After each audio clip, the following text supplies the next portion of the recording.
helps to have the mic turned on. And why the hell is this black? Oh, that's cap.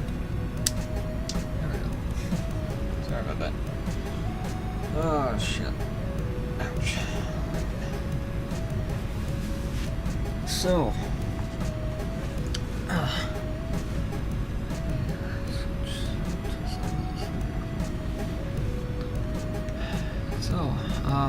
Hi. Is this too loud? No, it's okay. So yeah, hi. So, in case you happened to miss the end of the last stream, I got a call from my sister, and she told me that our aunt just died about a day ago. Now, so yeah, that fucking sucks. But yeah, so there's not really a whole lot more to say other than that. So yeah.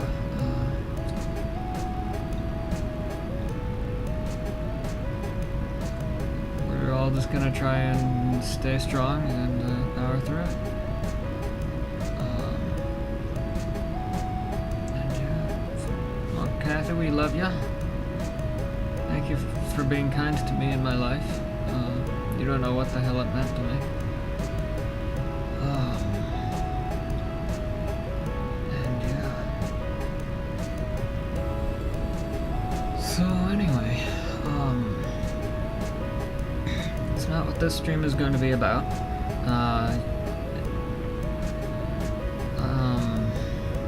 I'm sure you would want the show to go on, Kathy, so I will do my best to make that happen. And yeah, so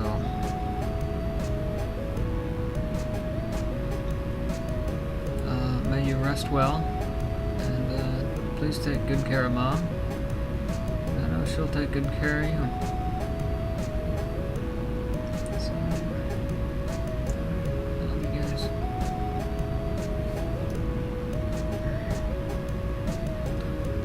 So yeah. So to continue with what happened last stream, in case you happened to miss it at the end. So I got a long phone call from my sister with that news, and then we kind of shot the breeze for a bit, tried to end on kind of a happier note, and then pretty much as soon as I got off the phone, I immediately had a breakdown. I held on for my sister for as long as I could, but I had a breakdown pretty much after. So yeah, and I do apologize for that, but everything just got to me, and I'm sorry. But like I say, that's not what this stream is about. This stream is supposed to be a good, happy, lighthearted kind of thing. So that's what we're gonna try and make this into. I've got a little bit of personal news that I will share while I eat. But I'm gonna go get that food going now before it gets gross. It's been in the fridge for a long time, so it's time to chow down on that. So it is time for all of that.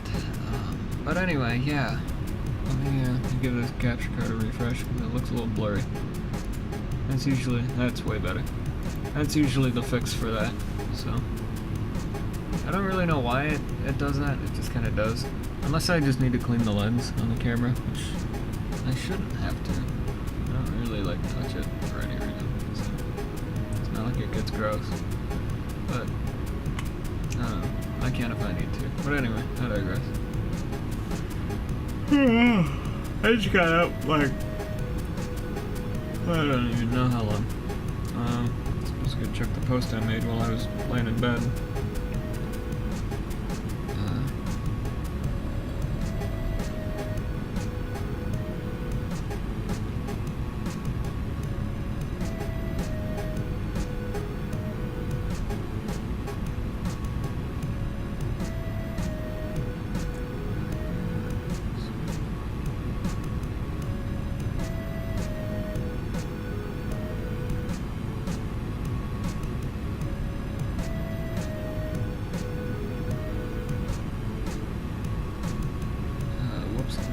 Let's actually look at the thing. There we go. Sorry, I'm a bit screwed up. Okay, so 3 hours. I've been awake for 3 hours, basically. So I haven't yet to eat or drink anything at all. So I'm still very much in duh mode right now. I mean, very much in stupid mode in terms of just like doing things. But yeah. So anyway, that's okay. Sometimes you just gotta be there. But anyway, I didn't really sleep all that well. I had weird dreams. Dreamt of a grocery store for some reason. I don't know why. Kind of weird. I've been having a lot of dreams of that lately. I don't really understand that. I don't know. Who knows? Anyway,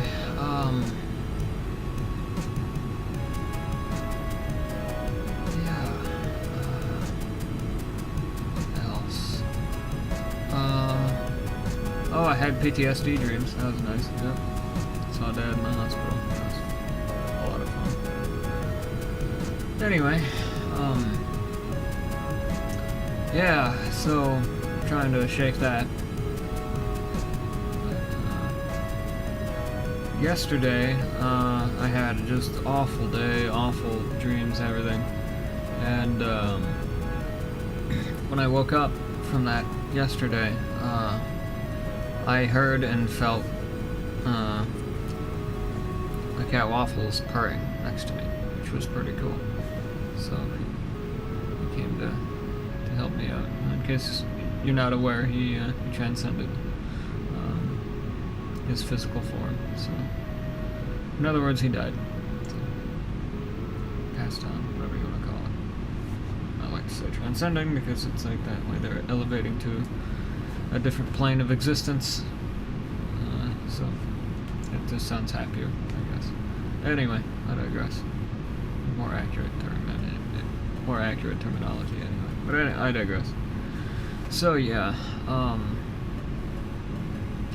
so that's kind of where we're at with all that fun stuff. As for what we're doing on stream today, I don't really know. Obviously we're gonna eat something, share a meal together, and kind of go from there. I don't really know what we're gonna do today. Play some kind of games, obviously. Yeah, I don't know what games to play. I'm very tempted to play some Little Big Planet on the PS4. Yeah, but I don't know. We'll see. I don't know.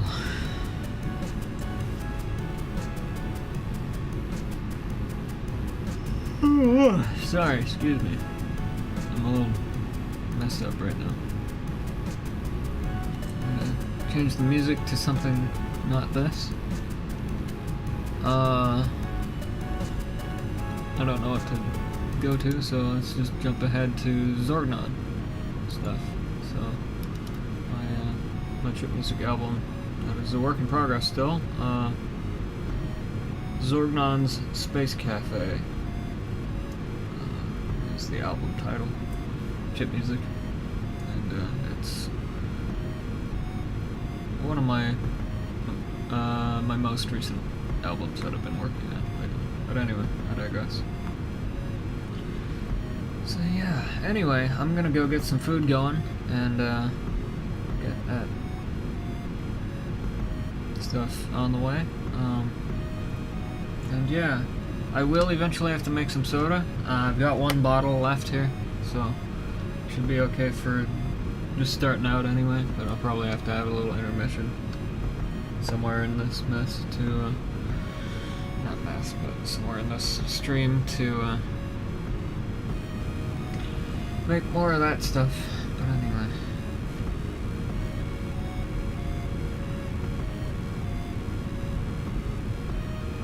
So yeah, alrighty. I'm trying to not be depressed or anxious or worried or anything like that. Given the current emotional landscape, it's kind of hard to do that, but oh, excuse me. I'm doing the best I can to make it happen. So here I is. This is what I is be like. So okay. In any case, yeah, I'm really tempted to play some Little Big Planet on stream. We can. We absolutely can. So no reason why we can't, but I'll think about it some more while I'm prepping stuff. But anyway, alright, I'll be back. I still need to get the links out and everything, so I gotta do all that, and yeah. But anyway, alrighty, I shall return in a moment. I'll get links out and all that while I eat, so it won't take long to eat, I don't think. We'll see how it goes. In any case, I'll be right back. And, Starlight, if you're watching, know that I love you so freaking much. I should check your freaking Facebook. Anyway, I love you. Okay. So you could... If you do just sporadically decide to do that, don't be shocked to know how much I care. I care a lot. Like I said, I want to marry you, so. But, in any case. Yeah. It's all out and been out there for a long time. 4 months, as a matter of fact, so.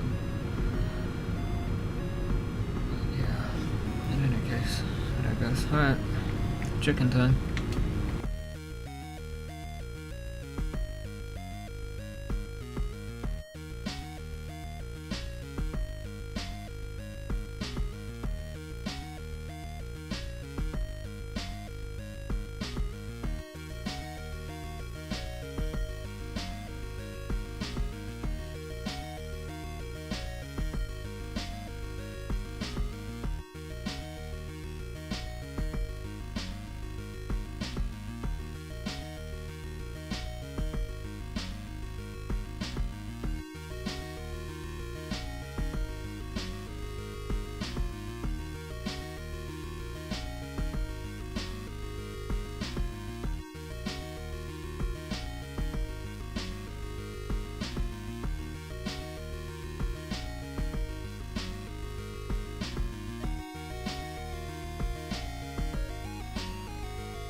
Okay, I have returned. Oh, sorry.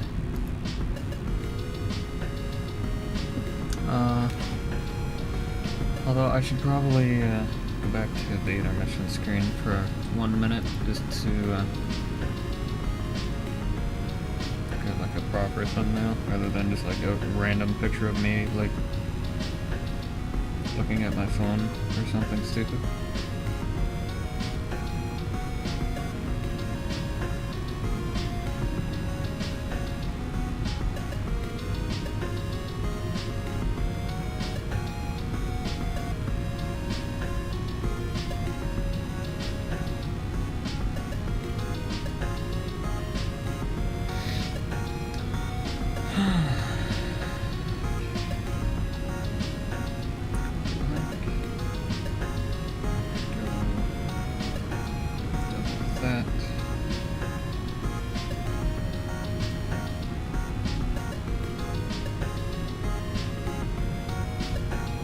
Whoops.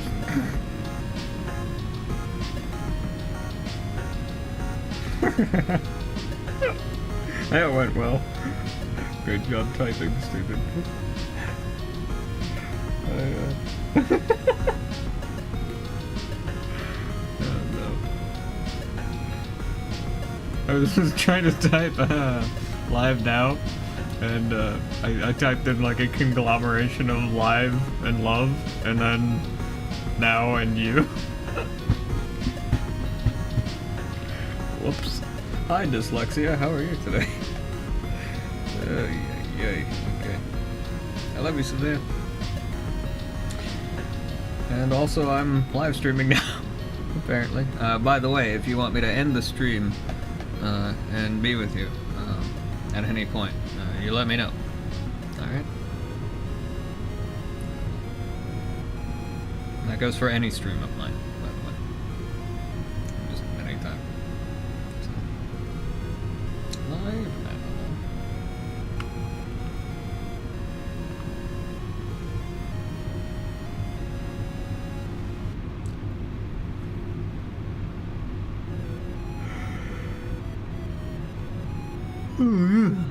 Jeez, I need caffeine. Okay. Some like actual sleep would be good as well. That'd be fantastic. Anyway. Yeah. Hold off on this for a minute. Alright, come on. Ouch. Ooh, that really hurt my wrist. Okay, ow.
Oh, gross.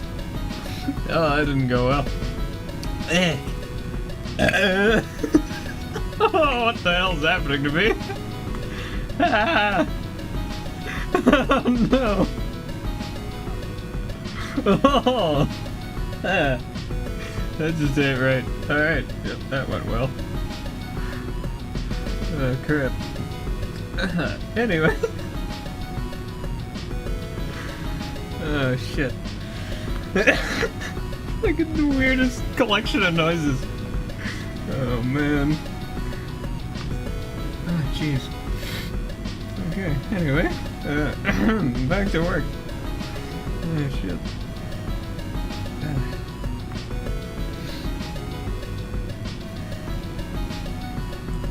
That sounded really gross. That first one really gross on the end. Ugh.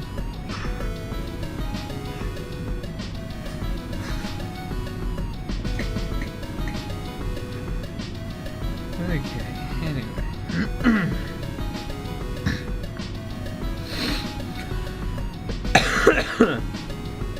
Sorry. Oh, I've yet to fix the compressor. Sorry about that.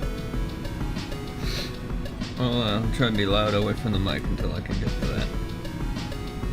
Yeah! Excuse me. It must be so weird hearing this stuff like without being able to see it. I'll only be that way for a minute.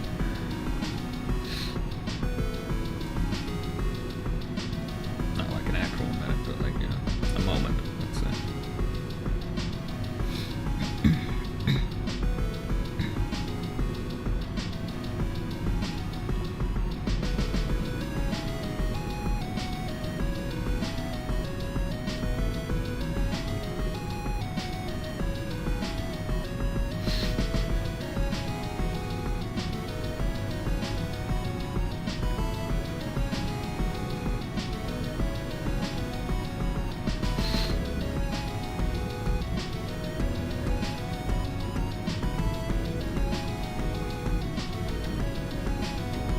I suppose I'll shut my mic off while I do this so you guys can hear the music better.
Volume down.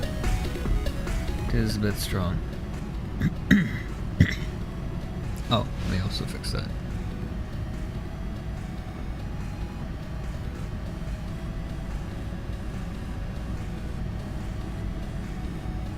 Test 1 2 3. Test. Okay, it's about as good as we can get with the mic at its current location. I just don't want to crank it down too low because then the fan noise will trigger it like crazy, and I don't really want it to do that, so yeah. Anyway, so it's okay, I'll just try and be loud more away from the mic. But anyway, this thing's so sensitive though, it's kind of hard to do. It's got a super crazy wide pickup pattern, so it's a really nice mic. And I have the gain cranked up because I need it, so it's not right here, it's way the hell over here. About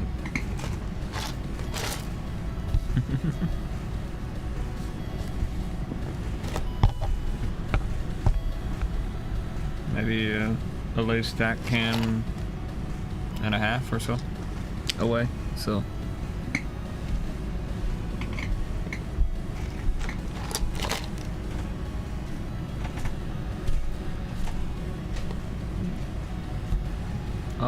yeah, basically, yeah, I'd call that a lay stack canister and a half away. Excuse me. Gross. Anyway. Crap. In any case, yeah, trying to figure out what the hell we're doing here today. Now this ranch was in the fridge overnight, and it was kind of not like old ranch, but not the super greatest newest ranch either. So I might have to go get some different ranch instead. We'll see. See how it goes. I'll know in a minute. I need something to eat with, though. I mean, I could just gnaw on it like a dog, but I don't think that's how you're supposed to do it. I think you're supposed to use these. So it's a joke. But yeah.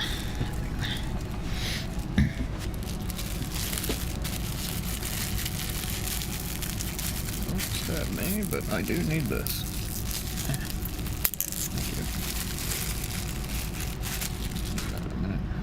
Open. I kind of accidentally cooked it a little bit too long in the microwave, so hopefully it's okay. Alright, let's give this stuff the sniff test first. I can't really smell it right now.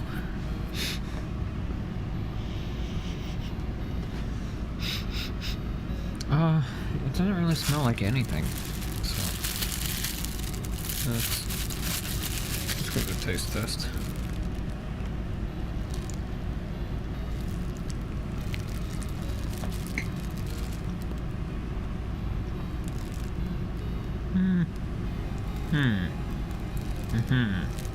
I see.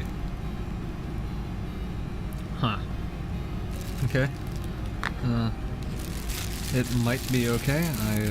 Further research is required. So we'll go for it for a little bit, and we'll see how it goes, basically. So that's gonna go.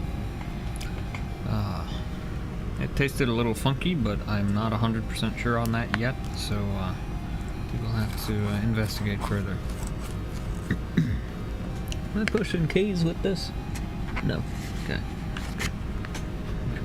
Almost, but not quite. So we're good. Hair's not headphones always screw up my hair, so it's okay. But anyway, it's just how that goes. In any case, yeah, so cut a little bit.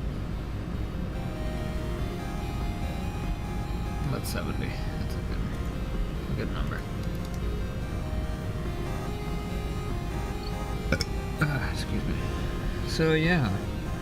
So personal news, aside from my aunt passing on, which sucks. But it's okay. She's in a much better place now. She had a really rough go of it this time around, so she's in a much better place now. In any case, I digress. Yeah, so,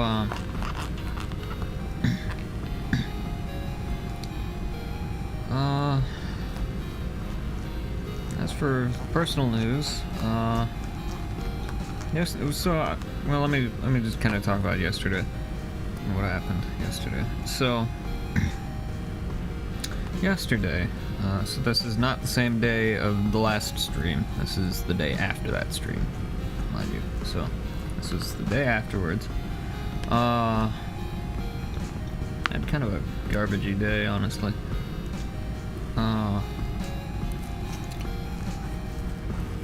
I made a bunch of posts, not posts, but I made one post and then commented on that post a whole bunch in places. So. But anyway, if you could, like, cut, that'd be cool. Piece of rubber, get lost. Okay, fine, don't get lost. Get lost in a different way. She'll remove you one way or another. I did cook this a little bit too long, so it's a little bit stiff. My chicken is a little bit stiff. Bugok. Anyway. Haha, funny, stupid joke. Okay.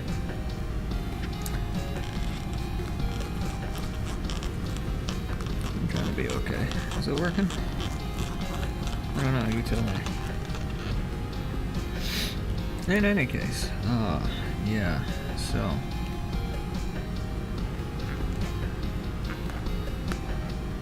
So yesterday wasn't the greatest day. It was kind of a weird day, for sure. Like, I got some good stuff going, so there's good things on the horizon, but okay, moment of truth time. Here's this ranch, okay.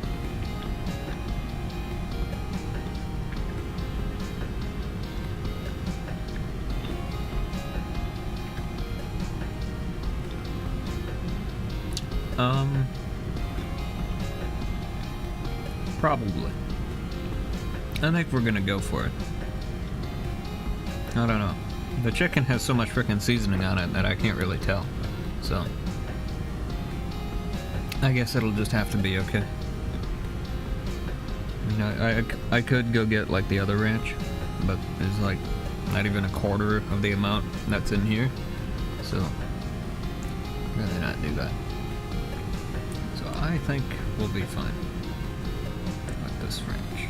In any case, so yesterday I did get some good things going with just all kinds of stuff. I did get a car wash, so that was good. The cube needed it really bad. A whole lot of dirt and dust and grime and everything nasty on it all over the place from being driven out in the rain and dust and everything else.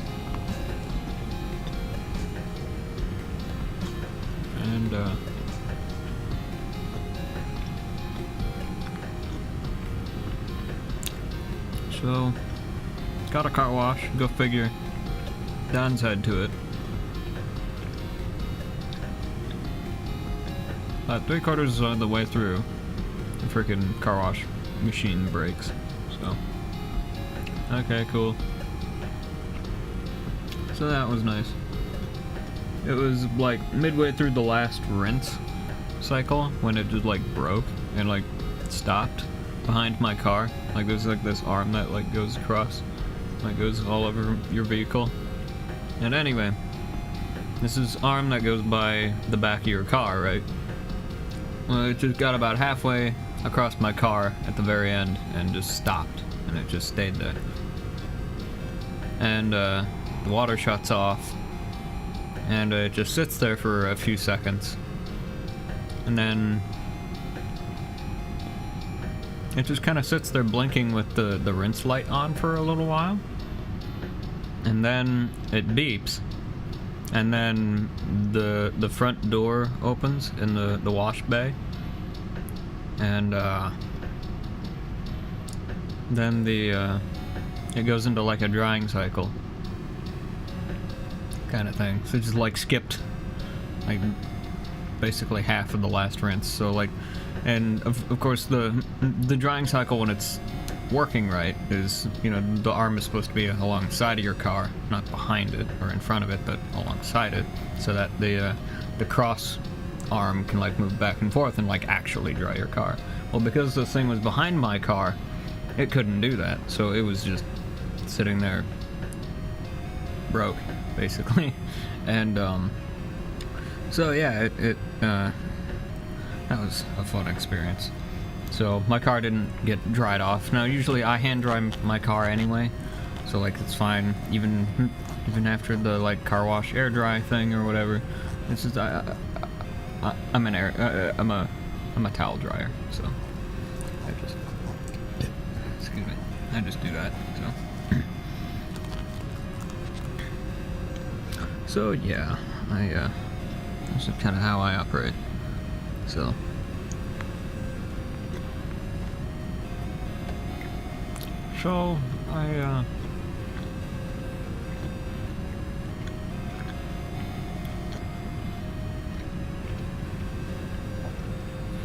I did that, and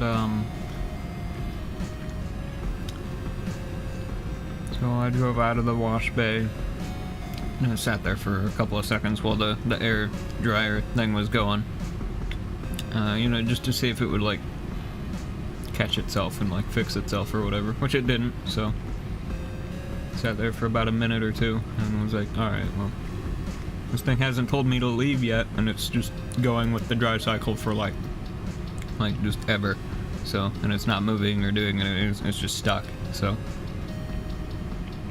okay, and just drive out of the wash bay, and I went to a nearby parking lot to towel dry my car off. So I keep some towels in the car just for that occasion. Just for that. Sorry, very, very strong seasoning. One moment.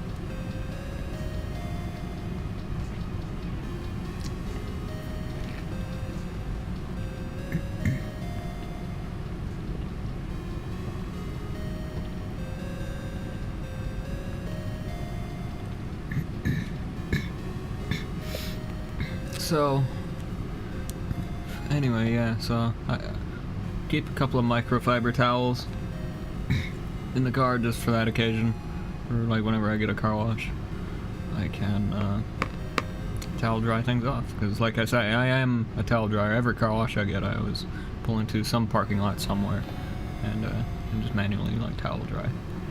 I've always done that with every vehicle I've got, so.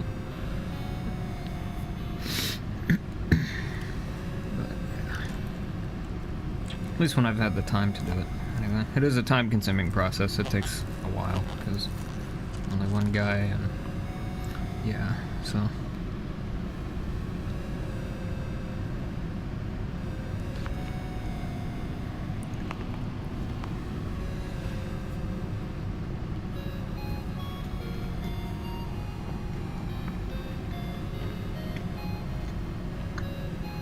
Yeah.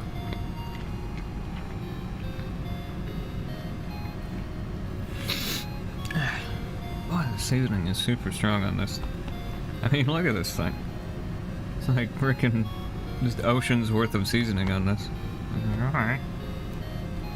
I mean, I'm not complaining. It tastes fine, but like, you know, it's a little tough, but because I nuked it in the microwave by accident, so I was like, oh crap. I like double pressed the button, so I was like, whoops. Okay, I guess it's in there for 1 minute and 30 seconds instead of just a minute. Whoops. In any case, I digress. So yeah, so that was the car wash excursion. That was neat. And of course it had to be freezing while I was toweling the car off, because it's just how that goes. It wasn't like freezing, it was like 50 degrees, but like, that's still cold. So, at least I got a good jacket and stuff, and I was wearing my down vest underneath it, like I usually do, so we're good there. But yeah, so.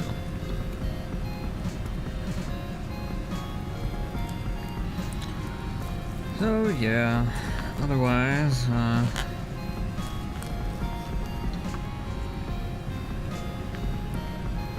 down vest and 50 degrees? Yeah, I run cold, I'm sorry.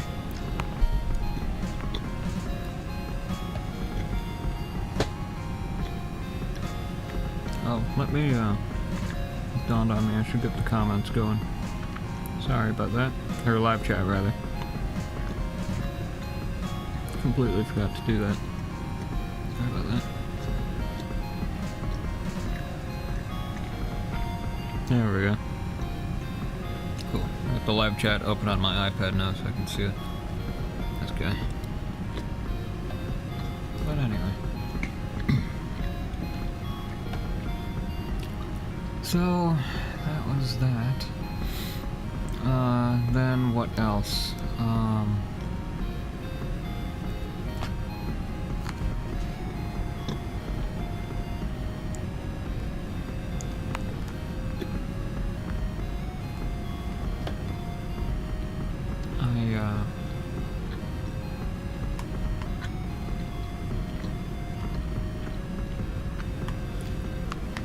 Oh, I went to get some pants.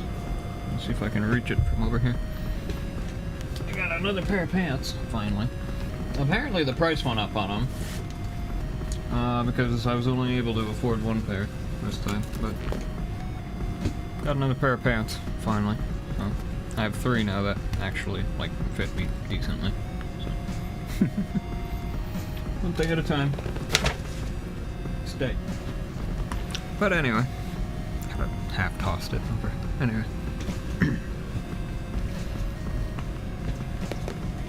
Sitting on top of the the coffee box that's over there, which is probably gonna go bad by the time I get a coffee machine to use it with. Oh well. Coffee machine's a low priority, so that's fine.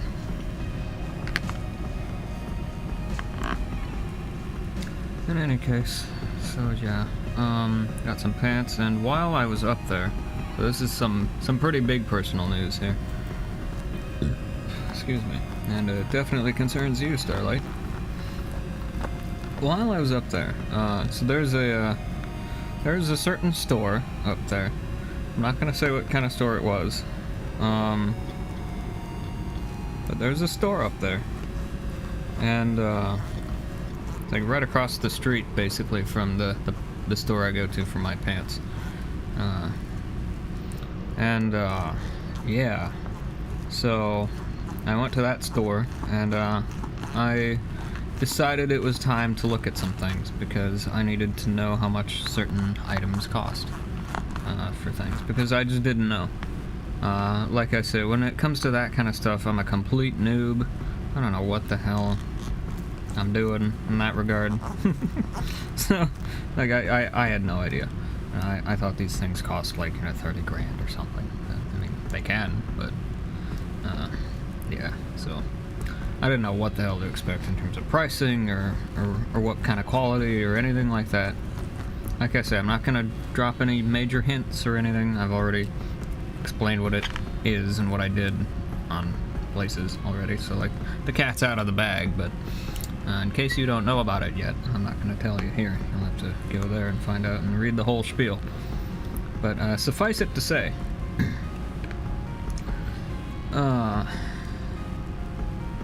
yeah, so I went there and I priced some things out and got a little bit edumacated about a little bit of things here and there in terms of how stuff works. Not supremely well, but decent enough to start with anyway. And yeah, so priced out a few things, and it turns out I can afford some things. Not right this second, but definitely in the future, pretty soon. So hopefully. In any case, let me change the music to something happier. This song gets kind of depressed later on, so. But anyway, this song is much happier. Cool. In any case, because we're talking about something that is very much happy, so this is a very happy thing for us, Starlight. So, in any case, I digress. So yeah, I went there and I did some research on things. It's probably not the only one of those kind of stores that I'm gonna go to price stuff out at, but I figured it was right in it was literally across the street from the place, so might as well. Been meaning to go in there anyway and price some stuff out, so. But yeah.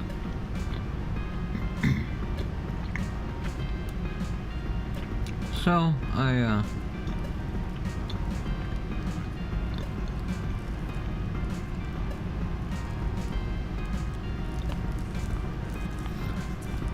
I did that, and yeah. So like I say, they actually showed me one.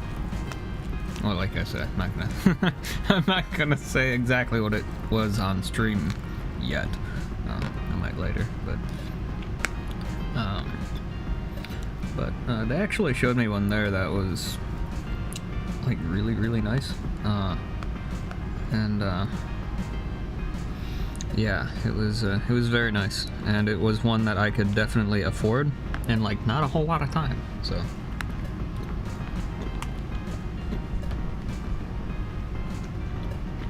Even faster if I manage to sell some of my art projects that I've been working on, so. Or, well, not working on, they're technically done. They're just waiting for a rainy day. But, in any case, I digress.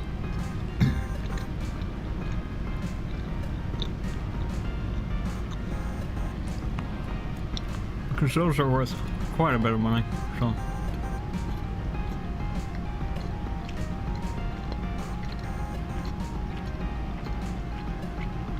But in any case, I digress.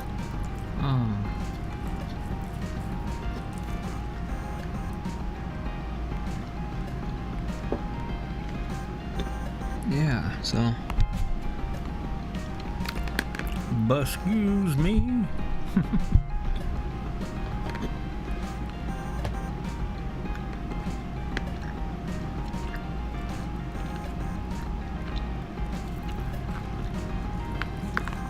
So yeah, I did that.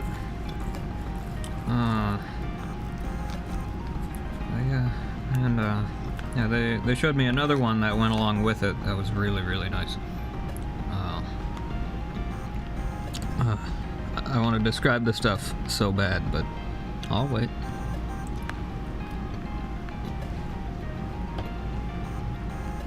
Don't want spoilers. But it's very nice stuff, though.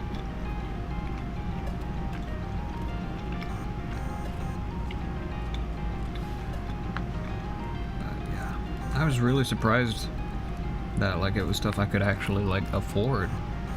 So that's really cool. But yeah.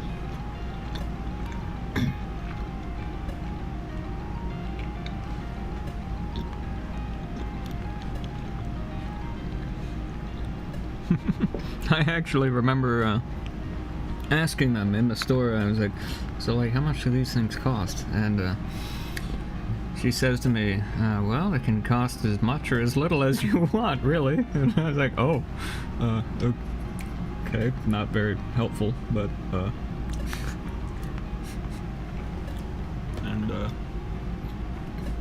and she says to me, what was the amount that you were thinking of not going over? And I said, well, I wasn't really sure. Because, you know, that it ain't like the price tags were like front and center, you know, hard to see, and, you know, only they really knew. So I say, well, I don't know, how many digits are these things, you know, minimum, because I didn't know, you know, I was thinking they'd be like 30K or something, but they're not that bad. They can be, but they're not that bad. So it would take me a while to save up for one that's 30K, but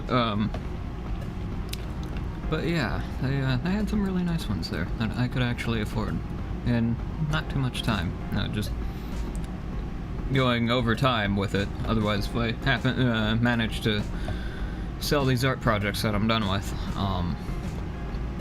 then I could make that happen a lot faster, of course. But I have to figure out where I can sell those things, but I'll figure it out. Okay, so that's chicken part 1 accomplished. So I will return in a moment, and I will get chicken part 2 accomplished. And meanwhile, I will return in a moment. So until then, adjust that, adjust it over here. Software control. Okay, I shall return in a moment. A little scatterbrained right now, because I'm excited about Starlight 9.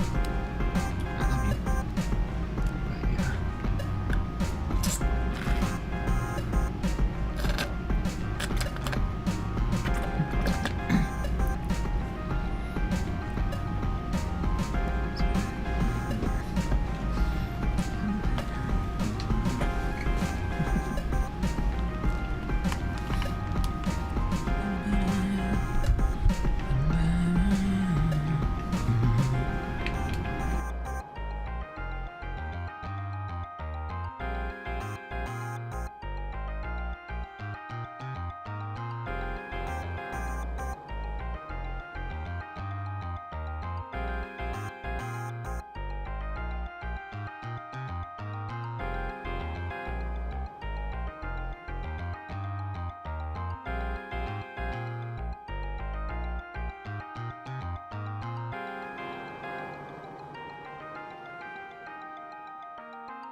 Hot food, here it be.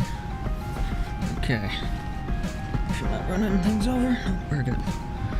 Like 4 cables down here. Okay.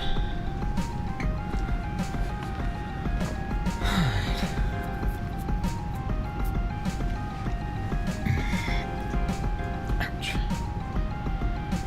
Ay, ay, ay. Alright.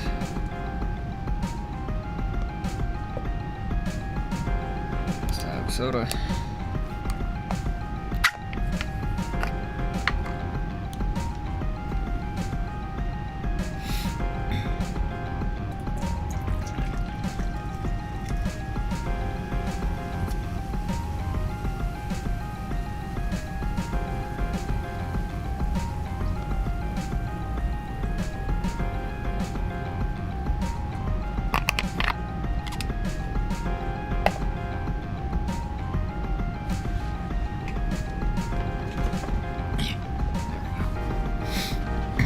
Alrighty. Write that back down. Cool. Open this up.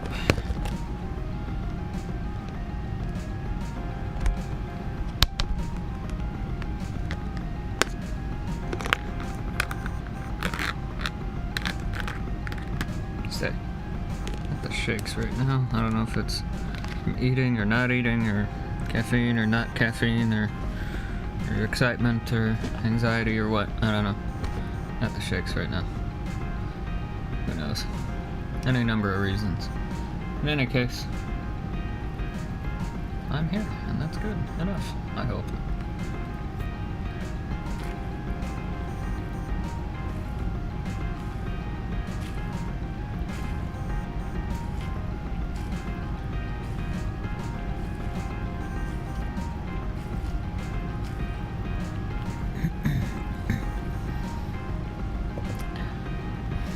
Yeah. Excuse me. I didn't get anything on that. That was a joke. Anyway.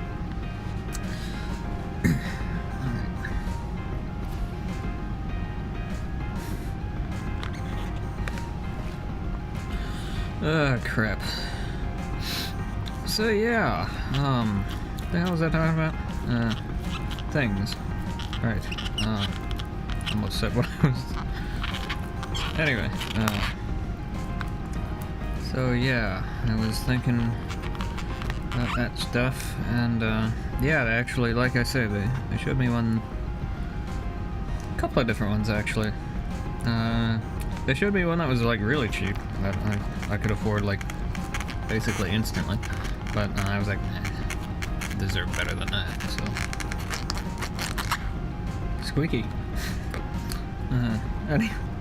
Anyway, very.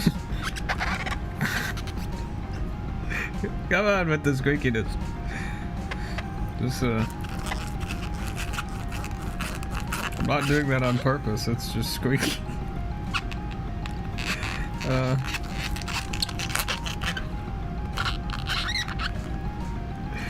Sorry, I'm a canine. I'm very canine in nature, so like any kind of like squeaky sound is just like it's just automatically just yeah. So I'm a wolf. Come on, I go wolf. Yeah. Ouch. Stabbed myself with the fork. That felt great. Spicy food. The seasoning's got some bite to it. It's definitely not a non-spicy seasoning. In any case, I digress.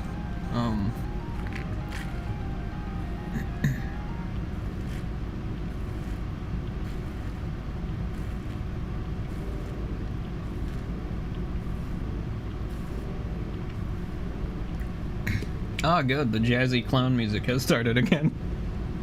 Great. Excuse me. This is turning into a circus act before my very eyes. Alright. Anyway. Yep. Well, if I have to be a circus act, I'll make it shine. In any case, I digress. Yeah, so they actually showed me one that was. I was thinking about the squeaks. Anyway, yeah. Anyway, so they showed me one there. It was like really affordable, like super cheap. I was like, and it looked good, but like, come on, we can do better than that. So,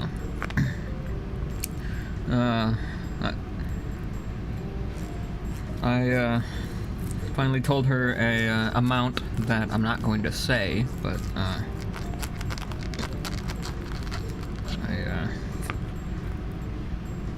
said, you know, what could I get for, you know, something in this range, basically. And she pointed me to a few options, and then she kind of paused and stood there for a minute and went, you know what, hang on, I got this really nice one here. And I think it's priced really good. So she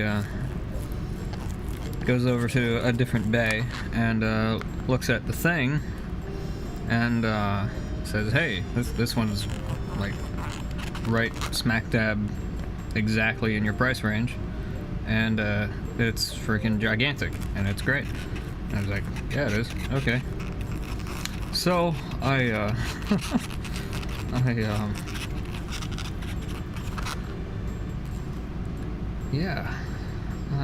I did also ask them about payment plans for this kind of stuff, because I didn't know anything, and she said, no, we don't really do payment plans, but we do financing.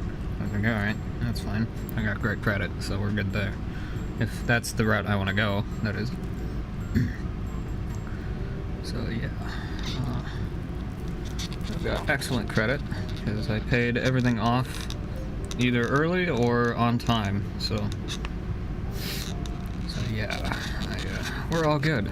So yes, Starlight, if you're watching, I don't have a car payment. I paid it off, so we're good. Good there. Full, nice car is all paid off. We're good on that.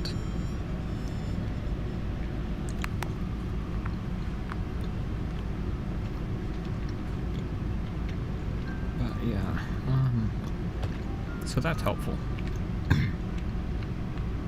Did I just bend this fork? Or was it always screwed up looking? No, it just looks like that. Okay, weird. I mean, it is kind of bent, but it's plastic, it's fine. I don't like using plastic stuff, but we don't currently have a dishwasher that's designed for everyday use. So, I'm kind of where we're at. So, yeah, anyway, like I say, there are a few years here. It isn't our fault, because the guys, and I mean, I've been washing dishes and stuff for years, you know, since we've been here, but finally I was like, alright, you know what, I'm just gonna get this small thing for a minute, and just call that good enough for now, and it was good enough for a long time. And then I read the reviews for people that used them daily driver, and like they said it was okay, but just, you know, be careful with the steam setting, and we kind of need that a lot. So okay, so it's not designed for daily use for our needs, so need to get a different one, but that's okay. So anyway,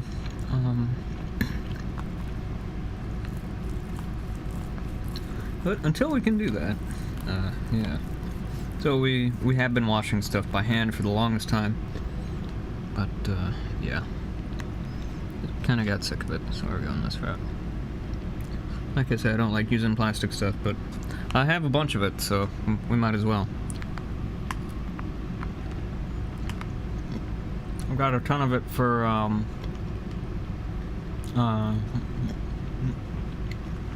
emergency supply. In fact, there's a box way the hell back there. I don't know if we can see it. Actually, no, that's a keyboard box, I think. But there's a box behind the Ryobi box here. This one. It's about that tall back there, and it's just entirely full of plastic stuff like this, basically, just for apocalypse supply. So yeah. And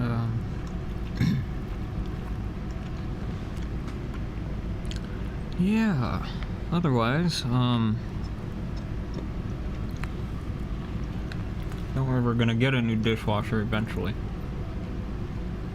I don't know when, but there's a couple that we're looking at. There's one that's a nice Bosch, and then there's another that's a nice Thermador that we were thinking about. So it's really, really nice stuff. But like I say, it wasn't our fault. The place came with a dishwasher, and the sellers said that everything worked fine. We get here, and the frickin' thing is installed with a hole in the floor that like goes up to the thing. It was a disaster. It was an absolute mess. Like it was plugged into like an extension cord through a massive hole in the floor, and it like just went across and plugged into like an outlet all the way in the utility room down here. It was a nightmare, and like, how the hell did this pass inspection? So we contacted the inspector, and they just like didn't answer. So I was like, okay, well, great.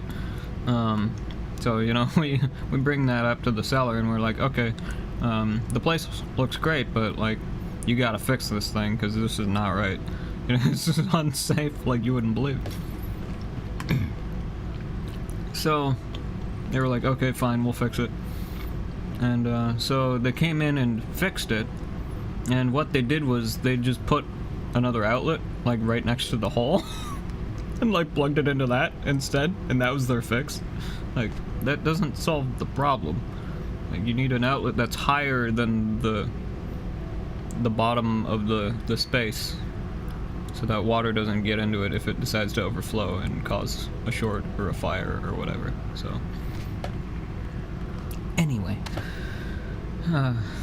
GFCI or not, yeah, you just don't do that.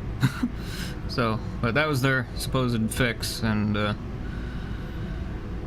yeah, so okay, so that was all neat. So got all that, whatever, fine.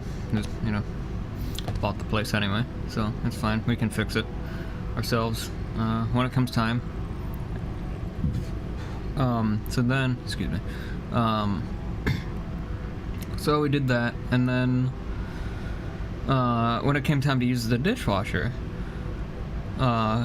we turned it on, and I don't know if I still have the video of it or not, but it was awful. Oh, it was terrible. The thing made all these cranky, just the most just clattery, grindiest frickin' noises on the frickin' universe. Oh, it was awful, and it did nothing. It made everything look 10 times worse than it did when you stuck it in. It just came out with like a bunch of black shit all over. Oh, it was terrible. Ugh. I didn't even want to know what this stuff is. Had to get frickin' new silverware after that. It was terrible. So, like, okay, well, clearly we can't use this, and we can't afford a new one right now, so it's just kind of, I guess we're doing it by hand.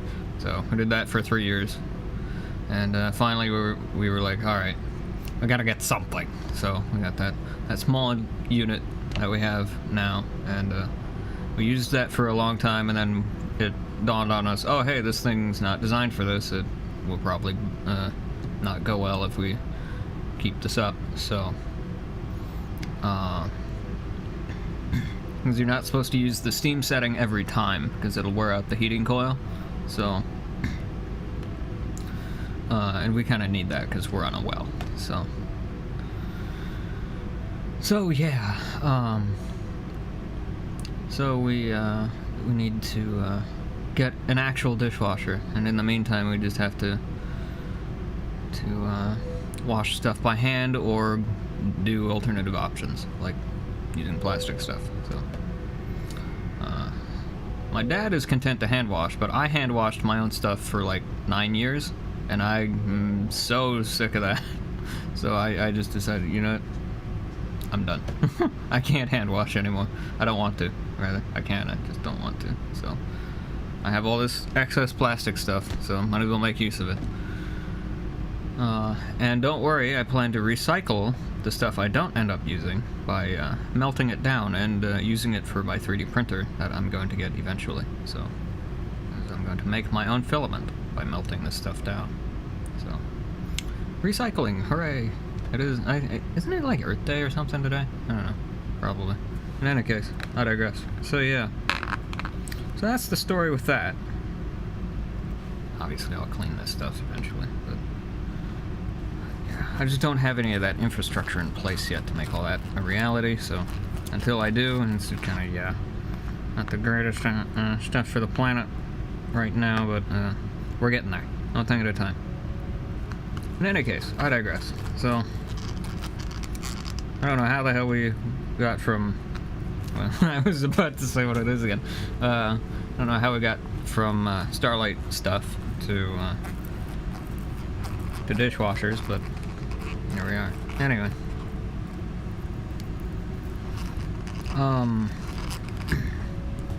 yeah. So back to the Starlight stuff. So yeah, I went and I looked at some stuff, and it was priced good. Should be able to afford stuff like no problem. And it, like I said, they showed me some really nice stuff that was like right perfectly in the price range. So it's perfect. Almost like it's destiny, to be honest. And it must be. So I'm all for it. Yeah. It was like perfectly within the price range of what my art projects are worth. So yeah, we're definitely good there. So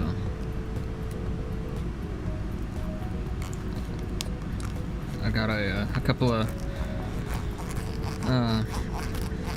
yeah, I'm not gonna say what they are, but anyway, I got a couple of things that are artsy that are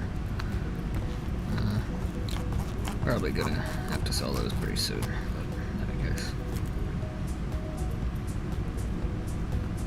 because they're almost ready to be sold. I just need to get a little bit more epoxy and we're good. In any case, need to fix a couple of things here and there and we're good. But anyway, I digress. So yeah,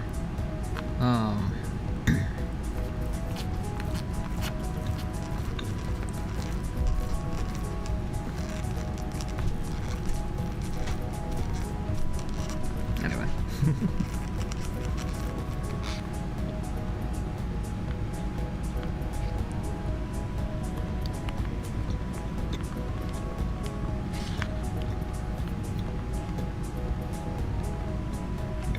So what else? So I did that yesterday. That all went great, by the way. I was super nervous in the store because, like, of course I was. And doubly so because, like, I'd never done anything like that before. Like, that was super crazy. Like, whoa, okay, I'm actually this serious about it. It kind of surprised me. I was like, yeah, because I was walking up to the door of the store, and I just kind of paused for a split second outside of it, and I asked myself, like, you know, is this really how I feel? Because, I mean, of course, you gotta ask yourself. And I just kind of stood there for a split second, and without even knowing it, I grabbed the door and opened it. So, like, oh, okay. So, yeah. In any case.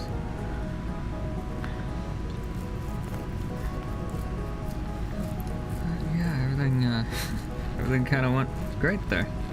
So. That being said, if you were to look up the phrase "deer in the headlights" on that day, you would absolutely find just a million pictures of me, basically. Like that's pretty much how I felt while I was in that store. Like, whoa, okay.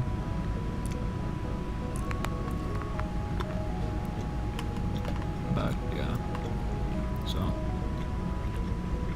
But it was good. It's good.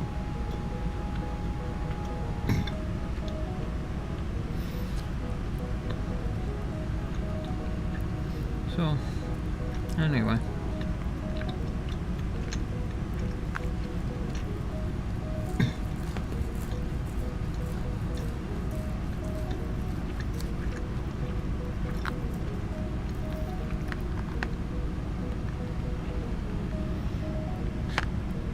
What else did I do yesterday? I got some more chips and stuff. Got another bag back there, so. I figured I was in the parking lot, drying off my car. I might as well just stop in and grab some stuff, so I did. And I wanted to get a smaller smart water. Oops. Okay.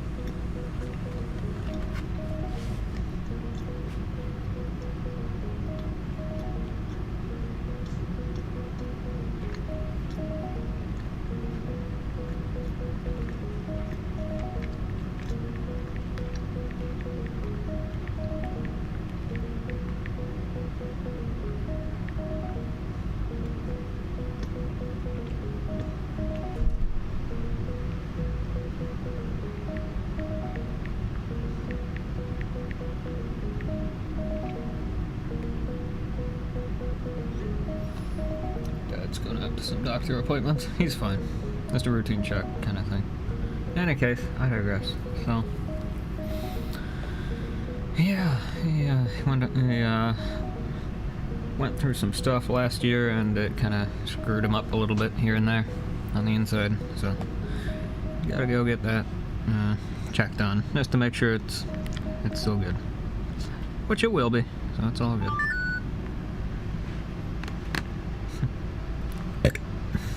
And of course, right after I say that, he sends me, sure will. I told him to drive safe, but yeah. Excuse me. In any case, he's okay, don't worry. But yeah.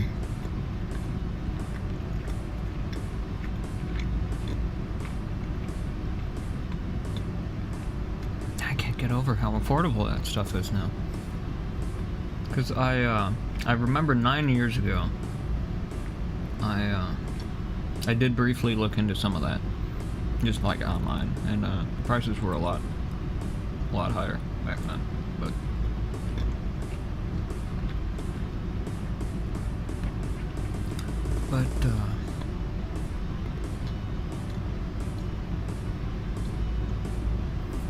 yeah, and anyway, I digress. So. Alright, so that takes care of the chicken. So that's good. That's all done. So I got that done.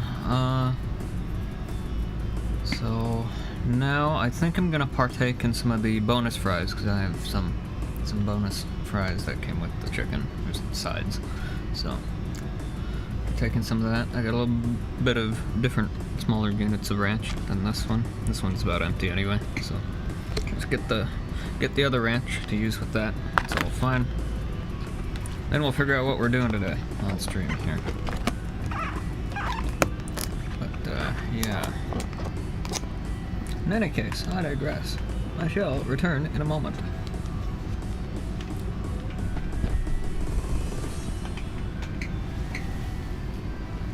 Oh.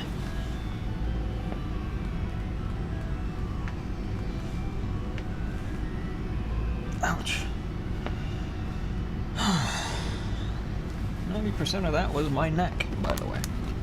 Alright, fun stuff. Oh, let me shut the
There we go. Oops. Always running into stuff down there. Hopefully I didn't bump any sliders. Okay, no dropped frames. Still alive. Good. We have streamed about 8.5 gigs so far. Woohoo! About an hour and 40 minutes or so. But anyway, while I was up there getting this stuff warmed up, it's not the greatest in quality, but that's fine. Good enough. That's something to eat, so that's fine. While I was heating this stuff up in the microwave, I decided to cave in and tell you, well, okay, I'm not gonna say what they are, but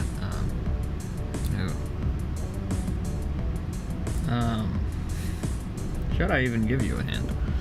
Oh man.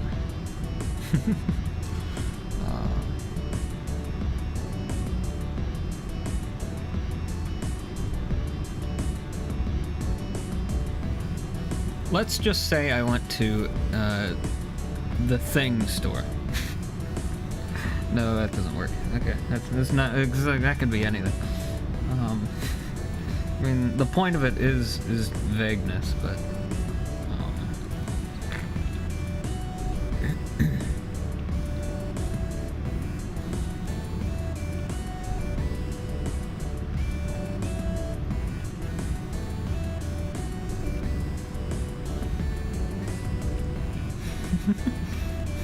You know, you're about as subtle as a sledgehammer. Yeah, I know. I'm sorry. I did my best, but you know, I'm so excited about it because, like, now to be clear, I've heard nothing from her in the slightest, but I just love her so fucking much, like. So you know, this is where I'm at anyway. This is how much I care about her anyway. So I hope she returns the favor. But anyway, I digress. So,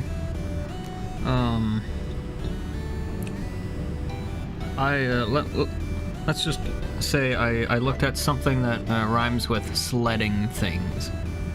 How's that? So.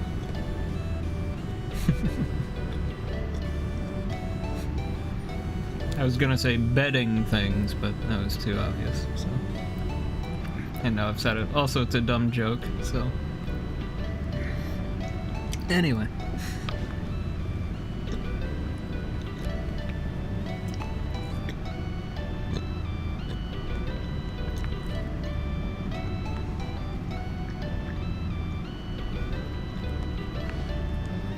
I think I might have cooked these too much in the microwave. Looking a little soggy and charred looking. Whoops. I swear I'm gonna smack my head on that. I know it's like 8 feet away, but like, you know. Goodness.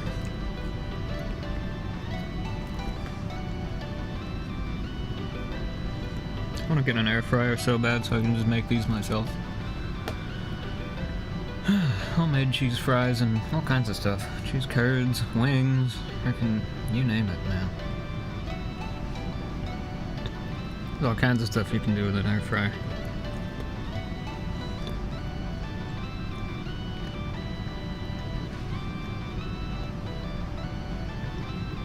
Okay, now was that an eyelash or beard fur? Probably beard fur. Mustache fur, whatever. I must ask you a question.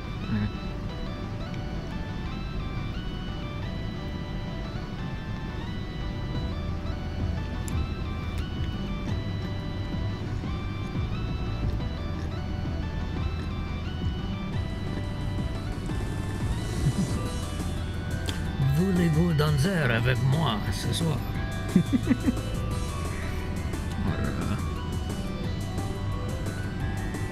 Let's see. What would be a humorous question I could ask? Okay, how would I put that? Let me think.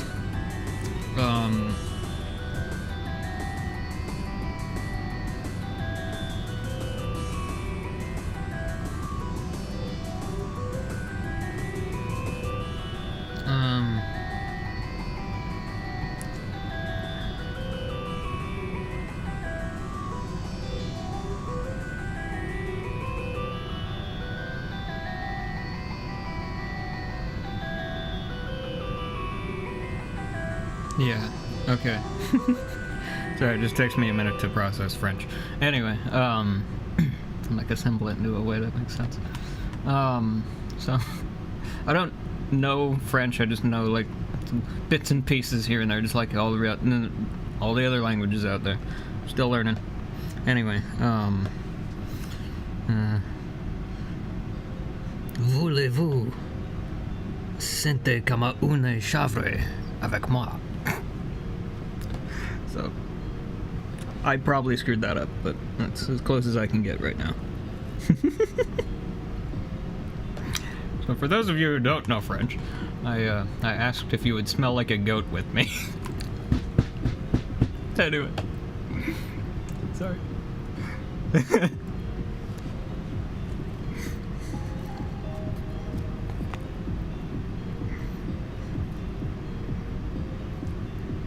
I don't know why.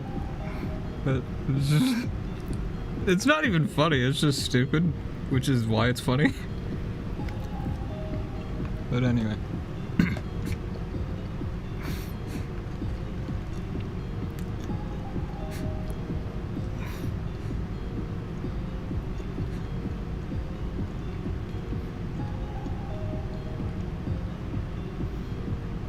Let me think.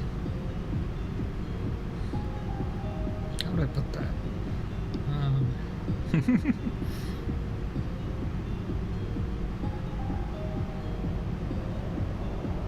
Yeah, forget it. Anyway.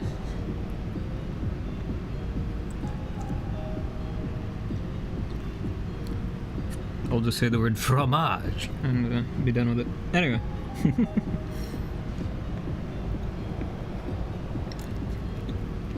Means cheese. Anyway. Why? I don't know. I'm kind of like Mr. Cheese, so, you know. Cheese fries everywhere. So, the background picture in this view is cheese fries. So, like, you know, freaking cheese everywhere. Where's the thing I'm looking for? That one. Yeah, you know, cheese fries. So, everything's cheese around here.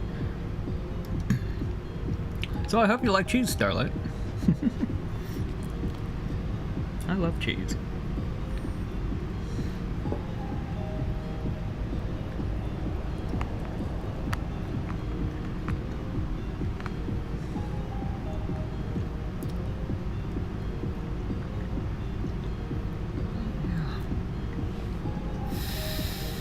Anyway,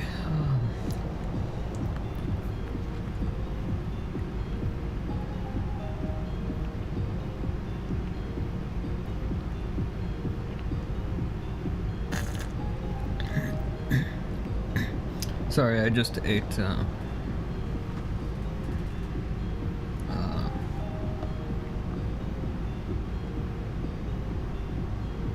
kurica, and I'm trying to not look dark, so it's Russian. Anyway, like I say, I know bits and pieces of stuff. So kurica is chicken. And Durak means stupid. Durak. And I only know that from the movie 2010, the year we make contact. It's like the only reason why I know that. But anyway.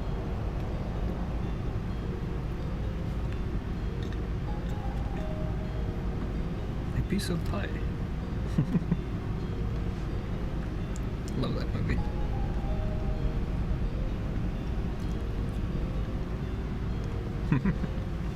It's weird. I don't know.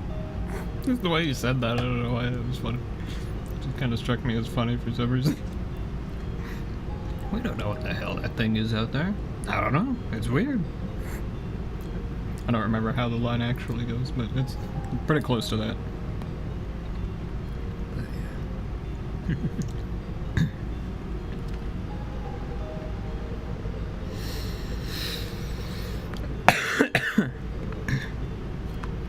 And to my knowledge, that sound in the right channel in this song is not some kind of weird, bizarre alien space code that I had put in there. It might end up being one, but I don't think it is. This song is called Ocean Waves, and I made it a very long time ago. Very long time ago. Yeah.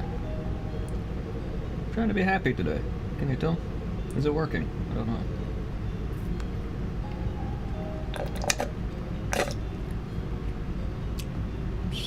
I'm stressed out, but I'm doing my best. These fries are kind of junky, I've noticed. Not the greatest fries. I mean, it's standard fare for Outback. Their fries used to be spectacular, and then they changed them, and ever since then, they've just been absolute crap, in my opinion.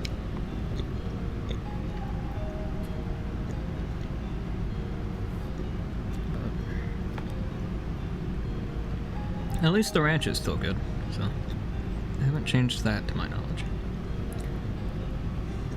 I want to clone this ranch so bad. I don't even know how to do it. I wish I had the ingredients for it. It's probably horrible for you, but I don't care. It tastes freaking good. It's worth it. I've been eating it for like over 10 years straight, so like it's fine. If it was gonna do something nasty to me, it had done it by now. So, it's not exclusively just this, but like, you know what I mean. Been going Outback for a long time, so.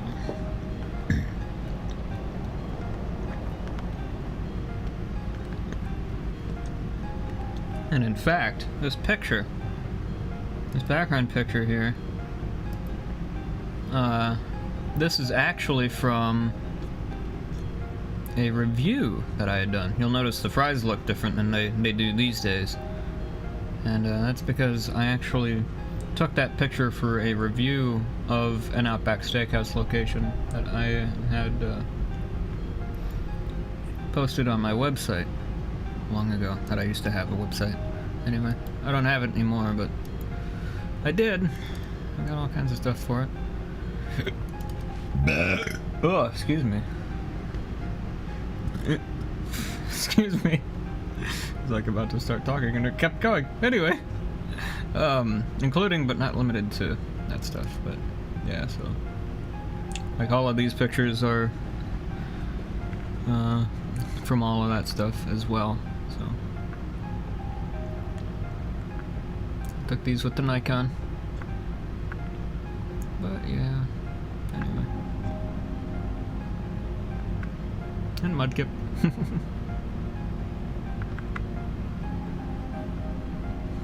Still got this dude somewhere. Box. I've yet to unpack him. Amongst many other friends and tech things and all kinds of other stuff. Things and things and things and rings and things. Anyway. Yeah, so music, that's where we were. Was in here. I'm playing this one right now, this playlist here. This stuff.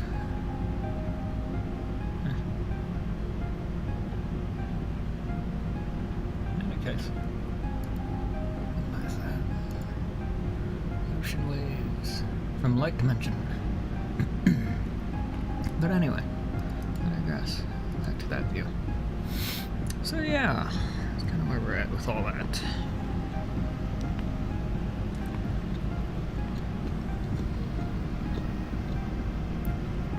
Did it just like suddenly get like strangely darker in here, or is it me? Oh, I know what. Yeah, it was the light change from the TV. Got it. I have a giant screen here that I do things with. So. In fact, I can show you a picture of it. As long as we're looking at pictures. I mean, it's not anything you guys haven't seen before, but at least on stream anyway. I don't know if you've actually seen it, but okay, where would it be? Probably in here. Let me see if I can find it. This is the display I have in a different house, but this is the display that I use. And nice guy here. That's the model. Nice unit there, and then as for here, it's actually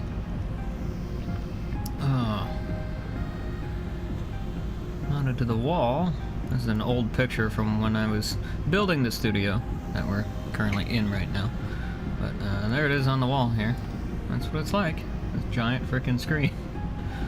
So you guys are, well, let's see. Where's the thing? Okay, so that's the seam right there. So that's right there. So you guys are like, so you're about sitting right there or so. That's about where you guys sit, right there. On the desk, right there, right there. So, but anyway, I digress. That's where the the camera is right now. Anyway, but yeah, so.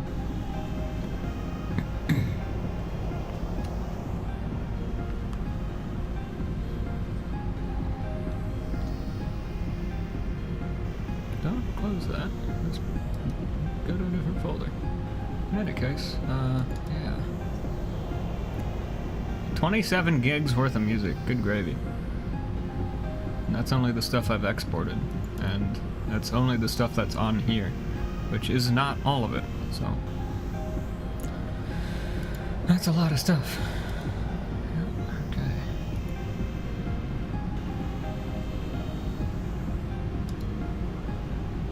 Anyway, I digress. So yeah, lots of stuff.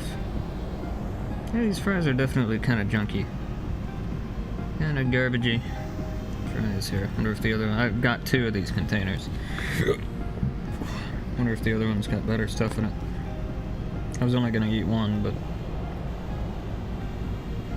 maybe I'm due for both. I don't know. Maybe I should go for both. I probably need it, so. Barely eaten in the last like 2 days, so.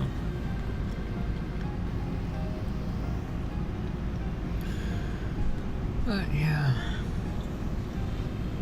Fun with depression. That screws you up.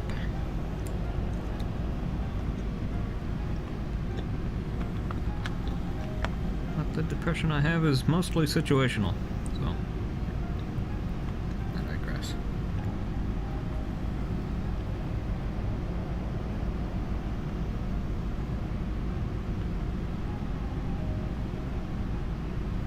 Anyway. House noises. So yeah.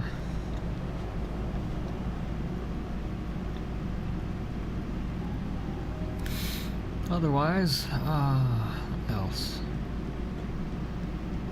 Trying to think if there's anything else. I don't think so.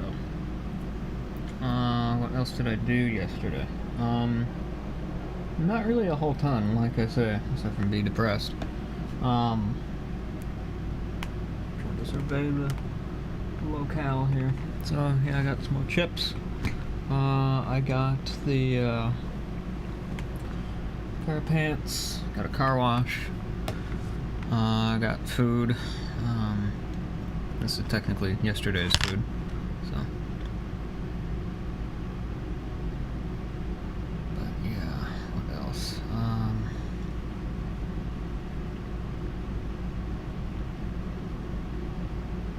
Did research on things. In terms of like buying things for Starlight. But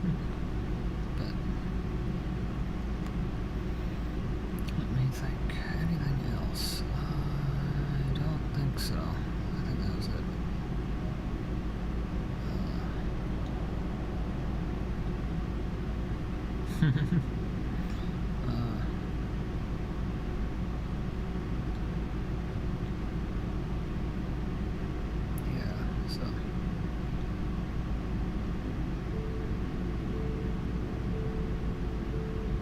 Otherwise,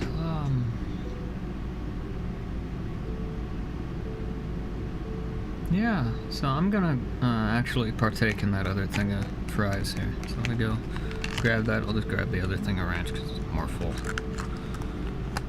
has more stuff in it, so I'll just call that one good enough.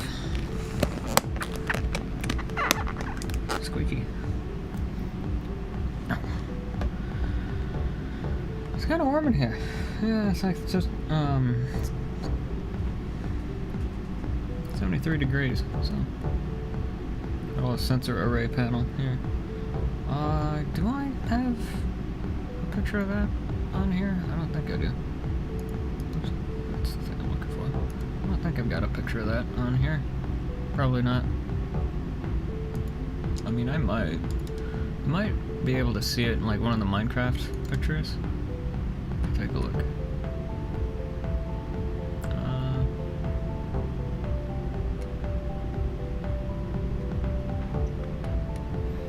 Can I view this by like date?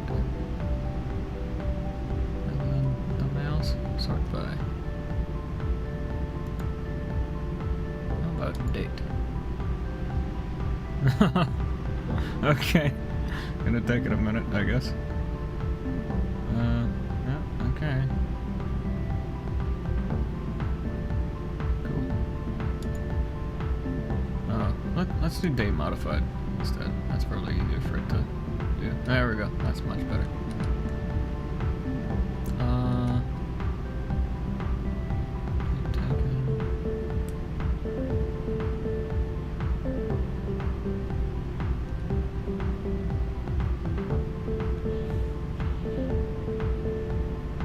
This isn't really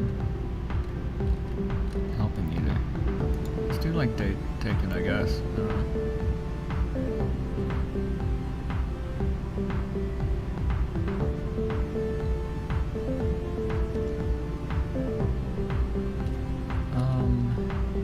Yeah, I don't think we're gonna find it in here. Crap. Okay. So.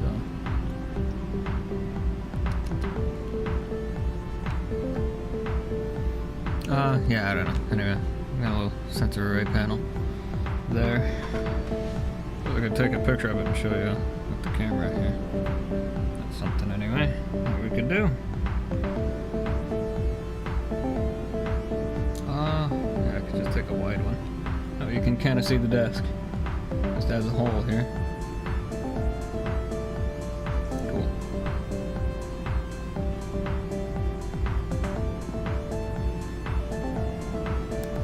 Unplug that for a minute. And then change over to the webcam view so you can actually see it. That's what the desk looks like. Kind of hard to see. Sorry, if I could hold the thing steady and straight, that'd be helpful.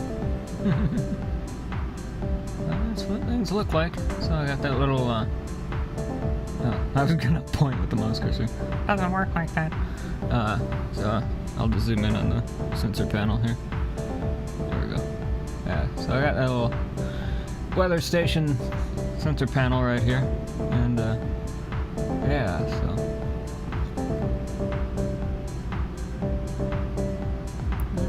And then, well, I was trying to zoom in, phone.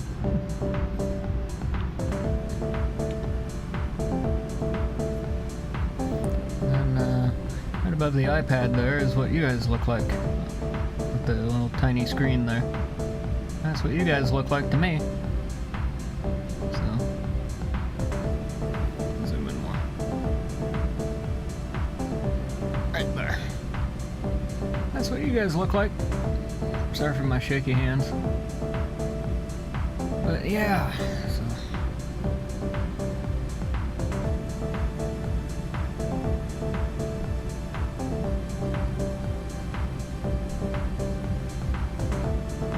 Actually, I'm gonna delete that so I don't actually need it.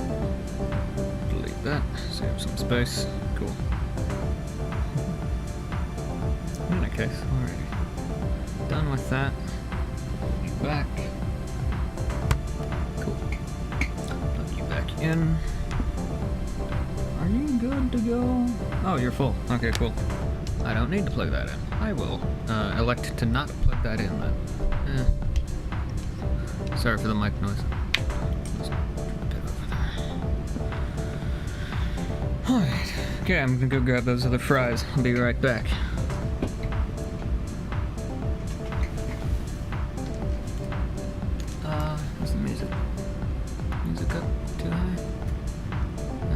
Oh, it's actually... Whoops, I forgot to turn it down earlier. Sorry about that.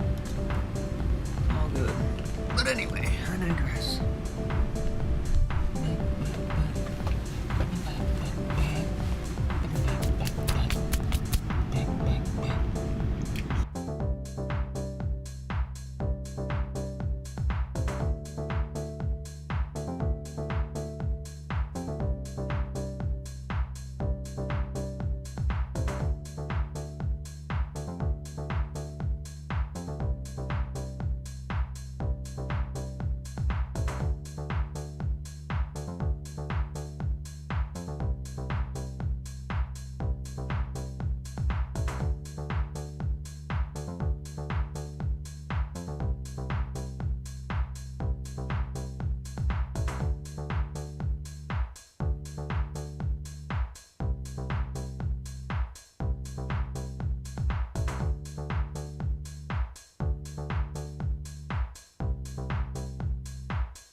Turned.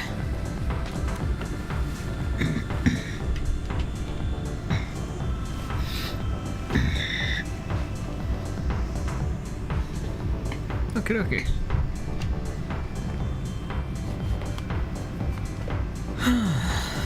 So yeah, alright.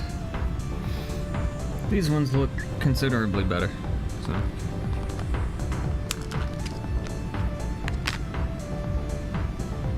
Yeah, we're getting somewhere. All that. Okay. Oh, what's this now? Oh.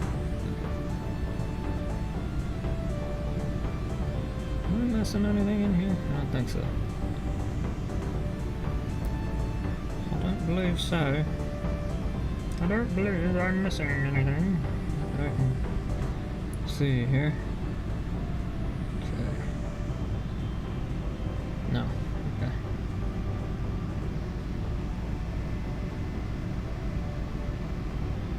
Nope. We're good. Cool.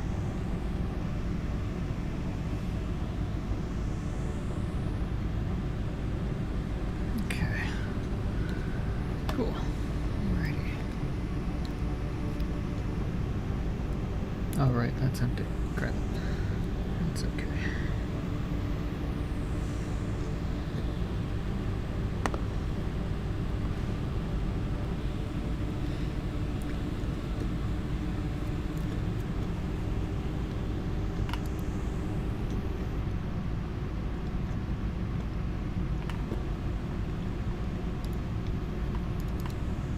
Alright. So yeah, I'm sure everybody's curious as to what that Ryobi boxes that I pointed out earlier. This, although I think I showed it on stream like a really long time ago, but that is a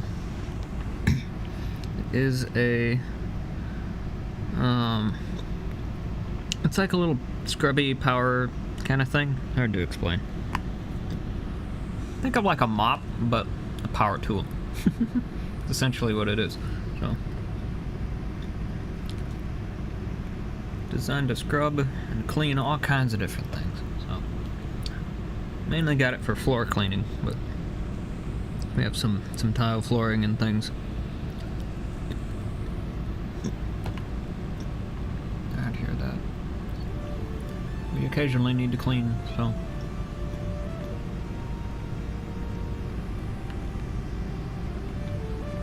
But anyway.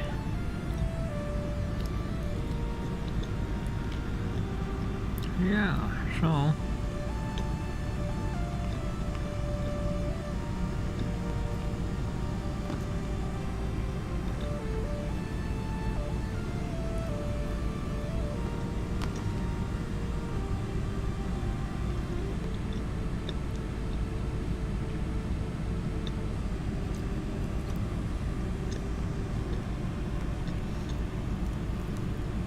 What else do we have here?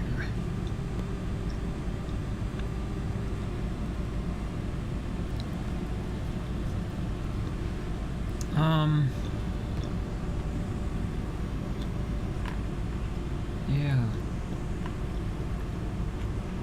I don't know what we're gonna play today on stream. Like what game? Or games. I am super strongly considering some Little Big Planet though. Ooh, I'm tempted. I wouldn't mind working on some cars or something. That'd be a nice low-key kind of thing to do. I kind of need to try and relax today, so. But yeah. That's not to say I couldn't move you in, Starlight, if you chose to make that happen. But I digress. I'm always up for that, anytime.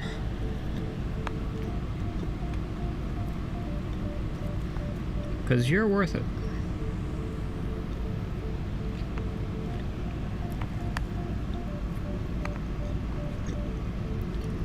Yeah.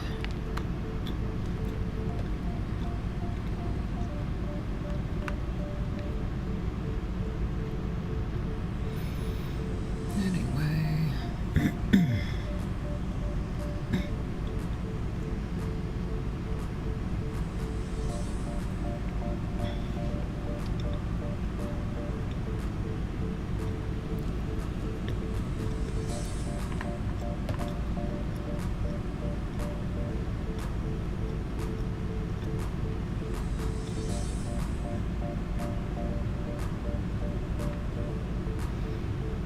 That's about all I know at this point, so.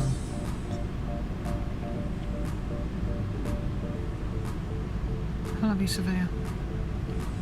If you're watching, know that I love you.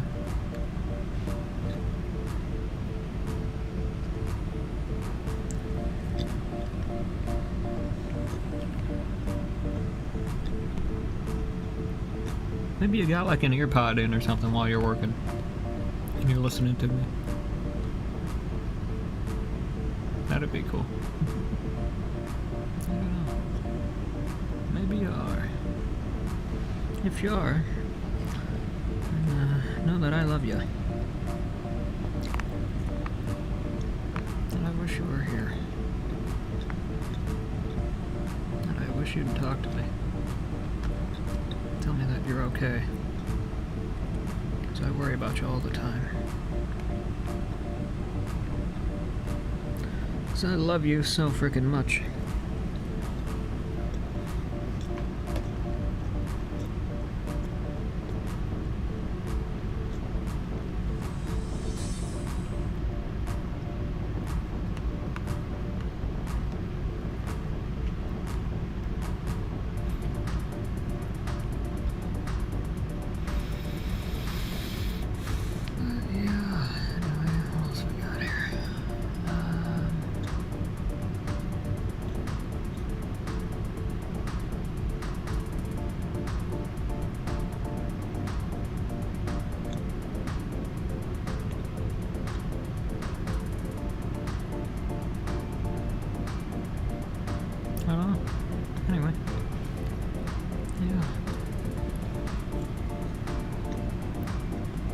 we might play some Little Big Planet today.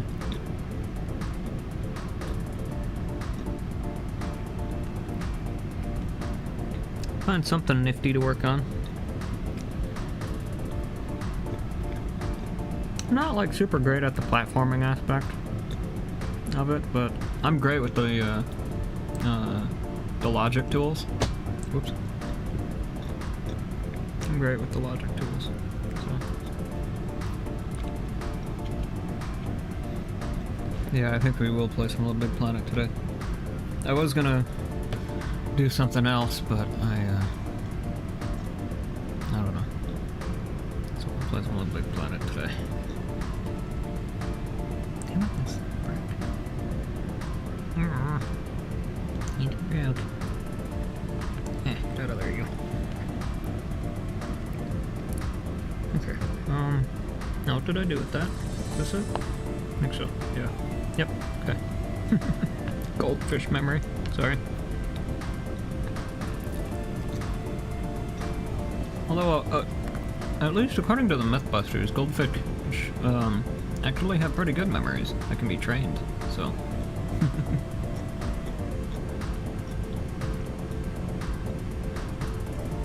So that's cool.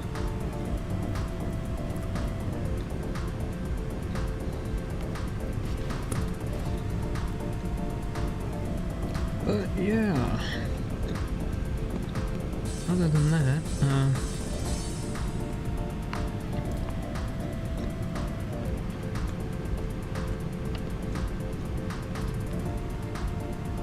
oh, you know what? Okay. I'm gonna have to do some serious cable routing to get that to work, I think.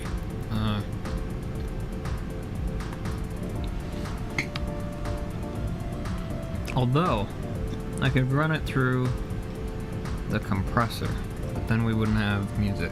I would want music. So, perhaps we won't do it that way. Yeah, I'd rather not do it that way, actually. So,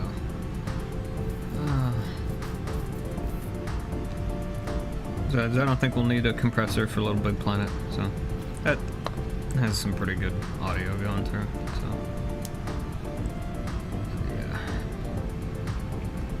I don't think we'll need to run the compressor for Little Big Planet.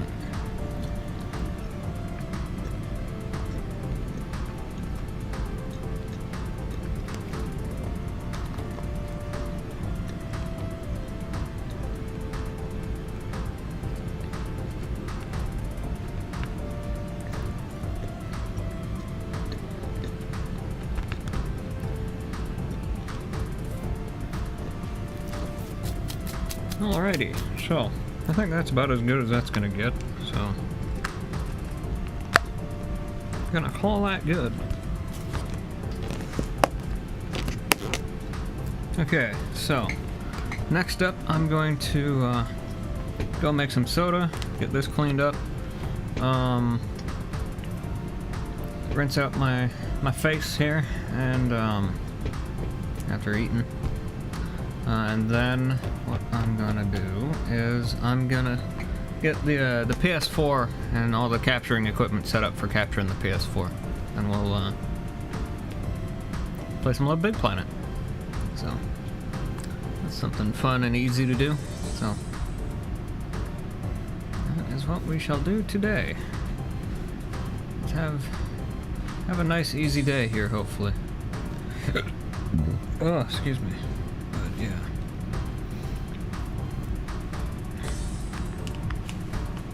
Alrighty, I am going to crank the music up and try not to blorch all over the place. That'd be good. Alright.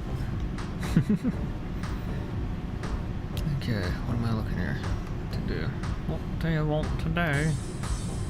What am I trying to do? I would like to turn the volume up, please. Thank you very much indeed. Thank you very much indeed. Anyway, alright.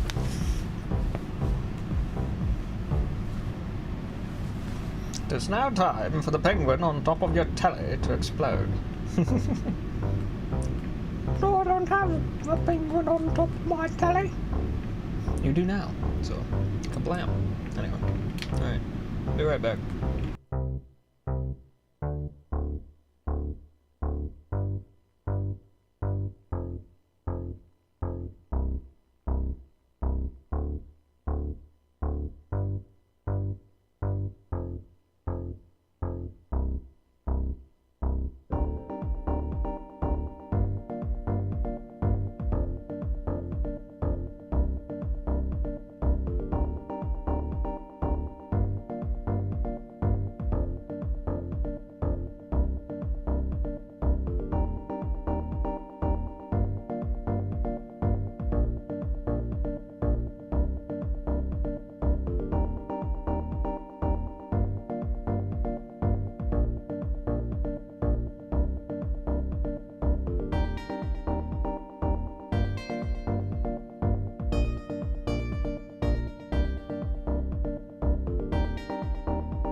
Anyway, sorry. Song popped into my head. Anyway. Good song. I love you, Sophia. Wish you were here. Wish you would be here with me. Alrighty. So, let's get the PS4 set up.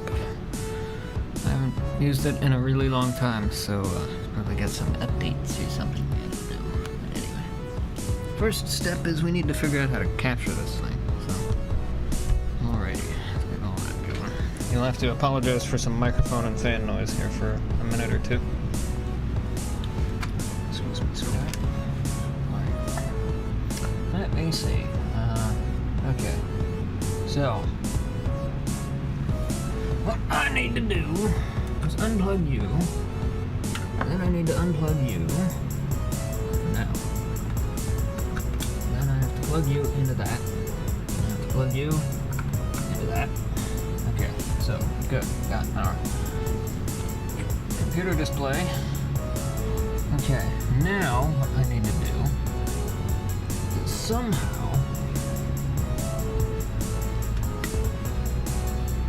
Where the hell did that thing get unplugged? Oh, I know why. Okay, so. Right. Everybody hang on. Alien, where are you going? I'm actually looking for the Zephyr. Alright. Screw around with cables. Okay, so that should take care of that. And that should just be fine, actually. Cool.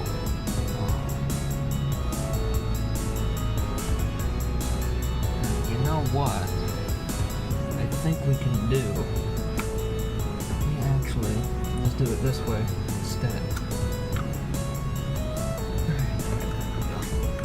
So you give me that, and then plug this one back into there. Okay, so there's that. I'm good on that front.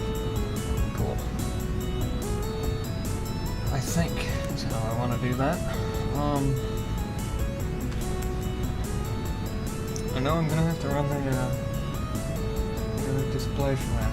So for audio, I'll just do it that way. Okay. Cool. How you feeling?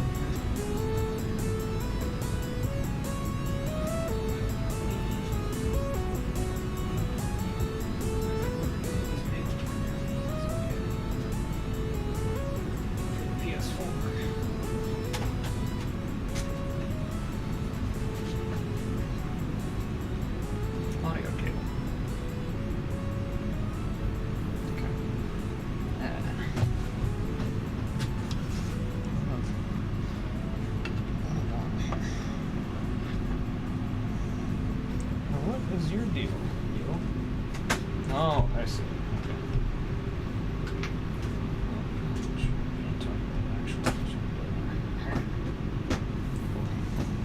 Alright, now that has to drape across there. Has to drape across that so it can get all full of power noise. I have to yank that a little further. There we go. Okay, now you have to get plugged into here. I think right there. Cool. So that should take care of the audio. Alright. Cool. Warm, so I'm gonna take this off.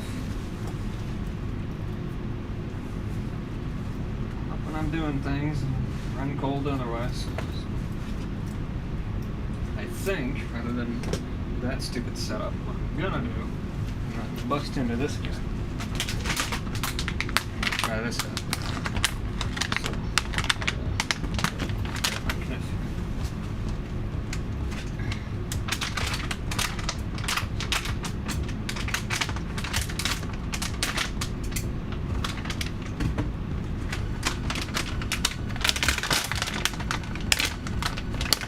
This is a 30-foot long HDMI cable.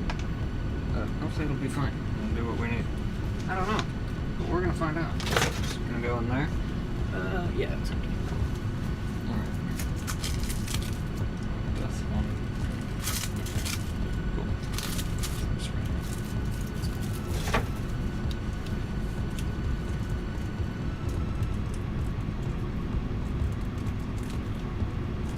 Looks like the old pallet packing wrap stuff.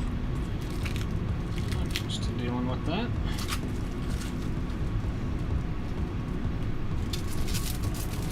Go with all of that. Very nice.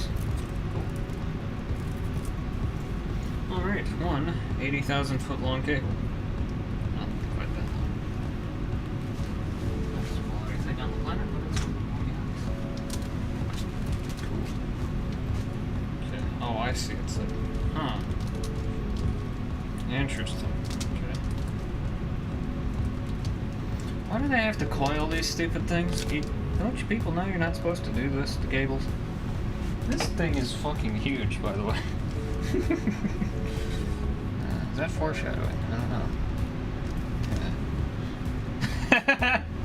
And I just saw the camera. It's a giant ass. I don't plan this intentionally, it just happens to be a giant ass. What the hell are the odds of that? Okay. Yeah. I love you, Savannah. Alrighty. There. Scusi mucho. Go that way. Thank you. So now, what we're gonna do is your thing. Do what you want to do now. Alright. Go over there. Maybe 9,000 feet long. Thanks. Okay, so. Over yonder. This is a huge fucking cable. Hi, Alienware. How's it going? Good to see ya.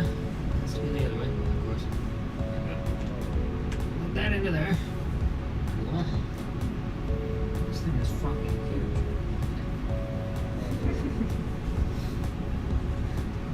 Like I said, I'm not trying to make that into a joke. It's just, you know, if it fits, you should sit. There.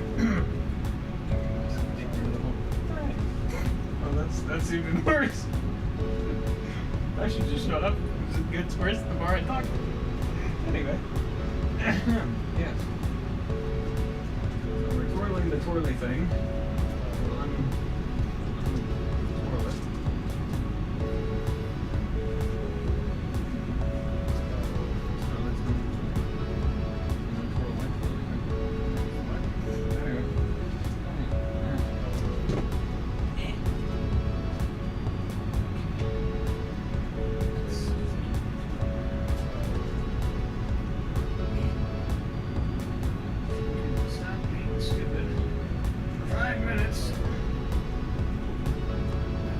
Fantastico.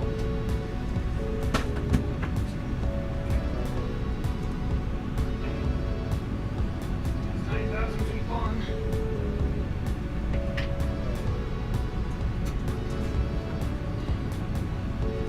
This is definitely not set up for any of this, and you are like directly in the way.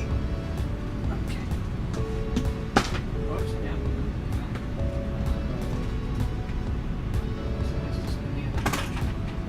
Damn it. No, that's not great.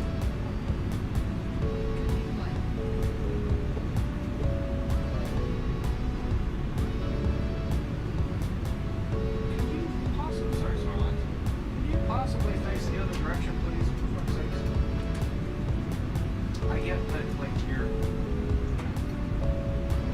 like, if you could, like, not.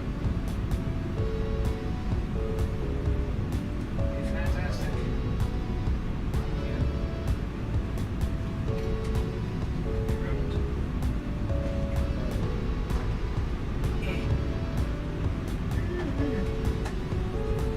Hey, there we go. Alright. Now, we shall plug this in like this. And hopefully have we have video. Yes, we do. All right. Yay. Cool. Cool. Now we can see stuff. Cool. We will be able to see what's on the snowy snore of the rain here. Over. A few bits. Kind of see. What happened here now? What happened? What do? What is doing? What art thou doing? Okay. There we go. Capture card on the fritz. Alright. That should be good. It should be good. I just need a second screen for the Zephyr so that I can see the stream while I play on the big screen. Cool, Joe. Okay. So. Things going here.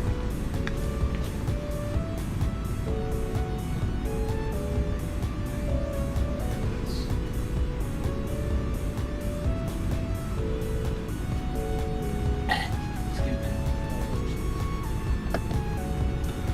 PS4. Okay, I need that cable. Ay, ay, ay, that hurt. Okay, yep, full force into the mic stand. That with the elbow. Ow. That was nice. Okay. Could I have this cable, please? Thank you, Trading Locks.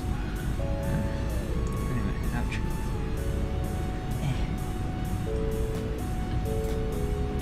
Okay, plug you into there.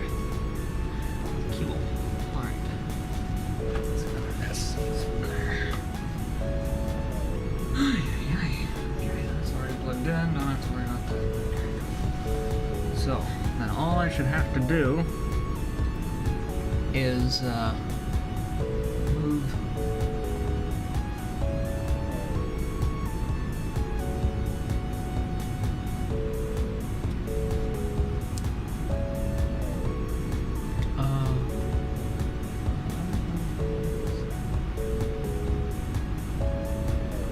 okay, it's that way.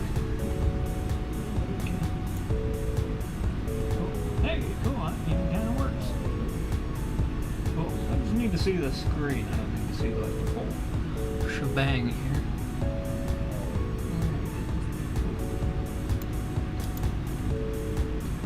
Okay, cool. So now, pause that. Pause this. Where are we at? First floor grooves. Almost done with it. Let's do. Let me get the music going on the iPad here now.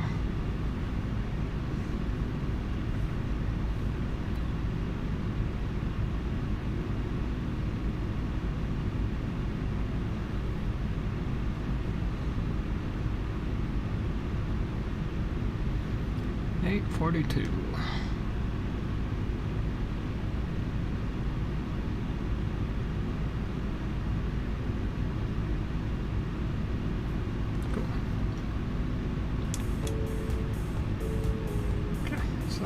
Care of that. Hopefully that's not super crazy loud. Just have to find out. Okay, cool. Alright, so let's minimize that since we're done with that. Cool. Okay. Now, what we need to do is get this guy going. Cool. Alrighty. And I think, well, I don't know what disc is in here right now. Guess we'll have to find out. And that one. Oh, PS4. How goes it?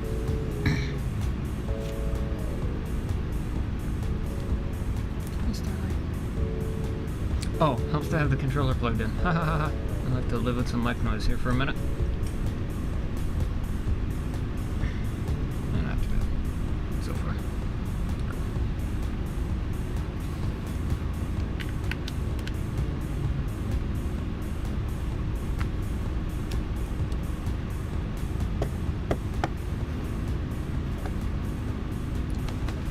Okay, now I have to change that thing.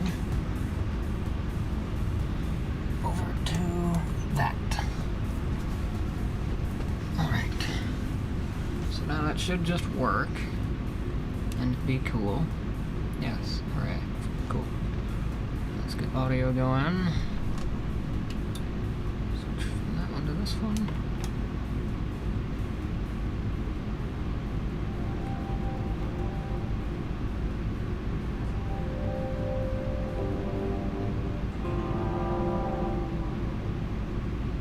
Cool. Yeah. Okay, so it should just be good now. Cool. Alrighty.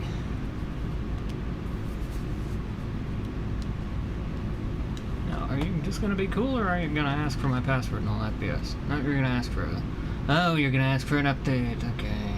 10,000 of these. At least now we know that's in there. Alright. Cool. At least the disc is in there, so I can actually just chill out here then. Okay. Cool. So we're good. In theory.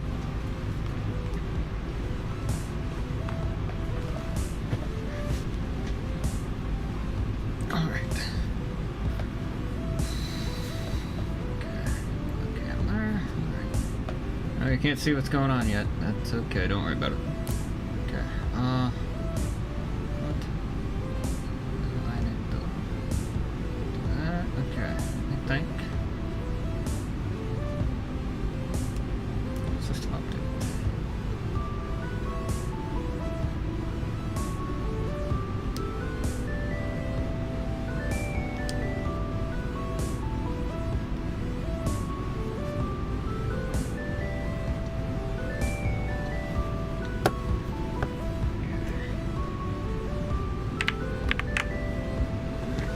Should be on that now. Cool. Okay, so I'm just updating stuff right now. Thing's kind of far away.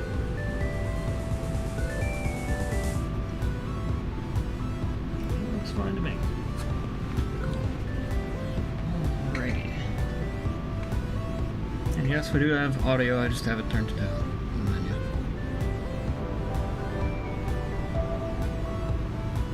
Yes, we do have audio. Just have it turned off right now. Cool. Down, rather. Alrighty.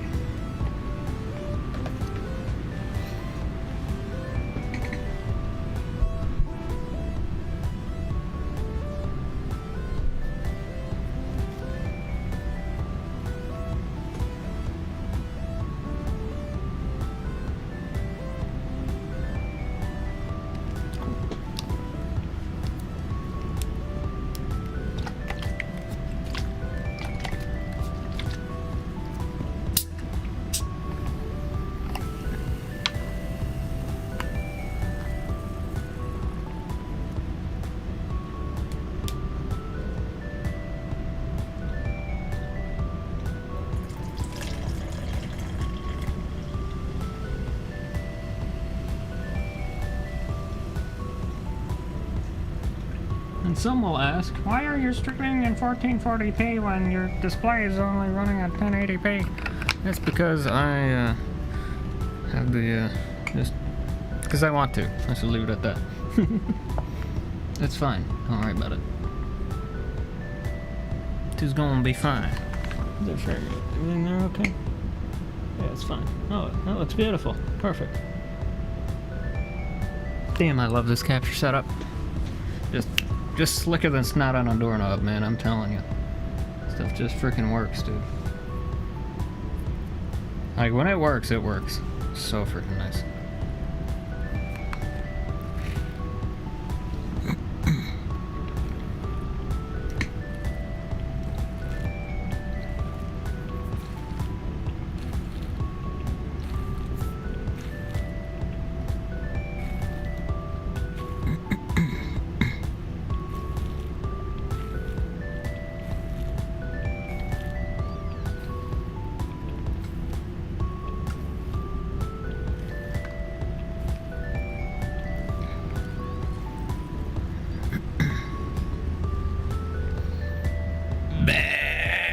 Excuse me. What the hell is that noise? Oh no, is that the...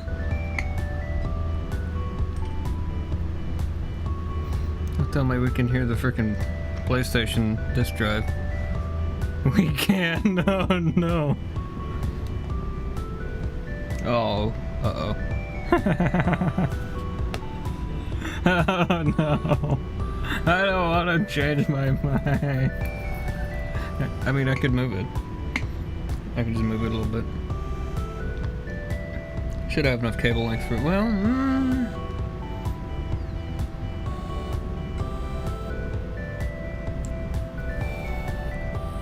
of course, right as I was talking about how great this capture setup was.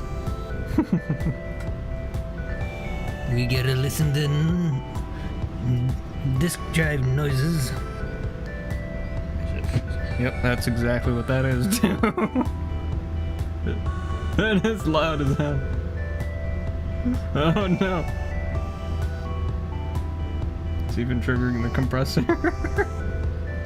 Damn it. Oh, crap.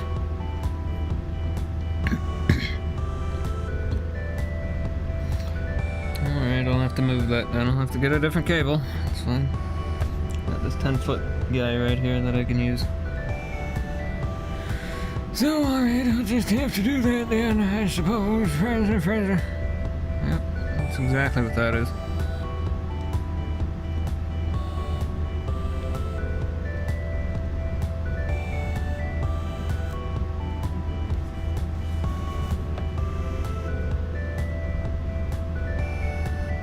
Oh, are you gonna ask me for all that shit? Oh, crap.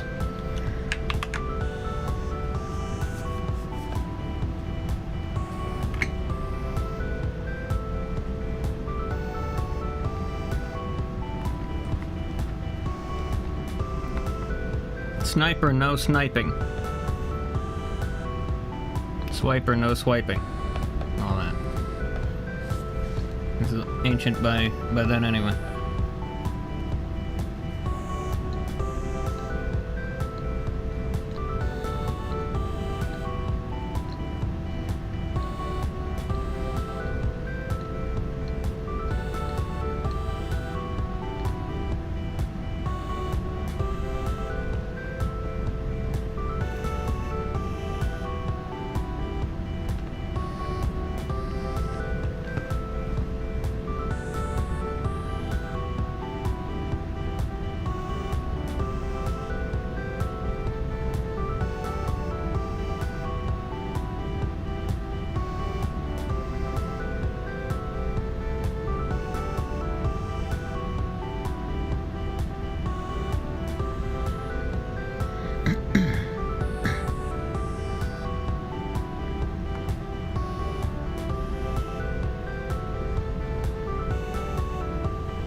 I don't see any scan QR code.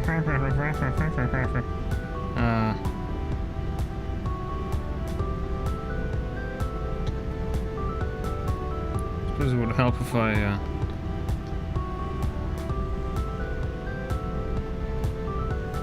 updated my app here. Let me just do this. Maybe it won't make me do this. Nope, it wants to do that. Okay. Yeah, I did, actually. It's not a PS5. That didn't take long for somebody to snipe that.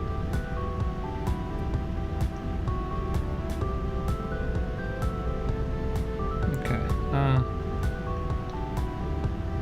I'm just gonna update my app.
Okay, there we go.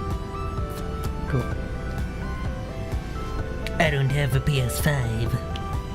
So, whoever is out there with the PS5, naughty, naughty, don't be doing such things. Thank you. And don't email me either. Unless you're Starlight. In that case, go for it. Anyway.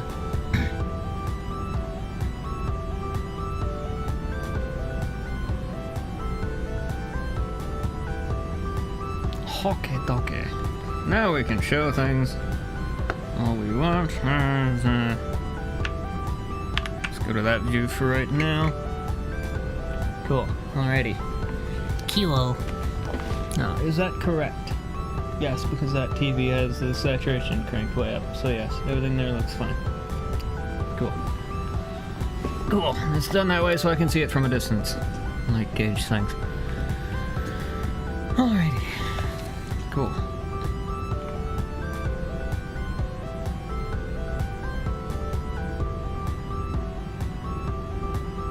So yeah, I've got all kinds of stuff in here. Ratchet and Clank, Destroy Humans, Bioshock. Kiss for Dreams. That's actually not mine, that's my friend's. Well, I suppose they're kind of an ex-friend now. They haven't talked to me in like years, so I don't know.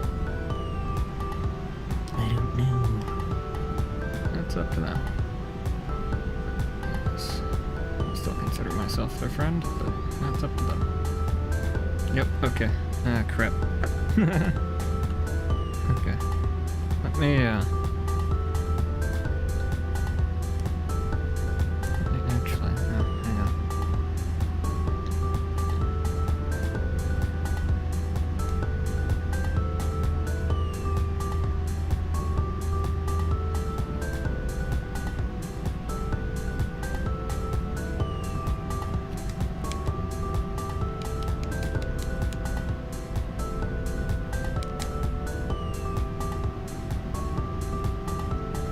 Oh, sorry, forbidden. Weird. They didn't shut the servers down, did they? That would really suck. Let me find out. What's that?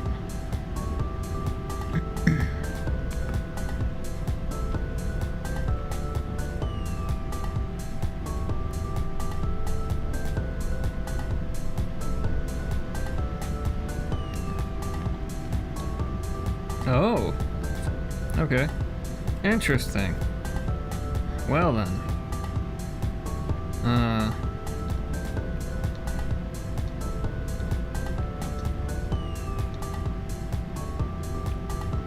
So I guess,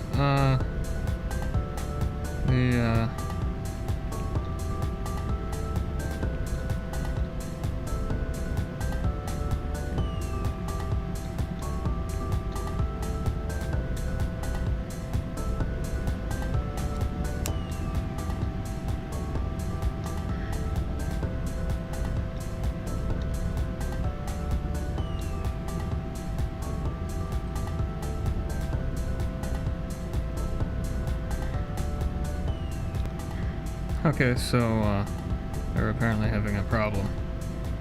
The, certificate is expired on their end, so, okay.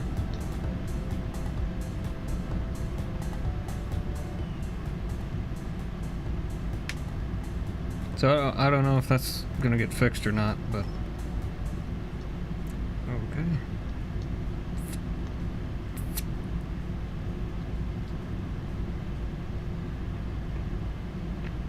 I don't know. Who even knows? Anyway. Alrighty.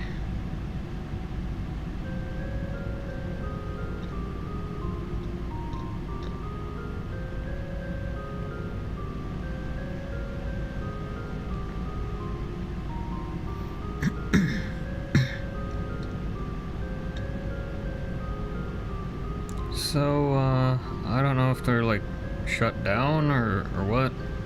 Not really sure. Okay. Oh, I see. Oh, wait a minute.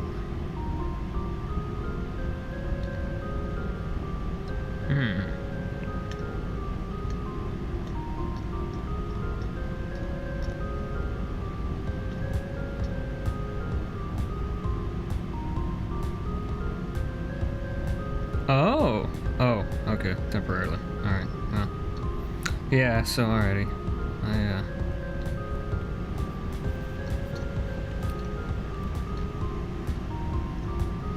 So, I don't know. In any case, they're not working right now, so whatever. Okay, that's fine. It won't affect us and what we want to do right now. So, no problem there. Let's see, never mind. Don't talk about toucans. Don't want to talk about those. Anyway.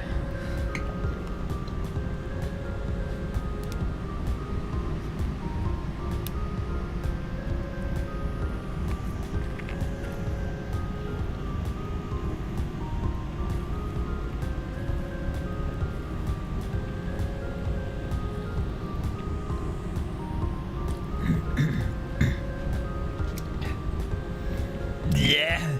Excuse me. Okay. Good, that looks good. Perfect. Cool. Okay. I'm going to switch the camera view over to the usual view now. And yeah. Boy, I love this frickin' stream setup. Slicker than frickin' snot can ever be. Which is disgusting, but that's the way it be. Alright. I hope that doesn't affect my my DLC. It shouldn't.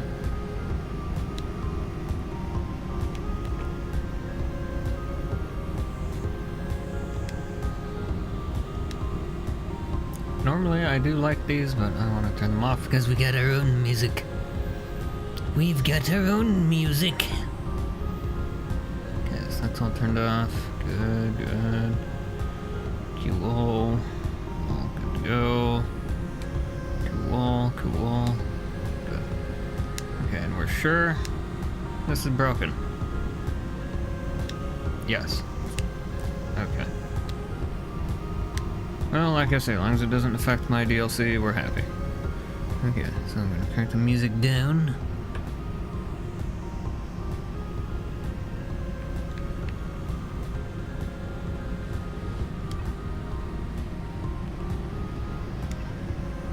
Okay.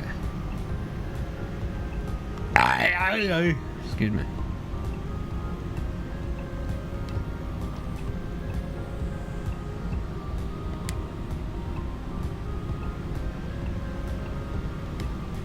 Okay, now I don't know where any I don't know where my stuff has been. Like about a year since I played this, so I don't know where anything is.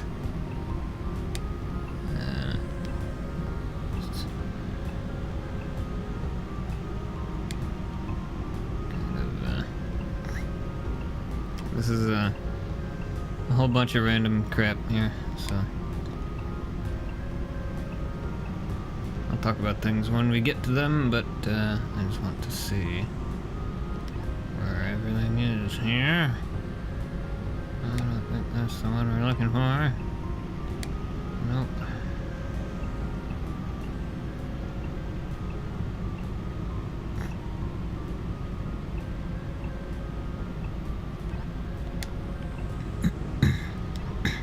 Well, that's the one that was here, so.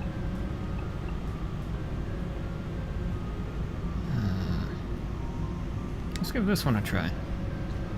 You know, if this complains about DLC, I'm gonna be pissed. Shouldn't, but I don't think it will. I think it's just like the multiplayer servers that are offline right now. I don't think it's the authentication servers or anything like that. Shouldn't be. No, everything's working fine. Cool. I don't know what's in here. Oh, this level. Okay. Oh, right. Okay. Oh! Oh, cool. Yeah, okay. I remember now. So. This is,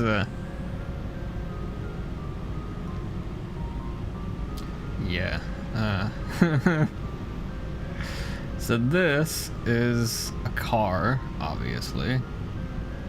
And it's one of the most complicated cars I've ever built in this game. And yeah.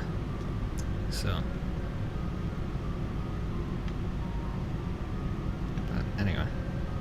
We need to start fresh. Or not fresh, but we need to start from Le beginning. so we're actually gonna go to a different level so that I can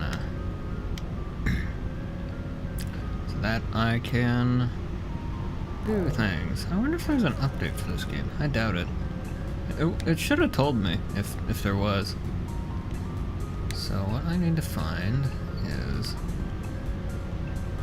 the terrain test. Train test. Where's the train test? Do we have the train test? Let's try this one. We shall give this one a try.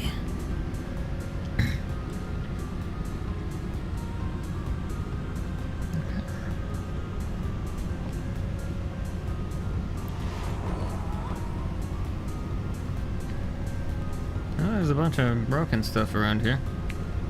What is all this? Oh, that's oh, no, wait. Or is that a new vehicle? I don't know. See, this is the problem when you don't do things for like a hella long time. You just kind of forget about stuff, so... you'll have to bear with me for a bit while I... So, basically, let me just kind of explain things. I build cars in this game, because I'm not super good at the platforming, and loading in levels on PS4 takes like an absolute freaking eon. So, yeah, it's just not the super greatest. So, I build things in create mode instead, for the most part. That's essentially what I do. So, and typically the thing I build is cars, because that's cool. Just cause.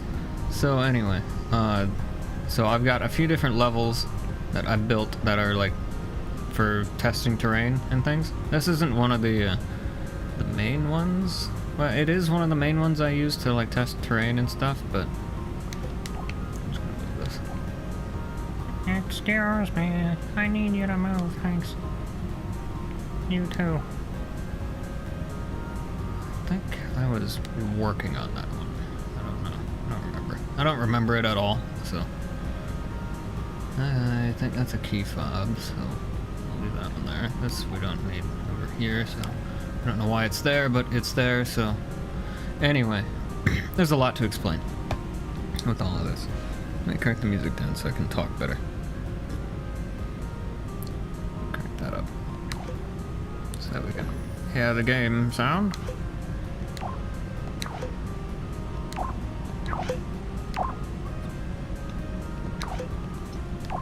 Cool. That should be pretty close to things. That's a little too loud, actually. Crank that down a bit more. Cool. That should be good. Alrighty. So, anyway. So, I make cars in this game. And I've done a whole lot of different stuff. I got the original Little Big Planet when it came out, basically. And I've been playing the series ever since. So yeah. Got pretty much all of them. Except for the Sackboy New Adventure or whatever. I don't have that one yet. But it's on my list, I just haven't gotten it yet. But anyway.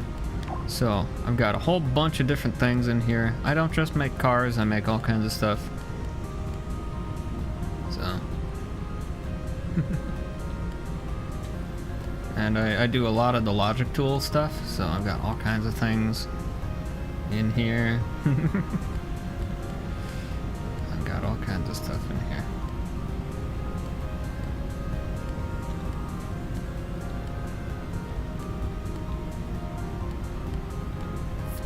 Yeah, we'll get to all these eventually. But,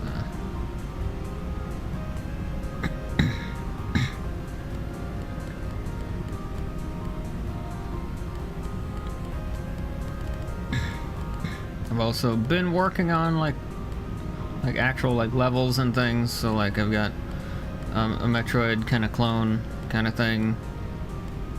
I've got like arm cannons and stuff. It's pretty cool. Very much work in progress, like super de-duper work in progress. But yeah, there's a whole bunch of like lore and things, of course, that I've made up because, you know, that's just what you do. That's, yeah, that's, things, but anyway. All kinds of stuff in here. Cans and, oh yeah, things a disaster. Anyway. We'll talk about that later. Anyway, so yeah, got all kinds of stuff in here. I swear, if I end up finding like some kind of sign of Use Starlight in here somewhere, then I'm gonna freak out in like the best way. But anyway, I digress.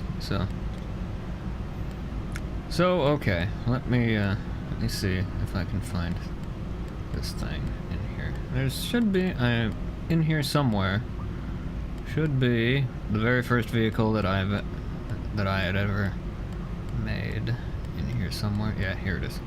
So these are versions of the very first like official vehicle that I had ever made in this game. So this is the yeah. So I've got a fictional company in this game that I've made up in my whole like lore universe thing, where it's Rexco, and I've got another one called Up and Down Industries, which is they make elevators. But anyway, like the most stupidest thing ever to make. But anyway, I digress. I was like obsessed with elevators for a while, many years ago. I digress. Anyway, so.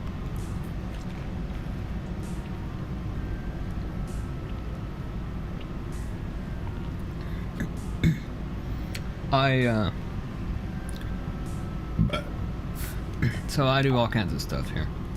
So this is one of the original vehicles that I had made. This is called a ZLX, and it's very old.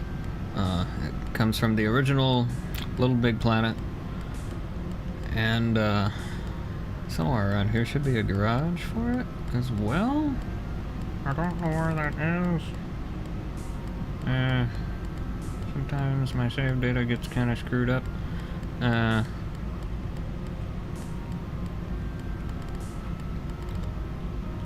don't know what happened to that. It's in here. Maybe it's in here. Might be over here. I've got a lot of imported stuff from... Yeah. So here's all the old stuff here that we got. So here's like the actual like original version of this thing that I've gone in and since slightly, ever so slightly modernized it. It's no different. I just literally changed the material on it. But so that's the OG version of it. But anyway, yeah. So like I say, this is these are some of the elevators I'd made from many years ago. But I digress. So I make cars in this game. So this is one of the original vehicles plus the garage I'd made for it. So kind of pop this guy down here.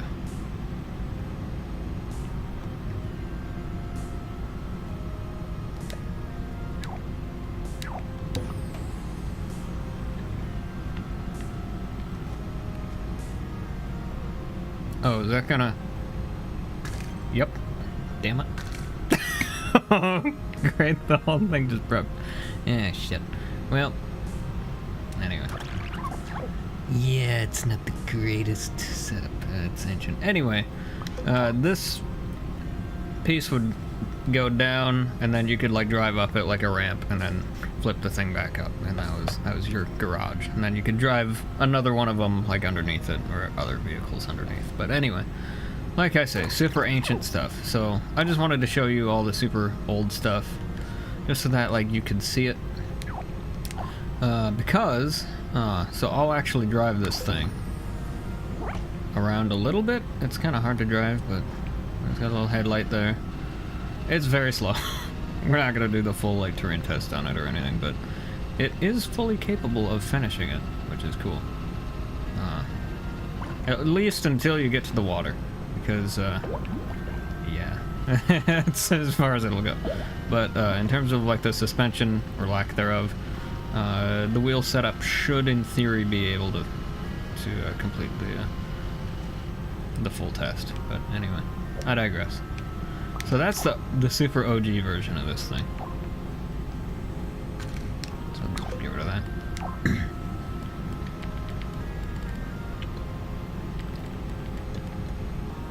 then let me change the music actually. I need something else that does other things. But anyway, so then, so I've experimented a ton with other stuff over time. I've actually got like a full-blown like kind of history kind of level of like the evolution of things. But I'm not gonna go into that right now. We might go into it later, but for right now, I want to show you the cool stuff. But anyway, so this is super old as well. So this was just an evolution on the ZLX down here. So and we got another variant of it. It's like a van kind of thing. So here's my actual like first ever vehicle.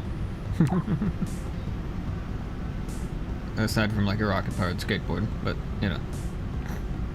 So literally just a block with rockets on it. Yeah, not the greatest thing on the planet there. but that's okay. Oops. But yeah. In any case, I digress. So we got all kinds of stuff now. So as time went on, I very clearly got more advanced with my vehicles. So this is the more modern version of that thing. Which I say modern, it's from very, very long time ago. This is actually from Little Big Planet 2 is where that one's from. Same with this. This is the same thing, just like with a roof over it, basically. So this was a van version of it. So we got a little garage for it as well. I had made up. I was gonna make like an assembly line kind of thing where like you could like order one and it would like build it, like show all the pieces being attached and all that, and then spit out like an actual one that like you could use and drive around. But I might still do that someday. I don't know. We'll see. But anyway, I digress. So yeah, what else we got here? A taxi cab kind of thing. Just another van, basically. Big vehicle there. Got some other things. This was originally going to be a shuttle that could like go through a tube and like go around, but that never really worked out. So sort of didn't work out so great. But anyway, this is a prototype all-terrain vehicle.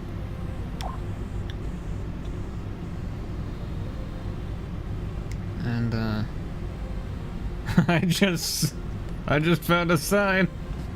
I literally said it too. Okay. Pat WS. So Starlight, if you happen to remember my first name, then that's crazy. Didn't plan that. Pat, what's the Patrick, what's the Yep.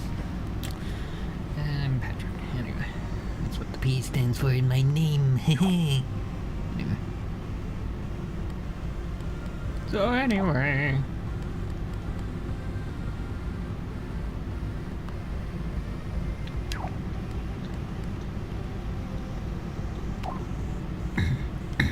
So I suppose I'll show you this thing. This one is also from Little Big Planet 2. So it's not the most sophisticated. This is very old. It's very old. There's no like actual engine or anything. It just meanders around.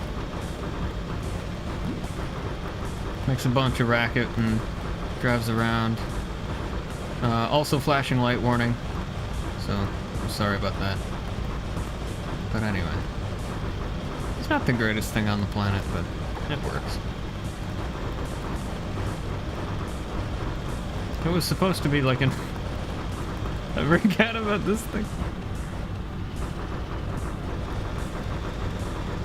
The sound it makes. It sounds like 1,000 little tiny feet. Which is essentially what it is.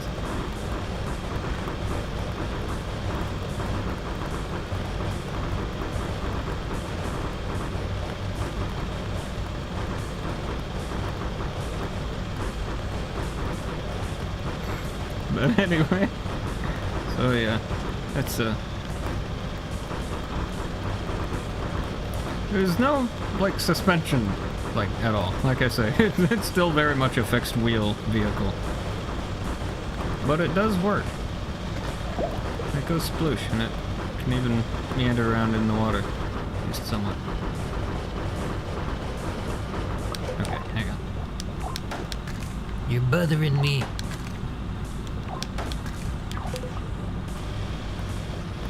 There we go. Now we can listen to all them little feets.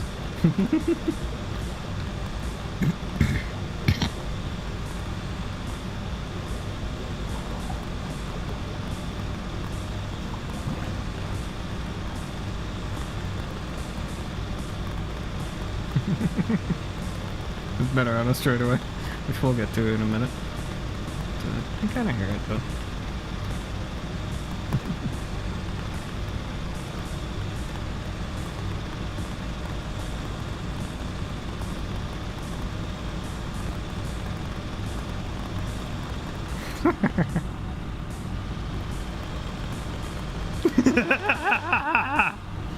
Sounds like 1,000 little feet. I'll turn my my mic and the music off so you guys can hear.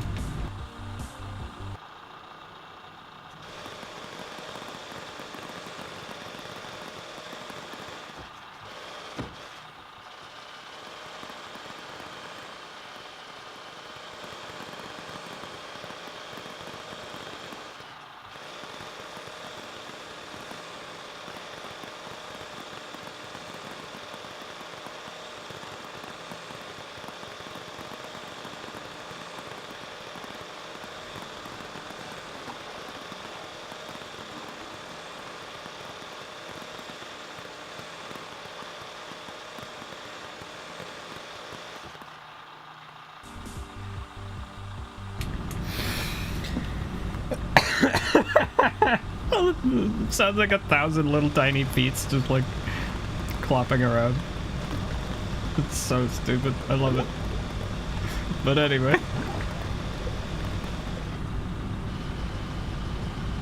Which is essentially what this thing is. Yeah, so...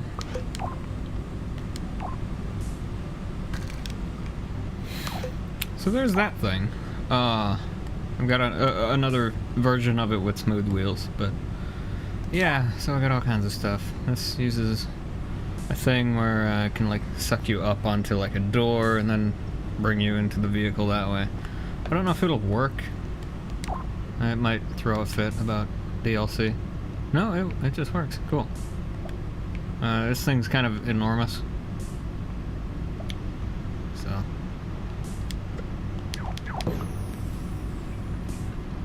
This is also from Little Big Planet 2, so...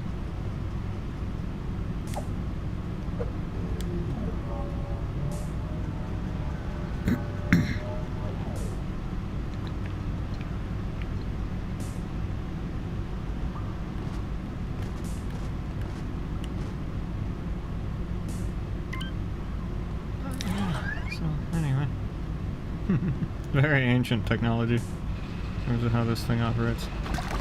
Also, it's not very reliable. It definitely fails the terrain test. It's an easy fix. I just make the wheels indestructible, but... It doesn't matter because this thing kinda sucks. So, not the greatest thing on the planet. But it's okay.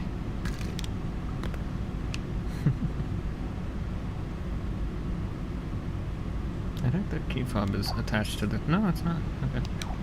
Excuse me, key fob. I need to delete these things. Oops. Okay, let's just do this.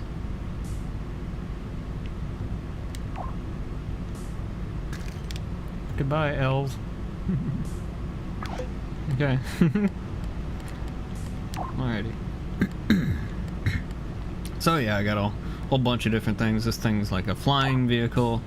It's very much like a fake fly where it's using movers to fly around. Same with this thing. But yeah.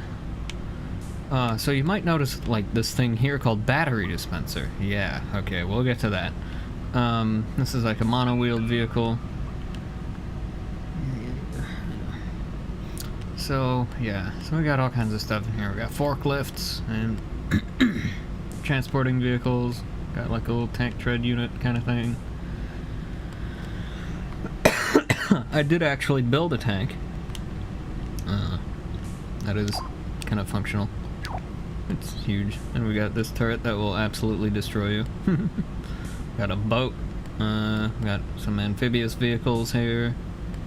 Things like that. Got some crappy walking devices. I got some clock action. Got battery units I'll explain about later. That's another kind of tank sort of thing. That's a very early prototype, super early, like Little Big Planet 1 era early version of like a amphibious vehicle.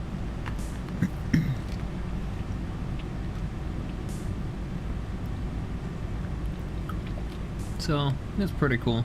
That's just a thing I had made for reasons. This is another thing I'd made for reasons. There's a whole lot of those. This was supposed to be an engine design that didn't work. Some prototype vehicle frames and things that I hadn't actually done much with or anything with, which is why they're down here and not in somewhere else. I'll get to them eventually. Although I think this one may have gotten turned into something. I think it did, yeah. That one didn't. No, that one didn't. That's the same one.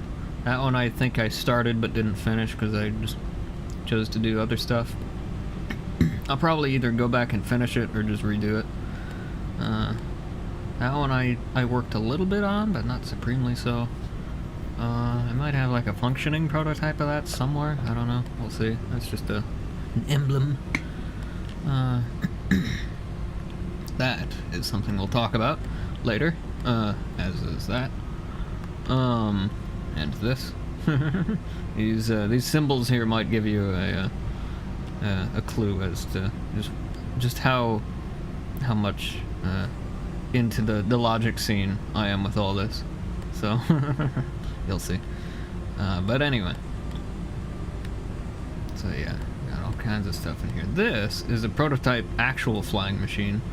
I'm going to eventually, what I would like to do is build a rocket-powered flying machine kind of vehicle that can like fly around with rockets and do that kind of gyroscopic automatic flight kind of setup where like you could basically just tell it to move in a direction with like the analog stick like you can with like regular vehicles, and but like do it with rockets. That'd be super cool, but I haven't figured that out yet. So in any case, these are just things and symbols and things for things and things and things, rings and things and rings. Anyway, Starlight. Anyway, so yeah. So let's talk about stuff.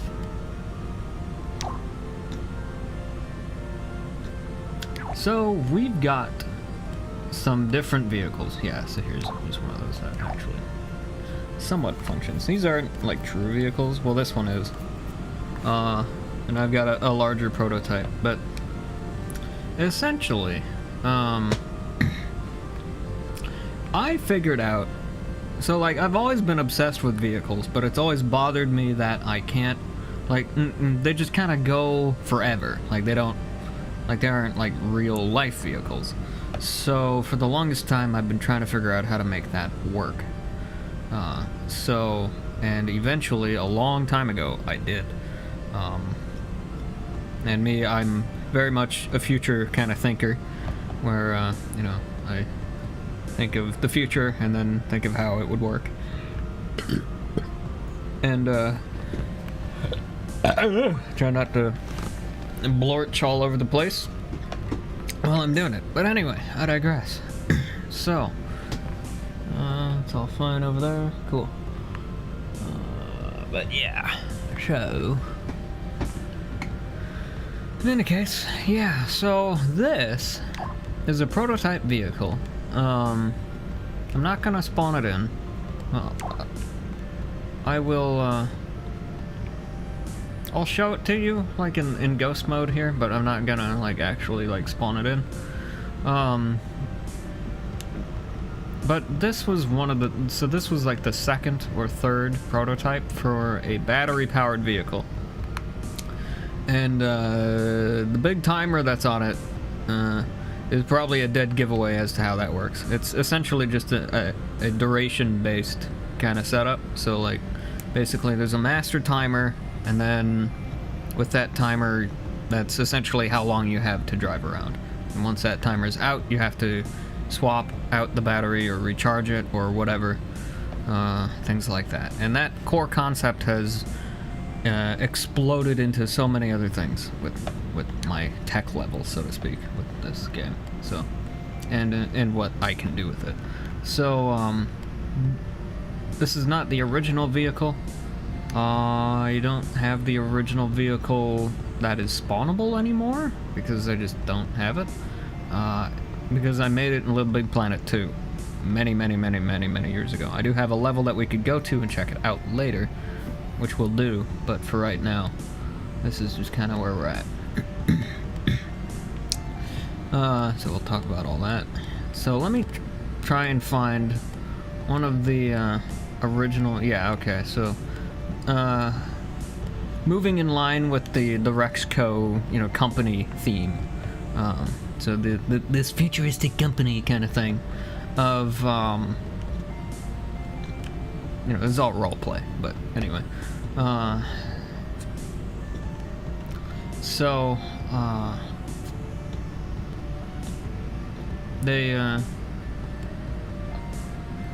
I made all kinds of different battery operated vehicles, and for the longest time, before I had like a separated battery system and had that work well, I went with integrated batteries instead, kind of like how modern EVs are right now.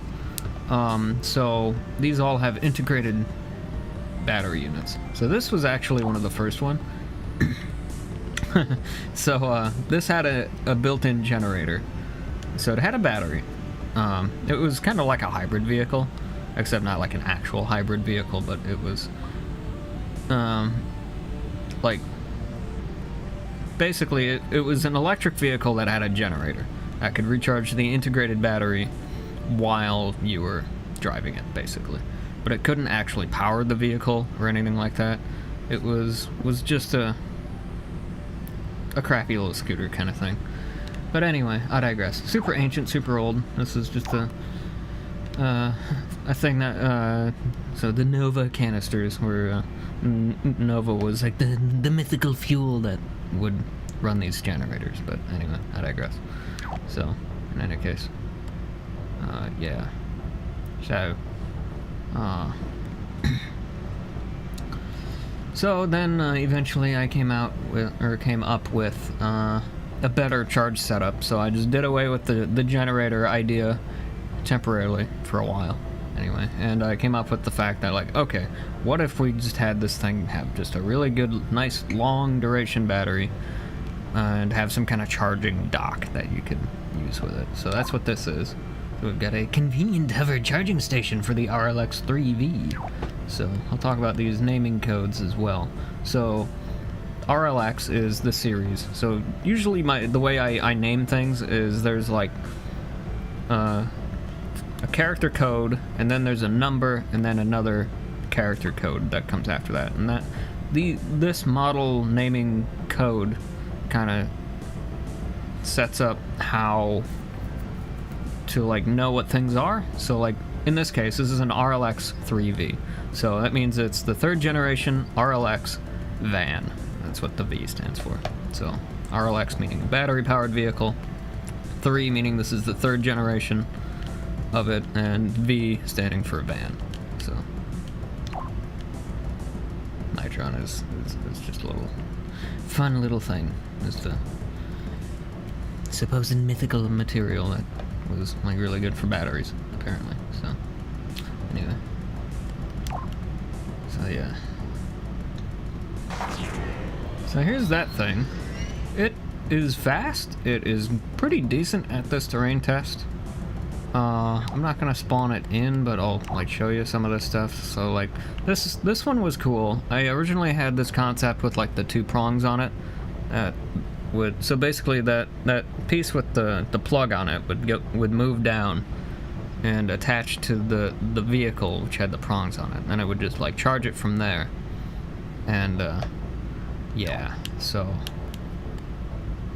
then I came out with this one, which is the RLX-4V. This is the Mark I version of it, because I had some issues with it that I didn't know how to fix at the time, and have since fixed, which we'll get to in a minute. So yeah, this actually has a battery meter on it, which is cool. And with that, you'll note that it has a different thing on the top of it there. That's actually the power connector. So we came out with I came up with this one, which because the prongs were cool, but it was such a pain in the rear end to make that work, so I chose to ditch the prongs and go with this kind of a setup instead. So it's just a lot easier to like line it up, and like it doesn't have to get stuck on the prongs, and like it's just, yeah. So that was the whole idea with that. So then I came out with a slightly revised version of this as well. But before I came out with these, I actually came out with this one, and this is a big tow truck thing. And this had more of an angular charging connector on it, and I don't remember why I did that, but eventually I just said screw the angles, I'm just gonna go with the smooth rounded curve, like semicircle on top, because it was just the easiest shape to charge stuff with. So yeah. So I'm just gonna spawn this. I'm not gonna spawn it in, but I'll show it to you here. So it's a bit smaller, but you know, it's okay. So yeah, and here's the charger for it. Still a nice hover charging unit, of course, and all that. So then we've got this one, which is a different thing. It's designed to transport other vehicles. So like you could actually fit the RLX 3 or 4 or any other smaller vehicle on it, and it would like attach to it and like hold it in place while you drove around with it, which is pretty cool. So I'll actually spawn it in and show it to you, and then I'm gonna sneeze. That was the sneeze. Oh man. That didn't even work. Oh, that would have come back, I'm sure. Anyway. Oh man. What the fuck even was that? What the hell? What the hell? What the hell are you doing? Having issues. Anyway.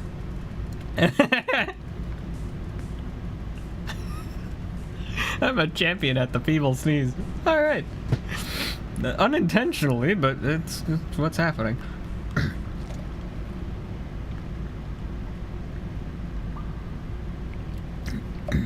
But anyway, I digress. So, yeah. So this thing, so let me explain something else. So I've got an idea here, or I've had an idea here for a very long time for a concept that I've always wanted to do, which is a dashboard in vehicles. Now the issue is, how do you make that work? Because in Little Big Planet, it's 2.5D, so it's a side scroller. So you know you can do like a Sackbot with like a camera mounted to, you know, the head, and have that work in a very klutzy kind of way, but or not klutzy, but kludgy kind of way. But that sucks ass. So you know it's just not the super greatest thing on the planet. So you need a better way to do things, and I've always wanted like a dashboard for these vehicles, but you can't really have that. So instead what I do is I take the concept of a dashboard and I put it on the side of the vehicle so that we can see it. It doesn't make much sense for Sackboy, or Sack people rather, but it does make sense for us, which is I mean, we're technically the operator. So, you know, we're the ones that need to see it, not our SAC person. So, yeah. So yeah, so I came up with this concept of a, so like, you know, the heads-up display, we have a head side display, meaning that, you know, 'cause it's on the side of the vehicle, not on the front of it, so, yeah, whatever, it's fine. Gonna change the music, but it's fine for now. But anyway, so this is completely just BS, you know, just to let you know, this is a fake flyer, not a real spaceship, sadly. Eventually I'll make real ones, but for right now, this is a basic one. But you see that little stop sign shape in there with the big X and all that in there? That's the display. And so here's the concept I came up with. Since we can't have like a dashboard in the traditional sense and like see it through our SAC person's eyes, we need one that we can see and, you know what's going on with our vehicle. So we have it on the side of the vehicle, nice and big for us to see. So that's what that concept is. So it's the HSD, or head side display system, and it originally started off with this vehicle. To my knowledge, I think this is the first one I had with the HSD system in it. I'm not sure, but anyway, so if you ever hear me talk about like HSD and that kind of stuff with Little Big Planet stuff, I mean head side display. So it's like a HUD but on the side of the device. So that's what that's all about. So anyway, yeah. So essentially what it translates to is it's just a display, and you can put symbols there, you can do pictures, you can do animated things, you can do whatever the hell you want, because it's just a blank canvas for you to do anything with. So I guess I'll show you this just so that you can kind of see what this is all about, basically.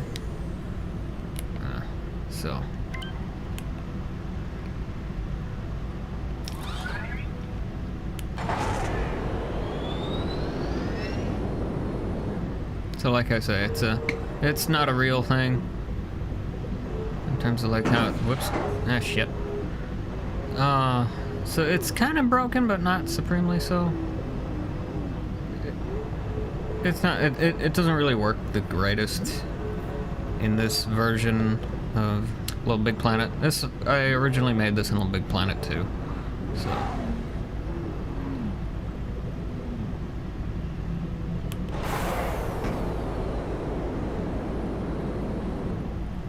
So there's an element in there that's kind of broken, but in any case, I digress.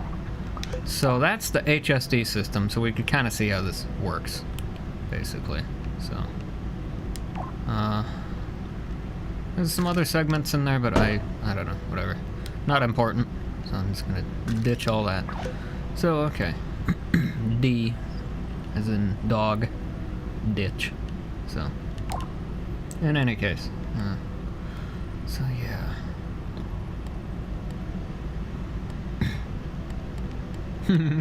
Just to show you another kind of thing. So this concept was the Vectron magnetic flux kind of concept. So I'll show you how this all works. Oh, hang on. There we go.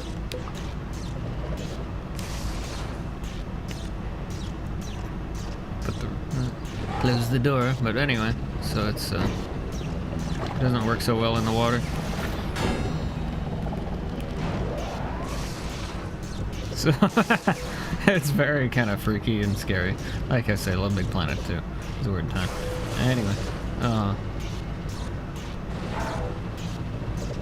and those lightning bolts are lethal. Like, they can definitely zap you and make you explode. I shall demonstrate. At least I'm pretty sure they can.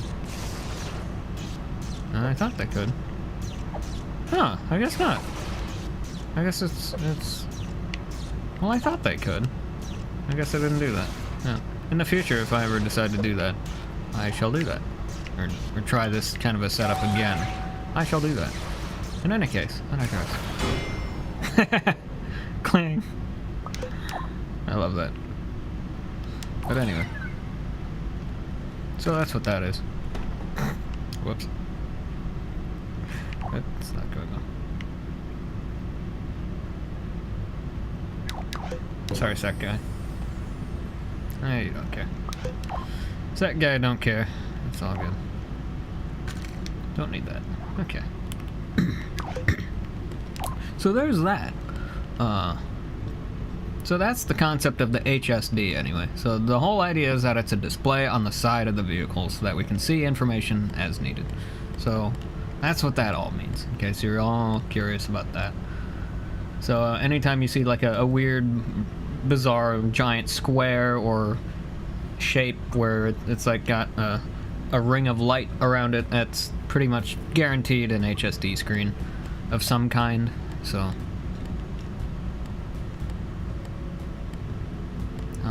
but anyway, I digress. We'll talk more about that as we get to it. But in any case, yeah, so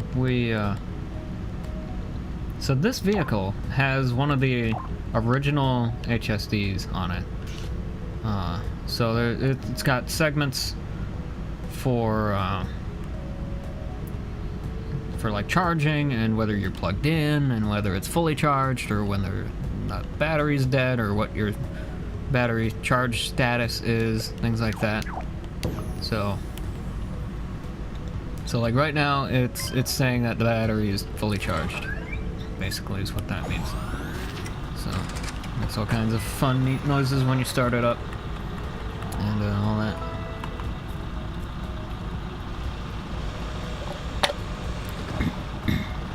It's got a little speedometer on it. It doesn't have like a battery draw meter on it or anything.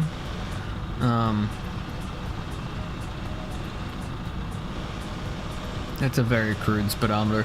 It's not very sensitive, but as we can see, just by like driving back and forth, like we're using up battery on that thing. Kind of hard to see it because it's so bright. I have done that better in the future, like after this thing was made. But as we can see, it's draining battery. So, but yeah, so it's pretty decently powerful. Also, the speedometer only works in one direction. Go figure. Whoops. But anyway.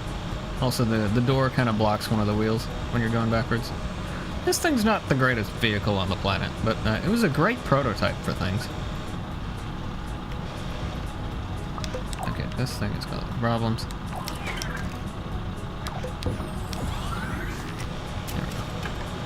I need to be able to move. Ah, jeez, you're gonna do all them beeps again. I got my own beeps, I don't need yours. Okay, in any case. So, yeah. So, there's that thing. I'd show off, like, the charger and all that in action. It does all work, it's just, you know, we don't need to do that. So, but it's all here, it all does work and things. It truly does. It's all there and it all works. In any case, so, like I said, we got this thing as well. This was a more earlier variant of it. There was a display system on it, but it wasn't... I don't classify this as an HSD because it doesn't use, like, segments. So, in order for it to be classified as an HSD system, it has to have, like, different segments that are presented on, like, a background. And this doesn't do this. This does use segments, but they're, like, blocks. It's hard to explain, but this doesn't meet the criteria for an HSD system. Like I say, it's hard to explain it, but it doesn't. So this we'll talk about later, as we'll talk about all of this later. This is all future stuff. But anyway, I digress. So the next thing I wanted to do was I wanted a system, because I had gotten all the prototype work done with the HSDs and the battery systems and all that stuff as far as I could get with it in its current state at that point. So now I needed to take all that stuff to the next level. So what I did was, I was like, okay, how can I improve this? What if I removed the battery from the vehicle and made it separate? So that's where that big vehicle down here came from. I'll show you that if I can find it again.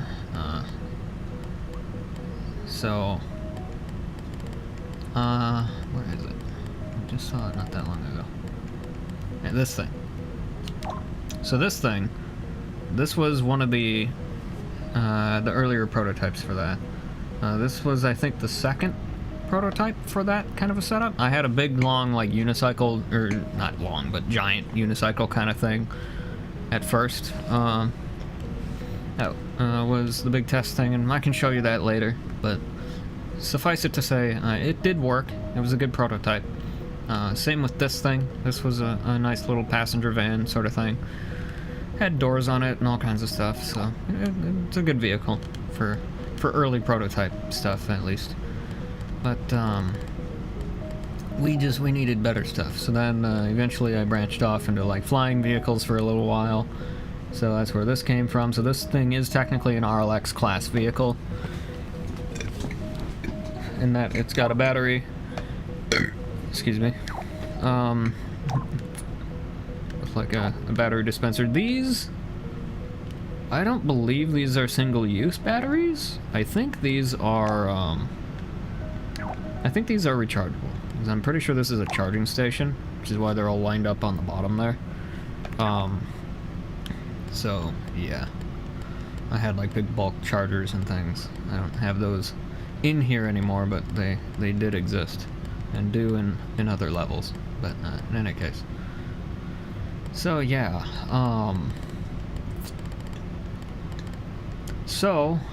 we needed a vehicle with a removable battery system that didn't suck, because those ones were fine, but they lacked style and all that, but they were great prototypes. So what I came up with was the DZX, or not DZX, but DX series of vehicles. And this was basically, this was essentially an RLX vehicle that had the batteries separated.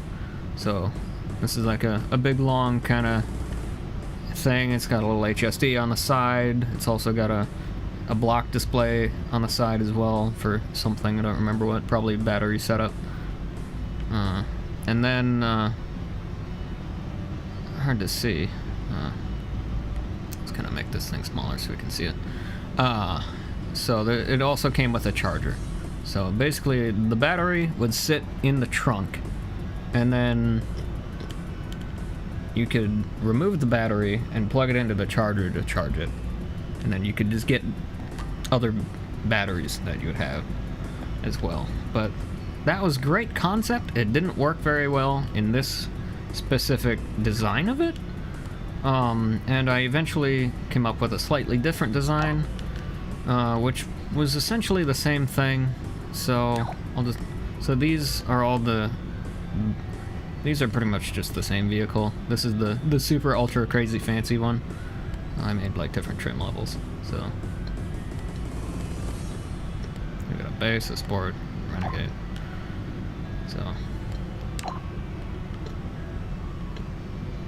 So here's this thing. Got all kinds of crazy lights and stuff on it, which hilariously didn't drain any more battery, because I just didn't know how to do that yet. So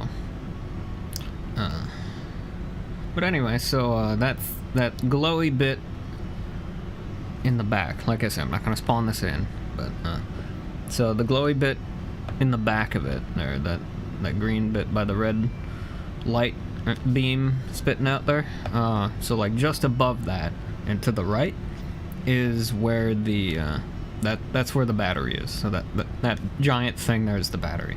And the reason why it's got like a little swoopy thing to it was, the idea was that I was going to make it be integral to the vehicle, if you wanted it to be. So, the idea being that, like, it was going to be like a spoiler kind of thing. So, you could stick it on, like, the back of your vehicle and it would just, like, form the rest of your vehicle. In that way, which would have worked fine had I continued with that. But I didn't, because this method sucked. Because you couldn't get the battery out. The battery was the entirety of the problem. It was just too giant, it weighed too much, it didn't last long enough, it was just, it was a nightmare. So, I came up with a much different way of doing things.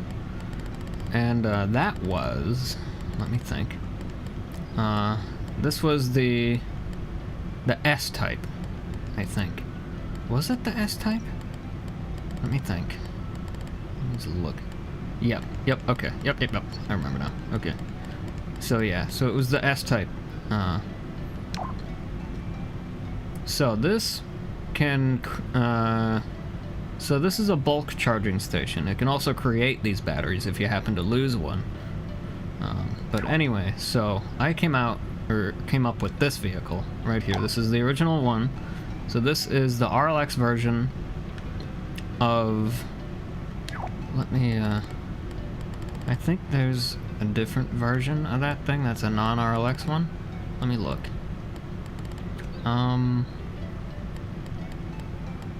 Didn't I have one? I could have swore I did. I think it was silver, wasn't it? Oh, hell. I don't remember. Is this it? No, it's a different thing. Well, crap. Maybe it was just a prototype or something. But anyway, I digress. So this is the RLX version of the CHX 1300. So there was originally going to be a different version of this thing. I'm probably going to go back and like redo some of these vehicles with the newer modern stuff. I don't know. We'll have to see how things go. But in any case, I digress. So, yeah, note the prototype S-type battery down in here. With the word replace. So pretty much as soon as I had made this version, or this instance of this vehicle, I figured out how to fix one of the problems with the battery setup, because the problem, it had some issues with the batteries themselves and like how it interacted with the vehicle and things like that, and it was purely on the battery side. So I did fix that. So pretty much immediately after I saved this, I was like, oh hey, I know how to fix that. So I went and I fixed that. So, but this thing still spawns with the older version. So in any case, then another thing you might see there is alarm system enabled. What the hell is that? Well, true to real life cars, I wanted to have an alarm system on there. Not necessarily in a traditional, like, you know, alarm in that like it would actually do something kind of alarm system, but something in general that would just, like, you know, I wanted door locks at the very least and a cool little blinky light. So that's what I did. And I don't remember if this thing has it or not. I don't think it does. But I came up with this thing. That's not correct. But we have this thing here. This is the prototype. Now with theft prevention system, which equated to a door lock. That would just prevent the door from opening. You could still just like walk up and hit the triangle and just enter the controller-nator. But, you know, I digress. In any case, it was, you know, role play, you know,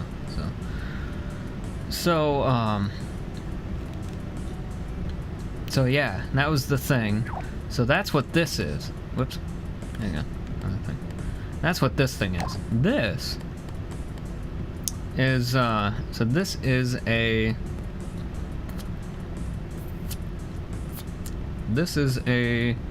transmitter unit that you could use with that vehicle I just showed you. And it would essentially lock or unlock the vehicle. So this is essentially a massive key fob. This is essentially what this thing is. Hand me the clicker, I need to change the channel. You know, that kind of a thing. So, giant fucking remote.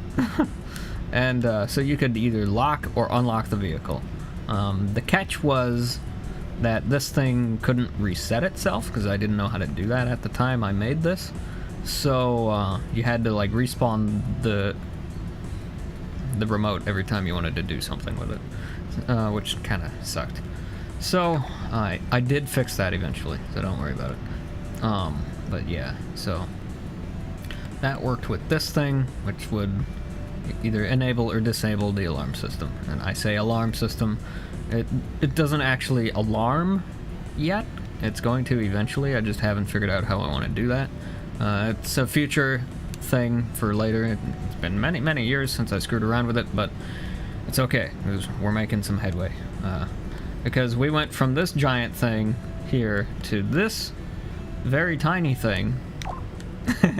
That I had to make fun of Mac OS and iOS and iPad OS and Apple with all their everything OSs. So we have a key fob with Fob OS 3. Fucking Fob OS. That's stupid. I love it. It's so stupid. But yeah, so this thing does pretty much everything you could want it to do. It'll do garage doors, it'll do all kinds of stuff. So this is actually the ability for this thing to exist actually came from my work with that Metroid Prime, or not Metroid Prime, but that Metroid level, because I had actually made power armor with power suits and arm cannons and morph balls and all kinds of neat things, which we can see up here. But anyway, so this, all the tech that was in this thing, I was able to squeeze into other stuff because it just expanded my brain on like how to do things. So I was able to make a really cool key fob that can do all kinds of different things. So it can do many more things in the future, which is the really cool part. I could slap an HSD on here if I really wanted to. And I might do that someday. I don't know. I could come up with a freaking smartphone if I really wanted to. That would work with the freaking sack pocket system. You know, it's all kinds of different things like that. So, like I say, so this thing can do alarm switches, garage doors, remote ignition systems. We'll talk about that later. But anyway,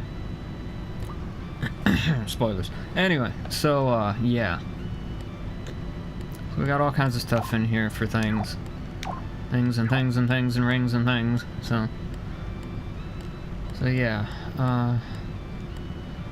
But in any case, so that's the alarm system setup. So that's what all that's all about. So if you ever read or hear me talk about that, that's what that is. It's essentially just a door lock is what it is right now, but in the future it'll do other stuff. But for right now, it's a door lock system. Or just a locking system in general. In any case, I digress. So, back to the RLX stuff. So, this is the S-type prototype, basically. So, this uses an S-type battery. And the idea behind this is that it's a removable battery. It's pretty lightweight, not as light as it needs to be. You still needed, like, the grab gloves to, like, move them around really well, like, at all. This vehicle has a really crappy HSD in terms of like its abilities. It has like an actual light on there for like charging, and then it's got a couple of segments for battery status of like whether there's a battery in there or not, or if it's having a problem, or if it's dead or whatever. Then it has a block display system above the door in the roof that you can actually see right now. Has some segments in there lit up, and that is your battery meter, basically. So that will, each block there will decrease and turn off as the battery level depletes. So the idea with this is that you have a removable battery system that you can swap out batteries with on the fly. And you can't drive the thing without a battery, but yeah, like you could bring additional batteries with you if you had them. Not with this vehicle because there's no trunk space. But you could do that. This is a multi-system battery charger station, so it's like a fuel station but for RLX vehicles, because the idea with all of these vehicles is that they can be, at least with the future versions of them anyway, or the more recent versions of them anyway, you could either swap the battery out, or you could take it to a charge station and just charge it through the vehicle. You could take the battery out, bring it to a charger, and charge it elsewhere. The vehicle can charge it if it's got like a generator set up, things like that. So there's a whole bunch of crazy cool things to do with it in the future, but in any case, yeah, so that's what this thing is. This is just a big charging station that like you can drive your vehicle into and have this arm come down and charge stuff if you need to do that. So in any case, then we have the the S-Type Series 7 battery. So this is the original battery setup for an average of 68 seconds average runtime, which is terrible. But hey, I mean it made sense. I mean that's a lot of time to drive around. So like it sounds like it's barely any time at all, but like it only drains the battery when you're moving. So that's a lot of time to drive around. So then I came out came up with this thing, and this is the SRX 1100 unit. Now I actually came out with a couple of different revisions of this, but I'll talk about that in a minute. So this is this has a retractable suspension. It has a rear hatch, so it has a trunk, and it's got an S-Type battery system, and it's got an alarm system on it, so it's pretty cool. So the idea with this is that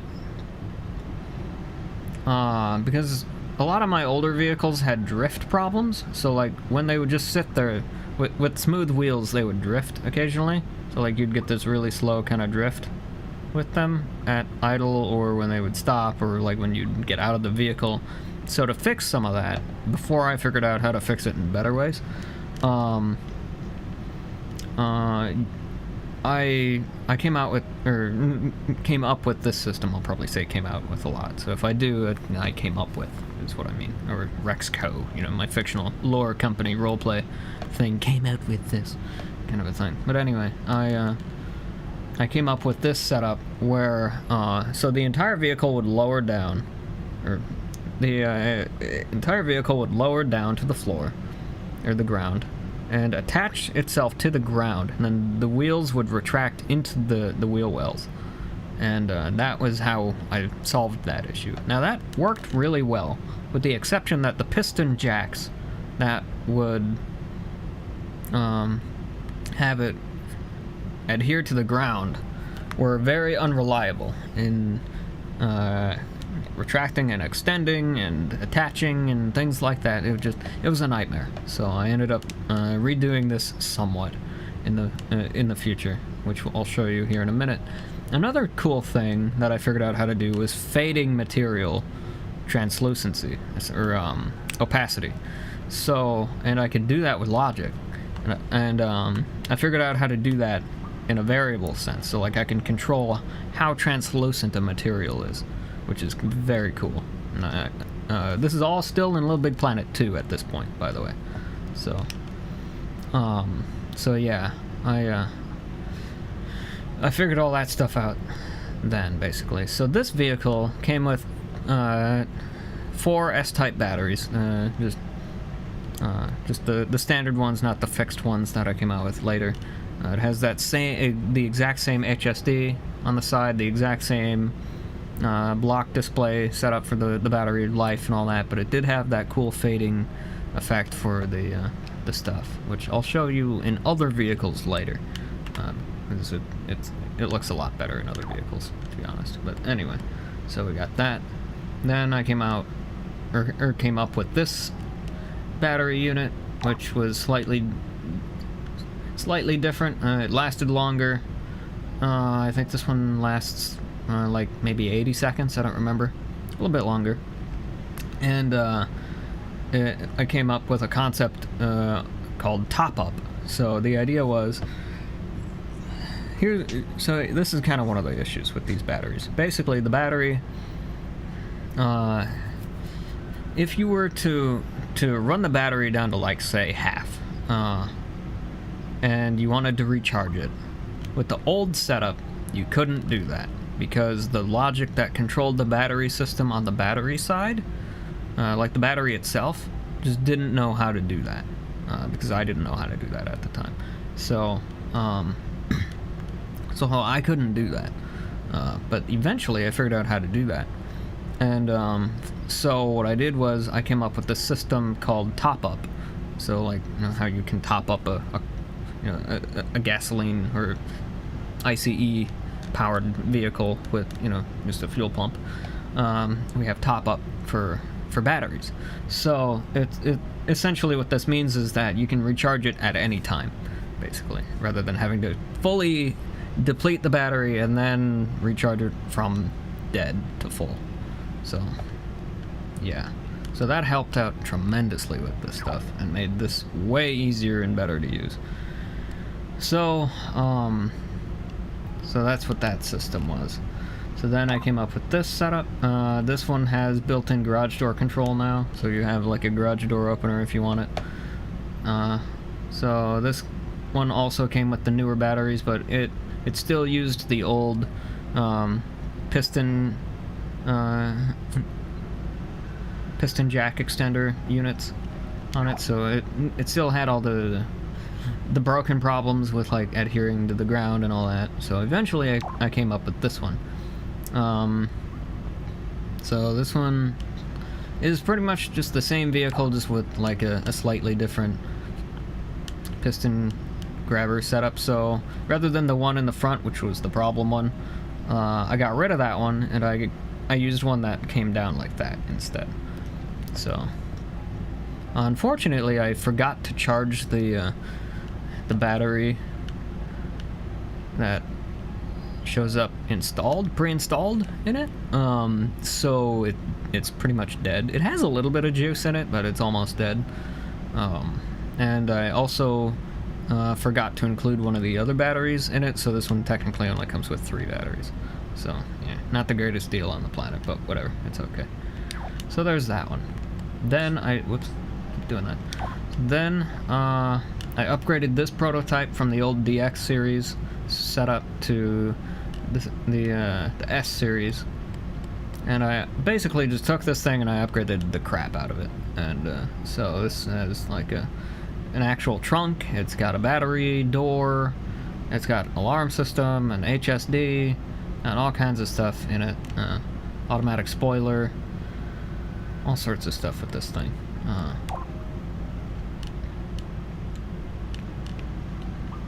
So this thing's enormous. It will definitely not pass any kind of terrain test, like at all. It's a super long boy here, super crazy long dude here. But yeah, it does kind of work. It's not like a super crazy advanced HSD or anything. I mean, we can literally see each individual segment like has its own space and all that, which works great. But like, you know, we can do better. So in any case. But this was a good early thing, so yeah.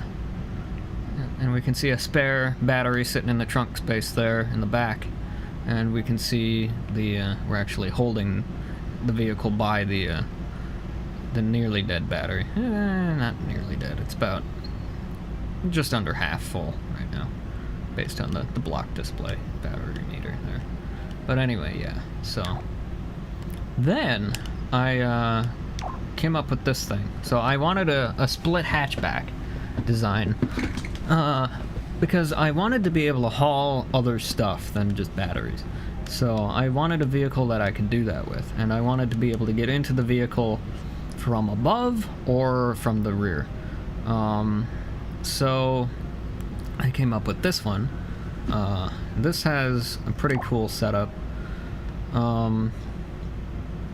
So it's pretty neat. It's still using all the same basic core tech that I've been using.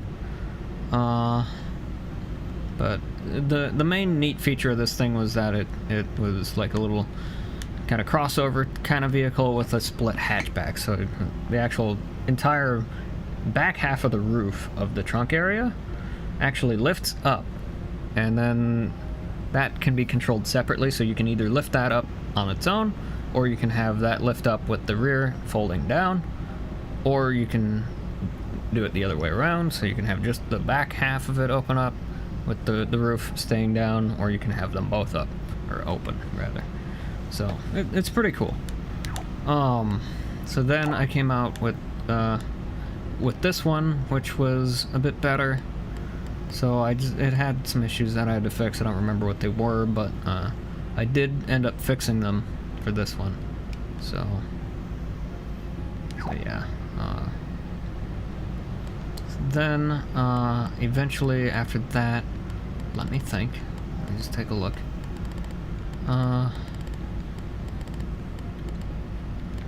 iPad's gonna run out of battery. I'm gonna have to plug that guy in here eventually. And Zephyr's on screensaver. Okay. Yes, we're still going. Cool. Perfecto. I apologize if this is like super boring to people. We want to watch things happen instead of listening to you drone on. It's fine, I'm sorry. Maybe somebody will find this interesting. Like maybe Starlight. I don't know. Maybe you're super interested in this stuff. Came from my brainium after all. But anyway, I digress. So, yeah. So then we came out, or we... I say we. We as in... You know, the fictional company of Rexco is the we. It's me, though. It's all me. In any case, I digress. I came up with this thing. So this is the RLX RHX. This is an X-type vehicle, and this is really crazy. So this has a whole bunch of cool stuff in it as well. So there were a whole bunch of different projects that that were going on with Little Big Planet 2. This is all still Little Big Planet 2 at this point. So, with the exception of the Metroid stuff, that's all Little Big Planet 3. But in any case, well, S-Type and all that, that's all Little Big Planet 2. So, then, let me see if I can find... Okay, yeah, so here we go. So, I was also crazily interested in, like, displays, because of course I was. You know, I wanted to improve my HSD setups, and, so what I did was, I wanted to figure out, like, display units. So I've got this guy here. I don't know if it's got the... Okay, it does. Cool. So this is a dot matrix display, and this was one of the very first ones that I'd come up with.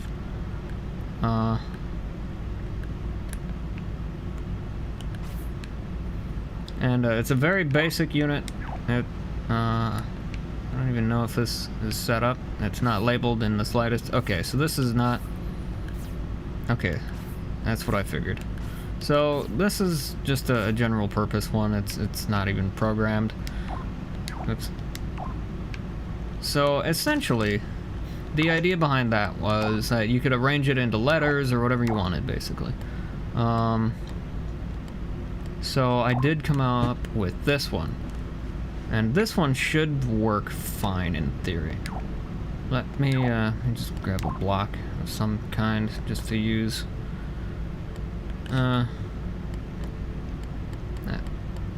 Just to put the microchip on. Let's just use something neat here. How about a piece of glass? Yeah, this will work. Got the green. I like green. Cool.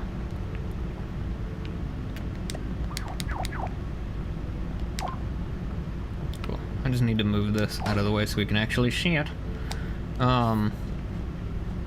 So this doesn't have a whole ton of stuff on there. I guess it's not actually programmed, is it? Is it programmed? It is not. Okay. Crap. That's what I was afraid of. Okay. That's what I was afraid of. So this is still not programmed. That one isn't, anyway. I do have ones that are, but this is not one of them, clearly. So, let me,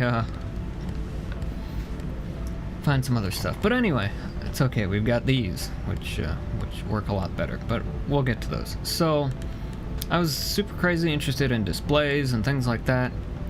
So this is one of the biggest, coolest ones. So we've got a...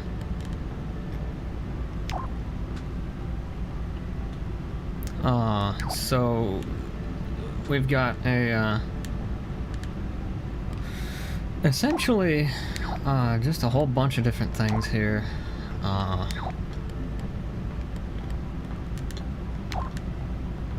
Yeah, so this is pretty crazy. Okay.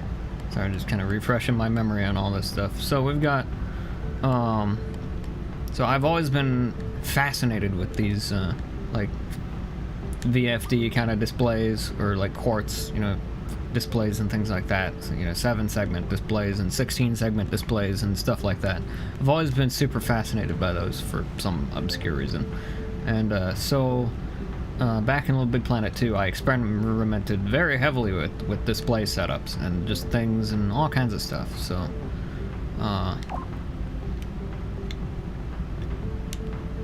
so I've got this here, which is just your bog standard 7-segment display. It can do pretty much every digits, or every digit rather. So we've got you know, 0 through 9 and then off. So no fancy characters or anything on that one specifically, but I do have other ones that can do fancy characters and animations and things. But anyway, I digress. So then we got this one, and this one's pretty cool. I guess I can show you this one. So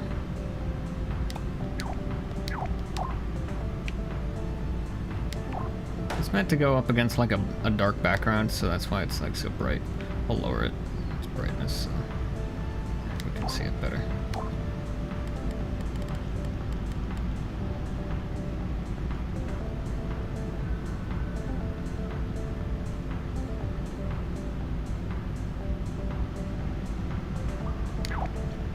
But yeah, cool. So that's a little bit better anyway. I'll zoom in so we can see better. So okay. The other way. Ooh, yeah, as we can see, it's a little bit laggy. Is any of this labeled? No. Just no. Oof, okay. Is any of this labeled? No. Is this the actual? Okay, here we go. Cool. So this is the bit we need. Okay, so we're gonna have to kind of live with the crazy wires and all that. Sorry.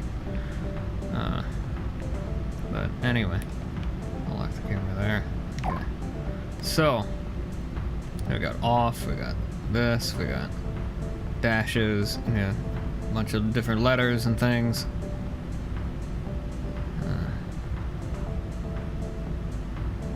So we got A, B, C, D, E, F, G, H, I, J, K, L, M, N, O, P, Q, R, S, T, U, V, W, X, Y, and Z.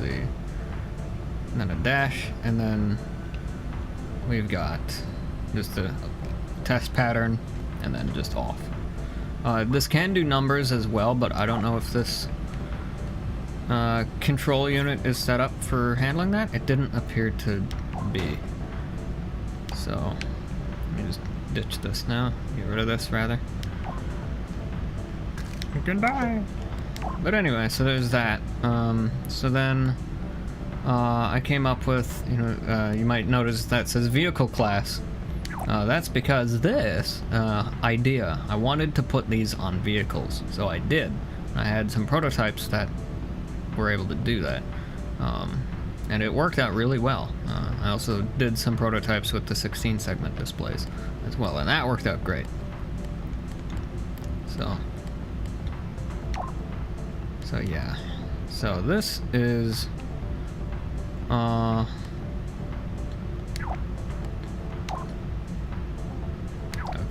so yeah.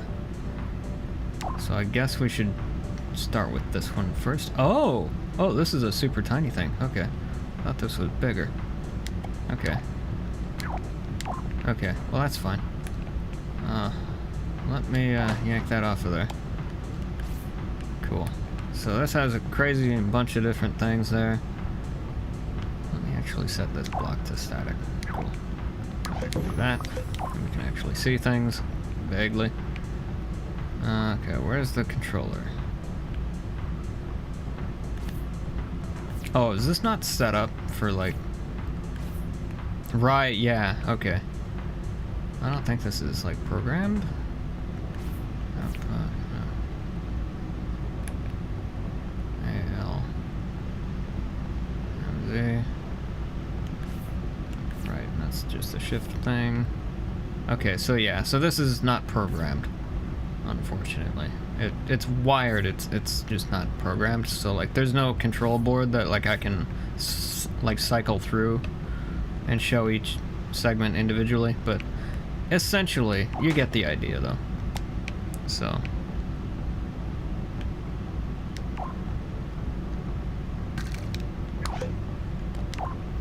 these, on the other hand, these are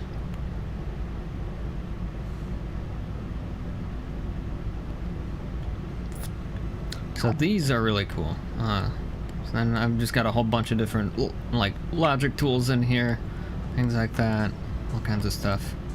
But anyway, this is the big thing that we're gonna look at right now. Yeah, so this is essentially a giant Nixie tube, is what this thing is. And the reason why it's in a controlinator is because it takes up less space than a microchip. And it's a lot easier to screw around with. I don't know if I have like a control unit for it that I can. Okay, cool.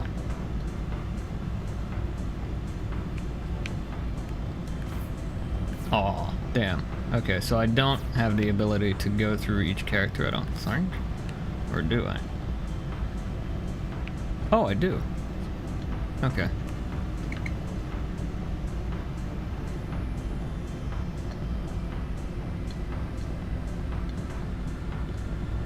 I see. Okay, cool. Yep, okay, cool. So we can actually see these. That's really cool. Okay. Now, let me,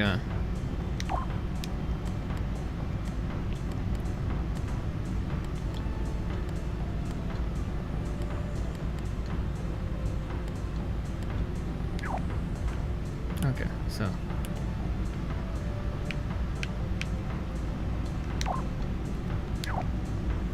No, it won't let me actually, like... Let me just do this. Okay, so that should help with that a little bit. It's sort of hard to see, and I'm sorry about that. But just to show you that, like, this does work. So... This is a very... Well, this is pretty recent. We did this one pretty recently. So we got, you know, A, B, C, D, E, F, G, H, I, J, K, L. This is a prototype, so that's why it's all giant like this. But ideally, this would be a lot smaller, and it is on other things, but I digress. Z, Y, Z, W, X, Y, Z. So yeah. I can do numbers and all kinds of other stuff too, so. 0 through 9, special characters, things like that, so like I say, it's pretty cool. It's got a decimal point as well. In fact, it actually has 2 of them. But, yeah, so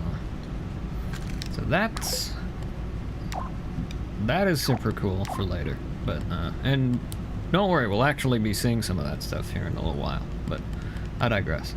So, I just wanted to explain all that so that the rest of this stuff made sense for later. So then, back to the vehicles. So this, we've got this guy. So that's what all this is about. So we got the, the 40 by 5 text-based HSD. So, this thing was a massive groundbreaker in terms of what I could do with vehicles and just everything in general. So this was still, I believe, Little Big Planet 2 era. I'm like 99% sure it is. Yeah, definitely. Yep, I can already just tell. So this I am going to spawn in because it's very cool. It's also enormously complex, so you'll have to, like I said, give the game some patience with that text unit there. So, anyway. Also, I've got a drift prevention set up on this wheel, so actually on both of the wheels, apparently. One moment. There we go. Cool. Okay, but before I do that, I want to grab a key fob.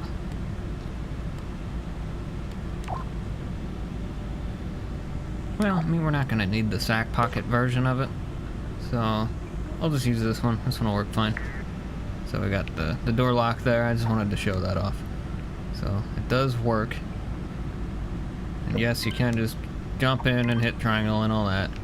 On future vehicles, it won't, or on later vehicles rather, it like it won't let you do anything unless the vehicle's unlocked, but this early in this stuff it doesn't do that, so then you can unlock it with that. So hop it into play mode. Yeah, so anyway.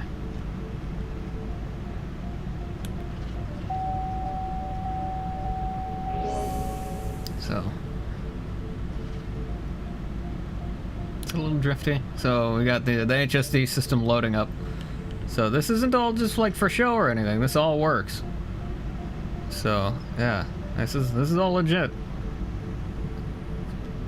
This is all just for show, but yeah. So this has separate modes and everything.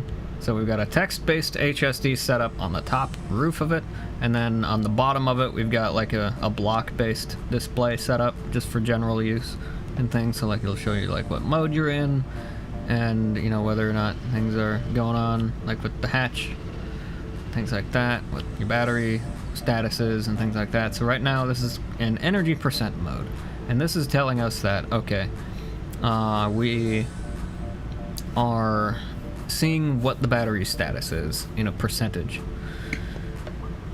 And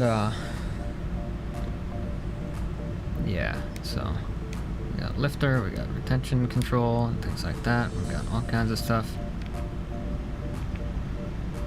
I think one of the lifters is enabled. No, it's not. Okay. Cool. So yeah.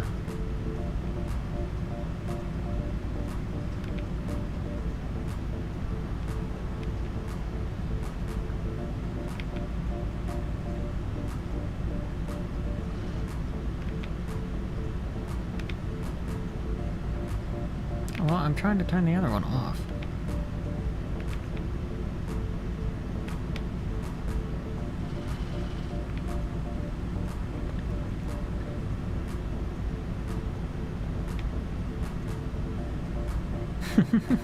There we go. Okay, it's a little, like I say, it's very old. Little Big Planet 2 era, so very old. But anyway, let me get this thing out of the way. Don't need that anymore. Cool. So I just want to show you this thing and drive it around. This thing won't pass the terrain test very well at all, but I do want to just kind of drive it back and forth for a bit so we can see that the battery does deplete. So we do have a block-based display. Yep. So it just went down to 90. Now this is a simpler HSD in that it's not using like the 7-segment displays or anything. This is still using like a Nixie tube kind of style, like one segment per character kind of thing.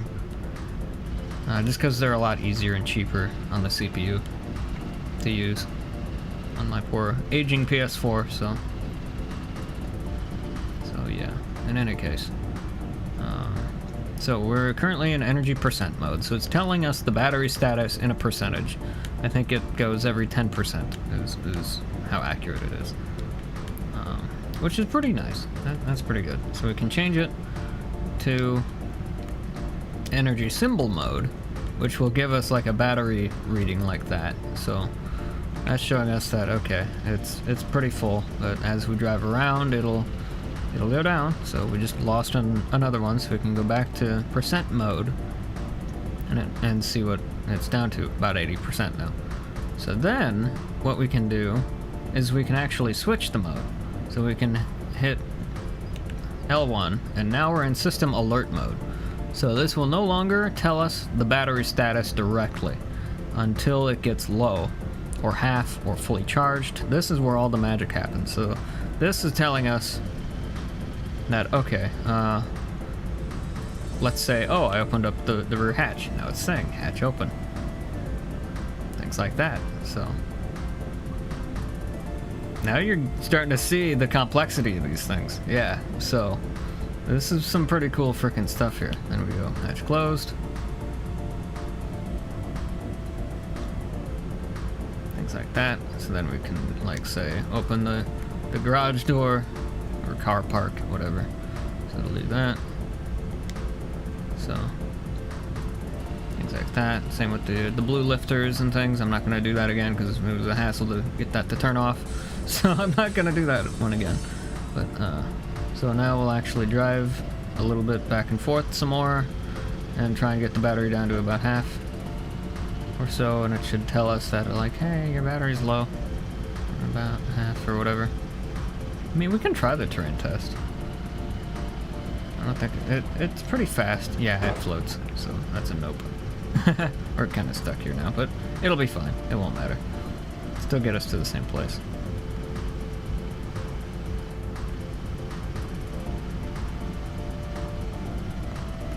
We're still using up battery, so it's fine. We're just spinning our wheels doing nothing.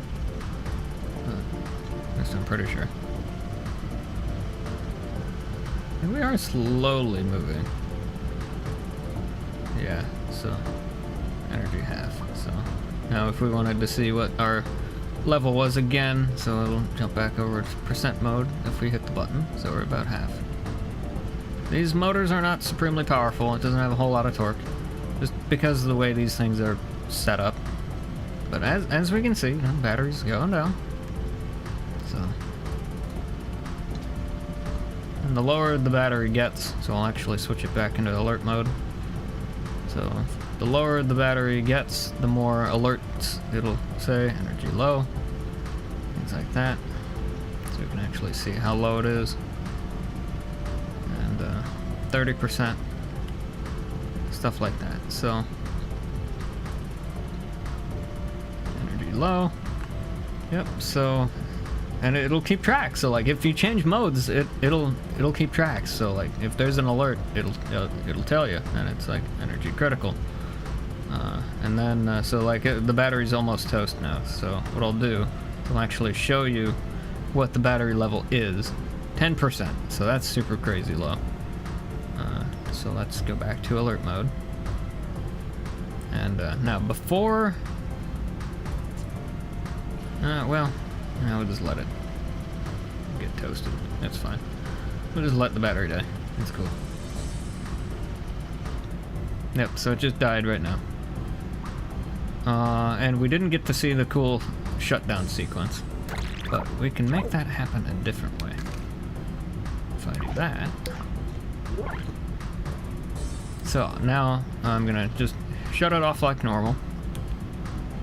So there we go.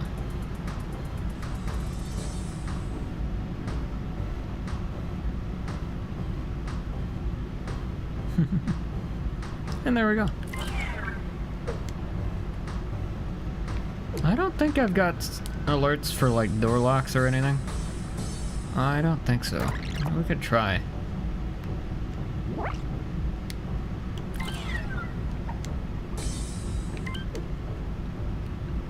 I don't think so. Nope. But you can lock and unlock the thing when it's running. That is a thing you can do. It's really hard to get back in it when it's running, but it can be done. So. And the cool part is that you can't actually like jump in there anymore because that's of how that's set up. So that's really cool. But anyway. So yeah.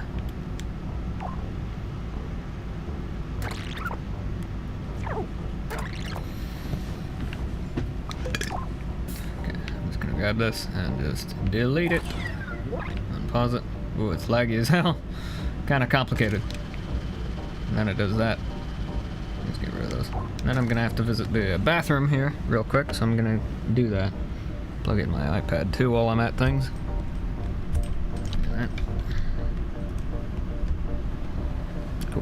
Okay. Be right back. Then we'll check out some more cars. And don't worry, we'll actually be driving some cars in a little while as well. I just want to show these things off because I think they're cool. Because I put a whole lot of work into them. Don't worry, when we get to the more modern ones, I'll actually show you like some of the logic and circuitry. It's kind of insane. So, yeah, I'll be right back.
Okay, I have returned.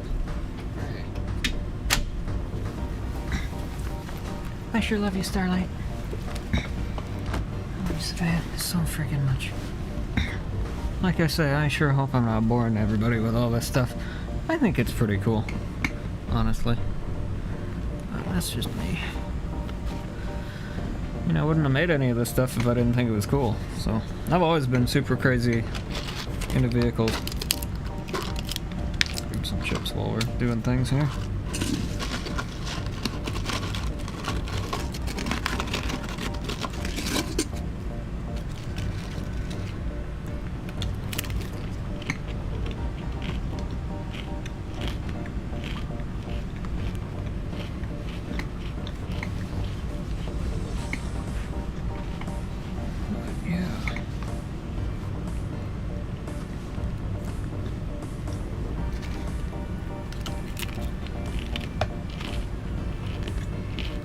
So what else we got here?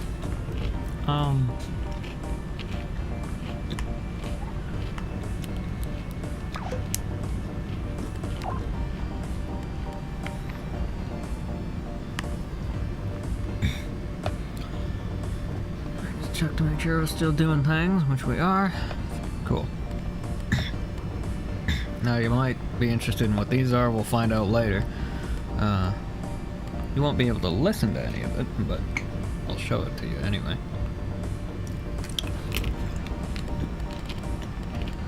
So,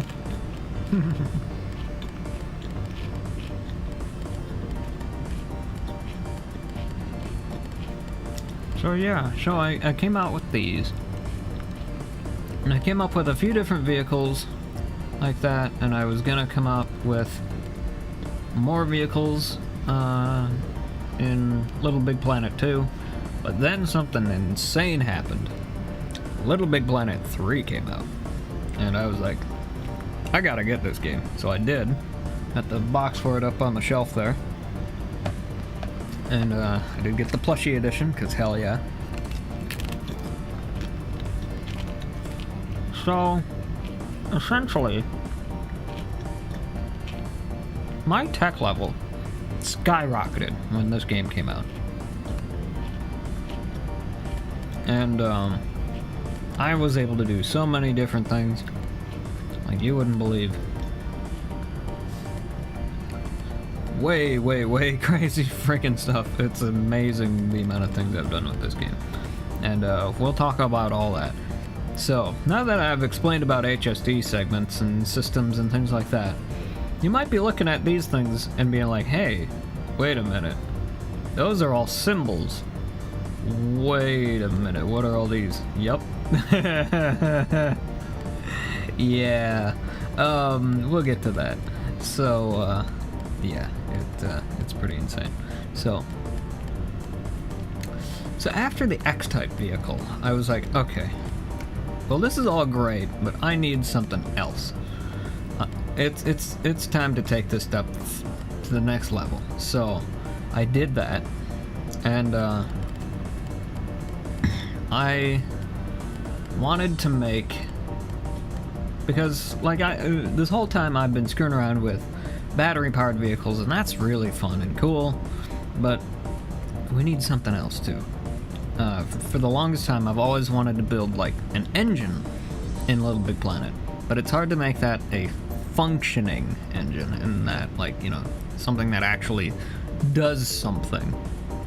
So I haven't managed to do that yet, but that doesn't mean I can't have it look like it's doing that. So, and have it function as if it were working the way a real one does. So, I got to work with my Brainium in here, and we went all out on stuff. So, I made this thing, and this is a prototype setup for what would later become the MMX series. So what does this mean? This is the multi-module vehicle system.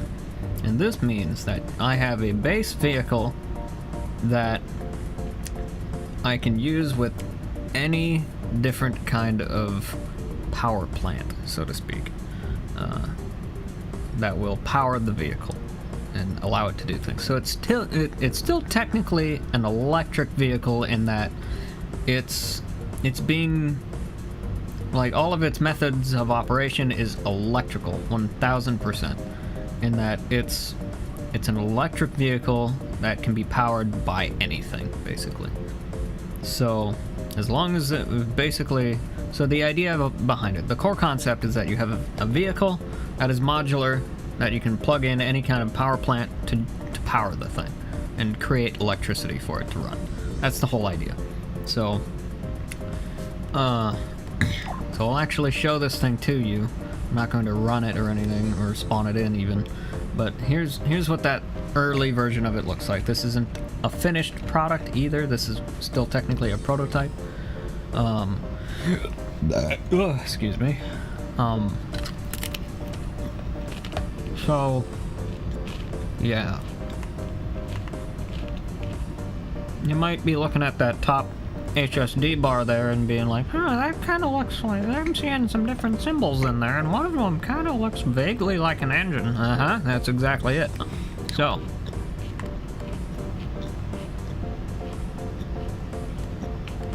we have these. So the first one I made was a battery unit, because obviously. Oh yeah, and another concept I'd come up with this setup was fast charging. So basically, if your charging system supported fast charging, then you could charge the battery in like half the time. So that way you wouldn't have to wait for, because the way this would normally work is you would have to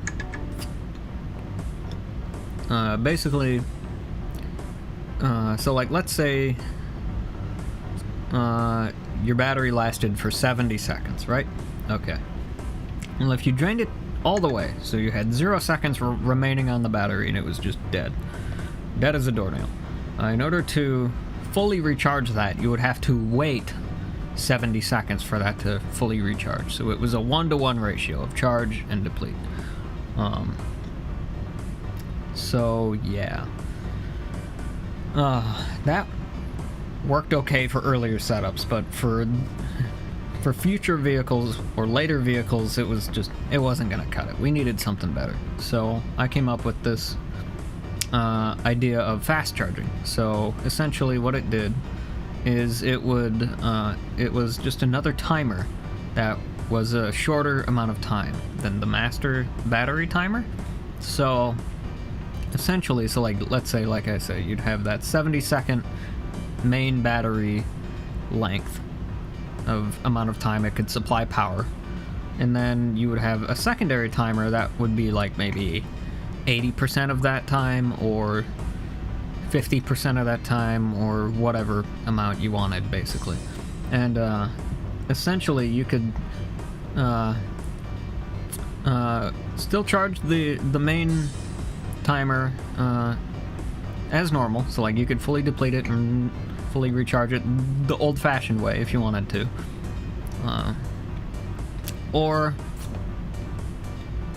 and it also like supported top-up enabled, so like, yeah, let's say you drained that 70-second battery down to like 50 seconds and you wanted to recharge it, you could still do that, and just have to wait for the remaining like 40 seconds or whatever, doing it the old-fashioned way.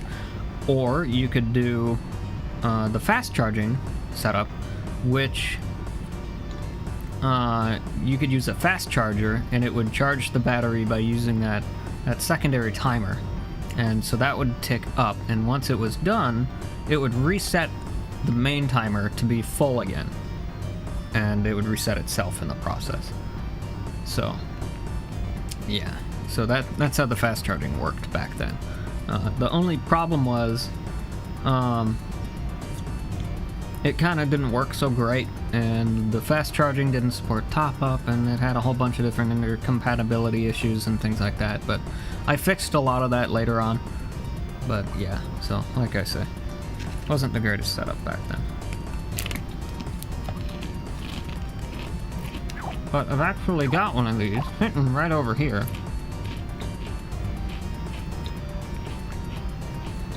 And here's what it looks like. So the battery unit actually does have its own HSD on it, which is a concept that I wanted to do for a long time. And I was able to do it with this one because it was so giant. And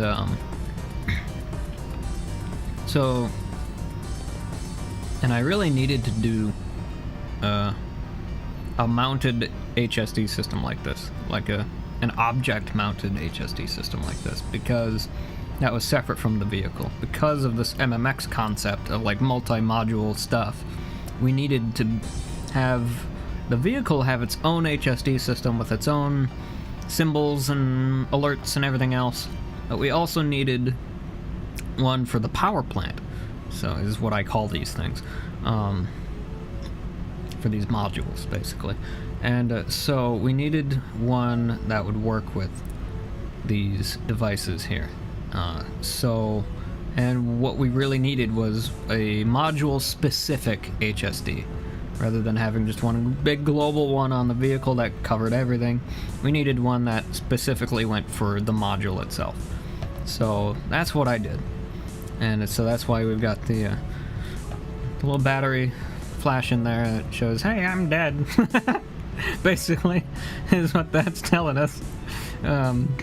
So this battery unit needs to be charged. It's fully functional, I just don't have a charger made for it, so just kind of have to manually reset it. But anyway, we're not going to do that, because we're just going to move on.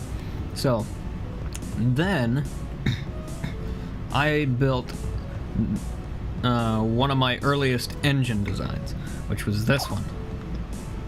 And this has a piston actuated piston. And what this meant was that basically the piston itself moved everything else. So the piston moved everything else, like a traditional engine does. And that worked, but it was very unreliable for many reasons in Little Big Planet. So it wasn't the greatest thing, because this is all going to be for looks. Just to clarify, this is for looks. There's no explosion happening or anything like that. This is all for looks, because I haven't... there's no real way to make like a controlled explosion with like with, like, you know, pressure and all that kind of stuff going on. There's no way to do that, really. At least not directly. So, not in the way you can in real life. So, you kind of have to fake it in Little Big Planet. So, I do that. In any case, I digress. So, it's still simulating an engine in terms of its method of operation and things like that. But, yeah. Anyway, just to clarify with all that. So...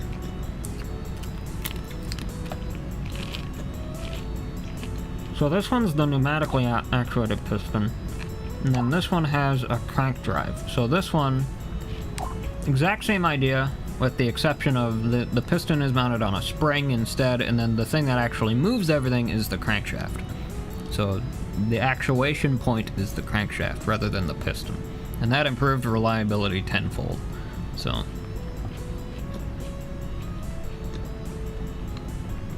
yeah, so we got the fuel gauge and a fuel tank kind of set up there. I can't do like a full like liquidy and have it like go down like that. So we kind of have this weird swooshy kind of fuel tank, and just pretend it's some kind of like future kind of fuel or something, you know, different planet kind of fuel. Who knows? But anyway, laws of physics in Little Big Planet behave differently. Let's just say that and move on.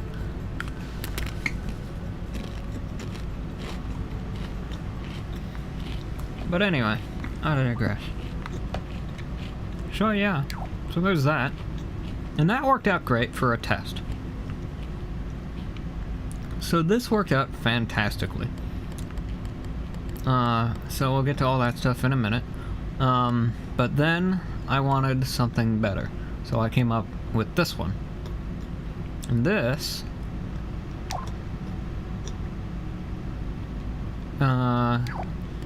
is the exact same idea, except this is using what I call the Trident ICE system, or internal combustion engine system. So it's still all for looks, don't worry, everything's all for looks, technically speaking, but so this thing is pretty decent. We'll actually spawn this guy in. It's pretty simple, or easy rather. It doesn't have like an HSD or anything either. So you can grab the wheel to open it up, and then I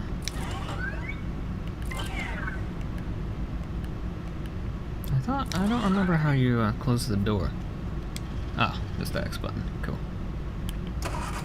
So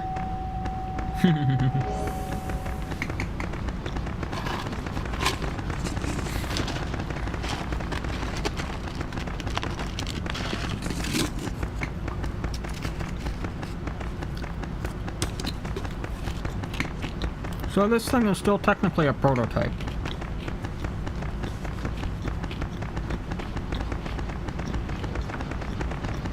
It does have like an RPM gauge that we can vaguely see.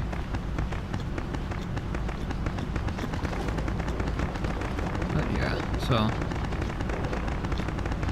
I don't think it has a fuel gauge.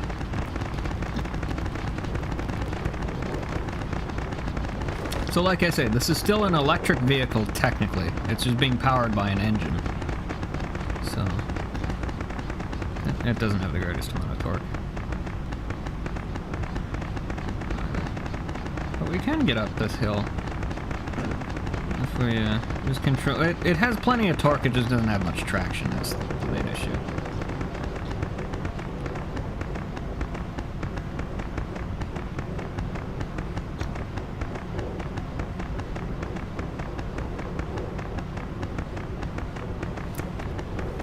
Why my music die?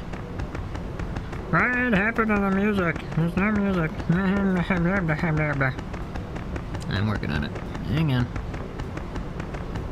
I don't know what happened to the music. Let's do some of this instead. Cool.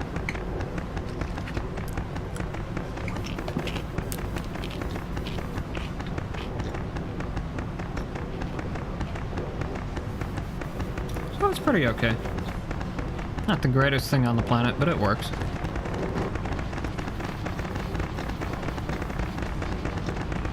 Got a pretty okay suspension. Not the greatest thing. It's got some problems with it, but it works pretty good. This thing's pretty fast. meant to be. It passes most terrain tests. For the most part, anyway.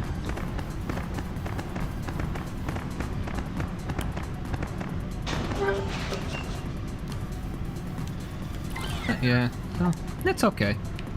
I think it's alarm system enabled as well. Let's find out. Yep.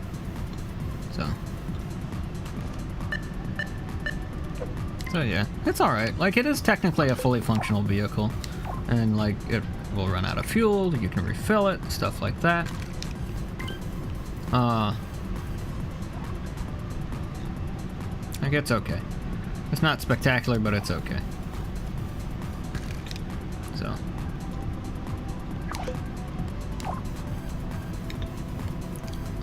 So then I came up with this one. And this is a much bigger one. So I got a prototype one. Help me, please. I was having a bad day that day, I guess.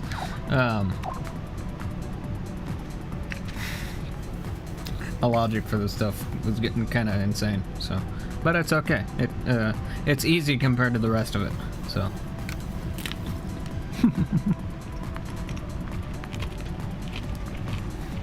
You know a vehicle is high buck when you get a pre-filled fuel tank. Anyway. So I don't remember if this one... I don't think this one does. So I came up with some other systems that... No, this one doesn't do that. Okay, cool. Never mind. I'll talk about that later. So this thing's pretty intense as well. Let me just lower it down to the ground level. Down to the ground with he. Cool. So this thing's quite huge. It's alarm system enabled and everything. Don't worry.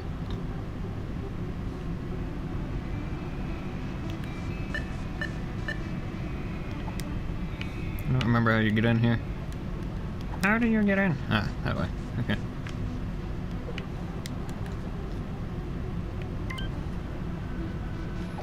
So there we go.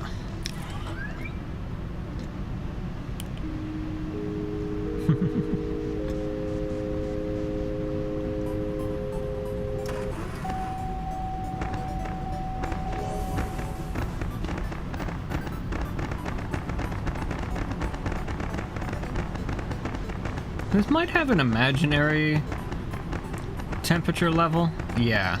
Yep. So this has an imaginary temperature level where the pistons will like turn red with heat, but they won't actually like break or anything. Foreshadowing, by the way. Oh. How do I, okay, yep, so we got that. So this doesn't have a traditional HSD. It has more of a block display.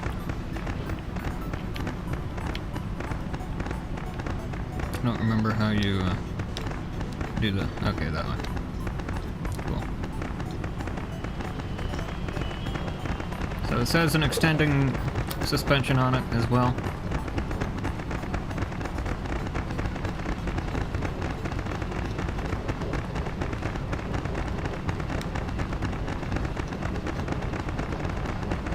I don't think there's a button for headlights or anything. Nope.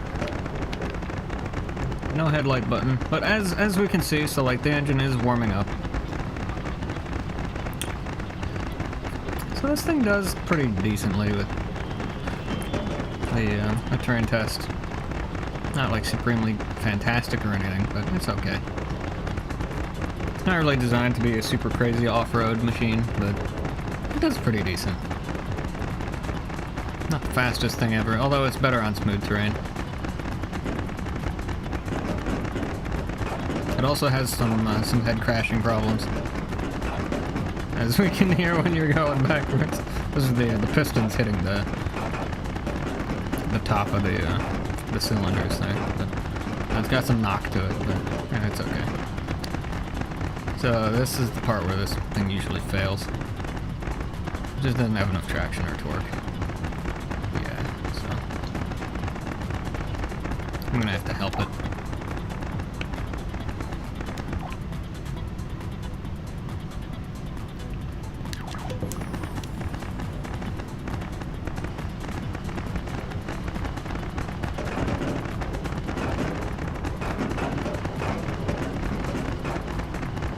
Yep, this thing sucks going up hills. So, at least in reverse, it's pretty okay going the other way. But yeah, it does not do so well with hills. It can be okay if you get like a run at it, but most of the time it's not the greatest.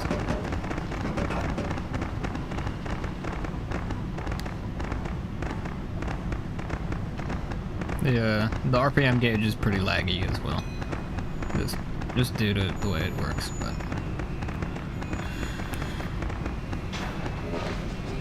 so there's that thing. And this isn't the greatest vehicle ever, but it's okay. It does its job. So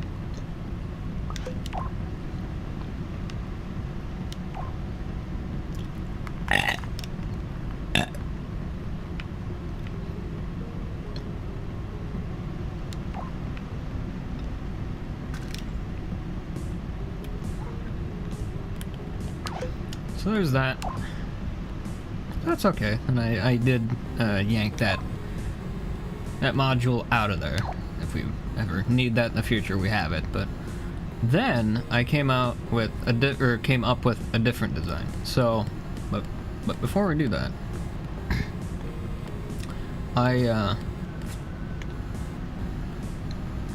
or did I? Yes, I did. I remember now. Okay, so that went great. So then I was like, okay, well, I need to bring this back to the MMX concept, because I love that concept of like being able to just have this one vehicle that can do anything. So, and that's going to be a future concept for later things, but I digress.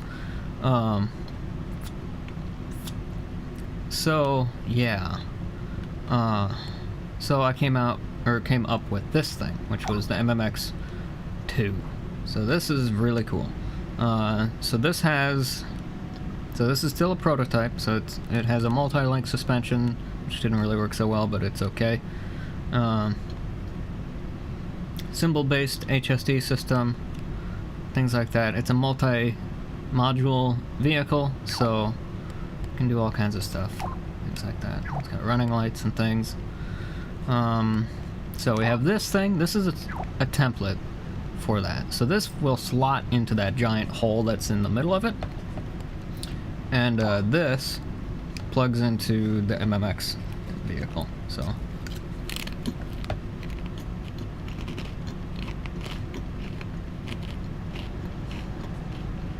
this thing has pretty cool stuff. I also decided to come up with some other things as well, which we'll talk about.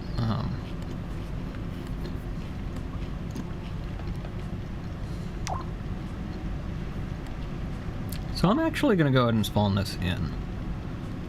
I think that's the most recent one.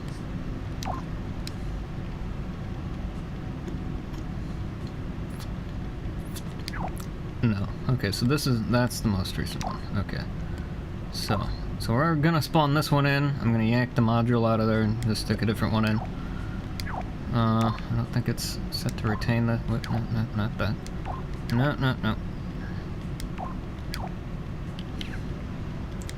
Yeah, can I have that? Thanks. Okay, so I'm just gonna slot this out and just kind of stick it over here for a minute. Whoops, something broke. Oh, that thing. That's fine. Okay. Hopefully it wasn't important. Anyway, so let's take a look at this thing first. So as we can see, it's a pretty small vehicle, just overall in terms of like what's there. It's got 4 giant wheels, pretty decent suspension. It's got nice big trunk space back here. Do all kinds of stuff. It's not very accessible, but that's okay. This is more of like an all-terrain kind of vehicle, so that's fine. Then we got a very small cab up front, and like I said, it's got a symbol-based HSD on the side here. So it's got that. So what is it telling us right now? It's telling us that it's turned off and that it is missing a power plant. So we need to fix that. So we're actually going to grab our ice module here. So we're going to grab this guy. So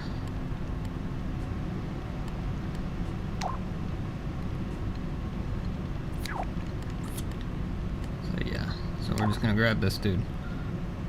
And spawn that in just like that. Now, the whole idea with this stuff as a concept is that you can just swap this out with whatever you want from it at any time. And just slot this thing in. Just like that.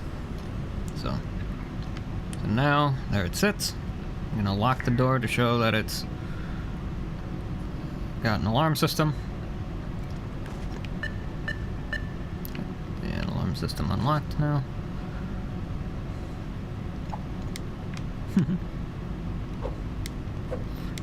Kind of a crappy door situation. It's not really the greatest thing on the planet, so.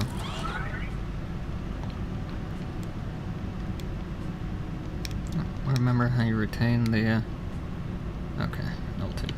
Cool. So, that just keeps the module in place.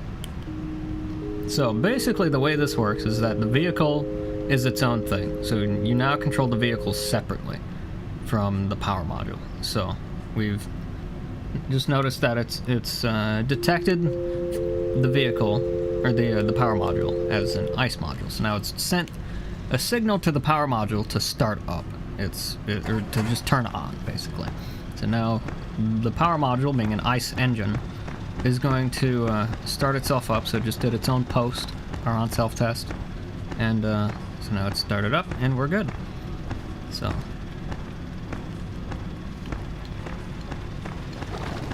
Since this is an electric vehicle in nature, the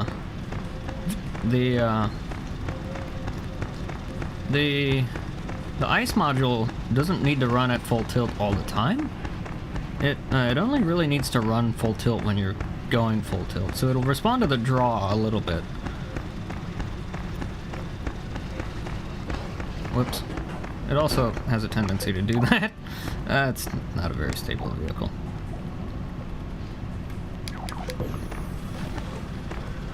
But as we can see, it responds to being thrown around very well. That multi-link suspension works pretty good as well. Helps to keep the wheels from drifting on impacts and things.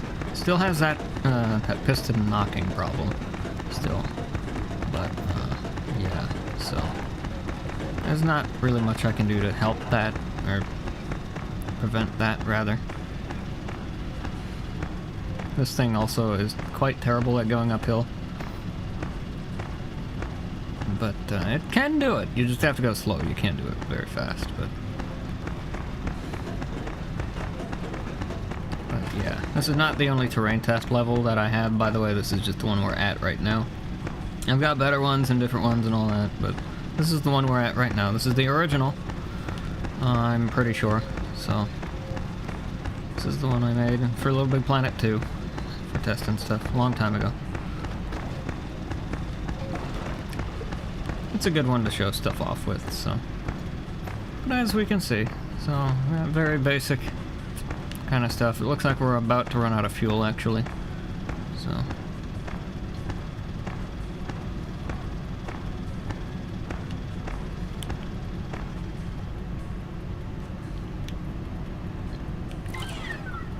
But yeah, so there's that.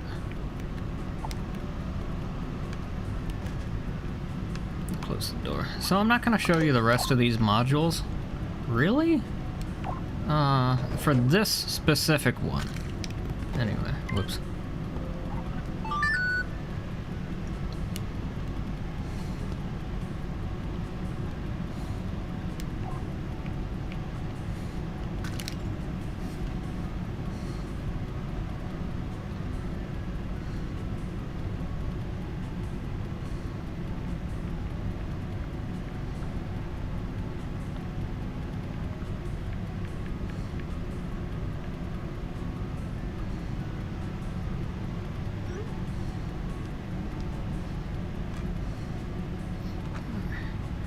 It's just checking in.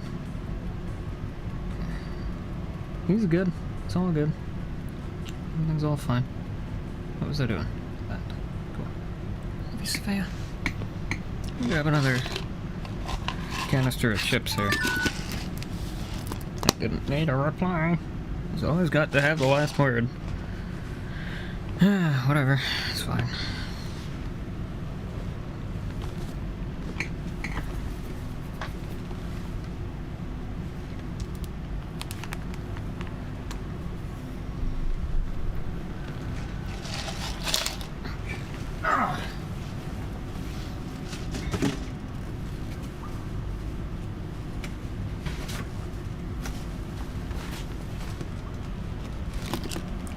I love you, Sophia.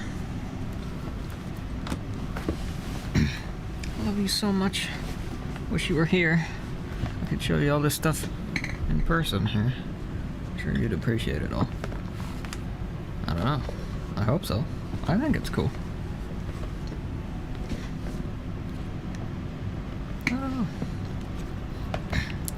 But anyway, so I'll show you this later. So we'll come back to all that in a while. But anyway, so we're not completely done with this stuff yet, but I suppose I could just get rid of that module, because we won't need it again. Let's get rid of this. Cool. That should help. Oh yeah, cool. Sweet. Okay. So, now.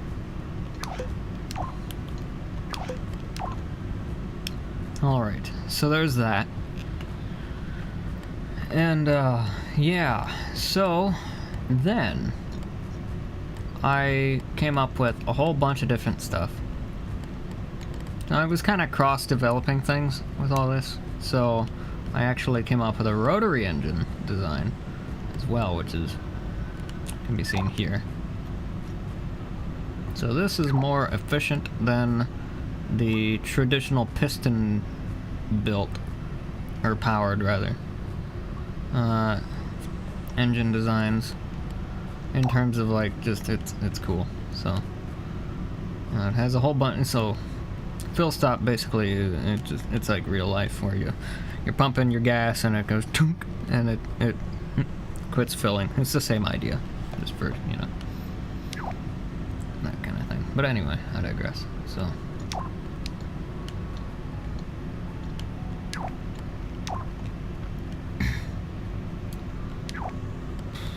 So anyway, so I'm not going to show these rotary ones because they're kind of broken. I think I've got a different one in here that's a rotary unit. I'm pretty sure. Do I? Doth thou have other rotary design? Or do I not? I might not, actually. So we might have to see these in action instead. Which is fine. Okay.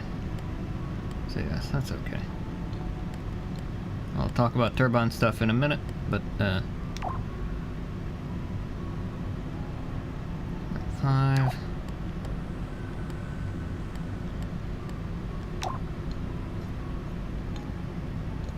Guess I'm actually gonna get that thing back. I'll just take the turbine unit out of there for now. So I'm not gonna need it for this demonstration. Goodbye.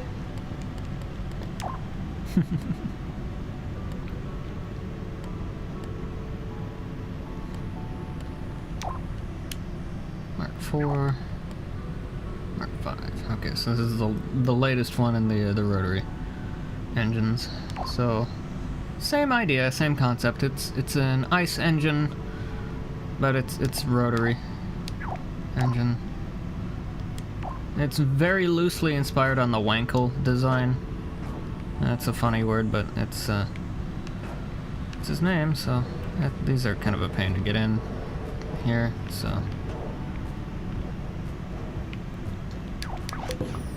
do that. So it's easier when it can respond to the module better. Kind of guide in like that. There you go. Cool.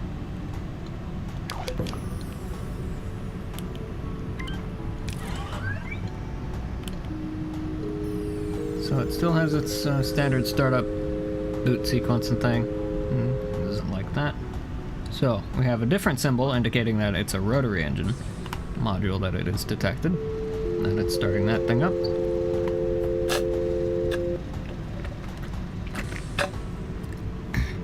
I got a much more compressed fuel tank. Same amount of fuel, just smaller amount of space it takes up. The rotary unit doesn't really work the greatest. Kind of gets stuck every so often. It should spin a lot faster, it just gets stuck on things. So it just doesn't. Flashing light warning, by the way. But yeah.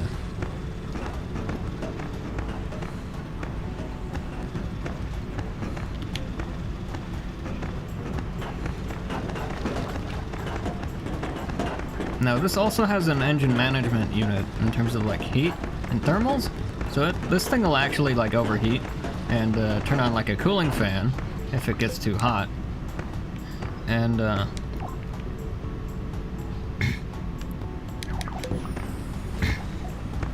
I don't remember if this one can blow up or not. I think it can.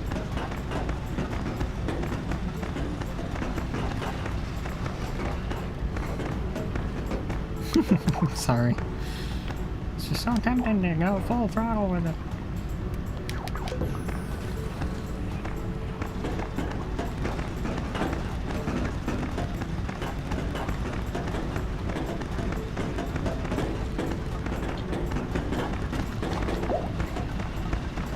How can it work underwater?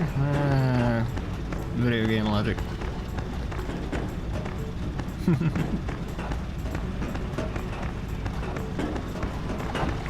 As we can see, it kind of gets stuck. So. It's not the greatest design on the planet, but it gets the point across anyway, which is pretty cool. So.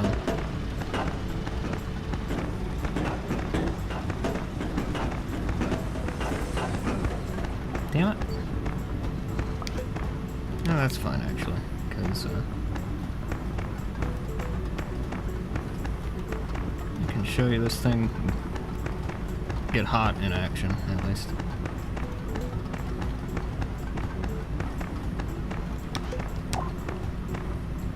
So as we can see and hear, the thing's gotten kind of warm, and so it'll actually turn on the cooling fan here in a minute, I think, probably. So, there is a temperature gauge on it. I don't remember which one's the temperature gauge, though. But what I'm gonna do, I'm going to grab this, I'm gonna put that there, and I'm gonna set the frame to static so it won't move around. That way we can demonstrate this stuff better.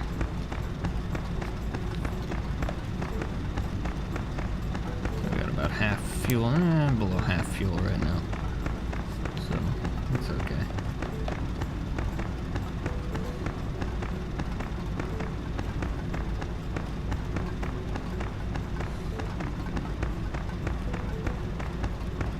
So eventually, this thing should overheat.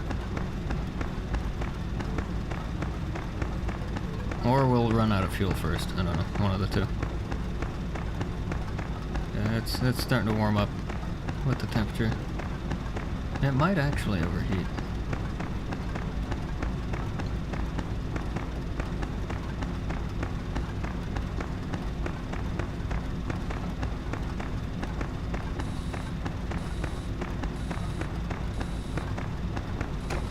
Okay, so it just either overheated. No, it ran out of fuel. Okay. But anyway, you get the idea. These can overheat and blow up, but we didn't encounter it with that one. So anyway, okay, so I'm just gonna take this and move it off to the side for a minute then. Actually, I'm just gonna delete it. Oops. No, I want you. Come back. Go away. Sending really mixed signals here, man. I'm sorry.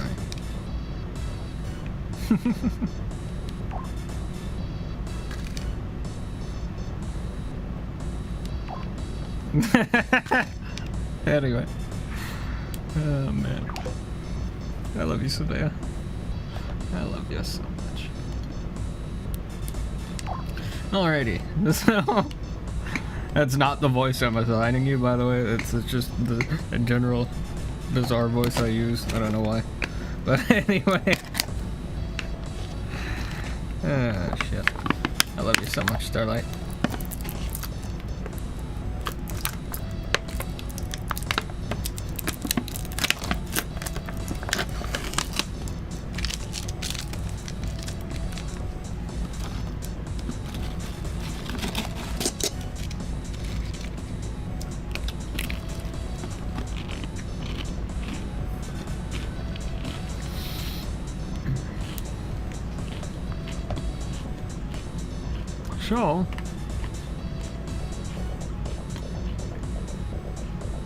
So then I took a bit of a break from the multi-module system vehicle concept, and I went back to this thing because I had some ideas about how to do some different things, because I wanted a turbine engine. So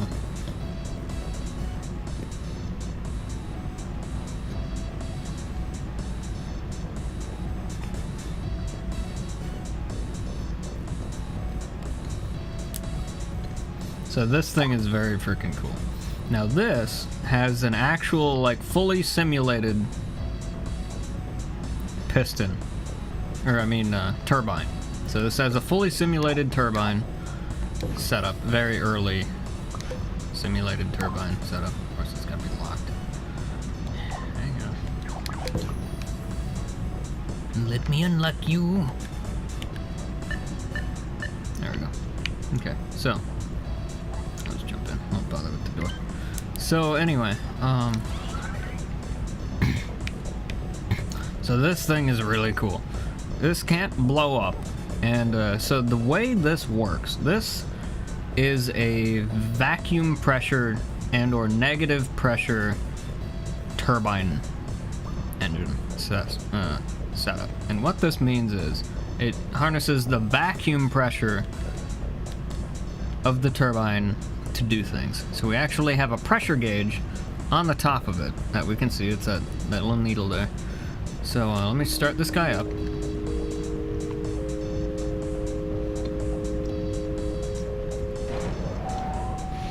And so we'll hear all kinds of fun hissy noises. I'm gonna turn the music off that way we can listen to it. There's a lot of audio feedback with these turbines, which is really cool.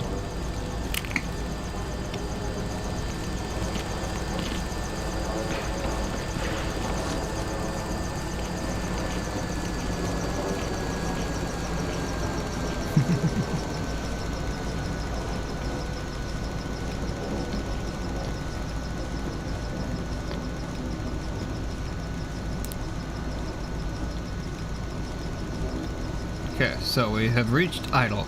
So the way this works is that I have simulated a draw and pressure system with this stuff. And this is technically a negative pressurized system.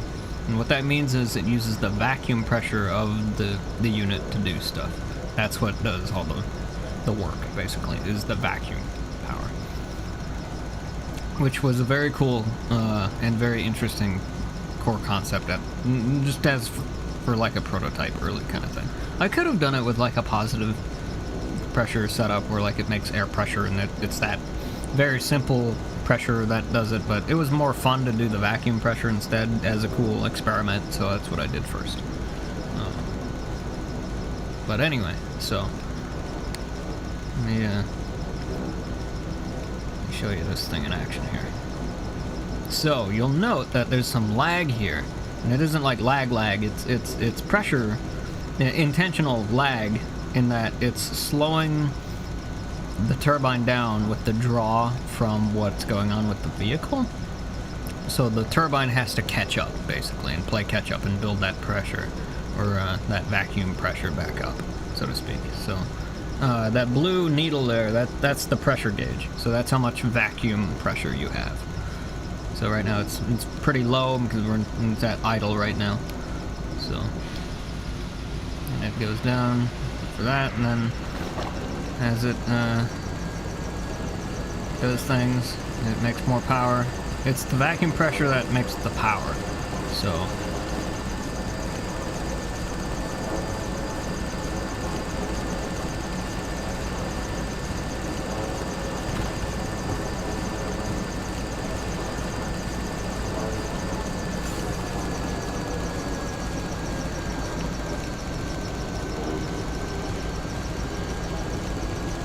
and it is fully reactive, so like I'm at full throttle right now, and we just went both ways full throttle, but like you don't have to go full throttle if you don't want to, of course. I'll let it come back down to idle.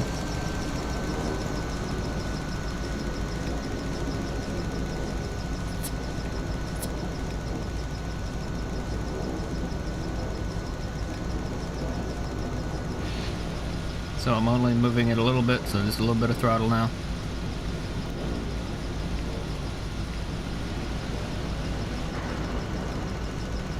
Takes it a bit of time to react sometimes. But like, you know, we're going pretty slow, so I'm trying to get more torque, so we're going faster with it. More throttle, you know, more power, more throttle. There we go.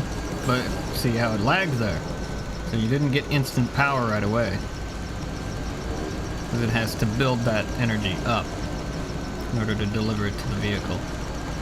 So, like I say, it's all very cool freaking stuff here.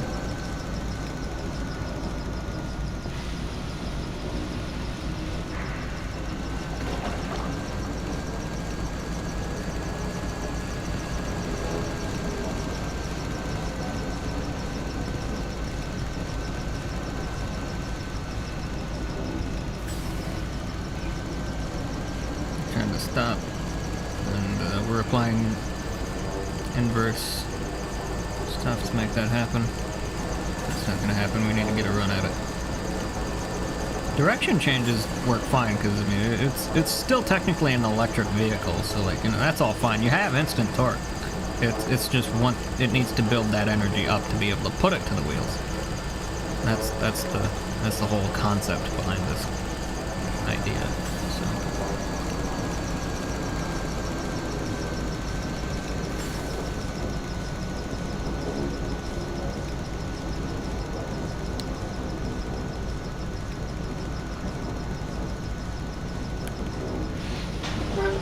So now it's going to vent all the pressure out.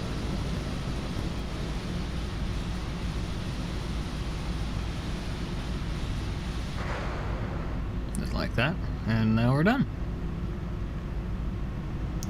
It's still warm, so it's still going to be venting that heat off as mist. You know, because it's condensation. That's how this thing works. It's a vacuum. You get lots of condensation with vacuums, to my knowledge. So, in certain kinds of vacuums. Anyway, I digress. So.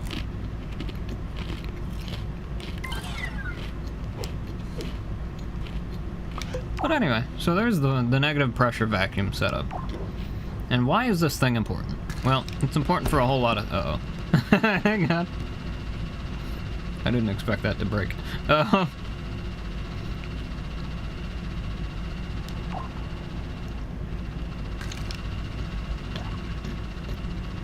on. Hey, could you, like, not do that? Thanks. Anyway. Alright. So, that was the original turbine that I had made. So then I thought, well, okay, so that's a cool one in concept, but what if we took that a step further and made like a more efficient, much better kind of turbine? So I did that, and I made a twin rotor turbine this time with a whole bunch of different cool stuff. So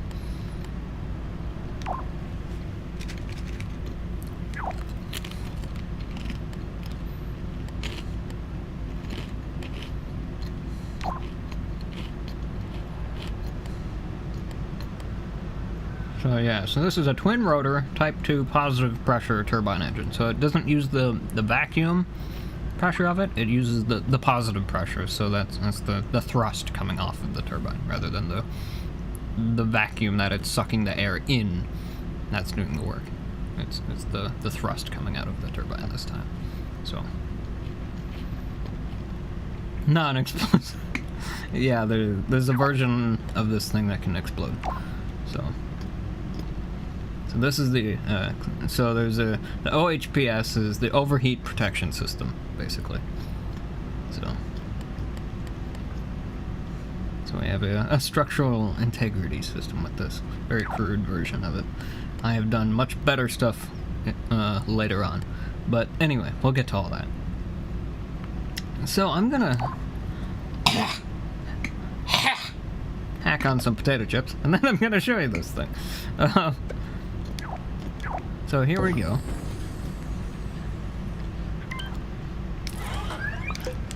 Yeah, go into play mode so we can actually see this thing. Retain that.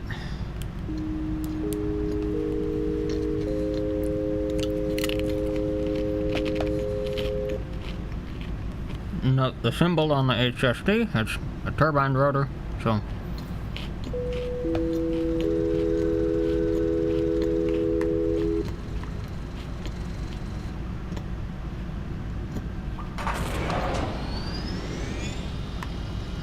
So again, the blue needle, one of them anyway, I don't know which one exactly, probably that one on the left, on the lower left there. That's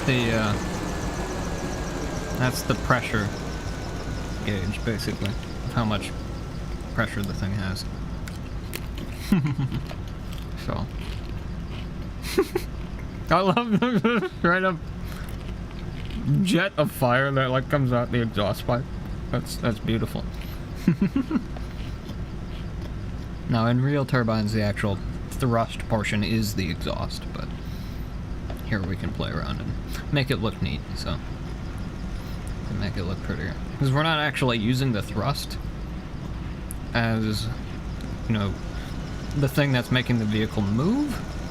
It's creating the power, but that's all it's doing, so.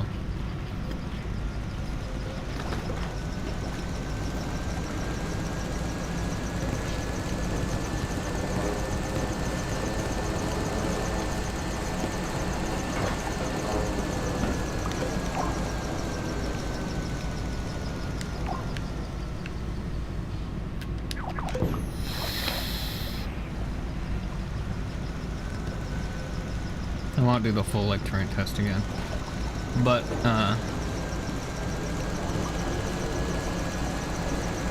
this one is a lot more responsive because it's using the positive pressure. It doesn't have to wait for that vacuum to build up and have all of that fun stuff. So,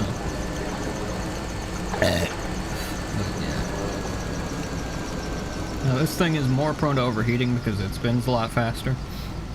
So as we can see, those rotors are getting pretty damn toasty in there. So let me just set this thing to static so we can watch this thing explode, basically. This is what we want to do. So I'll just let it get back up to idle. Cool. Now let's make this thing blow up. But yeah.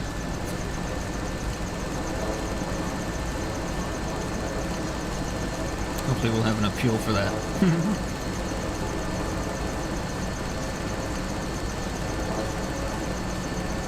Rotors are getting pretty toasty.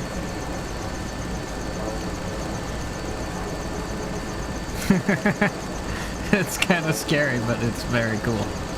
Like the fact that I've gone through and I've like done all this. Like I made all this stuff from scratch, you know. So like.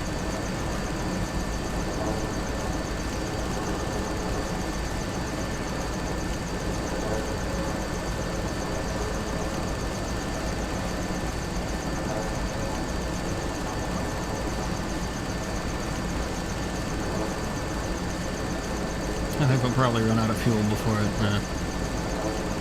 decides to explode. Well, actually, it won't blow up right away. It has to trip the overheat sensor 3 times before it'll actually like explode. So for some reason, it's not tripping the sensor. I don't know why. Yeah, we're probably gonna run out of fuel before it overheats, but...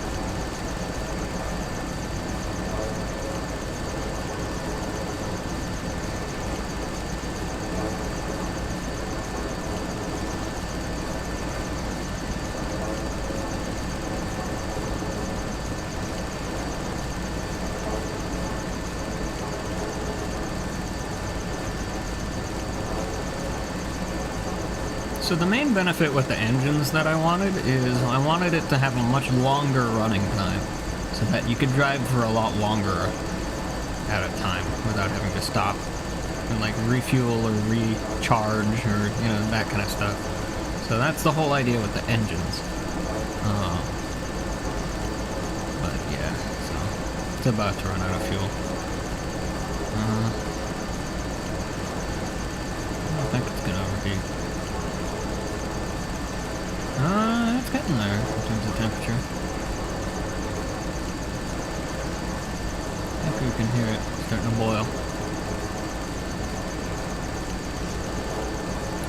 The coolant's starting to overheat.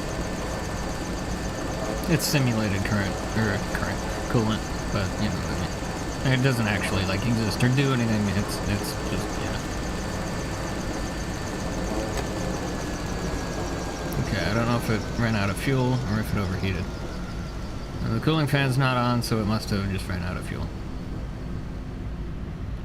But yeah, so.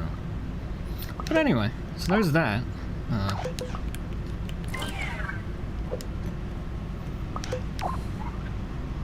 just gonna delete this whole mess. So yeah. So there's that thing. It's pretty cool. That's not the end of it, however. I kept going, because what else do you do? So, I kept on experimenting with things. So that's the... So, I ran with that for the longest time.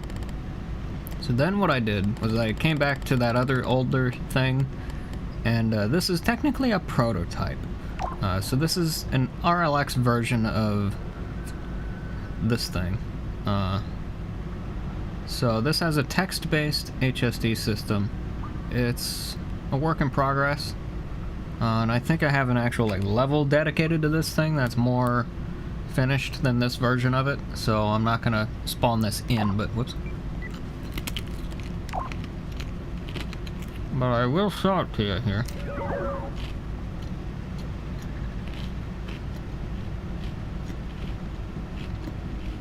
And yeah, so.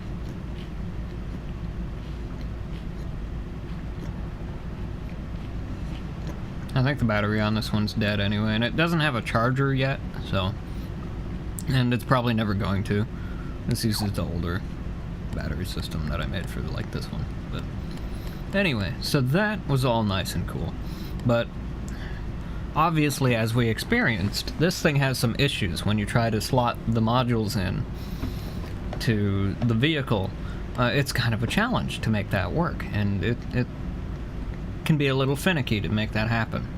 So let me turn the music back on. So it can be a bit of a challenge to make that happen. So I needed something better. So I made something better. And I decided to upgrade the fuck out of all of it. So I did, basically. And I came up with this. MMX03. So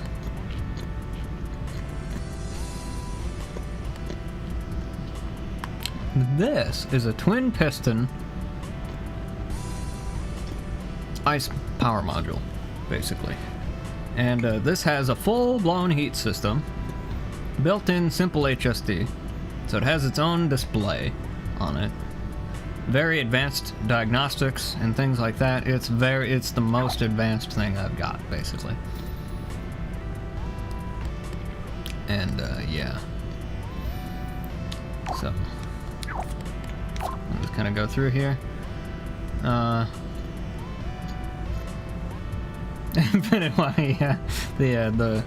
the fuel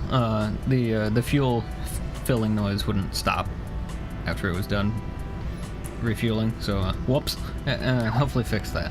Anyway, I did.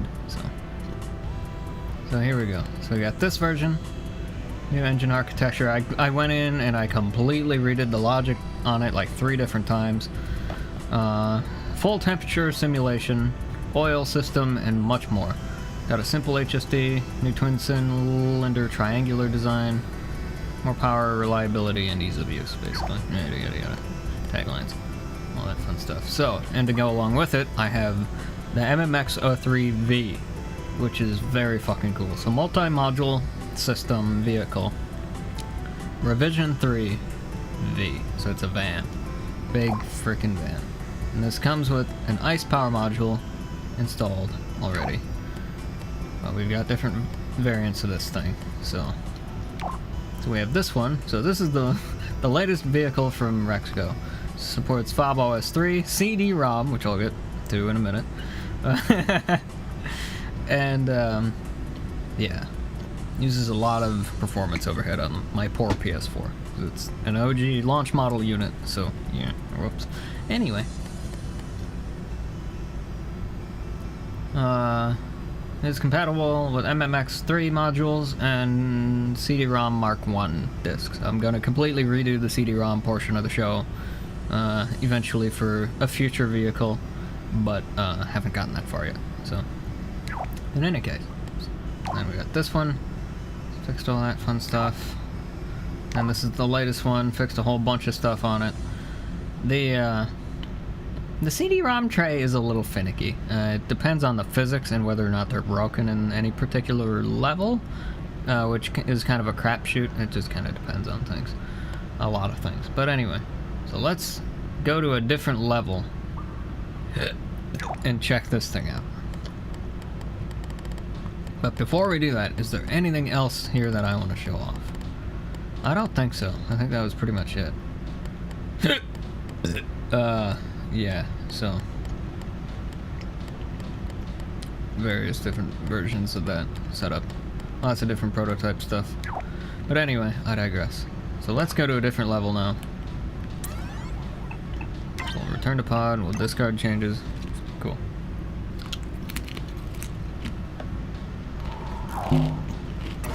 So there's that.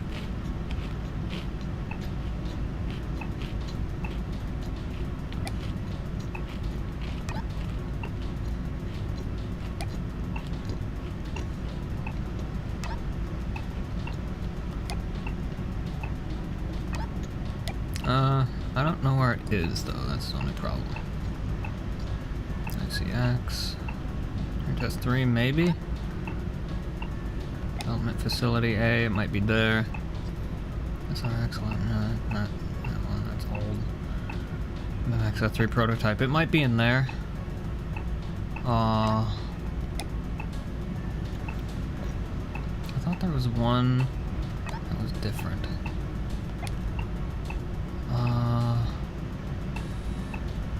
But I guess not.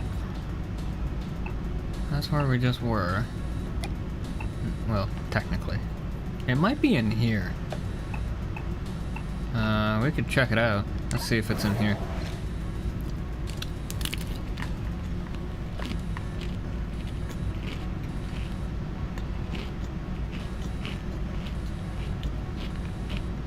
Love you, Savannah.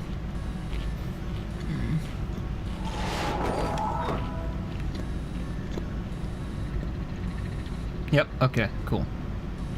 So this is, so as we can see, this thing's fucking complex as hell. So, okay. This thing is insanely complicated. But, we'll get to all that. So, I can't believe how complex this thing is. Like, if you know anything about Little Big Planet logic, you're just gonna be like, how did you do any of this? And like not have your head explode. So yeah, let me go get some stuff over here that we need.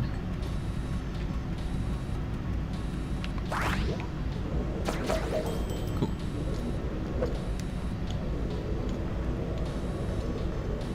Whoops. That's fine. That's a CD disc. Obviously. Well, maybe not obviously. It looks like a ring, I just noticed. Whoops. Didn't intend for that. Alright. I love you, Savannah. Anyway, so yeah, alrighty. Let me think. How do I, okay, there we go. Cool. Let me grab my handy dandy key fob with Fob OS 3. Ridiculous fucking thing.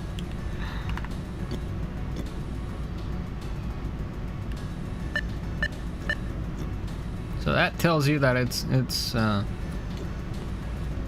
received the vehicle. Cool. So we can do garage door stuff if we want. We can do remote ignition. Yeah, this thing supports remote ignition. Woohoo! So you might see that symbol on there. That tells you that you're in communication with the key fob. I don't remember how to reset the key fob. I think we just get rid of it. Yep, cool. We can turn that on if we want. So, we'll get to that in a minute. But, so, this thing's unlocked now. Oops. Cool. So, note how there's a symbol on the HSD there. And now it went away because the door's closing. Ain't that neat? Alright, so, you ready for all this? This is some pretty freaking crazy stuff. I still can't believe all of this. This thing is so freaking crazy, dude. Okay, so I'm gonna start it up. Now, the thing to note is that this has different stuff.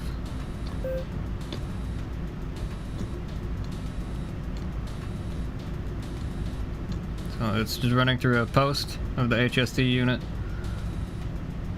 That's so fucking cool.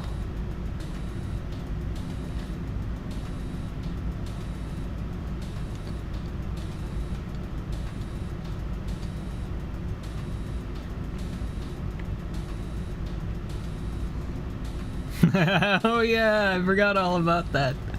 That's so fucking cool. I love this thing. This thing is so fucking wild, dude. Oh, I love this fucking car. This is one of my pride and joy. So right now, it just completed its post. So now it's actually started now. So it's done posting. So it's telling us that it's you'll have to bear with me a little bit. I think it's telling us that it's in CD player mode or hash CD display mode. No. Okay. How do I change the okay, light mode? Is that it? No. Oh, okay. Headlights. Right. This thing is so complex. There's so many different things. Yeah, there's a fucking analog stick. Okay. Sorry. Still just kind of starting my brainium going here again. But anyway, alright, so this thing is a fully simulated vehicle to the best of my ability right now.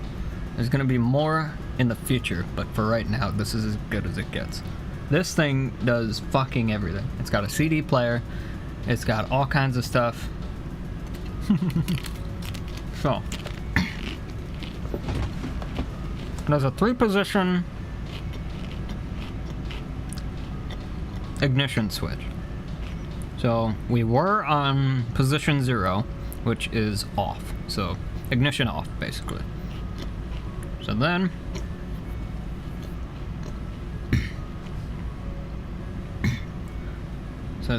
we can push it if it's off, which we just did. So now it's in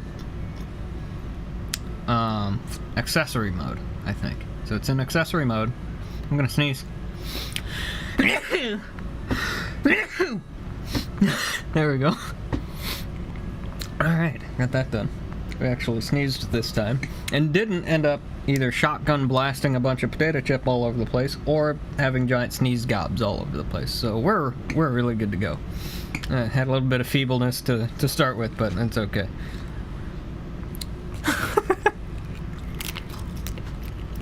So we're good there. So we're in accessory mode right now. So we can do all kinds of stuff here. Turn on the garage door opener.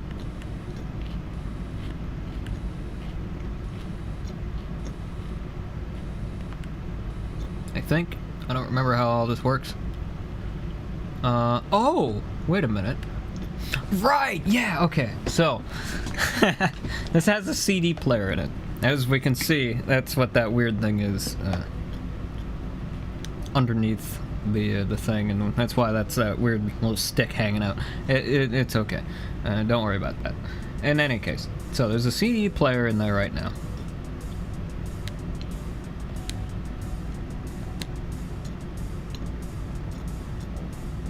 Let me think. I'm just trying to remember how all this works. And I can't remember how it all works. Crap. But as we can see, there's a timer that's showing up there. Okay, I think right. Yeah. Okay, cool. So we got a little cool display there, so we can pick either that kind of a neat animation display, or we've got a timer. So. I don't remember how to eject. I think it's triangle? Yeah. So it's hunting for the disc right now, which it can't find because it's not there. And I don't know if it'll give up or if I have to tell it to give up. I don't fully remember how this thing works or its problems or anything like that.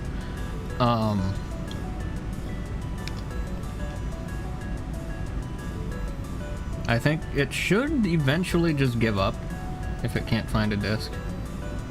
So.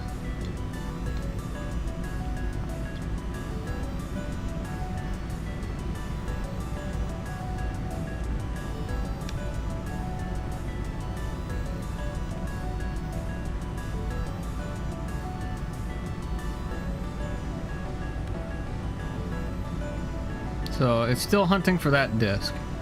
I don't remember how to turn it off completely.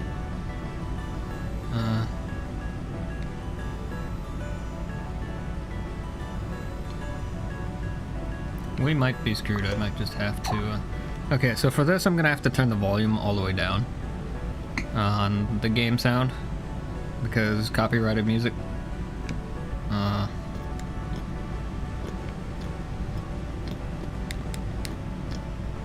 So it's unfortunate, but okay. So it's found the disc and it's finally gonna bring it in.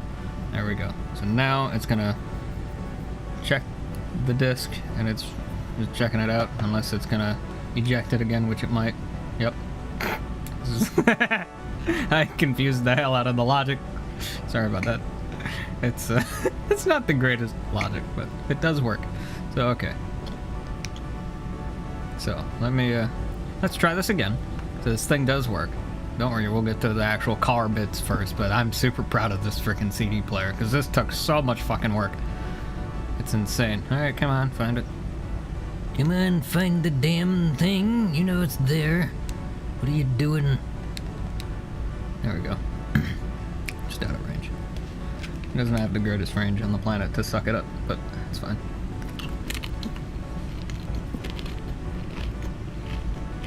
Okay, so now it's reading.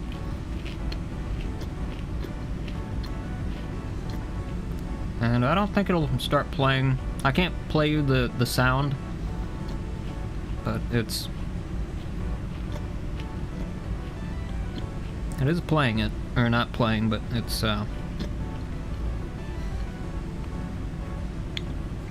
let me do this. So I'm gonna turn the audio off, going to you, stream audio. Okay, so now the drive should go to sleep eventually. I'm imagining. Pretty sure it should. It's supposed to, I think. Okay. Let me tell my mic to go to the master bus again. Cool. Okay. So, yep. Okay. So the drive just went to sleep. As we can see, it's just kind of hanging out, not doing anything. So. So now what we can do is we can tell it to change the light mode if we want. Okay, so it's currently stopped right now. So let's go ahead and okay, so that's how we do that. Okay, so let's hit play. So you shouldn't be hearing anything, which you're not, but I am. So check that out. It shows the track number, it shows how long it's playing for. Well, fucking yeah. This took so much fucking work to make happen. You don't even want to. I don't even want to show you the logic. Not because it's terrible logic. I mean, it kind of is, but because it's so fucking much. It's so insane, dude. But anyway. Oh, I love this thing.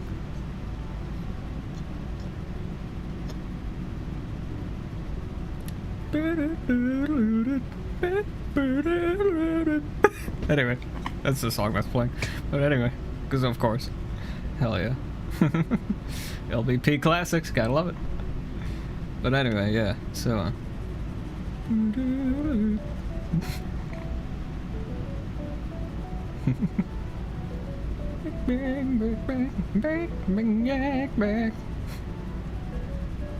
anyway, I fucking love this game, dude. The fact that you can just do this is insane. Like, okay, I want to make a car with a fully simulated engine and fully functional CD player. fucking just why? Because I can. Okay. With glue logic, for fuck's sakes. Anyway. Yeah, this is all done with fucking AND gates and OR gates and timers, damn it. This is fucking nuts, dude. It's insane. No software programming here, dude. This is all fucking just glue logic, man. It's terrible. I can't even begin to fathom how the fuck I got any of this working. It's so crazy.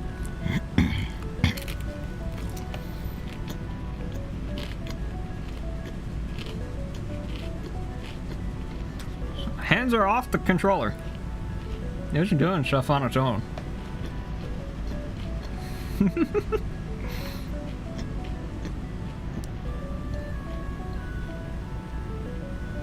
I didn't touch that, so it just did that on its own.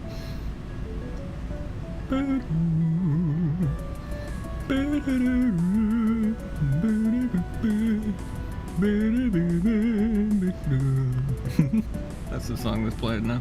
But anyway, so I can, I don't know if I can pause it. In fact, I know I can't pause it. That's the only function I can't do. But well, aside from like seek and all that. But I can change tracks. You know, that song. So.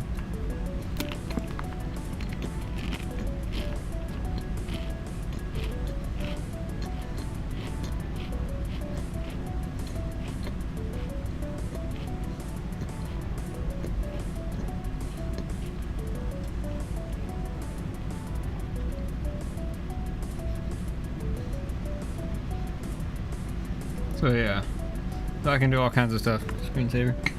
Anyway, yeah, it's all fine. Cool.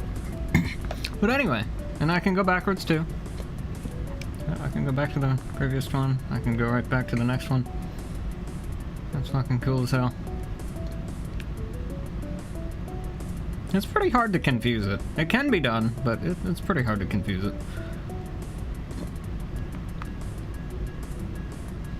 So then, get this. So, the clock thing and track number, that's all fucking cool as hell on its own. But then we have this. Now this is going to be very cool because this whole display is used for so many different things. Check this out. Okay, so that looks neat, little animation there. But when you realize what else that display is used for, and the fact that it's doing all of this at the same time is fucking crazy. And you can change between modes at will, which is super fucking cool.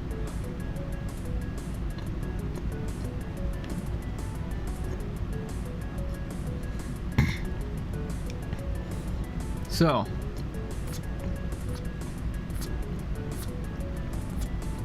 just gonna change that.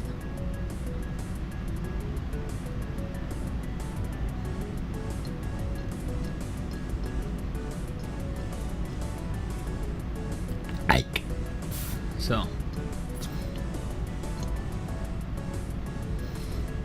then I can stop it again. So just like that. It should. Yep. Okay. So it just stopped. So then I can start it up again. Yep. So it just restarted. And I believe I can set it to a different track. So like, let's say, jump over here to track number 3. I wish I could play you guys the audio, but I can't due to copyright reasons. So, that's kind of the way it goes. Sorry about that. But anyway, so then I believe I can stop this. And I don't know if it'll restart the entire disc or if it'll pick up where it left off. I think it'll pick up where it left off.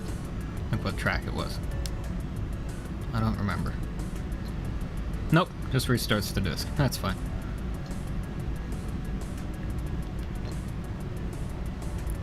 Yeah, so there's no way to pause it, to my knowledge.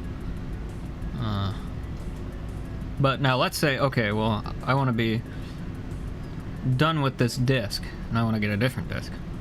How would I go about doing that? Well, I could either stop the music and then hit eject, or I could just hit eject. So, it'll stop the music, and then it will eject. Spit it out. And there we go. Now it's patiently awaiting to see what else you're gonna do. And then, I think I do that. Oh, yeah, okay. So, that's what that little symbol is. Right. It's all kind of coming, but there's so much stuff that this thing does. It's kind of a lot to remember. I haven't done this stuff in like years. Well, not years, but like, it feels like a year. It might have been a year. I don't know. Anyway, long time. So, L1 is kind of the mode switch. So we're currently in vehicle mode right now. So then we can, so that tells us we're in CD mode. So that basically that takes over pretty much the entirety of the HSD system for the CD player. So it's kind of a one or the other for the most part. So then we can switch it back to car mode. And so the CD player functions are still all going on. Like, I can hit eject and all that if I want to. Or change, I think I can still change the song. No, I can't. Okay, right, yeah, because we're doing that. So, but anyway. So then, but like if you're playing audio, it'll still play and like advance to the next song and all that while you're in vehicle control and display mode. So like it's still its own system is what I'm trying to say. And it won't work if there's no power available. So if the battery in the vehicle dies, which there is a battery gauge, and that's the one that's currently lit right now, that's the battery gauge. And that's how much you have available for like accessory power, so like playing music and doing other things, turning on the lights, stuff like that. All of this drains battery power. So, which is what that current gauge is right there. So, we got that.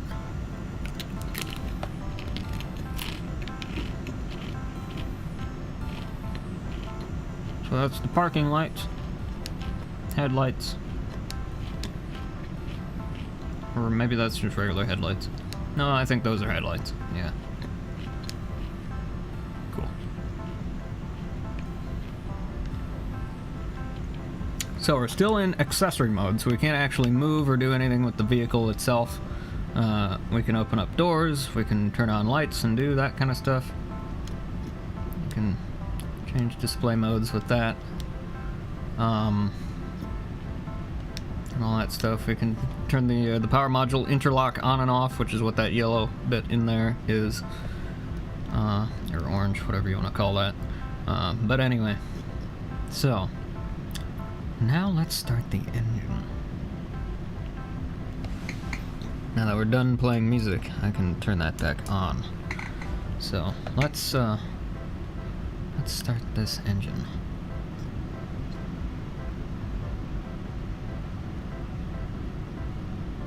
So now we've told the engine module, or the power module, to start up. So now the power module is going to do all of its things to start up.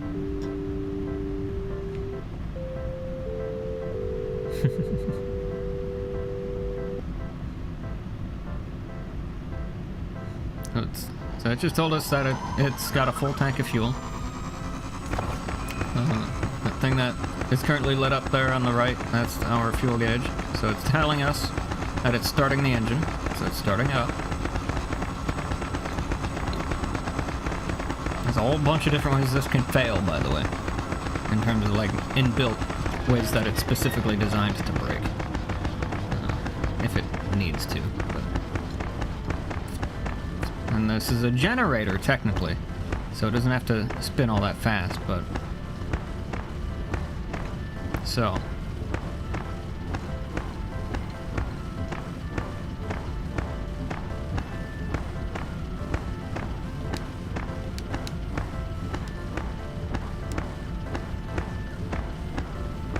But now we can move around and do stuff.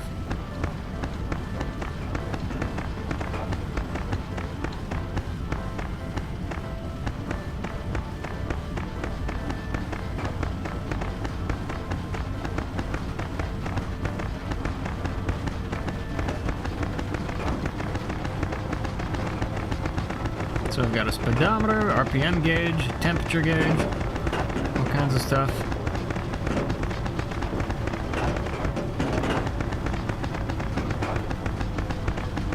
So there's a temperature gauge on the engine as well. So currently it just started up, so it's pretty cold. I'm pretty sure.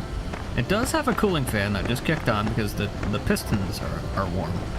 But the engine temperature gauge right now, it gets kind of messed up.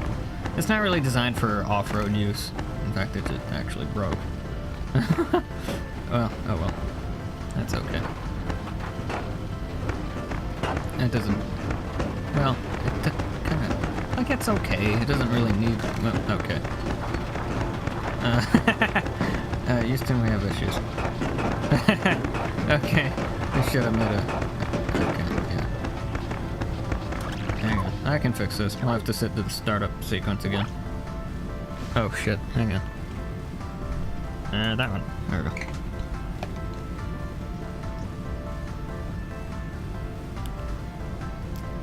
Now, we can actually start this guy up while it's doing music stuff if we wanted it to.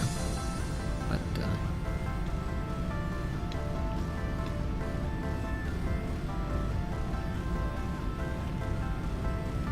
I'm just gonna go ahead and eject the disc right now, so we don't need it there.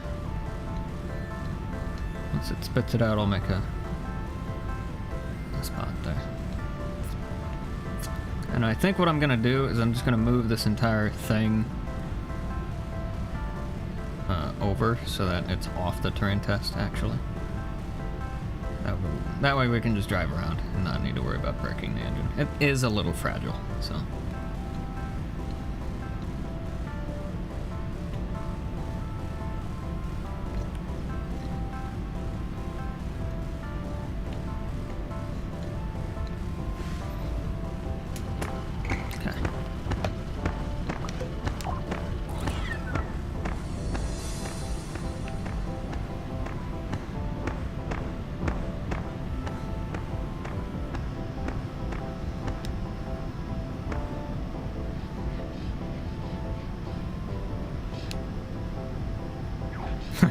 You can kind of see the amount of lag this thing has. So, I'm gonna grab all of that nonsense and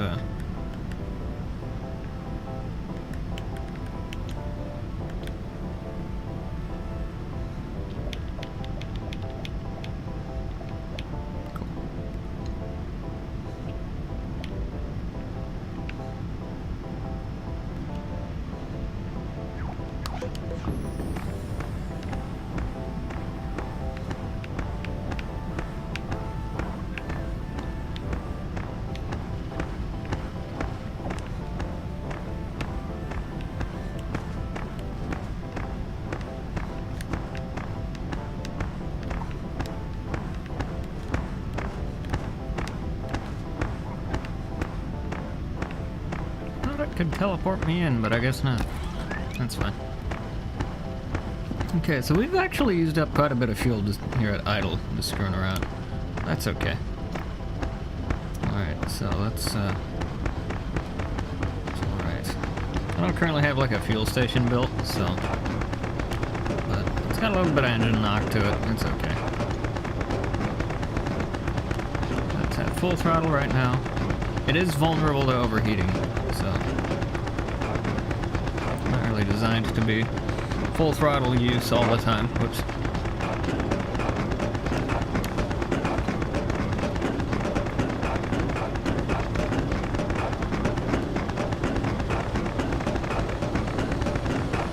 Yeah. So every component that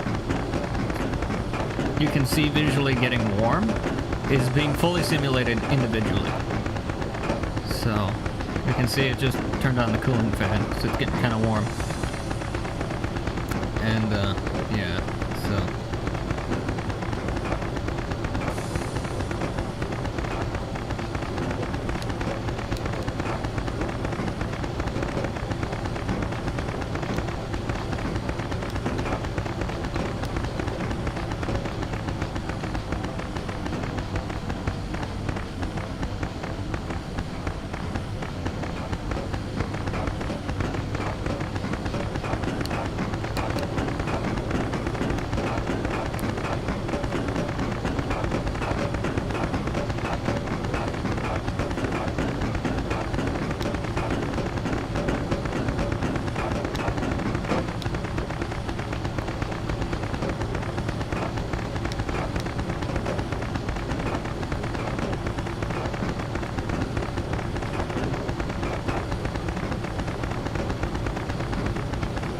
So I am trying to overheat it right now. So I do want to show that stuff.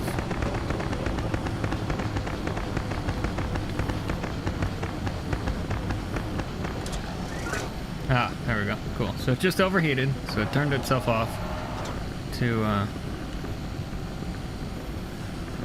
cool off. So it'll take a while for it to cool off. But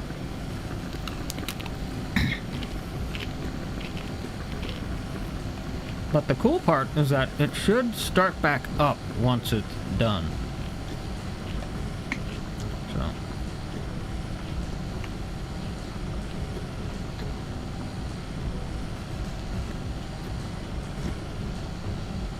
But note that we can't move right now while it's in this state.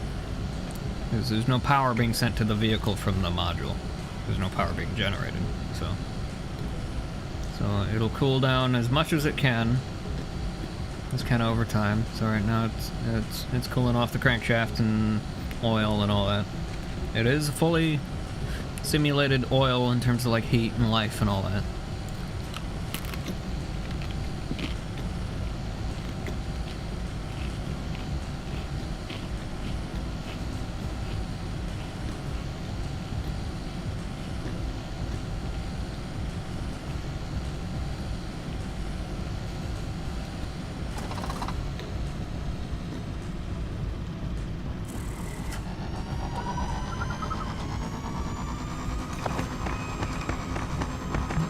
It's just starting back up. RPM gauge there. And we got a fuel gauge underneath that. And then somewhere in there's a speedometer as well.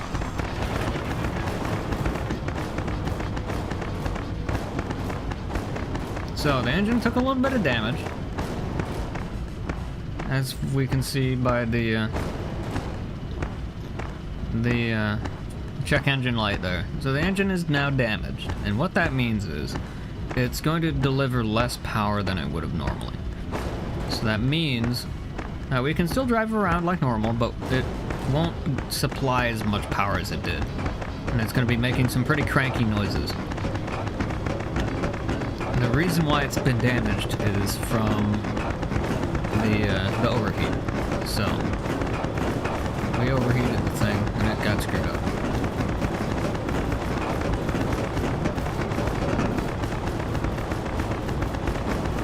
But that's okay, it's still going. It's not very happy about things, but it is still going. So we'll overheat it again. And I don't exactly know what on it is broken. But all of that information is being sent out. So it can tell, because eventually I plan on having like a repair station that will actually take these modules and diagnose what's wrong and send it like a fix command to like repair it, if it can, through magical means. So it's about to overheat again.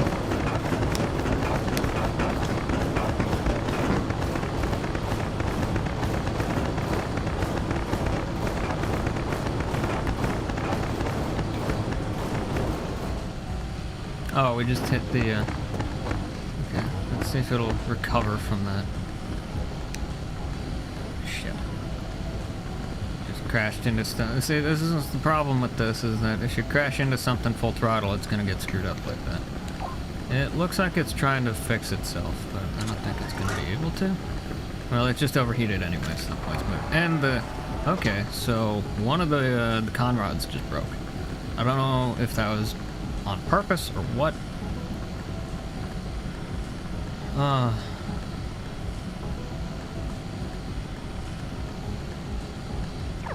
me fix this thing. Oh, it won't let me. Okay.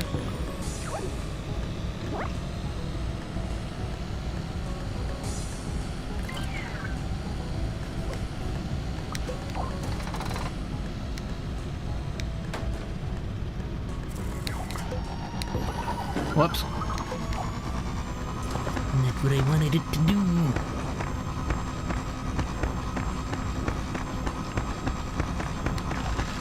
Okay, so it's only current. Whoops.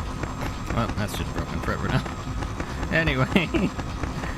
Okay, so we're still working with one piston. Anyway, yeah, that's just hella broken. Oh well. That's fine. This thing's not doing so well. But it's okay.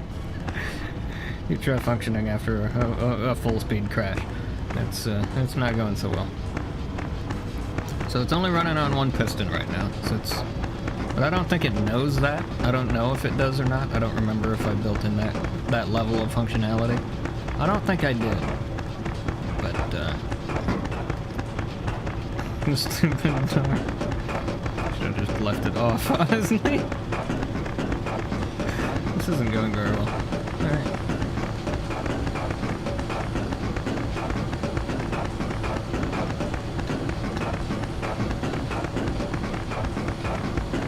So, hilariously, the other piston is still somehow warming up. I don't know how, but that's okay.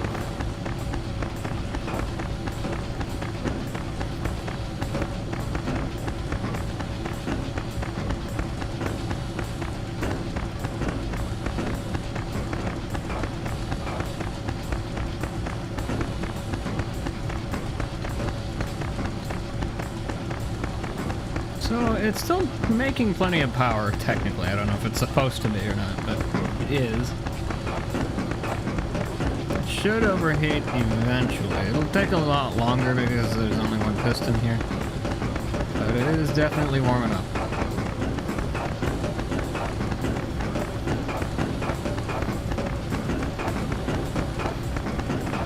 Oh, it just ran out of fuel, I think. I'm not sure.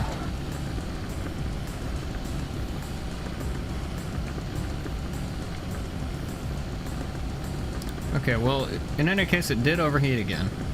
I don't know if it's out of fuel or if it... No, it's not out of fuel yet. It's low on fuel. That's what that's telling us. Okay, so we just screwed up the cylinders in the engine block. I think that's the engine block. Okay, so the engine block's been messed up. And it's kind of a random chance of, like, what's broken. Every time it overheats, so... Which is really freaking cool. This thing is so fucking cool. And I will actually go in and like show you the logic on this thing. Because it's super fucking crazy.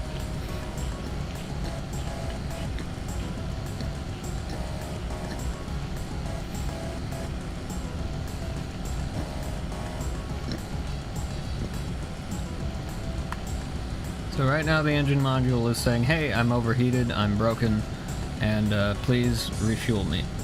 Essentially, that's what it's saying. But yeah. So.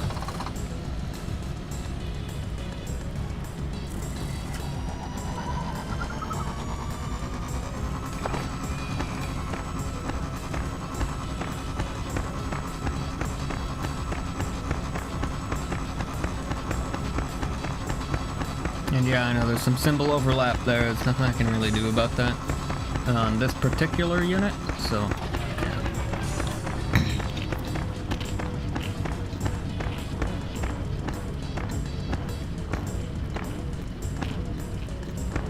So as we can see, the idle speed is a lot lower now because it's very messed up. It's gonna run out of fuel here eventually.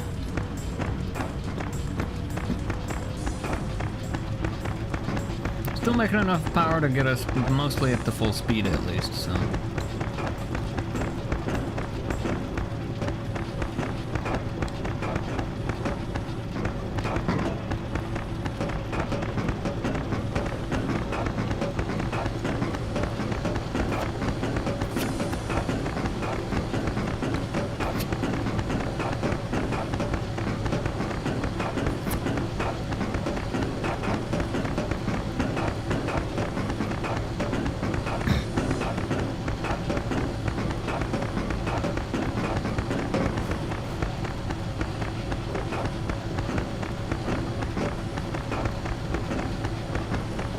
Yeah, so this thing is so fucking cool. I love this car.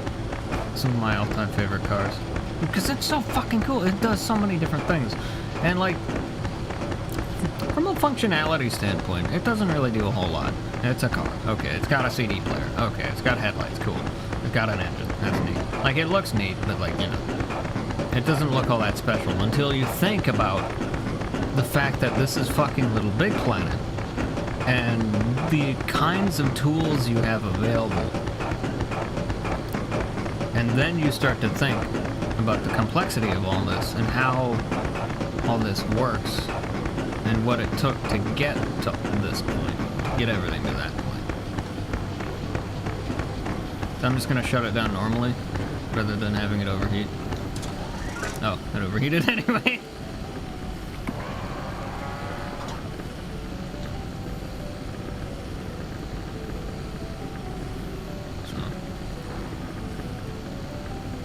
Okay, so now it's telling us that the engine cannot start. Either it's out of fuel, or it broke, or something. We don't know. I'm not sure. It's complaining about heat, it's complaining about gas, it's complaining about everything. It just doesn't want to play. So, I don't know if it's going to start up again or not. I'm not sure.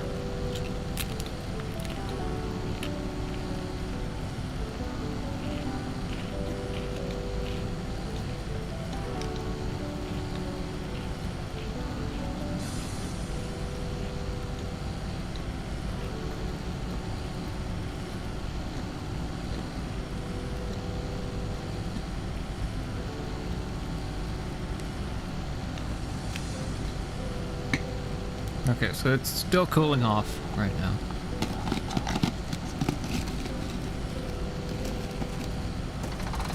Okay, so now it's trying to start up again, probably?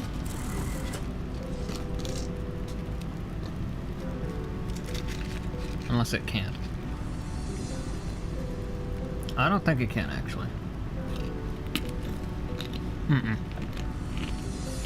Nope, it won't even try. Okay, so...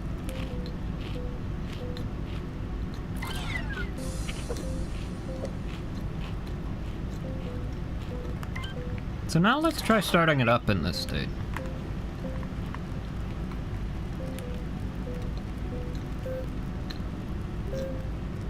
So the car's booting up, and now we're starting up the module as well. So like you can just skip each thing and have everything start all at once. Like you can do that. It doesn't really rely on the HSD systems to do anything. Those are just to let you know what's going on. Okay, so it's just telling me that things are broken. So it's a hardware level breakage in that it just is broken. So we don't know what's broken on it. It just is. But we can find out, and we're going to do that. So let's find out what's broken on this thing, shall we? So we're gonna show all the business here, of which there's a fuck ton. So I'm kind of worried to look at this again because I haven't for good gravy. Holy shit. Yeah, it's complicated just a wee bit. The power module controller, external sensor array. What the hell is this thing? Light effects controller. Engine control unit. Oh, I'm getting flashbacks of all this shit now. Oh man, this is a nightmare. Engine core system, state system, yup, okay. Distraction system.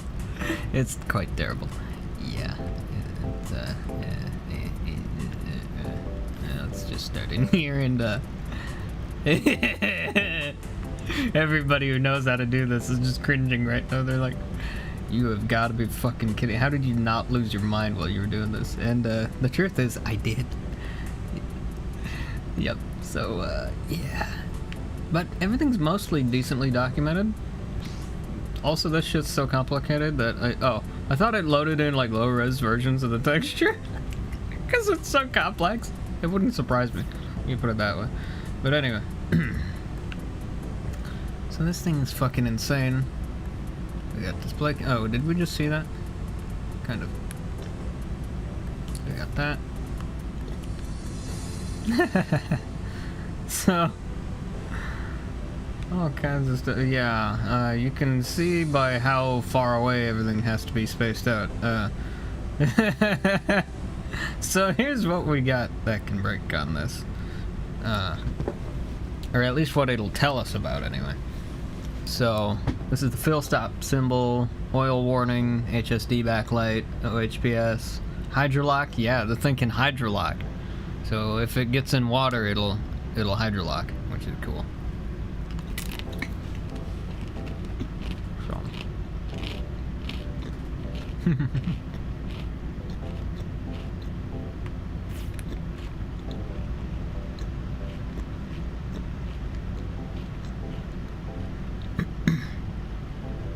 And it'll actually engage a fuel pump, or not a fuel pump, but like a water pump to drain the engine out, which you'll have to sit through and wait for until it's done. So let's see what's broken in the state system, because this should be where all of our diagnostics are, I think. Pretty sure.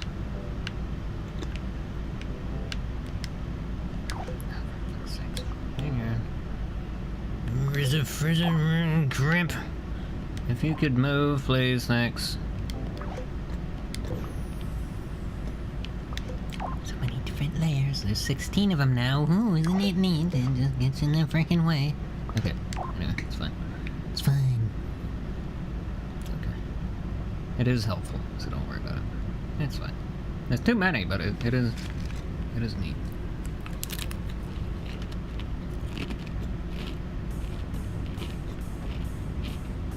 State identifier.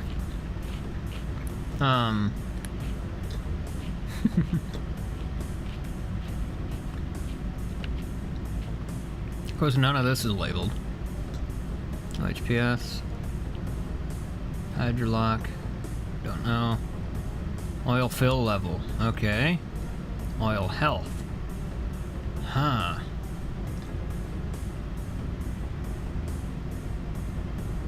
Okay. So I wonder what the hell that's telling us then. Let's find out. State identifier. HST sequencing system. Temporary states. Let's see if it's in here. No fuel. Oh yeah. It has a limp mode as well. So if it detects that it only has one cylinder active, then it should automatically go into limp mode. But it doesn't really detect it right now because there's no logic set up for that yet directly. If it decides to blow up one of the cylinders, then it will. But if it like happens to break like it did for us, then it won't. see that yet, but vehicle missing. So yeah. In any case, so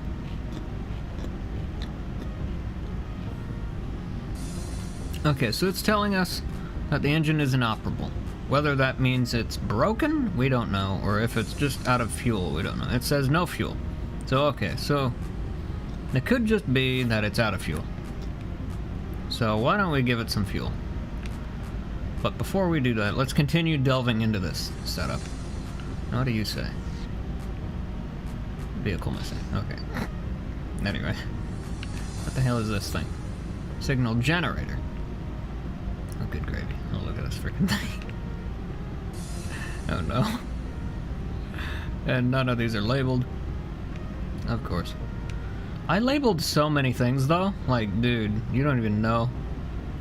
I did pretty good practices with things. Oil status warning. Okay, so it's warning us about the oil. For some reason, we don't know why yet.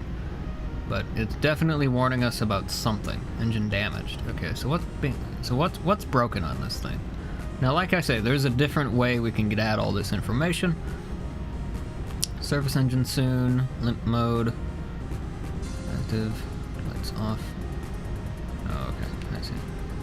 Okay, so what's this engine inoperable? Why? Symbol? No symbol. Okay, right, yeah. Right, so that just tells us what the, so that just tells the HSD what to do, basically. Order symbol. Signal bus. Okay, so this is all just to do with, like, the display. So we want to know what's actually going on. So we know it's low on fuel. We don't know if it's out of fuel or what. So we're gonna find out. So what's broken on this thing? I want to know. Okay, so this is on. Okay, so, but we don't know. That's a direct link to it. Okay. Engine control unit, primary data bus. Is that what we're looking for? I don't think so. Vehicle interface. Power module. No. Okay, that's not what we're looking for. What is this thing? Light effects controller. What is this thing? External sensor array, power module controller, data bus, engine control unit. It might be in there. Engine core system, state system. And we're sure it's not in the state system. Maybe I'm thinking of a redesigned version of this.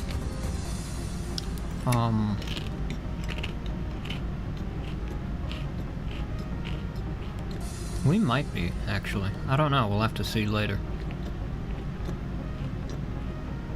Vehicle detected, engine auto stop, HPS active, refueling, insufficient fuel denied start, fuel stop, engine capacitor empty. So yeah, so the thing, okay, so this thing has a battery in the vehicle, and it has a battery in the power module. So the power module can run out of battery, and if that happens, it won't have power to start the engine or run the sparkers. And when that happens, it won't run, basically. So you have to either manually recharge the battery somehow, or use a magnetic induction coil unit that will be made eventually that will spin the rotor, or the crankshaft, to get it to spin and turn the engine over that way. But anyway, I digress. That's future stuff. So, but this is the level of diagnostics and just craziness that this stuff does. Engine fuel empty, engine start completed, engine hydrolocked, averaged fuel level, so we can do that. Okay, so it's got one. Limp mode is not active, engine is not damaged, engine is inoperable. Don't know why. Oil fill level 100. Okay, good. We didn't eat any oil. Oil health appears to be at 100. Okay. Whether that's actually the case, we'll have to find out and look. Okay. That's that. That's not what we're looking for. State identifier. Did we look in there? We did. Okay. Alright. so let's look at the engine control stuff just directly, which is nightmare fuel. If you know anything about Little Big Planet logic, this is nightmare inducing for sure. So we have the engine control unit and then the engine core system. So this is this is not the heart of things. This is what controls the engine. This is the engine control unit, ECU. This controls all the functions on the engine. This is turned on by the MCS, or Module Control System.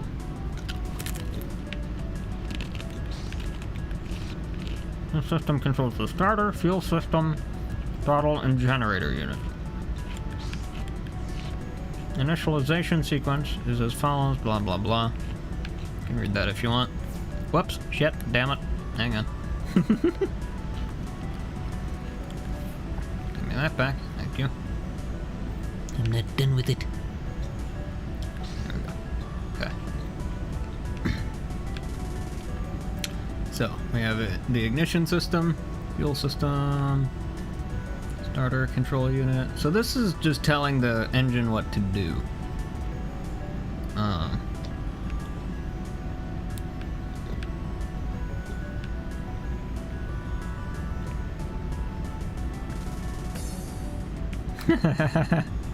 This thing is such a nightmare. Oh man. Look at all this freaking glue logic in here, dude. This is insane. And real cars used to be like this, you know. This is freaking crazy. Now it's all freaking code, but like, you know. This is fucking nuts, man. OHPS active. Okay, so that's all just the same stuff we saw in the other thing. Engine has run dry, meaning it ran out of fuel. Engine is hydrolocked, okay. What's this? Repair codes, okay. So this should tell us what's wrong.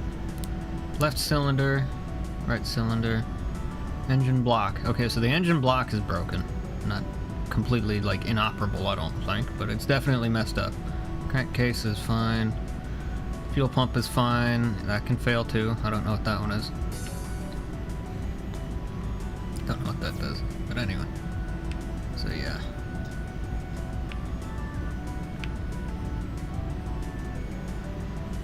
So not everything is labeled, unfortunately, but yeah. So let's read all this fun stuff. Ignition system controller. Normal off state. This is the engine post system initialization signal. Test each component in the engine and return a pass-fail signal. Engine post pass signal. This will begin the engine start sequence. Post fail signal.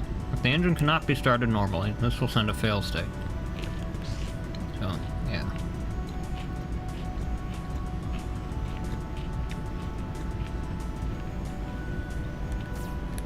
So there's that. But anyway. So yeah, so just to like give you an example of all this complexity. Like that's the level of frickin' stuff there is here, dude. It's so fucking nuts. This is a timer, by the way, I'm pretty sure. Yep. I think that's another one. Yep. I use timers all the time in these things. But yeah. So. All kinds of stuff in here. Throttle controllers and all that fun stuff. Starter, idler unit, and the vehicle control. Along with the throttle test chip, so we can just do that directly without needing to get into the vehicle and all that.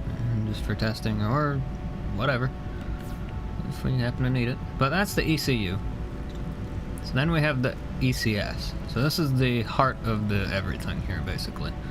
In terms of the engine itself, this is all of it. Excuse me. Fail state sensor. Okay, so we have the oil system. We have electrical,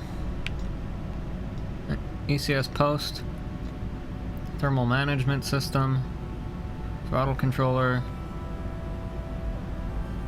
fuel system, Air system. Yep, you need air to run. Physical integrity system. Yep, that's a big one too. So, a whole bunch of stuff in here. So let's just kind of go through these. Wait, what's this one? ECS post. Okay, that's just, yeah. I love you, Sophia.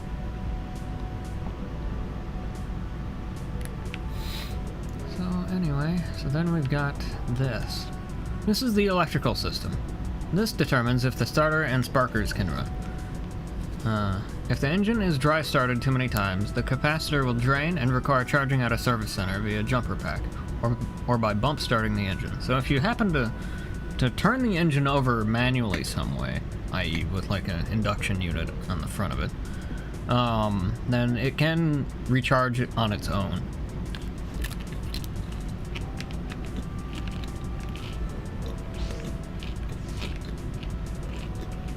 Under normal conditions, the engine will prevent dry starts. If the engine is damaged, this protection may fail. In this case, a dry start may occur. This system also contains the engine battery. The bump start requires a bump start unit, which will spin the engine to charge the capacitor enough for a regular start. A jump pack will fully charge the capacitor. This detects if the system can charge the capacitor and outputs a charge signal. That's what this thing does.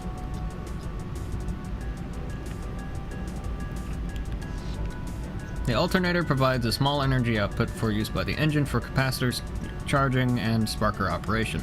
This generates power anytime the engine spins. Yep, so it is separate from the actual generator unit. So this will put a drain on things. Like I said, this is all simulated here, man. This is the most complicated thing I've ever made in this game. And that's saying a lot, because I made a lot of complicated shit in this game. So, the generator operates when engine power is greater than 30% and sends power to the vehicle for use. The draw on the engine is directly proportional to the load from the vehicle. Output is dependent on engine power.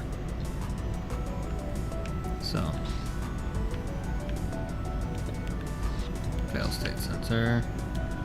So we have this, which is the sparker control unit. So we'll go up here. So we've got left cylinder, right cylinder, yada yada yada, limp mode, things like that. So there's that system. So like this is crazy freaking stuff. I mean, you get the point, but like, you know, I just wanted to show off all this stuff because it's cool.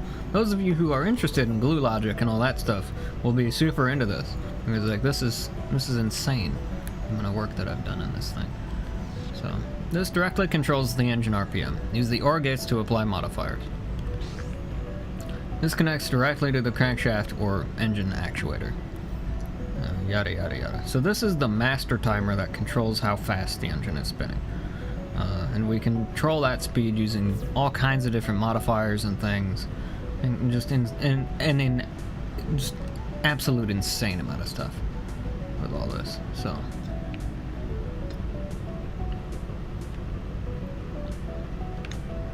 and then we've got like say an oil system. Oh wait, let's actually look at this one first. A thermal management system. This is the one that blows things up.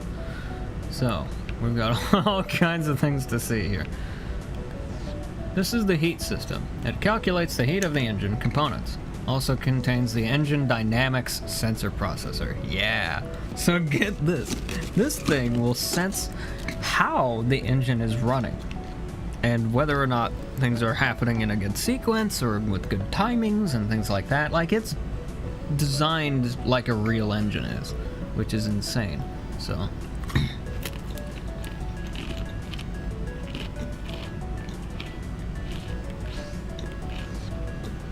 the engine will heat up with use. This will be contained in the pistons, rotors, crankshaft, oil, engine block, exhaust manifold, forced induction units, and we're going to have turbochargers and superchargers eventually, coolant, generator flywheel, gearbox, and intake manifold. Hang on. Ah, shit. Damn it. Hang on. Where are you? That one. No, it's always getting into trouble. Each set of components will have different thermal capacitance. Some components are more strong against heat than others. Resilient, if you must be specific. If a component overheats for longer than it can endure, it will become damaged. If it remains overheated after this point, the component will risk structural integrity failure. Some parts may simply melt, others may shatter, some may explode.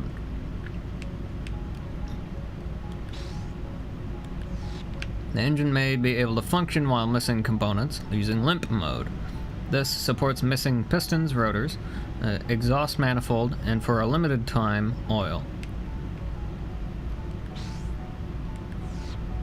While oil engine damage is fixable, missing components require replacement of the entire power module. That's not like a corporate design. It's just because this thing is so complicated that like you're just better off just spawning in a new one, basically.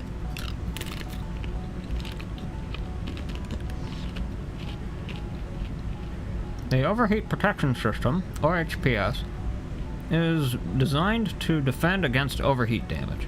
It will trip when the engine core heat exceeds safe levels and stop the engine until it is cooled enough to safely restart, which will happen automatically. If the automatic engine restart will not the automatic engine restart will not occur if the master control system is not on, or if there's a problem inhibiting engine start. The OHPS will protect the core up to 3 times. After the 4th trip, catastrophic failure will occur, meaning the thing will explode, essentially.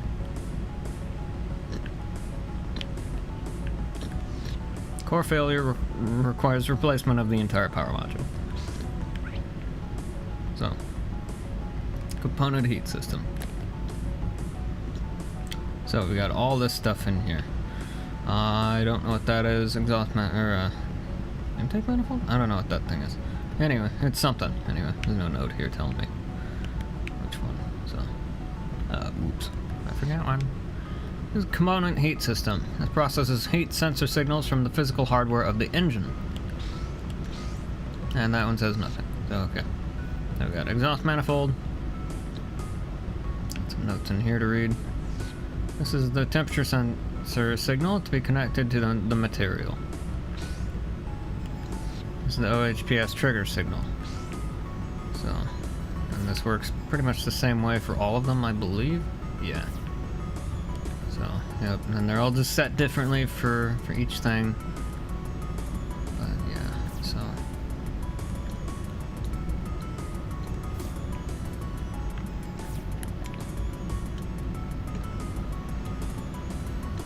So then we have the fluid heat system. Yeah, so get this. Okay. So this thing simulates fluid. So coolant as well as oil. So this is the oil temperature. And we have coolant temperature, which is not yet implemented. So it will simulate coolant eventually, but not right now. So currently the only thing that's simulated in this version of this engine is oil.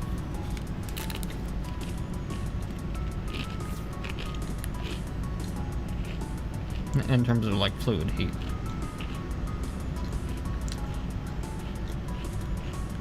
So overheat protection system.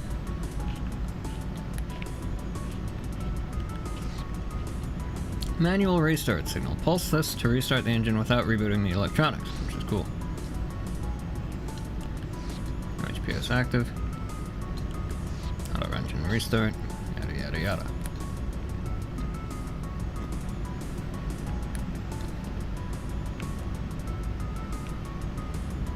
Now we got a cooling fan unit. What's that? Forced induction heat. This is used when a boost system is installed. There's no booster in here right now, but at some point there will be. And there's some really cool stuff planned for all that. So.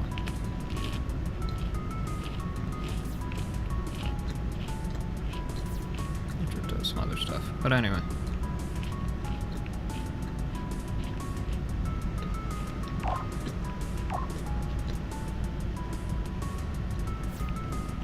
so that's all that stuff. Yeah, Domino's. Not right now. Thanks. So, there's that. Air system. Have we looked? What else we got here? I think we looked. Did we look at the oil system? No, we just got done looking at the thermals stuff. No, not that.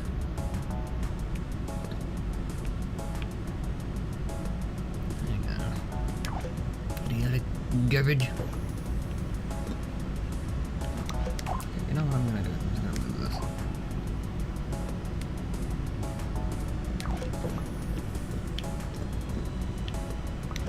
this. You can tell my my poor PS4 is kind of struggling. There's a lot to think about for that poor thing. Anyway, considering this engine module takes up half the frickin' thermometer. Anyway, I digress. This is the oil system. Oil lubricates the engine parts that move, allowing them to operate smoothly. Engine will degrade over time from use and damage, and will need to be replaced eventually. The oil can also burn away when overheating the engine.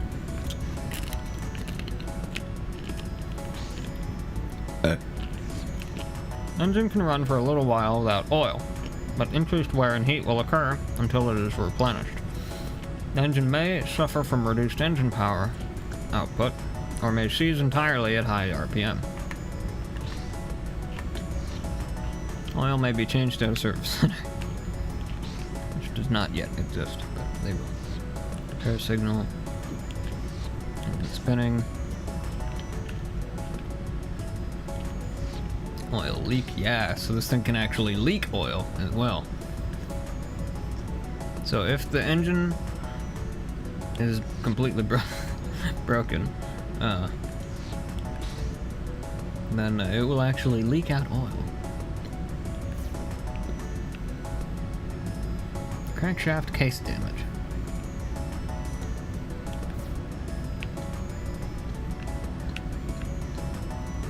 We don't know what those do, unfortunately. But, in any case, let's take a look. Oil health level. Replace the oil ASAP when this reaches 0, as reduced engine power output and increased wear will occur until it is replaced. How long the engine can run without oil. Oil fill level. This will drain while the engine is overheating. When it is below 60%, increased engine wear will occur. Below 40%, reduced engine power output will occur. Oil must be drained completely before replacement.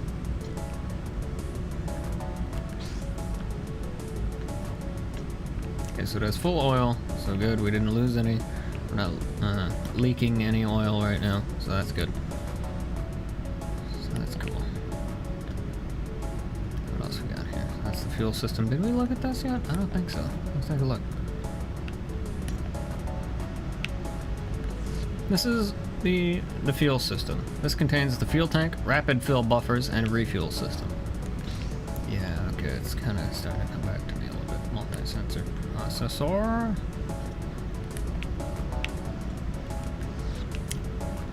This is the engine dynamics sensor processor. This reads all physical sensors and processes the data for use by other systems. This is a big one. So, what this thing does is it takes all of the engine dynamics and things, and it processes all of it, and crunches a bunch of freaking numbers, and does all kinds of signal processing and inverting, and does all kinds of nightmarish freaking blue logic shit to get us information, basically. Conrad Flex, yeah, that's a fucking thing. Whoops. Shit. Hang on. Was that it? Yeah. Spark synchronous timing, all kinds of things like that. Yep. So, there's all kinds of shit this thing does. So, like, yeah, look at all this crap. Alright. Crankshaft drag. Yep, so drag on the crankshaft. Throw. Oh, yeah. All kinds of fucking stuff, dude.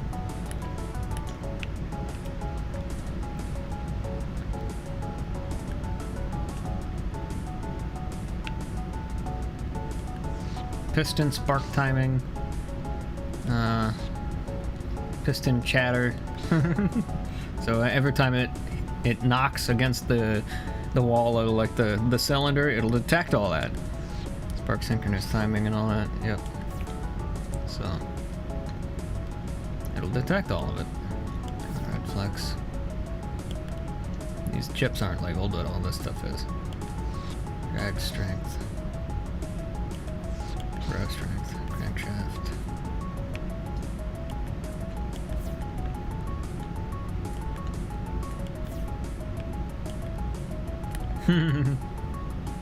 Yeah, it's a mess.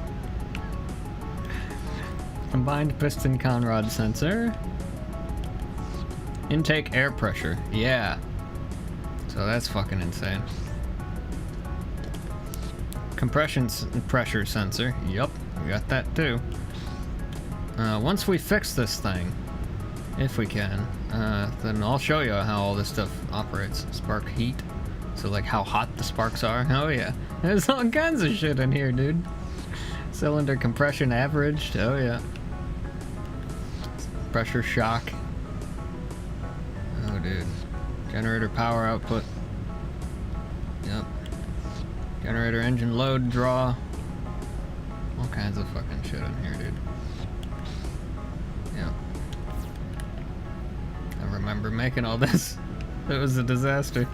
Oh man, nightmare fuel. Signal bus.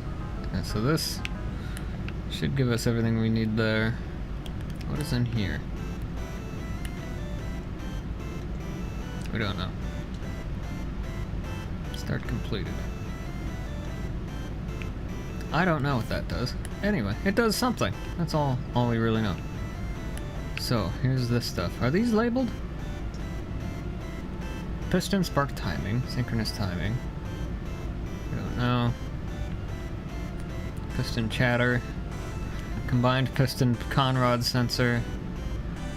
Crankshaft drag strength. So all of this information is used by all the rest of the engine, basically. All of its own systems and things. Intake air pressure. Intake air pressure. Compression sensor. Heat shock. Cylinder compression averaged, pressure shock, generator chatter, generator power output, load draw, induction strength, crankshaft RPM.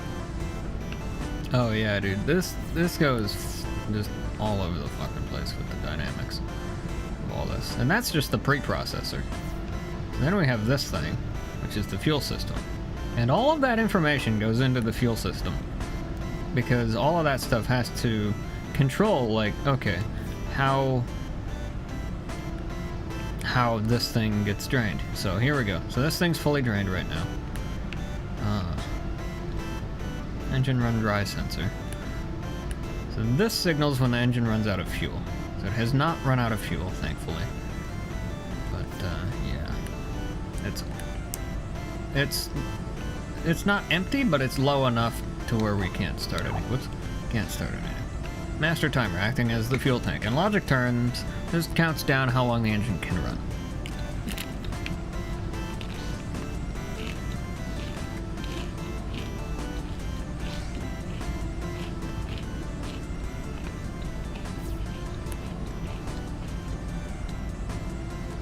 Fuel level system.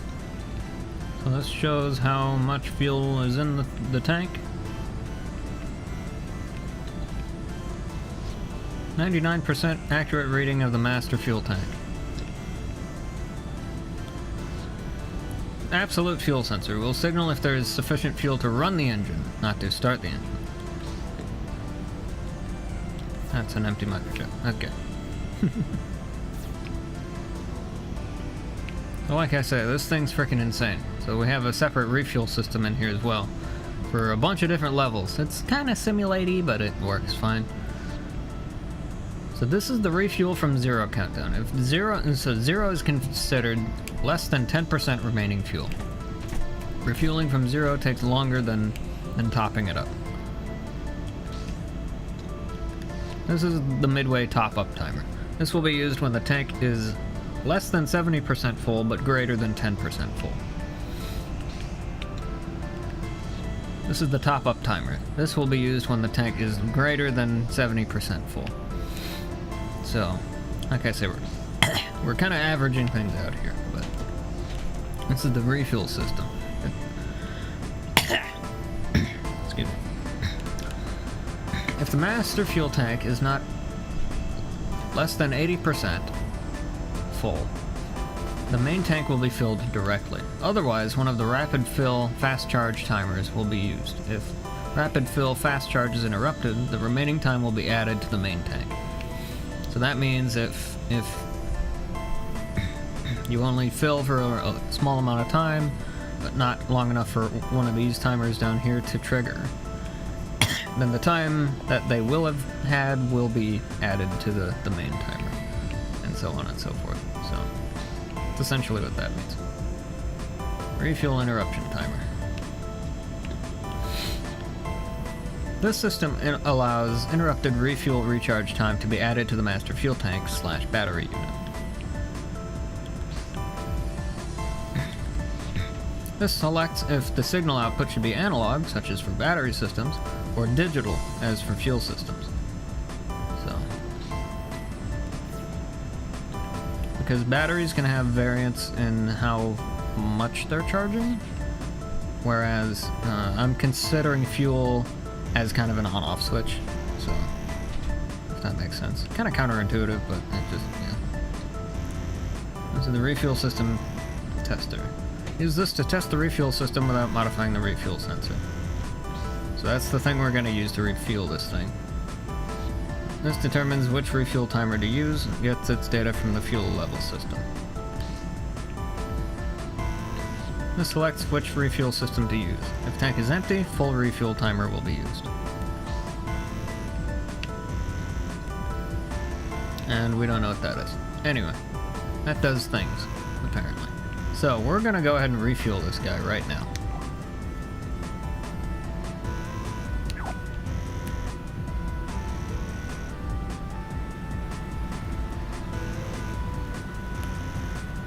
So, it's saying the engine is inoperable, but it is restarting the engine. So it's very clearly refueling, as we can hear.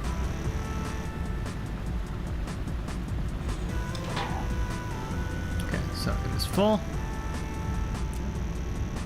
Now, good. Helps to turn it back on. Okay, so that's been refueled. So now I will switch that off. Okay, so now, will this thing restart itself? Or is it just completely inoperable?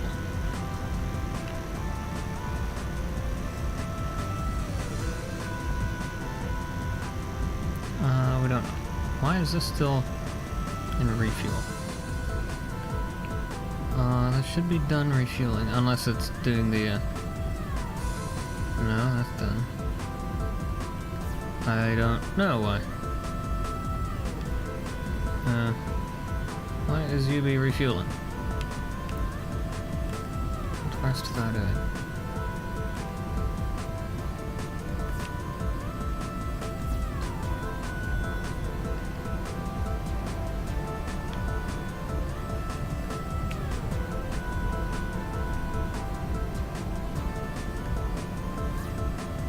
Okay, so it's got a full tank of fuel, so that part's good. Oof, that freaking lag is insane.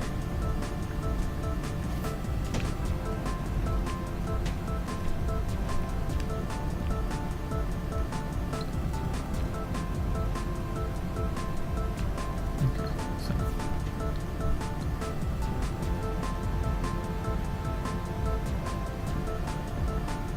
Anyway, okay. Angles. Oh, yeah. Right. Okay. Okay, so that took care of the fuel tank problem.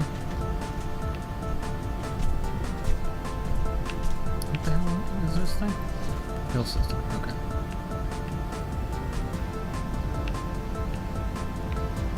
So then we have the fuel efficiency processor. So that's the actual fuel system. So this is the fuel efficiency subprocessor.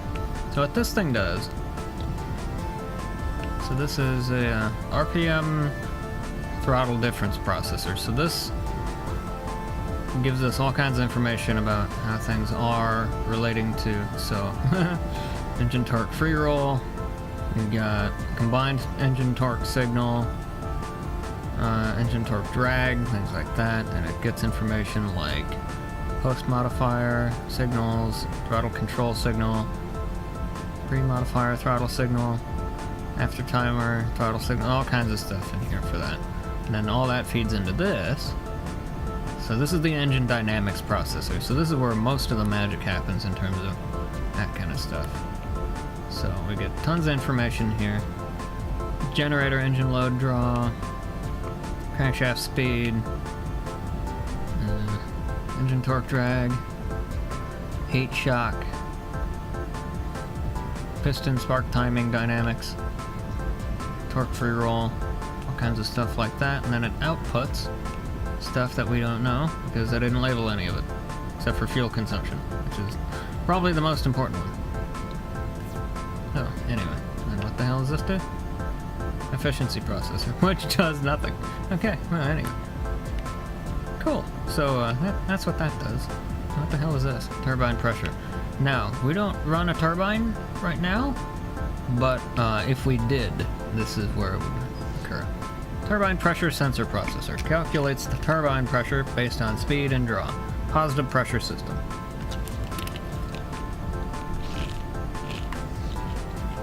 Fuel consumption is also calculated. This processor can also be used for non-pressurized engines, instead calculating engine power output and fuel efficiency. Power is shown on the positive output, engine drag on the negative output, and fuel efficiency on the efficiency output. For fuel efficiency, higher numbers equals greater fuel consumption, translating to lower efficiency. Fuel consumption is all so.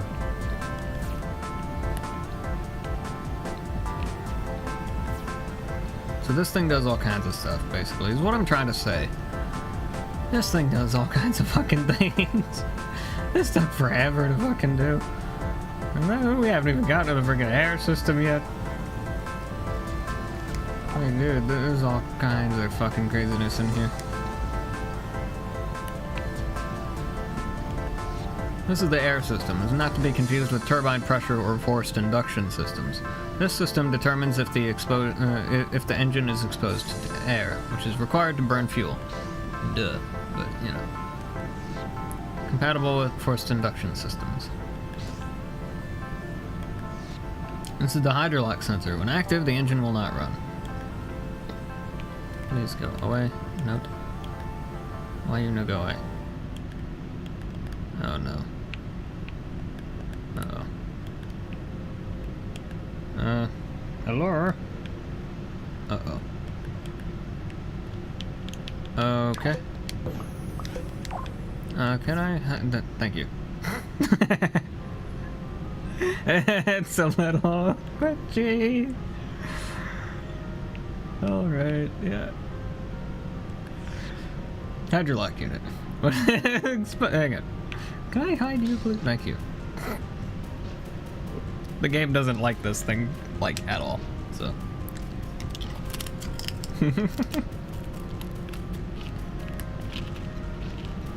This is the hydrolock unit.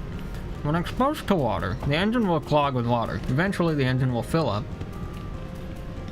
and will not burn fuel. Over time, the water will evaporate after submersion has ended. A pump unit at a service station may also be used.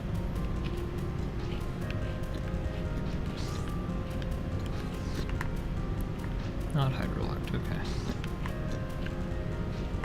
okay. Water drain sounds. That'll make you have to pee. But anyway. So yeah, there's that fun stuff.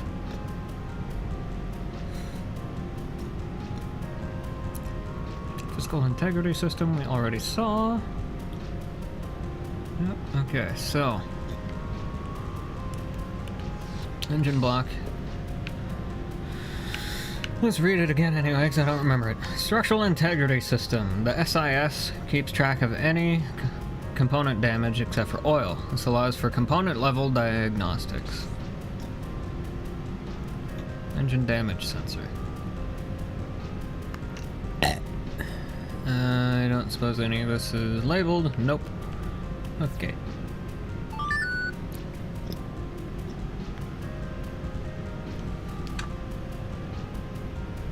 There you go. That was fair.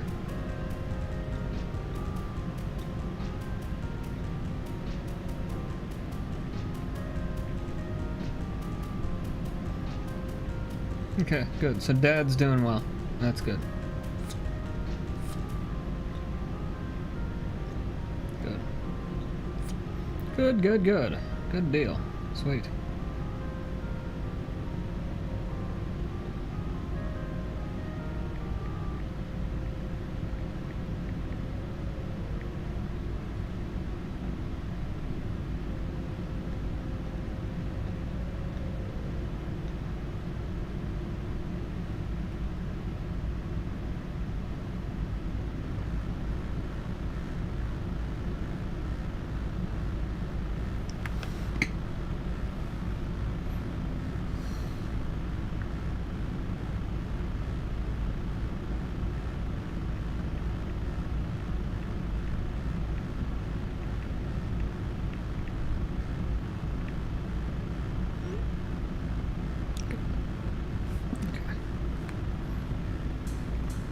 I love you, Sophia. I hope you find this car junk interesting. Hopefully it's not super frickin' boring, like, Get to the point, get to blowing stuff up or something, I don't know. I don't know. I hope you find this stuff interesting. I do. I love this kind of stuff. But anyway, yeah, back to the glue logic hellscape here. This is a nightmare. Anyway. I'll watch that later. Okay. Okay, so that's broken. We know that. Okay, so the engine has not taken critical damage yet, so that's a plus. So the engine block is screwed up. That's fine. What's this? Exhaust system is messed up. Okay, so that explains the noisiness. Now we already know one of these pistons is broken, so I might just tell it that it's broken. Piston damage sensor. Left cylinder, right cylinder. What do these do? Piston head. Okay. Well, I mean, we already know that the conrod is gone, so let's just say that's toast. Oh, the freaking light. The frame trap. My poor PS4. Oh, you poor thing. Anyway. Okay. I'm just gonna leave it as is for now. We'll just get a new module eventually, but it's fine. Okay, so. Alright, so the engine block is completely borked. The exhaust system is kind of messed up, and it's missing one of the conrods. So this thing's in kind of crappy shape. It's kind of doing not so great here, but it's fine. It doesn't think it's as bad as it is, so it's fine. But anyway, Jesus, a fucking wiring mess. Every time I see it, I'm like, what the hell is this? Oh, it's terrible. It's awful, dude. And it gets worse the more you look at it. Look at how far away I am. Look at the size of this freaking chip. Oh, it's awful, dude. This thing is a nightmare. This just controls all of the display stuff, so like the block display and also the HSD system and all that stuff, head side display system.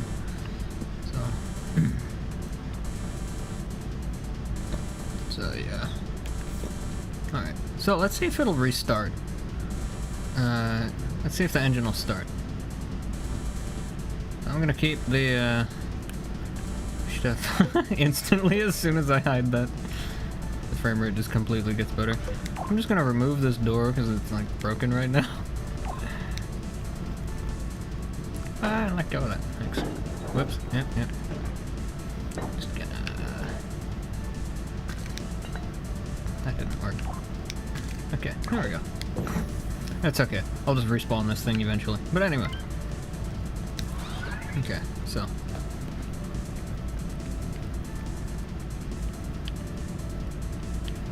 That's not the thing I'm looking for.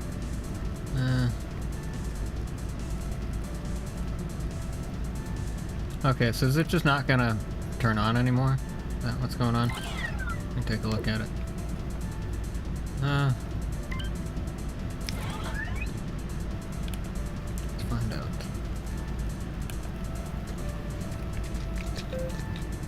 Let's see if it'll turn on again.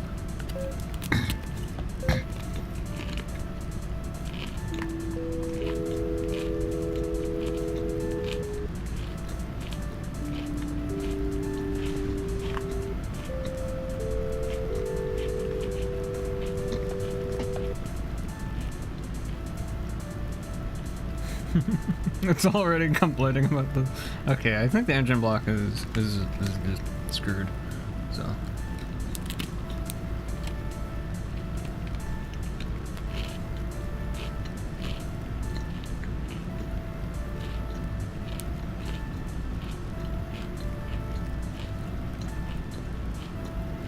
Yeah, it won't even. It's not gonna try. Okay.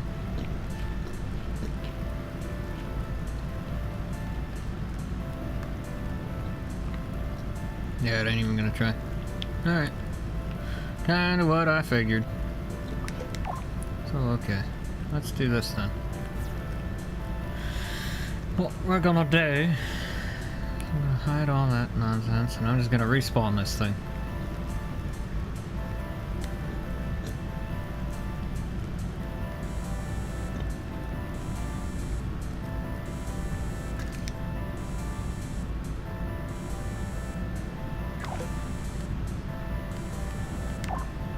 Get rid of this CD, we don't need it anymore. Poof, gone. Okay.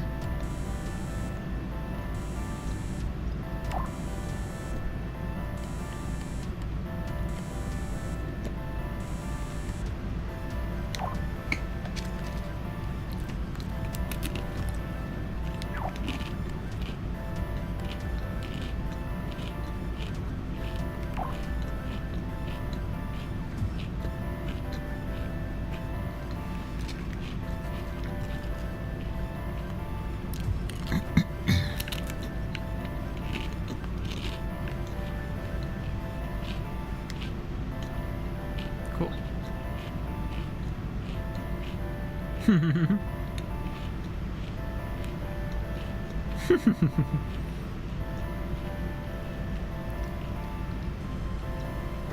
You know something's complicated when it has to have a load screen to spawn something.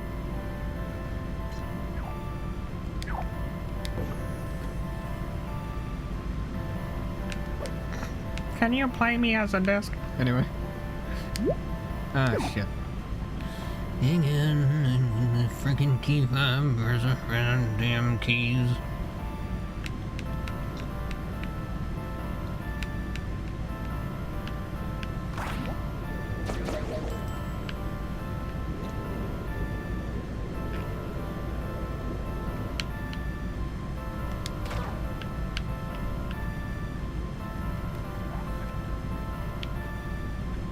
Whoops.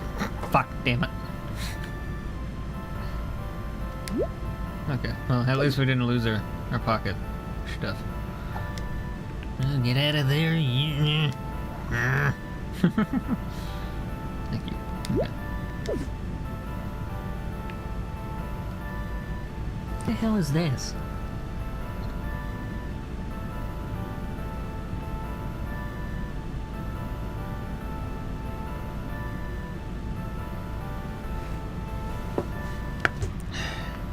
Is that mine or his? Hang on. Be right back.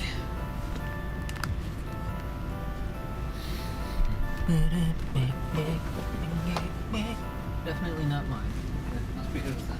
Be right back.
Okay, that's fine.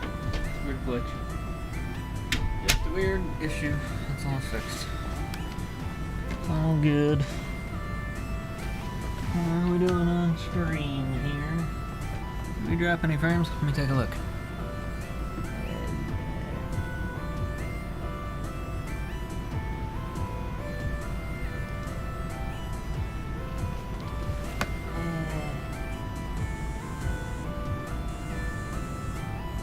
Frame 0. Perfect. Cool. Everything there is good. Very good, very good. Wonderful. Yes, wonderful. Wonderful, very good, yes. Alright. I love you so much, Savea. I'm gonna freaking marry you so bad. Oh man. I don't know how bad I want to marry you. Alright.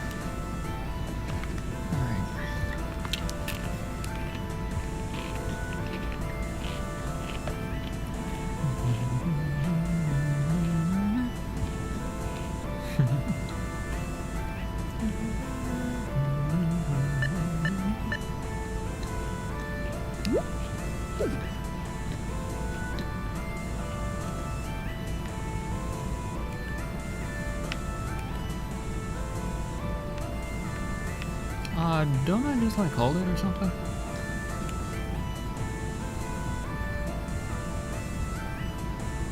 No. Okay. Oh, okay. So that's how it is. Huh. Huh. Excuse me. Okay, so now what I'm gonna do, I'm just gonna start the thing up and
So, now what I'm gonna do is I'm going to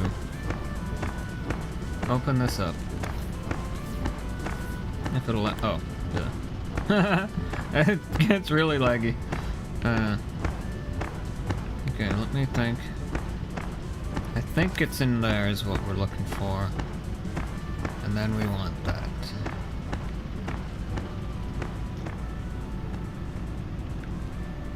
My poor PS4. Should probably expect some screen tearing. But anyway, alright. Cool. So we're just gonna use the throttle test chip for all of this. And so I'm gonna bring that over here so that we can see it in action. And actually what I'm gonna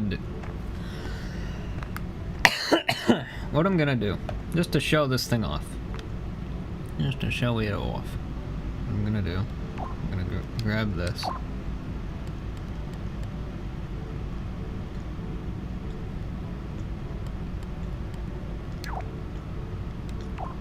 I'm gonna grab that thing and I'm gonna plop it down on the vehicle. Then what I'm gonna do is I want to be able to do this at like a good frame rate. That's cool. So okay, so we're done with this. So that's all done. Okay, so let's go over here now. And so we're gonna go in here and we're gonna do the engine dynamics processor, because that's really cool to see. Signal bus is the one we're gonna go for.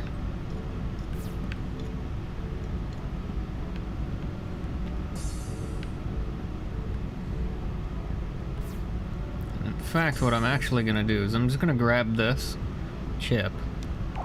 I'm just gonna yank it off of here. I'm gonna slap it probably right there.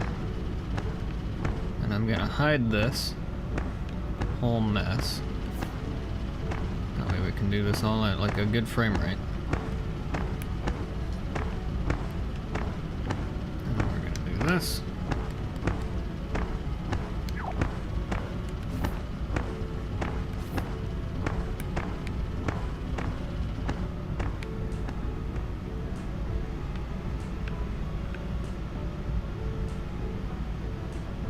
Hang on.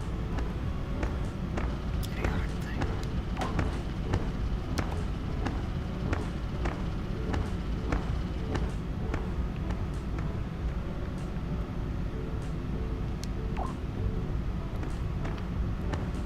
Cool. So now I'm gonna put this over here.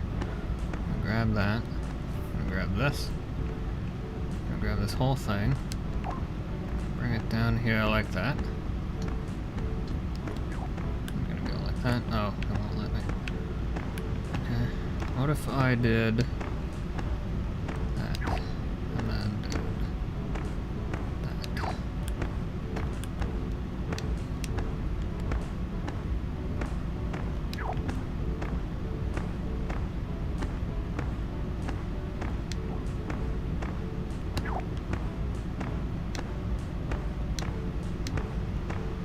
Okay, well, it's just gonna have to be kind of a crappy frame rate then.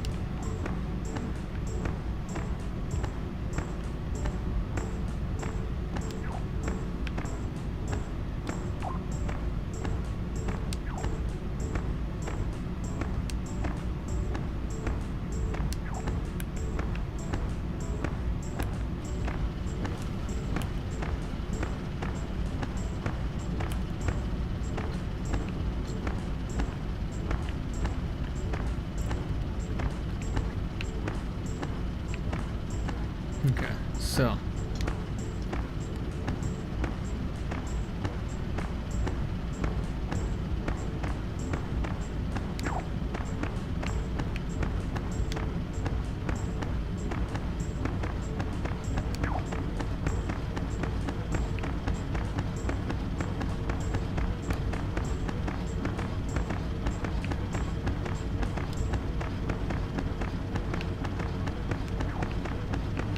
So just to kind of show you how all this stuff works here. Yeah. Crank that thing down to 3 instead.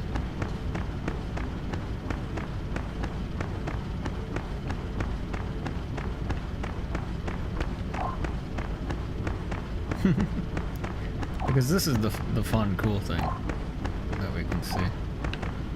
So let me actually go over here to the signal bus. Oh, you stupid dingus! Where's your frizzer?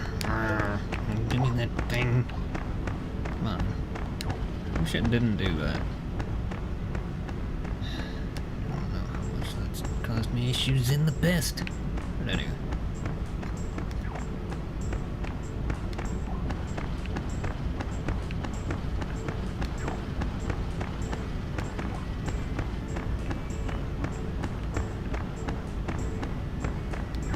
Okay, so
so it isn't like completely smooth either, which is the really cool part. So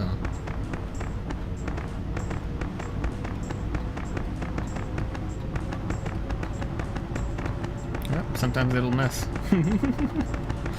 So yeah.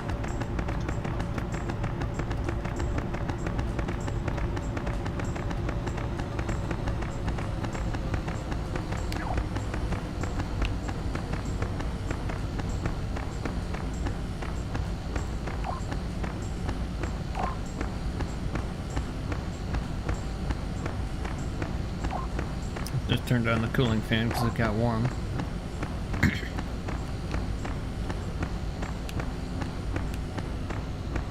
Then I turned it off again.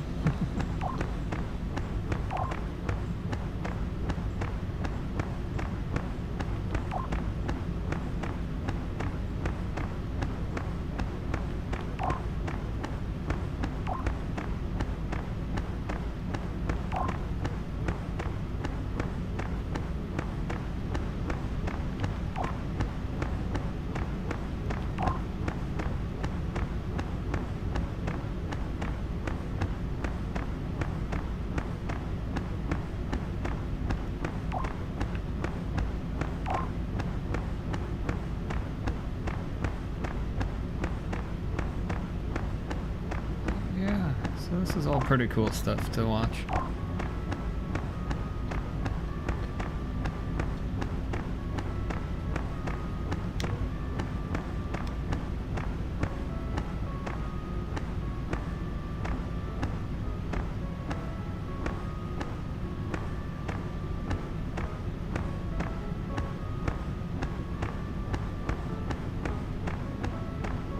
And all of these things get factored into the fuel efficiency, which is really cool, and how much fuel it's consuming.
think I can run it at 5 and have it not overheat, so if I remember right.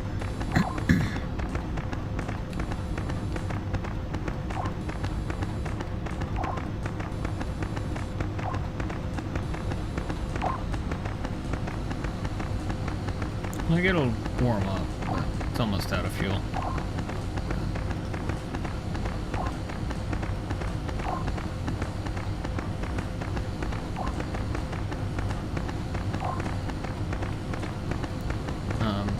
Yeah, also flashing light warning, sorry. Forgot to mention that.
Yeah, it's really cool how like it shows all of this stuff though. Like, you know what I mean? So, I think it's cool anyway. So, it took a fuck ton of work to make this work. So, like, I like it. But I guess I'm biased.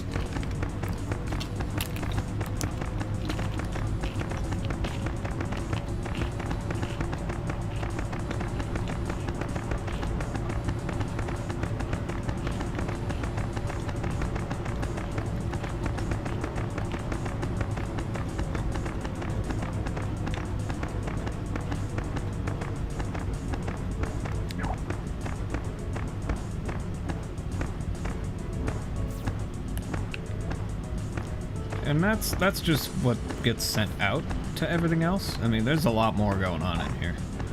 So, like, if we go... So, like, this is kind of the where all the main magic happens in here, so...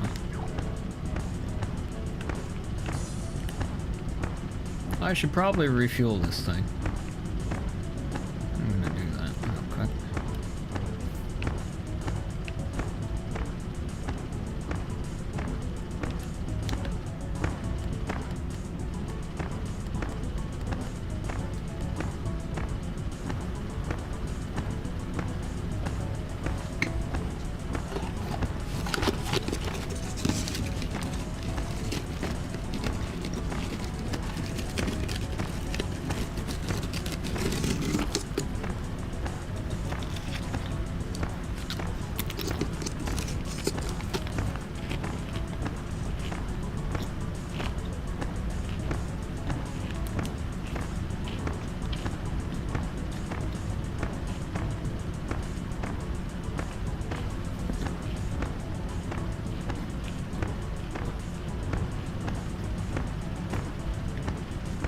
Should hit the fill stop eventually. Yeah.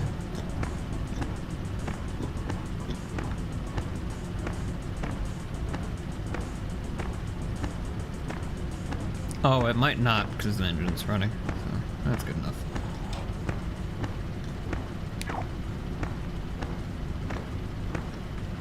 Cool. Okay. Just didn't want to throw it out of fuel while we were playing around.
But yeah, so anyway, it's a whole lot of craziness going on. So I would like to also show off the fuel efficiency stuff real quick before we call this thing good enough and go screw around for a while. So somewhere in here should be the fuel efficiency stuff. There we go.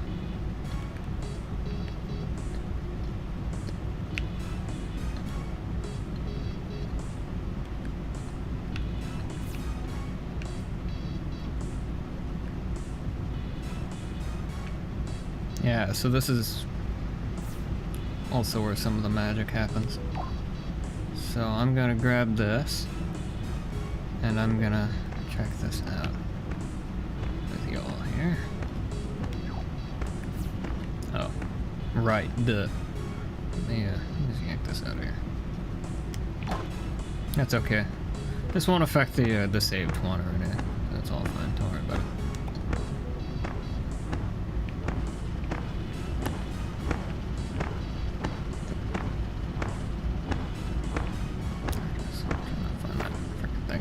Amidst all the freaking wiring.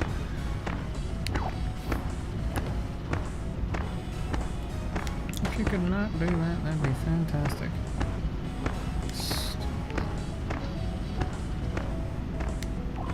Get over here, you. Thank you. Okay. Get that thing back. Put that thing back right now. Where it came from right now, or so help me.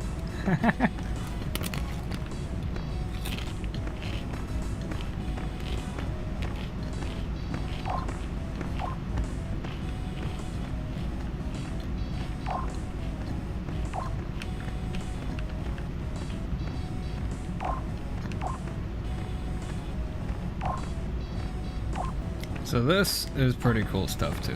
This will be fun to watch. Okay, so check this out. So let's do all of these. I'm gonna do it from the bottom first. So we got torque drag, and we got engine torque free roll, and then we got combined torque signal. Alright, so check this out.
then we've got in here.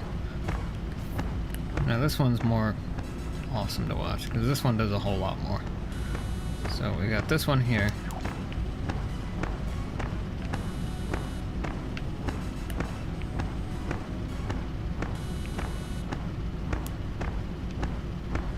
So engine torque free roll, torque timing, dynamics, heat shock, torque drag, generator engine load, draw, crankshaft speed. Now something cool to know. So watch this engine load kind of thing. So at idle, the generator is putting a pretty heavy draw on the engine. But as the engine RPM increases, we should see that smooth out and go down. It's able to beat back that draw. Yeah, so that's pretty freaking cool. That's cool to see. And as it slows down, see it ramp back up.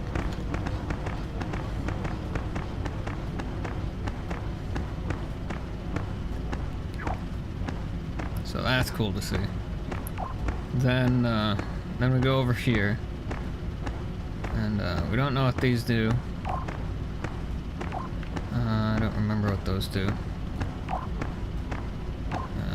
Okay, so fuel consumption. That's the big thing.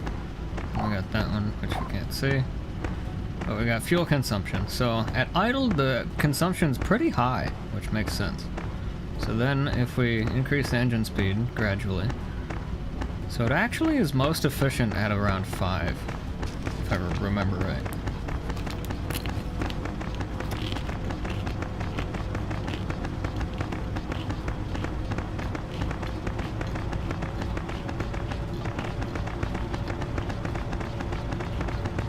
Yeah.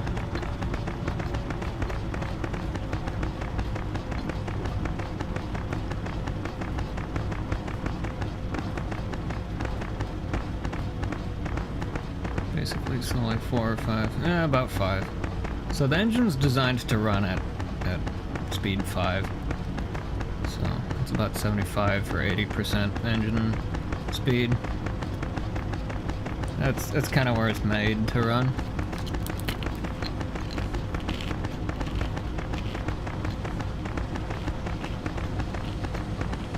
So we want that number to be as low as it can get, basically.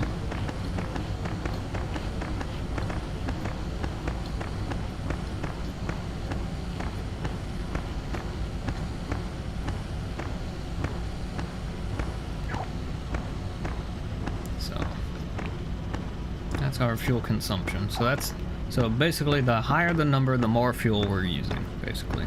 That's what that equated to. I don't know what that does, I don't remember. And I don't know what that one does either, but it does a whole lot of stuff. So let's watch it for a minute and see what it does. I don't even know.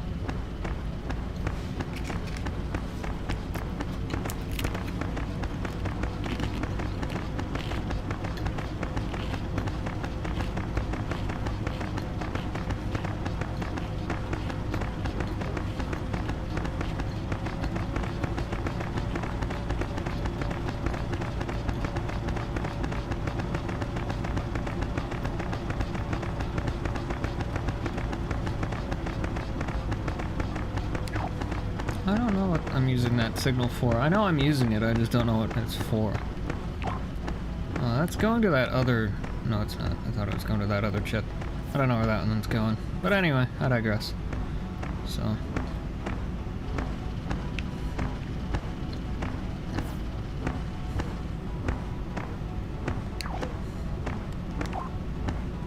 and then I just want to hear these songs. Oops, on here for one moment. You guys can't hear it, but I will be able to. Just 1 minute. So I'm sorry. Everybody wants to see it or hear it, but due to legal reasons, I can't do that. So hang on. Okay, so I'm gonna turn that audio off, going to you guys. I'm gonna switch that so I can hear it.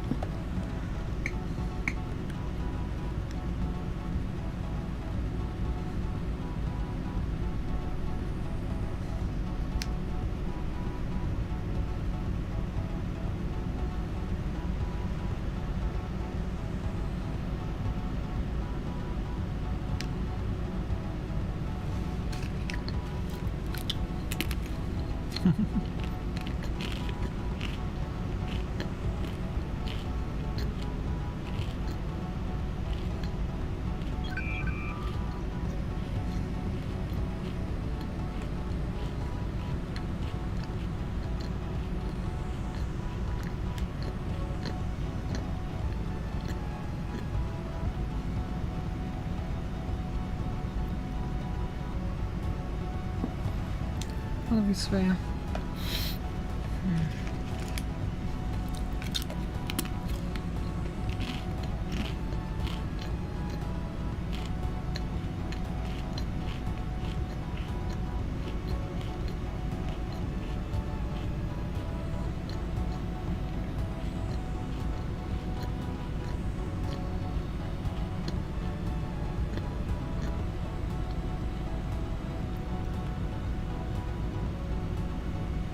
Oops, wrong button.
Crazy freaking song.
That's so fucking cool. A CD player that works. I still can't believe that, dude. I can't fucking get over that. That logic was an absolute fucking nightmare. Ah, jeez.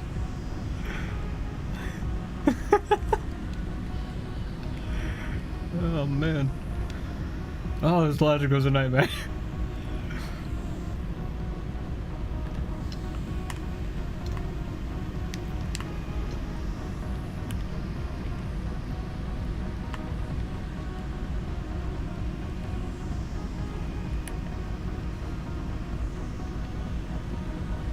Oh, damn. I forgot that made the music going.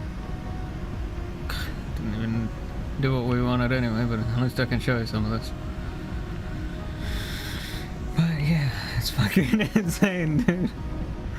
That's the,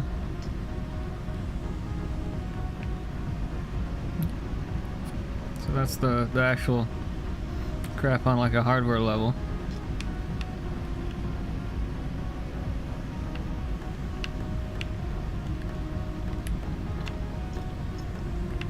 That's just for like the tray and all that shit. So, there's so many fucking wires going to this shit. What is this? CD-ROM. So this whole thing is just CD-ROM. Look at the size of that fucking chip, dude. The PS4 can barely even handle it, dude. It's insane.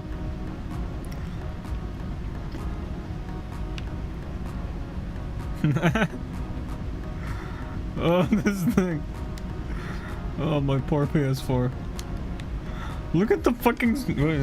Look at the fucking size of this shit, dude. Oh, this is a nightmare.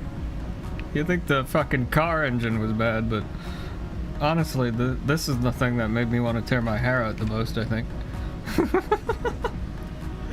It's like... It kept breaking for like the stupidest fucking reasons. For like no reason. Son of a dick stench fucking... Okay.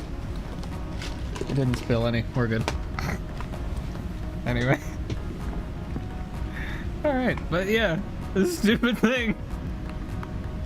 I almost called it quits on this project like 14 times.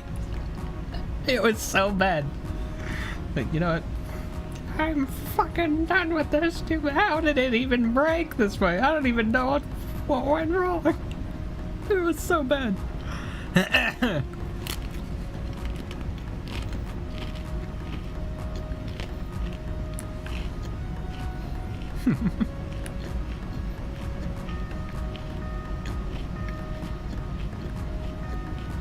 Whoops, shit, fuck, damn it. Okay. The damn notes. I want a mouse and keyboard. I want this game on frickin' PC so bad. Come on, Sony. This game deserves to be on PC. And everybody knows it. Sign up, but that does nothing. Right now. This is such a mess. So like, yeah, dude.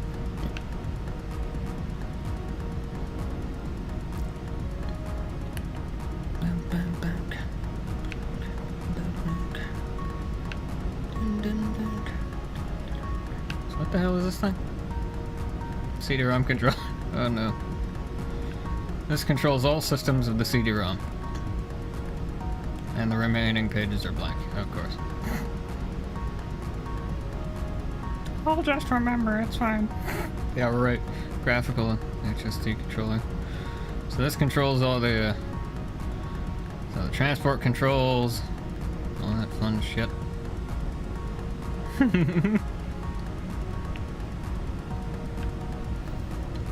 Yeah, have fun discerning how this thing works, guys. Yeah, you're gonna love it. It's a fucking mess. Yeah, so all you Little Big Planet reverse engineers out there, good luck. You're gonna need it, dude. You're gonna fucking need it, man. Simple text. Yep, so that controls the, all of that stuff. Track timer. Yeah. Yeah. Man literally, I can just picture the headline now. Man literally builds CD, like fully functional CD player in Little Big Planet 3 for no reason whatsoever other than the fact that he can. That's pretty much it. Why would anyone need this? Signal bus. Oh, it's atrocious. That's so bad, dude.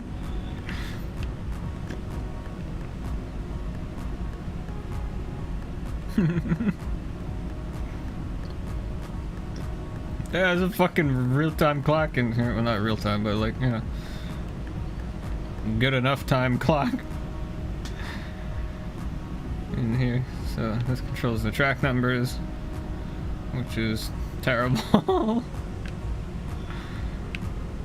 I don't remember how many tracks it can support. I think as many as you want, really. So like you can just have like every song on it if you really wanted. I'm pretty sure.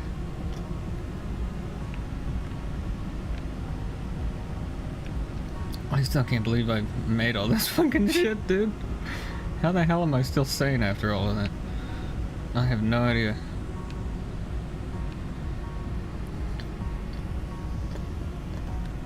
And the drive was probably one of the most infuriating. Like all the timing shit, that was fine, but like just the fucking tray and all that, and getting it to not be stupid for 15 minutes. Oh.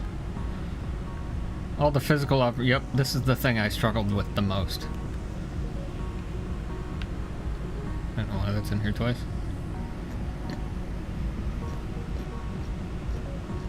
That restarted twice. It's not perfect, but anyway. This stupid thing was the freaking worst. Are these labeled at all? Probably not. Oh, they are. Song change. Disc speed. Oh, I know why it's screwed up, because it's lagging. The fucking game is lagging. Alright, got it. Alright. This kind of depends on, like, actual timings, so. And if the game lags, it doesn't have actual timings. Spindle speed control signal, laser control, yep. All that fun stuff. In future versions of this thing, which I am gonna completely, like, redo this whole thing. Oh, yeah! This was it! This is it. This fucking board was the worst. Oh no. So this stupid thing, this controls the tray, is what this does. So this controls whether the tray goes out and sucks things up, or drops things and then goes back in, and whether the disc spins. And this stupid thing broke in so many different ways. For no reason whatsoever.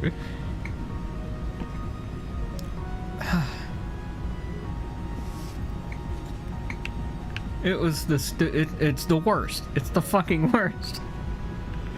It's absolutely the worst.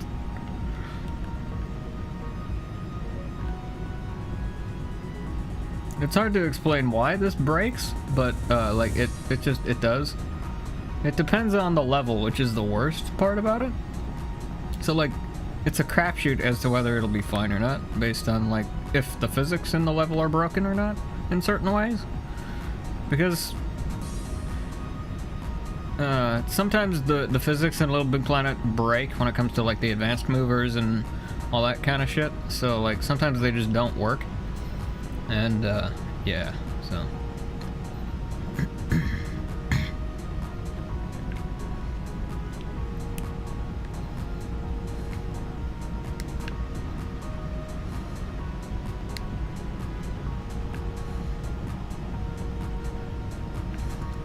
Look at this fucking mess.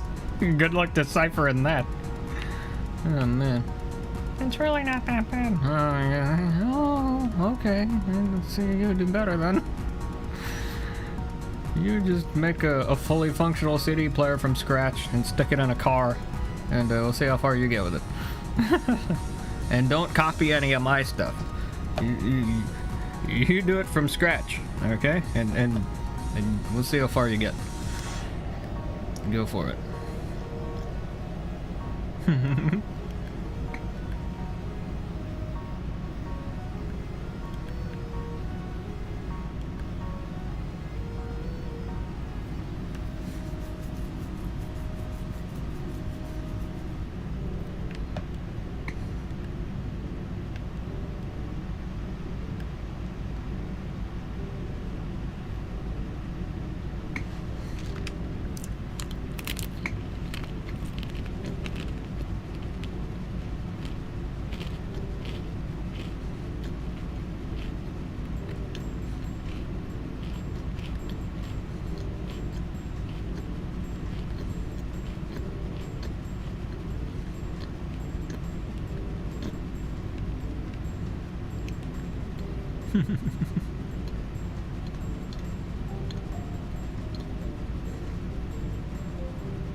Yeah.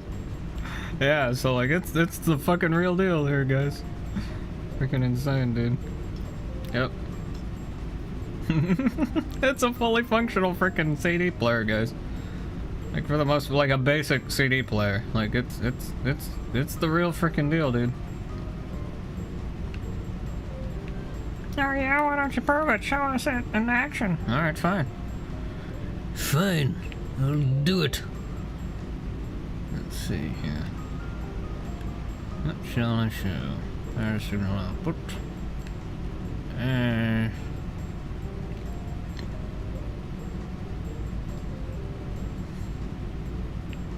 Are these labeled?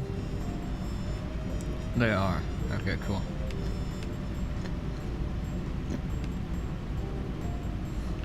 I don't know what that one does. Anyway. It's all fine and dandy. Excuse me.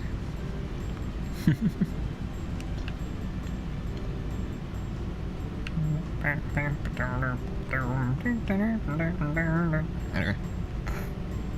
Sorry. Good song. Anyway. This fucking shit. Stupid ass fucking crap. What a nightmare. Ay. Yeah. What else we gotta see here? A sensor array. Oh yeah, here we go. There's some good stupidity in here, I'm sure. Oh, no, it's fine.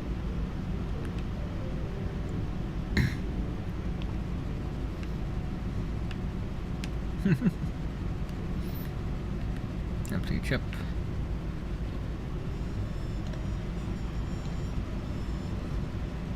Welcome to my world, welcome to my world, welcome to my world. Engage. Oh yeah, that's not working. Why is that broken? I don't know why that's broken. Why exactly is that broken? It shouldn't be broken. Why is that broken? Transport controls, yeah.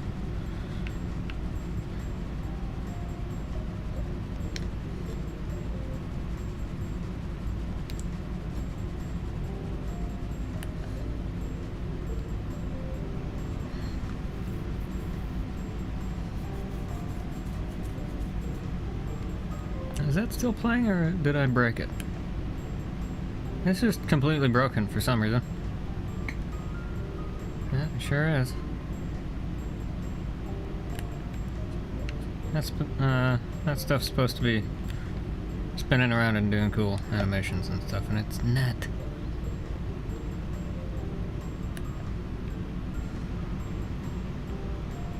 And I don't know why.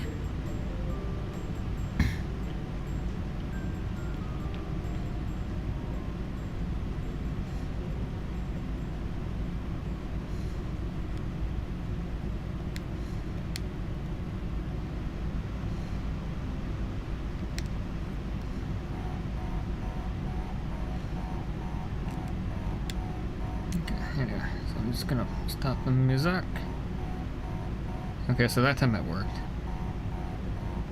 Okay, so.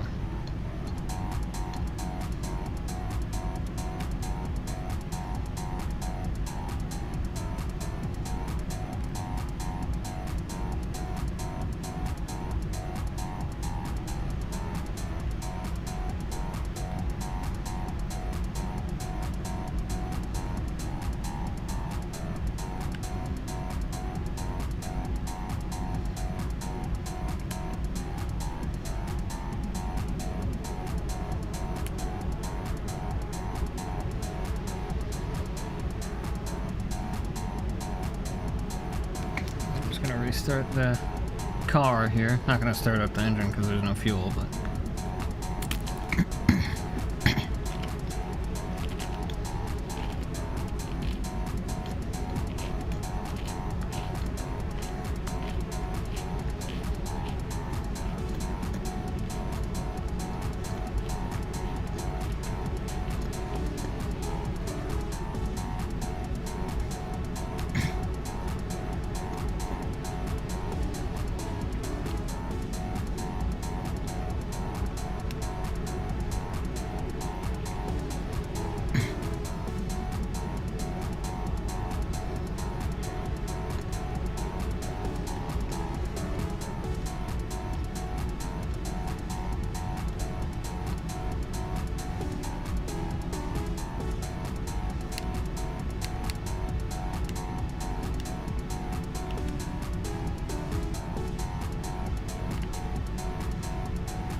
I know you want to fall down again. Don't do that. Thank you.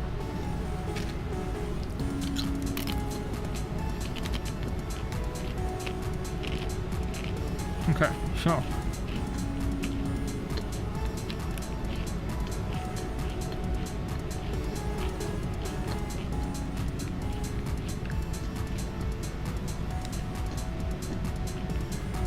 So I'm gonna grab all this stuff.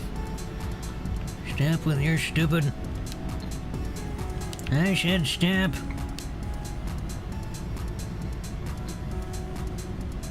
There ain't even anything there, dude. No, don't do that. Go away. Thank you. Okay. No, you're still gonna do it. Okay. No. That's nice. That's nice. Big load of stupidness. Okay. This shit's a freaking disaster.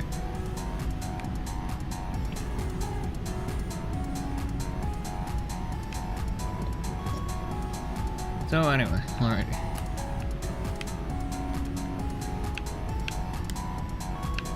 Oh, do that. Thanks.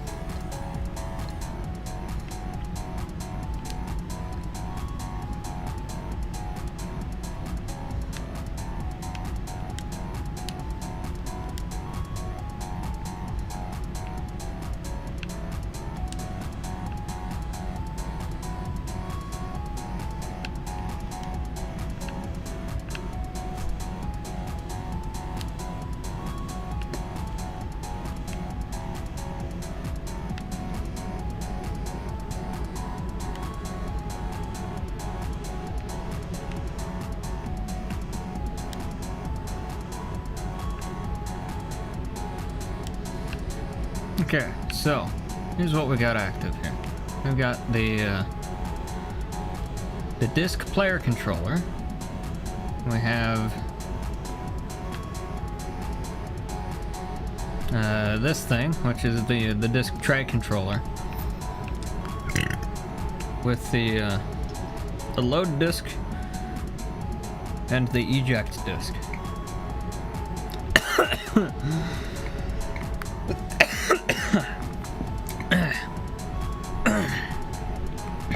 Okay. So, now we're gonna have to put up with a little bit of lag here, because I can't hide this stuff, unfortunately. So, and we're not gonna be able to see the HSD down there, but we'll see things spinning and all that fun stuff. We'll change the modes so we can see the counter and all that. So, okay, so the first thing I'm gonna do is I'm gonna play a disc. So I'll play this music, which you guys can't hear due to copyright reasons. So you're gonna have to just listen to Winter Nights here that we're listening to.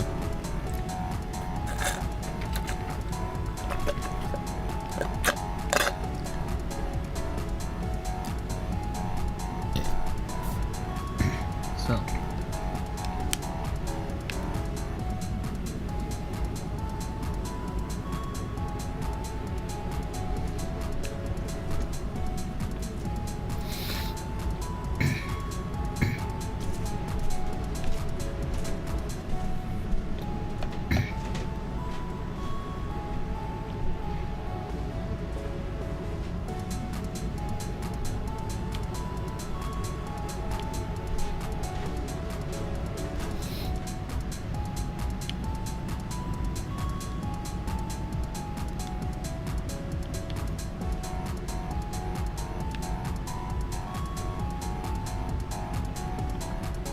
So now I'm gonna hit stop.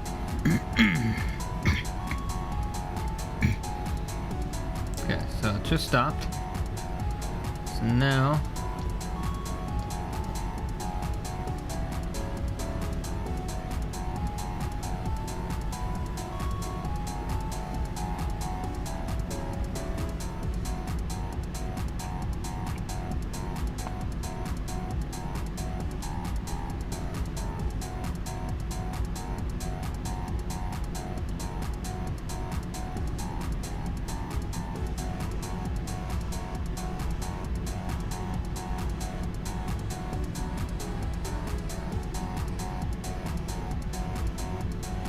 So now, now I'm gonna eject it.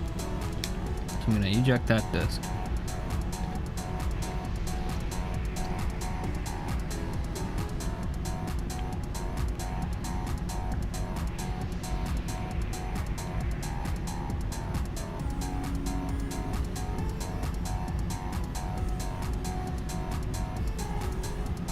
Okay. So the disc has been ejected. So now we're going to load the disc.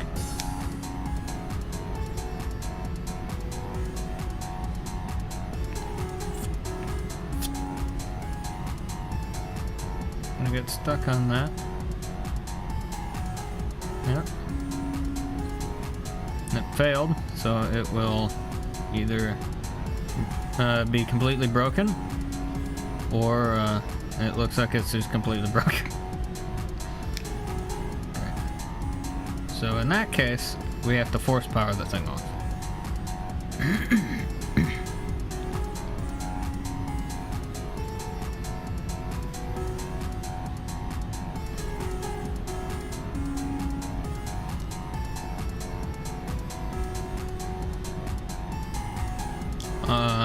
Which I just, okay, there we go.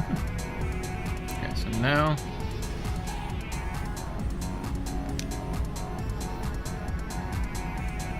turn it back on. Should happen eventually, I think. Or do I have to actually hit the power on button? I did hit the eject button. I think we have to hit the button again. Okay. So, do I have to hold it down? I don't remember how this stuff works, so I don't remember my shitty logic here. I think I have to hold it down. Start it back up.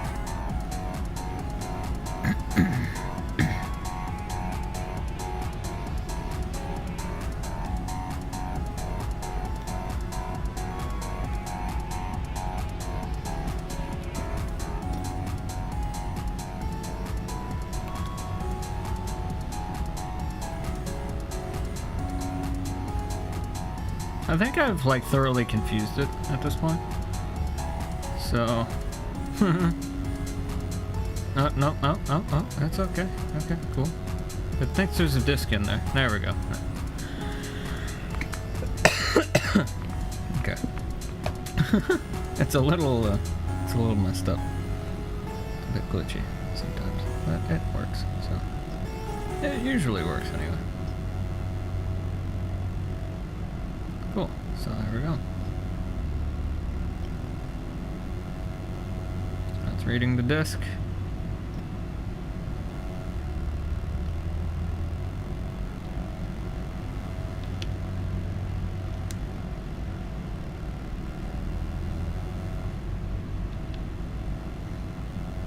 So now I've hit play. Cool. I don't know why that doesn't work. And be all fake. Oh, or is it animating? It is animating. Okay, cool. So that's been fixed. Yeah, cool. Yeah, so that's what it's supposed to do in that mode. I don't know what. Whoops. Sorry, Zach. What? Right. Okay. That's what I was trying to do. There we go. Probably kind of weirdness. What the hell is going on here? Hang on. What the fuck is happening here? That is a weird video glitch. What the fuck is happening? What the hell? I have never seen that before. Okay, let's just hide all of that. What do you say? And then, no, it's still broken. Huh. That's fucking weird, alright.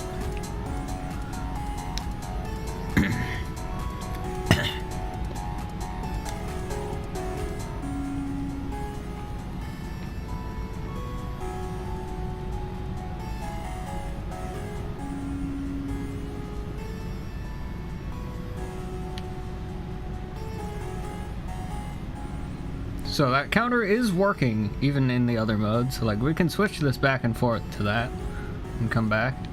So it says 20 right now. I think it said like 22 or 23. So we'll wait for a bit.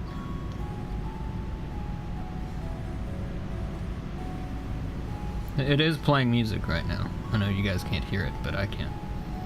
It's nice music. Nice acoustic guitar playing. Burn, burn, burn. Burn, burn, burn. And all that. Some nice bongos on the side of the channel there. Anyway, so, as we can see, it's continued to count and all that. I can't believe that thing works as well as it does. Oh.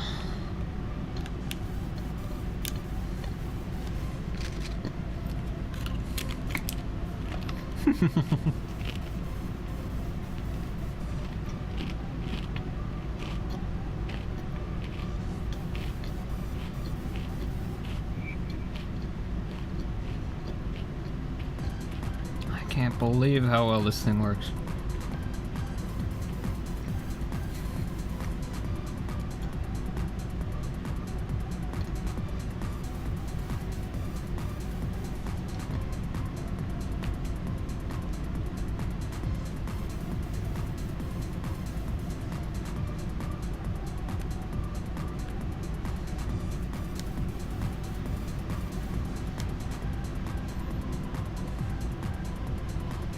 Look at that frickin' display, dude. How fucking cool is that? Oh, you can't see because my camera's in the way. Hang on. Oh, look at that display, dude. Why did that? Oh. Hang on. There we go. Sorry, must have been on screensaver. Look at that frickin' display, dude. That's so fucking cool. Fucking cool, man.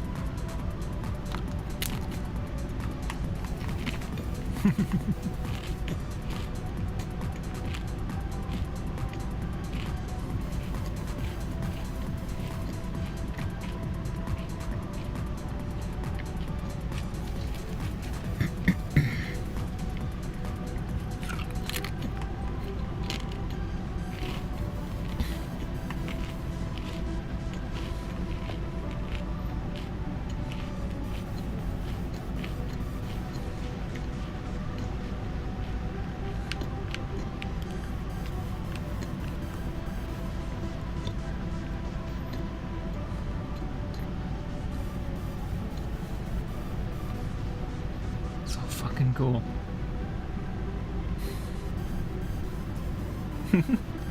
It's just a clock. Yeah, but the fact that it's... I don't know, man. It's fucking cool, okay? Because it's like the amount of stuff I had to freaking deal with to make this stupid thing work. And you don't even want to know, man.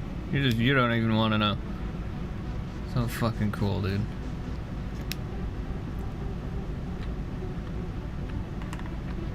It did that by itself, by the way. I didn't do anything. Someday I'm gonna have it be like remote controllable. But that day is not today.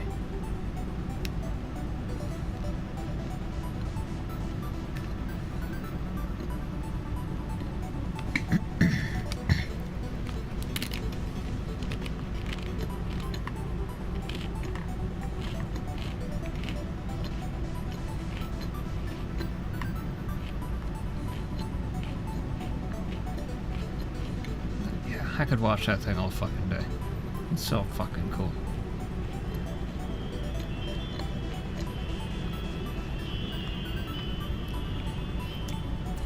I custom made that font too, by the way. That's my own thing. It's fucking so cool. It's very much inspired by like ye olde freaking CD players and like cars. You probably get the idea of where this interface is from, but yeah. I miss stuff like that. You know, it is so fucking cool. just is, man.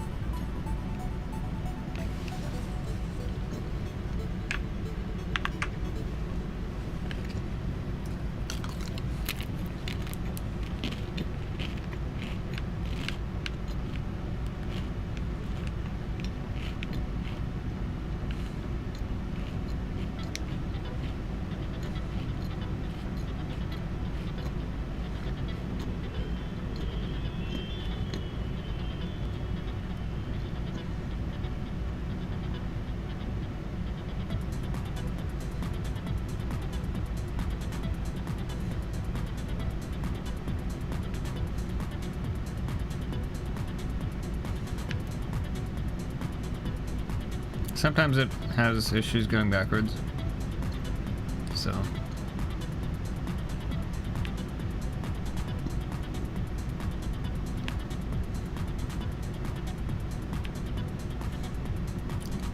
Well, you are technically better off going forwards. Unless, like, you're already in it. Then you can keep going backwards a bit. It's just after you've gone back to 0. And then, because it doesn't really know how to handle that. Yeah, so it goes back to 1 after that. So it's not perfect, like it has its problems, but like the fact that it works at all is fucking good enough for me, to be honest. But like, dude, it's so fucking crazy how complex this thing. Like as a reminder, this is all glue logic. There's no code here or any fancy mods or nothing. This is fucking glue logic. There's straight up logic gates, ands and or gates, timers, counters, and gates. Frickin' not gates. You name it. It's all fucking glue logic. No ICs, no stupid. Well, technically, okay, yeah, the microchips are technically ICs. Whatever, fine. But you know what I mean. It's fucking glue logic. No microcode or any BS. It's all fucking timers. And it works, which is insane. So, but yeah, I love you, Sophia. Oh man.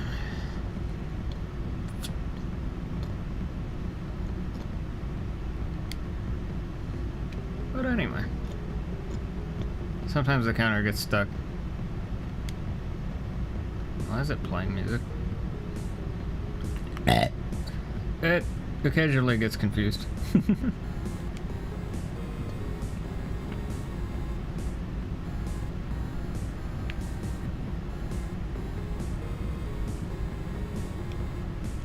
But it should be.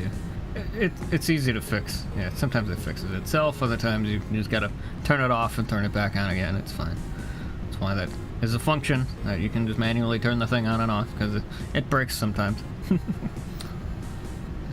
yeah, it just kind of is glitchy. So fun with glue logic. It just kind of does that.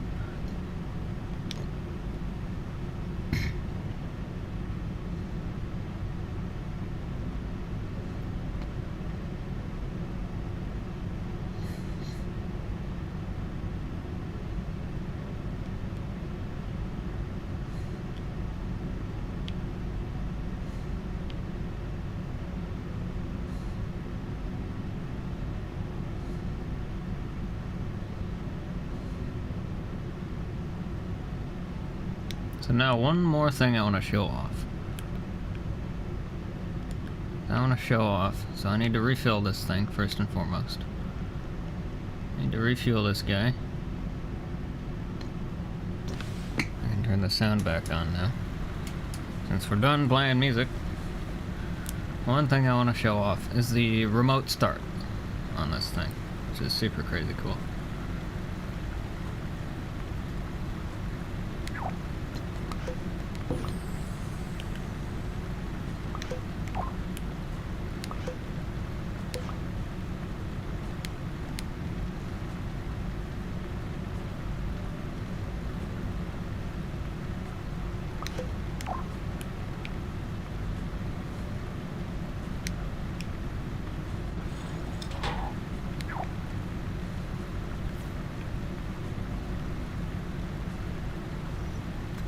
I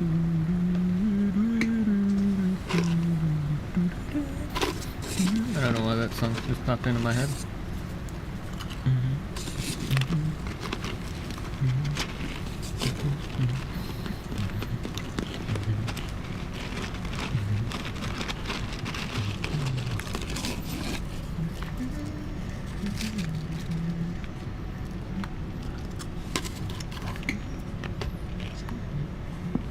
I'll have to finish that song eventually. Anyway.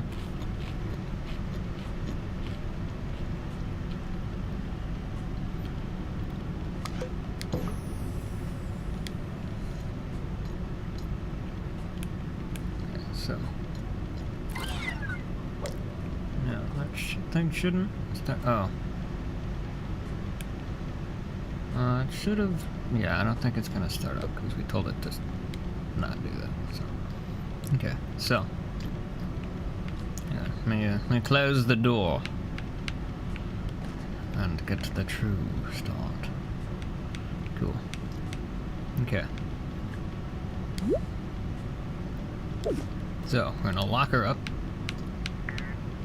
There we go.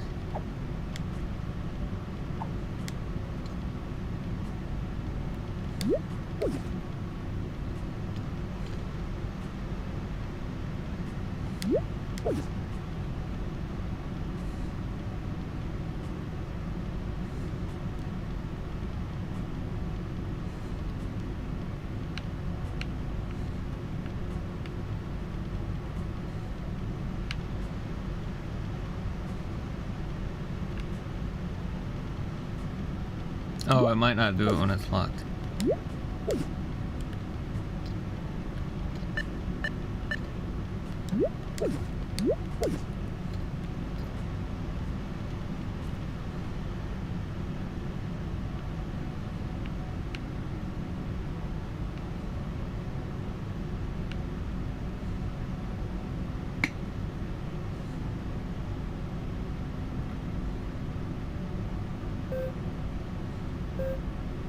So this thing should give us feedback on the key fob as well.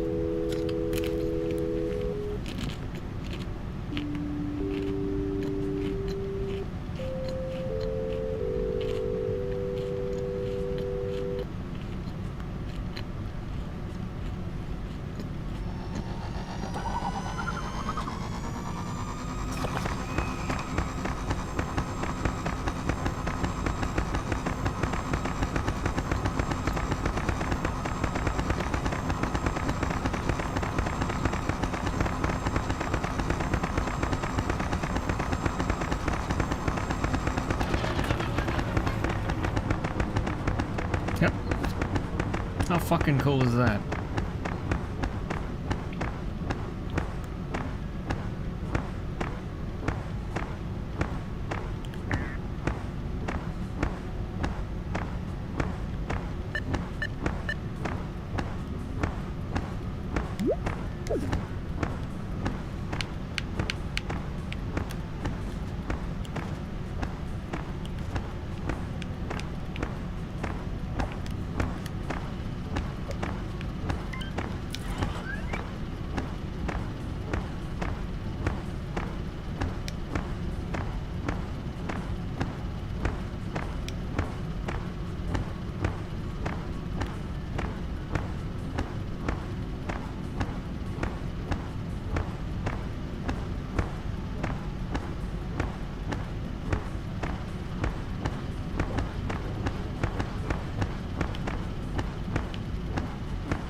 See you later, Sadie.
Why do we have a check engine light?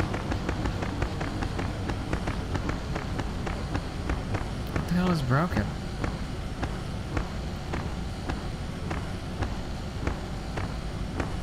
Who even knows?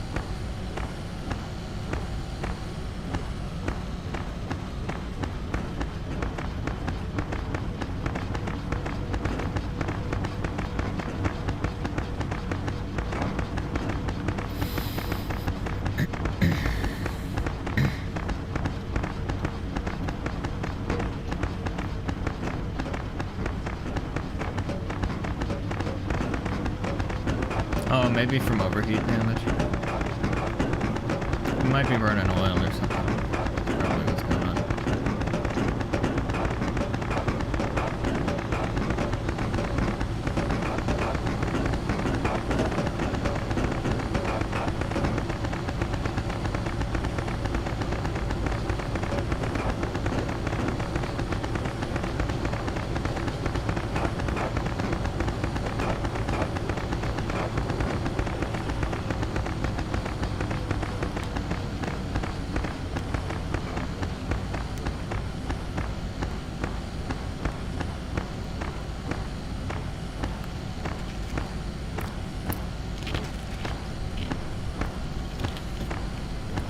Yeah, cool.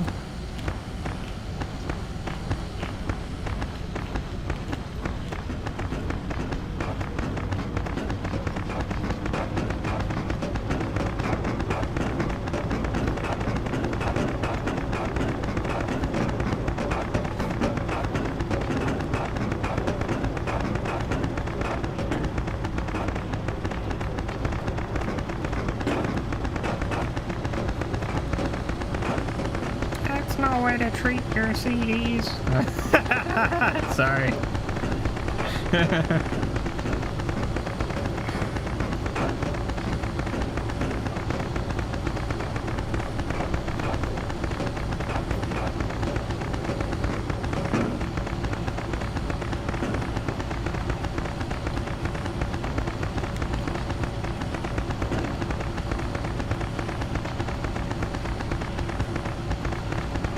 Let's just overheat this thing.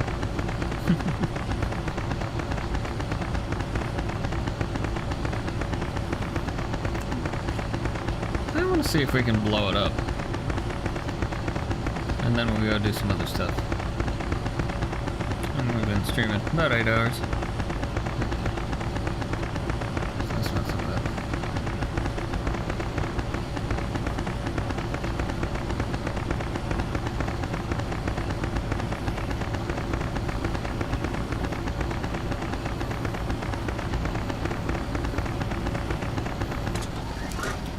So it just overheated.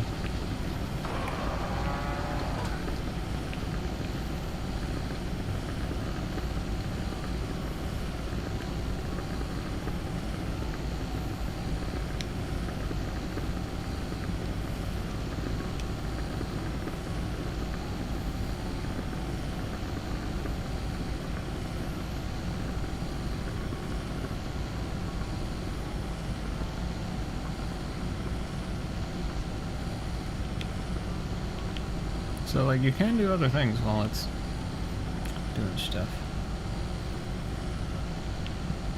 Oops.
Okay, so the CD player is just like hella freaking confused right now.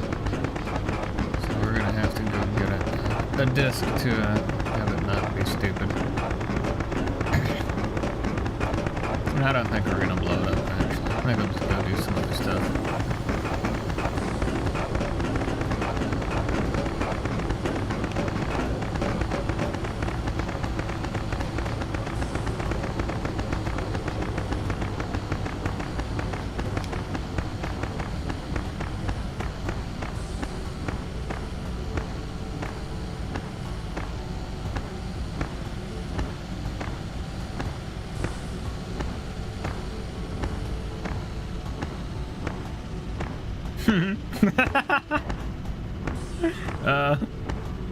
Well.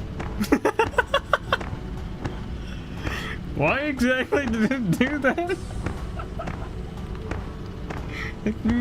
Yeah, I know I just one.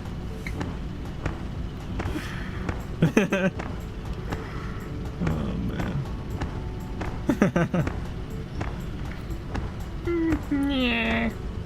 Alright.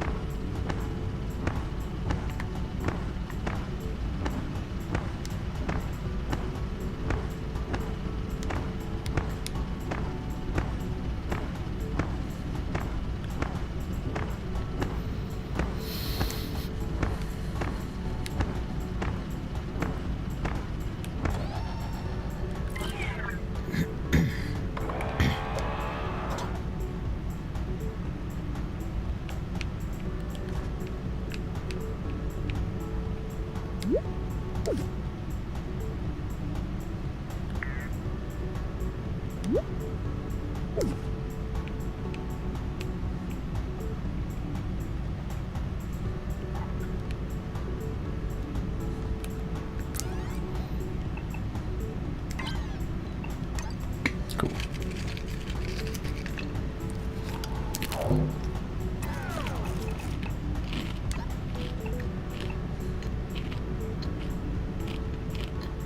So now let's just screw around and see what we can find in here.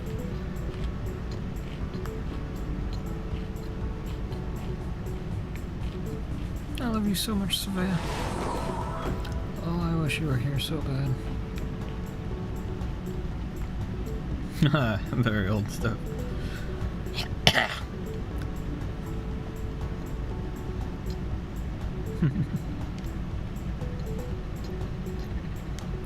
Oh yeah, that thing. There's some crappy freaking logic going on there. Oh yeah. Yep. Yeah, how's that for freaking... Holy crap. Look at that thing. Oh, what is... Do I even want to know what this is? Oh no. Word database. Oh jeez. Door. Oh goodness.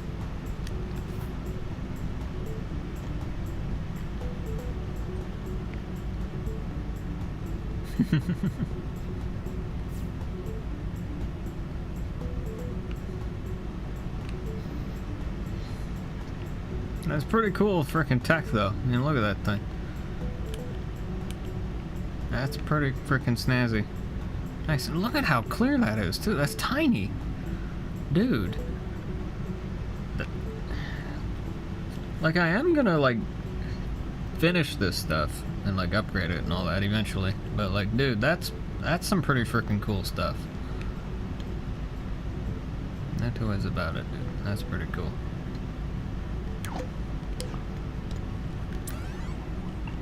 See what else we got in here.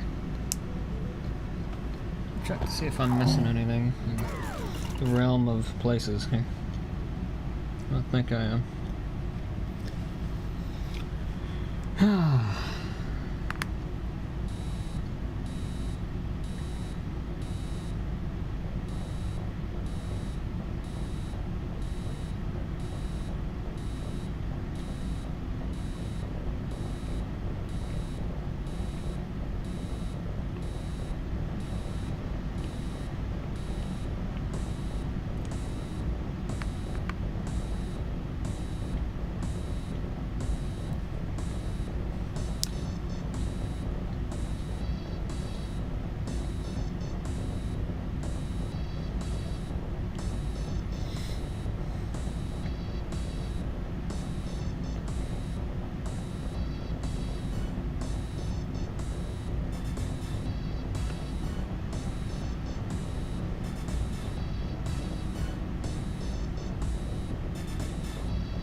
Nope, not missing anything, unfortunately.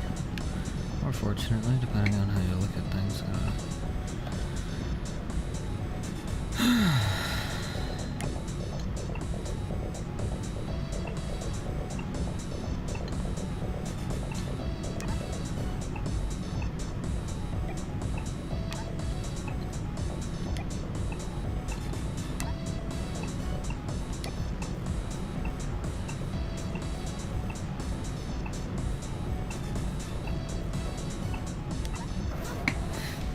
Let's see what random faff is here.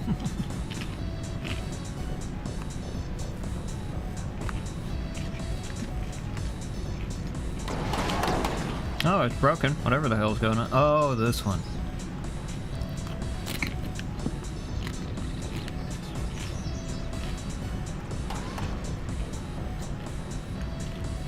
Right.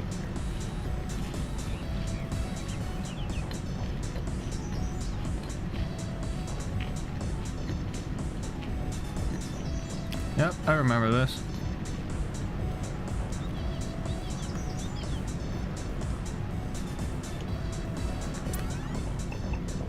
Okay.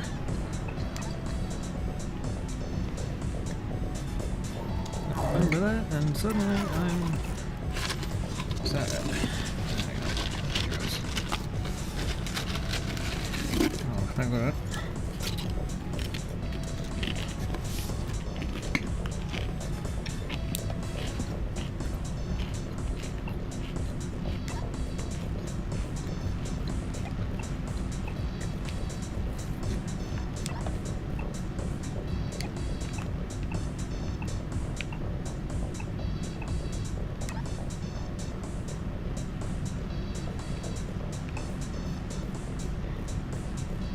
Let's see what's in here.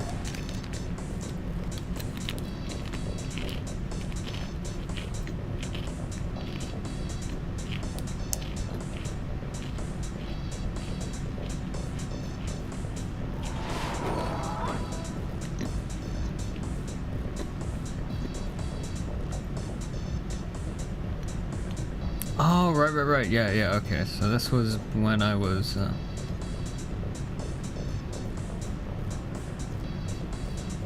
kinda working everything out here. Cool. Yeah, so this will,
Okay, so I don't think this one's like done or anything.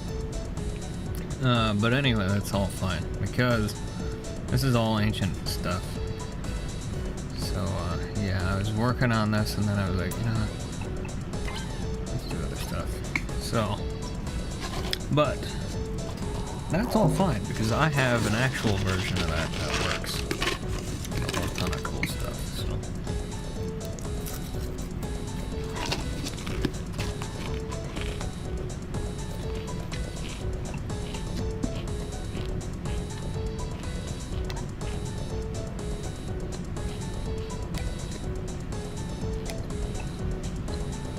I don't know what this is.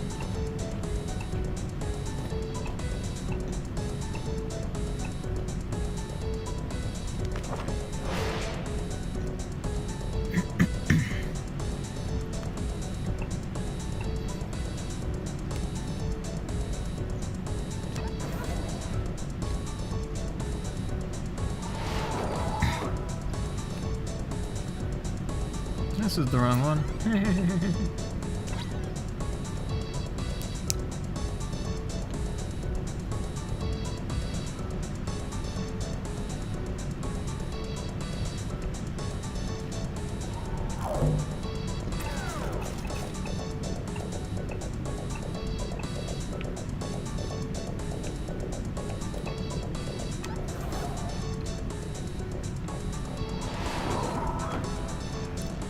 Okay,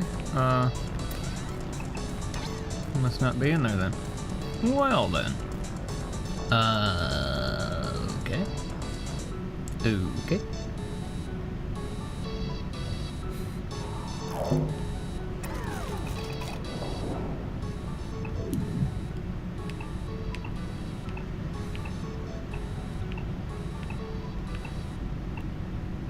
Right, yeah, okay.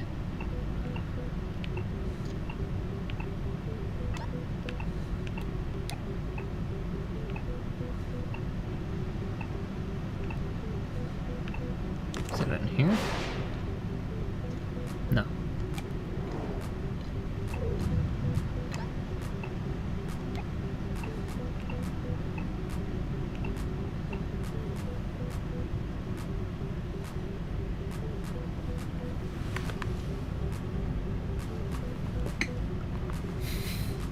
Okay.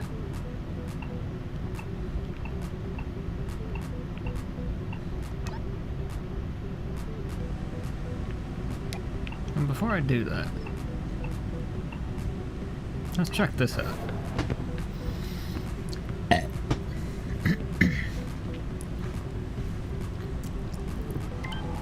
Oh, okay, let's not check that out. That's great.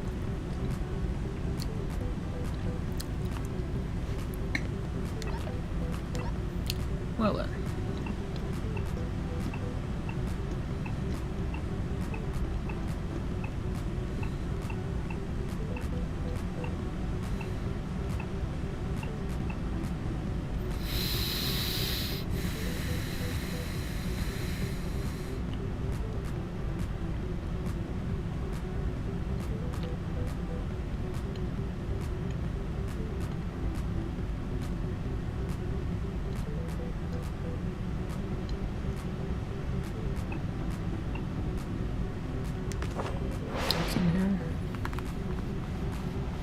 A whole lot of different things, but I don't think these have anything there. Kinda doubt it. So, yeah. This is actually going to be a book at some point, or maybe even a series of books. We'll see. Anyway, I digress.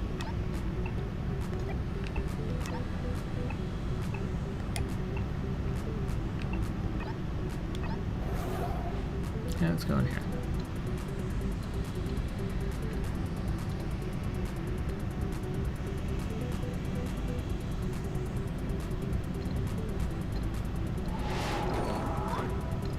So this, why is this like all red? What the fuck is happening here? Sorry about the flashing lights. I don't know what the fuck's going on here. I'm being stupid. Sorry about all that. I don't know what the fuck happened there. That was really weird.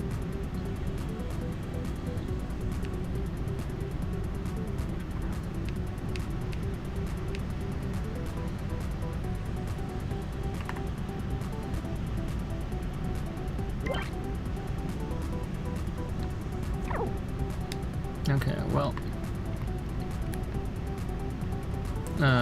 somewhere around here should be power suit kind of thing.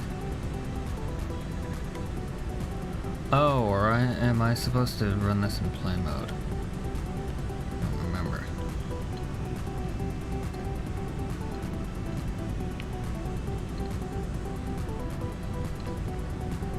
Is there like another sackbot hanging around somewhere?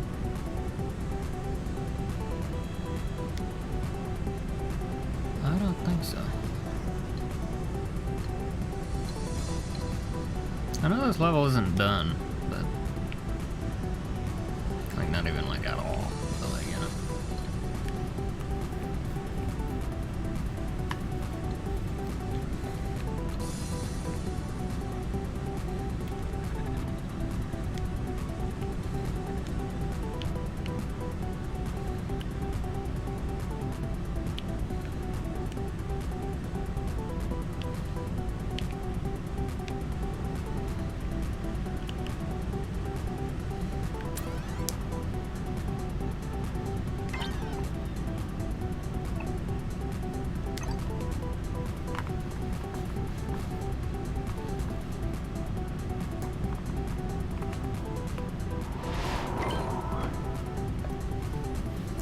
And it's still broken.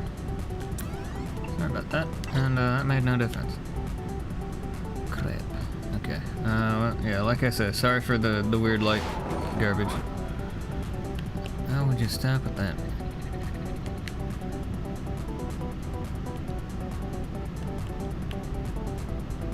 And off with the flashy lights, please. Why you do this? Don't do this. Thank you. So fucking weird. Anyway.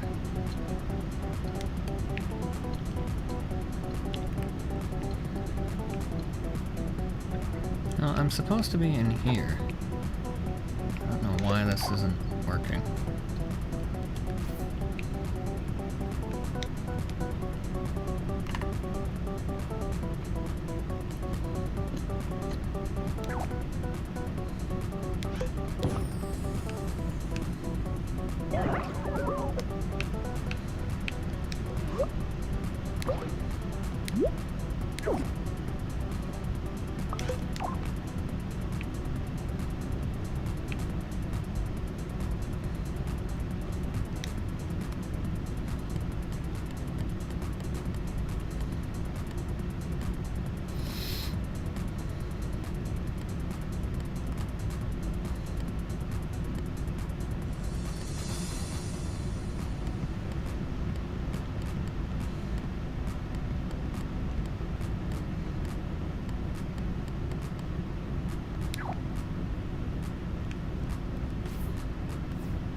Maybe I haven't set that up yet.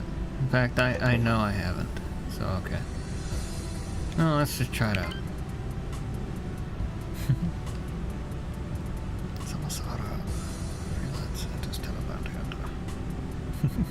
Exploring deep uncharted space when I discovered a distress signal. I traced it to the strange planet. I don't know why I'm suddenly Picard. Supposed to be songs. As I was entering the atmosphere, I encountered an electrical storm that disabled my ship and much of my power suit. Parsi was damaged after the storm. Lockjet's functional alarm cannon is disabled. Morph ball is ruined, and pretty much everything else is broken too.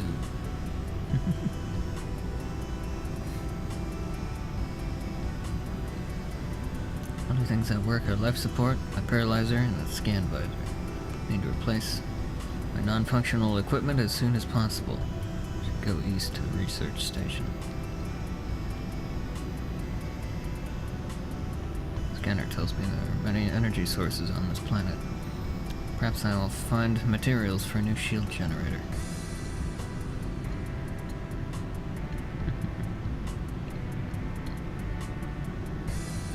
So this is that Metroid level. So it's not perfect or anything, but it is very cool. So basically you're supposed to be able to meander around and like check stuff out. And kind of like a very light RPG kind of thing. Trusted starship. Unfortunately damaged after encountering an electrical storm during re-entry. Won't be flying anytime soon. I don't really have like a voice for Samus, so just kinda I should pick up my paralyzer before I go. Access my suit inventory by pressing the circle button. Select the paralyzer and press the X button to equip it. Repeat the process to unequip it.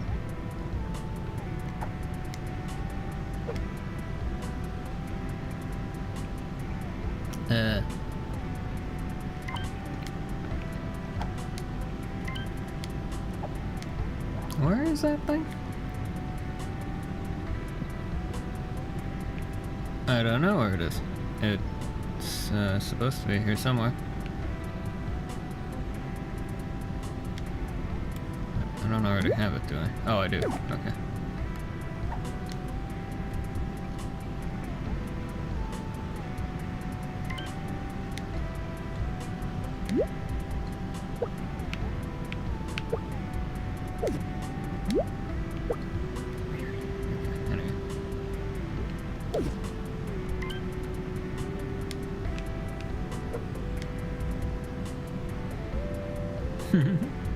Kind of wide there, Sackboy. I forgot the weird noise.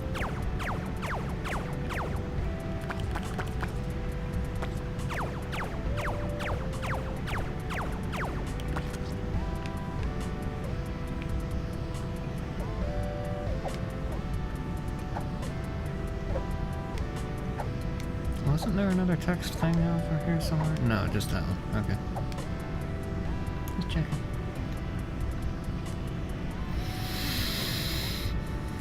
But yeah, so anyway.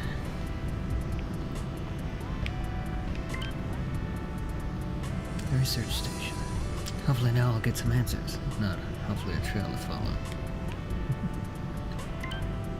Beam door. Blue. Good. That means that my paralyzer should be enough to disrupt the shield letting me through. I wanted to fire the paralyzer when equipped. This appears to be a scanner of some kind. My intrusion software will make short work of this. All I need to do is walk through. My suit will wipe all record of my being here, hopefully.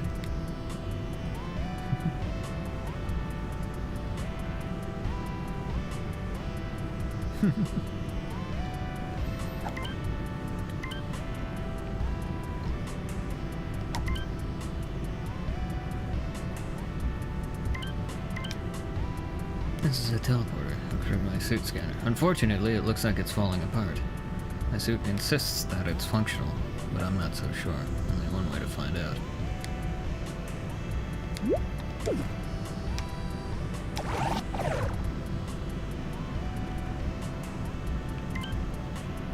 That was almost horrific. But that's over. Anyway, I haven't done anything in here in a super crazy long time. Computer, it's very old. According to the logs, there was a ship that crashed on this planet 18 months ago. After the crash, odd radiation started occurring around the impact site. Strange mutations forming on those exposed.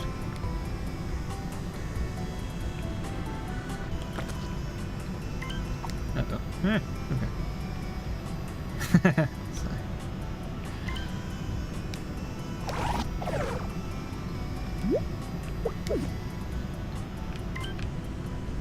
prefer that to an elevator. Someone without a brain, I think. Yeah, can I get through here? Thanks. Another computer. Okay. Logs say that another ship crashed. Some sort of frigate. Apparently, whoever owned it was hostile, as they rapidly took over planetary bases. Reports of savage, yet precise troops taking anything by force.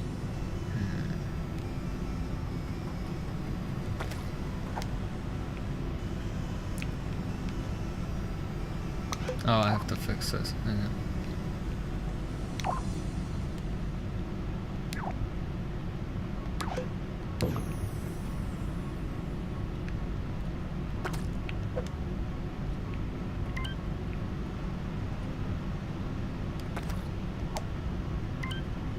According to my scanner, this computer contains data for a prototype energy hook device. Downloading.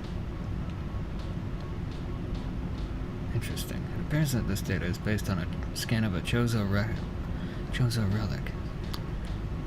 Several flaws in the data inhibit this device from working. Fortunately, I'm well versed in Chozo tech. Should be able to use this data to create a working unit. Done. Once the suit integrates it, I should be able to zipline on rails. It will be in my suit inventory. Remember that only one thing can be active at once.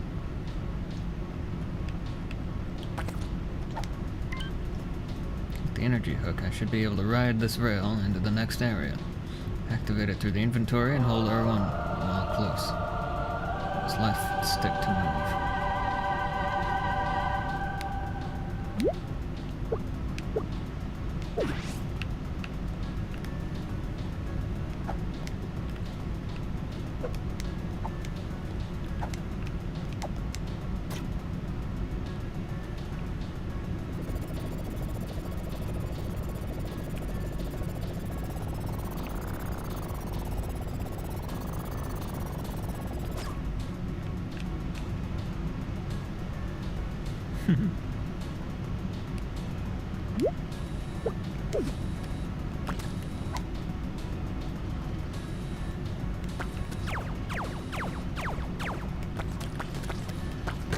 Whoops. Well, it's one way to dispatch of an enemy. Yeah, crap. I think I was supposed to not do that. Oh yeah, this stupid thing. I don't know if this works or not, but this is an ancient teleporter from my Little Big Planet 2 days.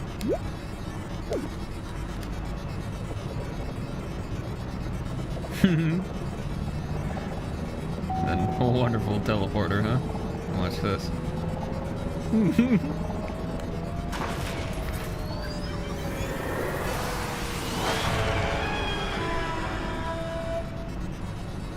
And it's not wired up. Okay, well, I'll just pretend.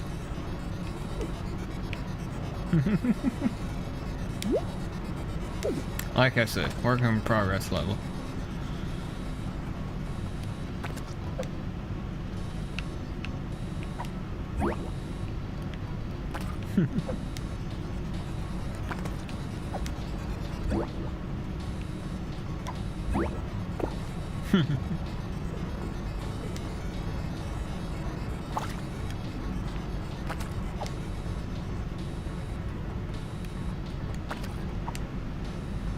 And if I remember it, that's as far as it goes.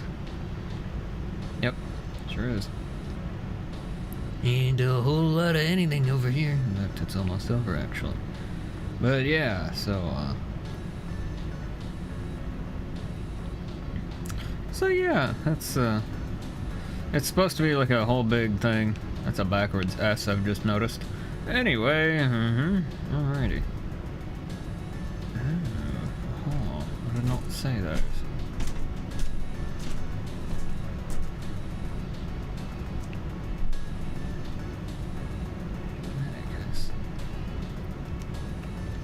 So yeah, so that's this place.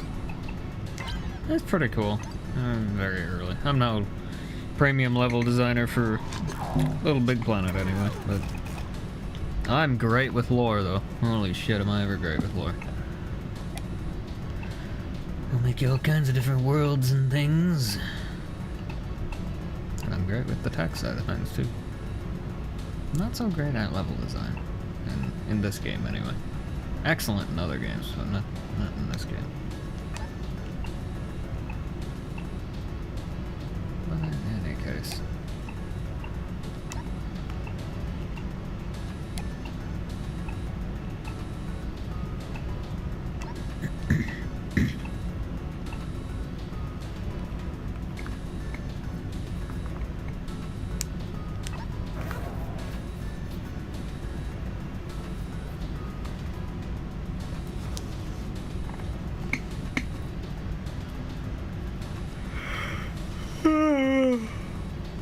Yep, a yawn. That's exactly why I'm going for the caffeine. Yeah. So. Yeah, that's what I used to look like. So this is that level I told you about where it like showed all the older stuff. So this is all gonna be lore and role play and all that kind of stuff, things like that. Just FYI. So.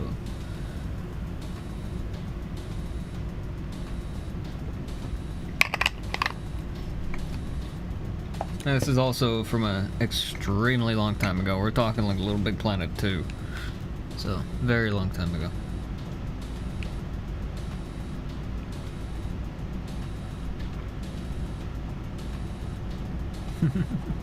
That's what I used to look like.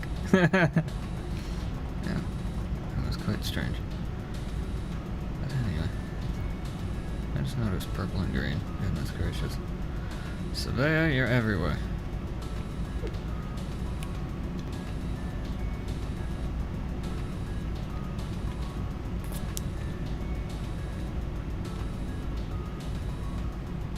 Welcome to the Rexco Museum of Science and Technology. Enjoy your stay.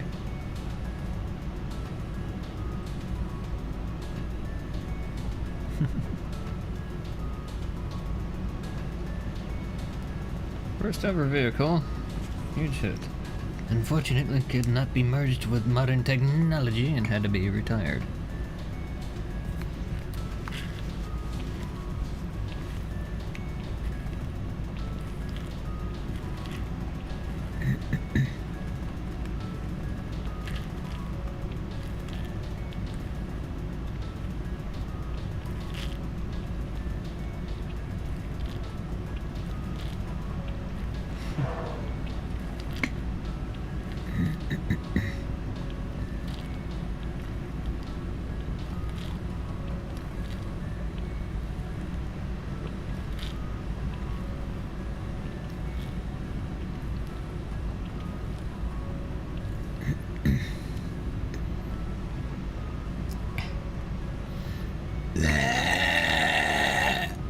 Excuse me. Excuse me. I don't think that's part of the tour. Alright. That went on for like 3 times longer than I thought it was gonna. Alright, yep. Anyway. What a weird noise, too. Oh, man. That was so bizarre, I'm gonna go back and see it myself.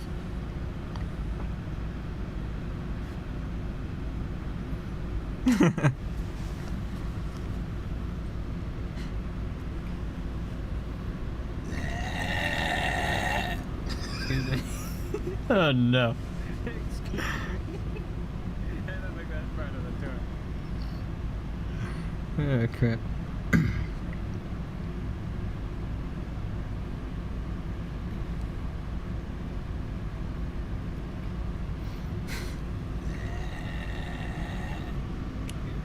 Yeah, alright.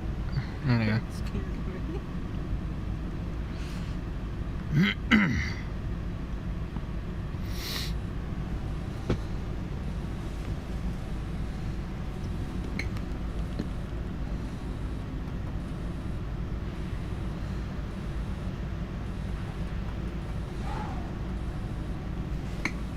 Yeah.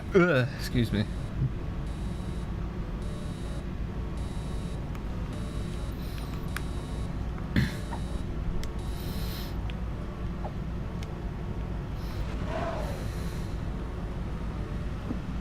The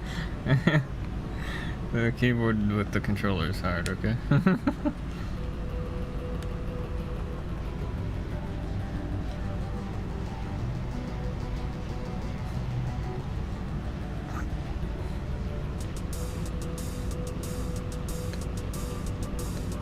Just where some of, yeah, so still Little Big Planet 1, by the way.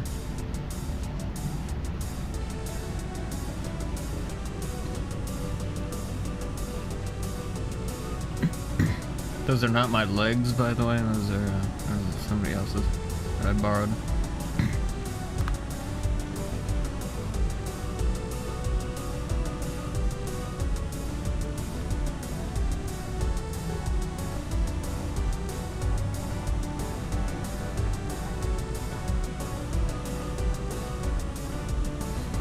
Discounting, dude?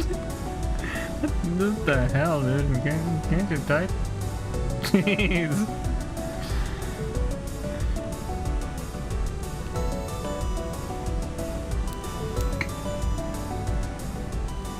Like I said, this is very old stuff. So.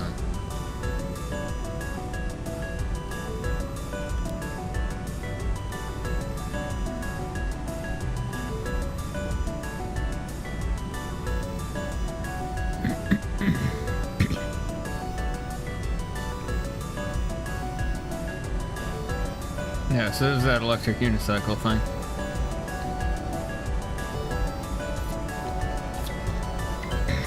Yep, and then that stuff. And this is supposed to go to like a different floor, but it goes nowhere. As you can see, we're kind of low on thermometer. And yeah, just kind of didn't continue with this. Sadly.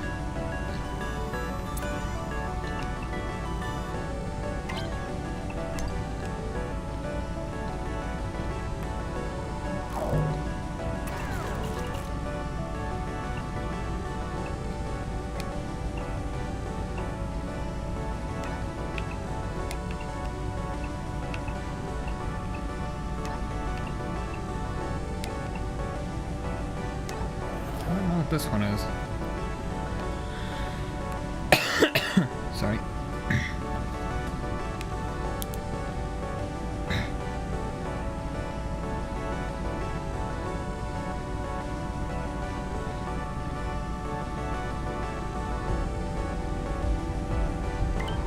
Oh.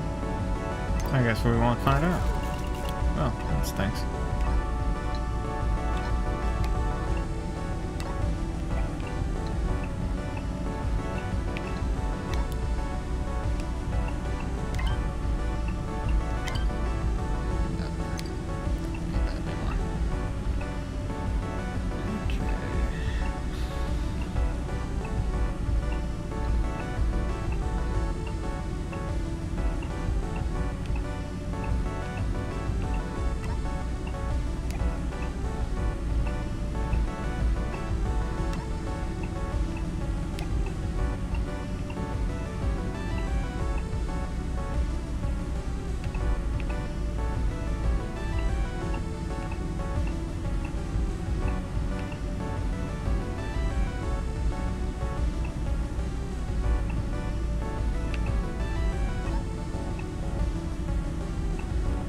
So yeah, like I said, not a whole ton in here.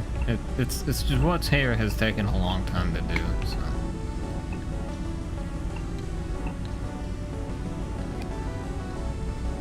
But anyway, so yeah. I suppose we could screw around with like the morph ball and all that somewhere.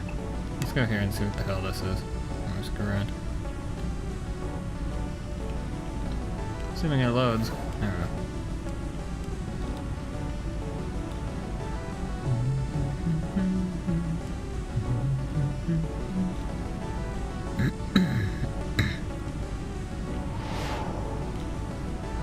Oh, this place. Okay. Oh yes, this is all very old stuff. Now I'm gonna... Okay, there we go. That should help with some lag anyway.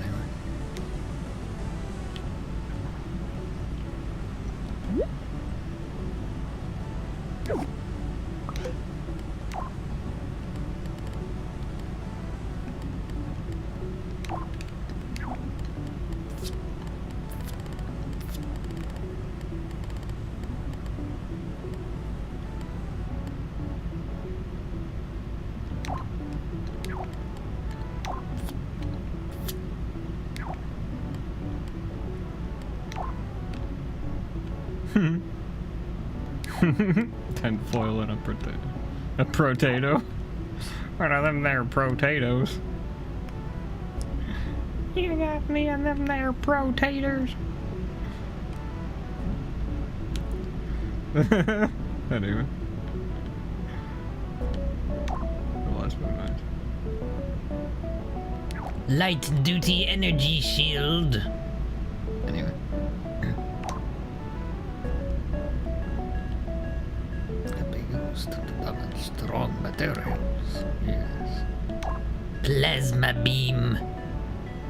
Anyway. Superheated plasma.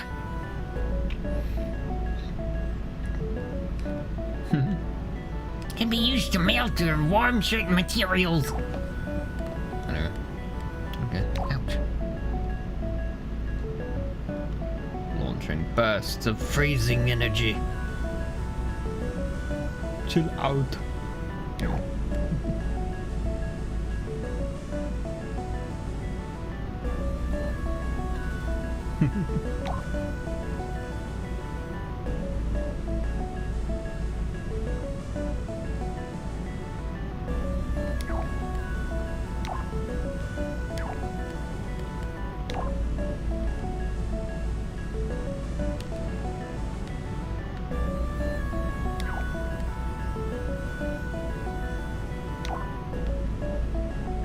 Morph ball. Bomb and boost upgrades. Deployable from the morph ball once the upgrade is acquired. Uses high frequency electromagnetic field. Causes similar reaction to a microwave. Only much more intense. The energy only affects certain materials and can be harnessed to power machinery. I don't know what exit that is. Anyway. They're kinda all of them. It's also build around. Anyway.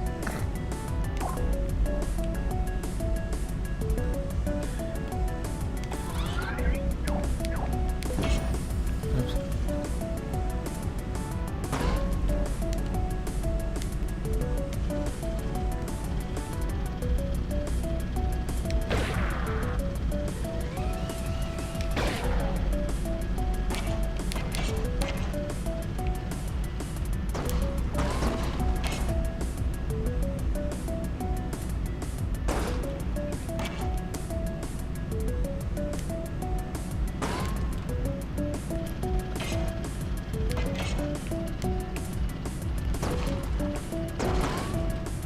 So it does give you momentum.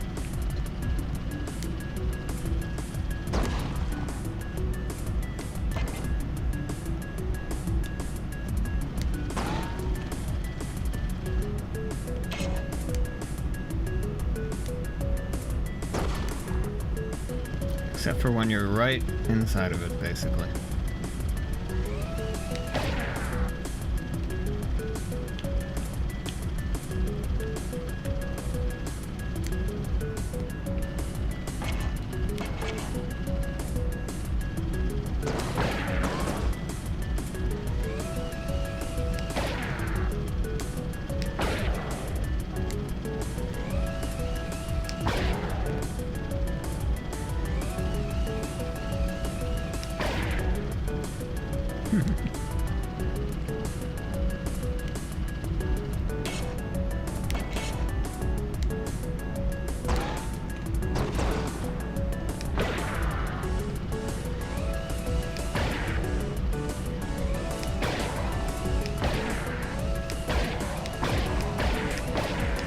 Oh, that's an exploit. Whoops. Oh. That's definitely not supposed to be able to do that.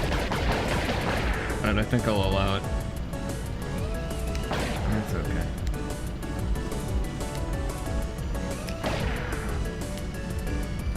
You actually travel faster doing this, so...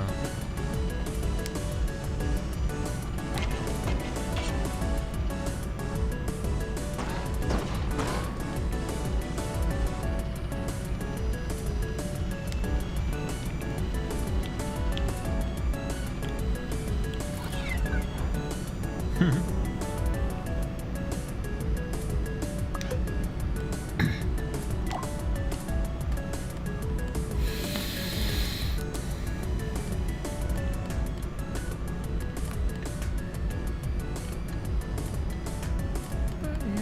so anyway.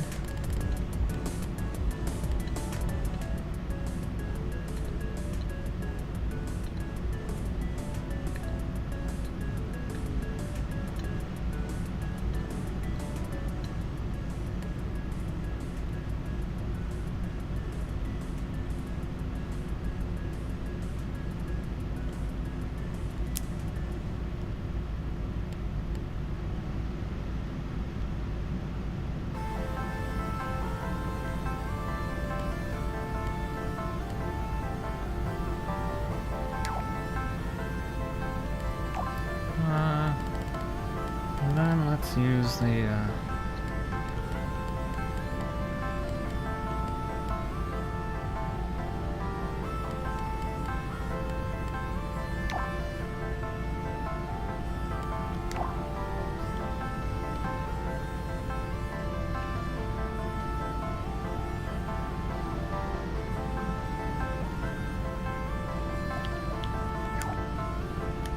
okay, one moment.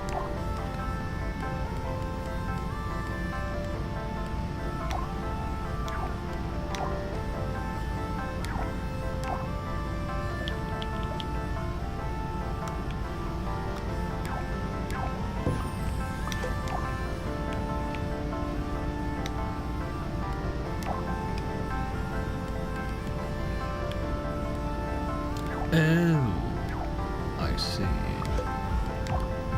I see. Great man. Okay.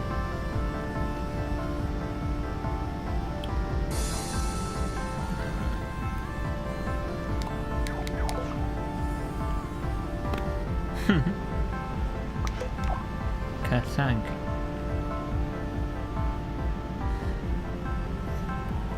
Kathwap. Kathunk. Kerchunk. Anyway.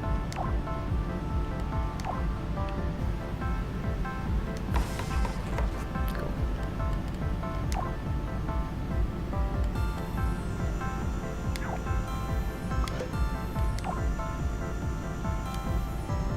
Kerchunk. Kerthwap.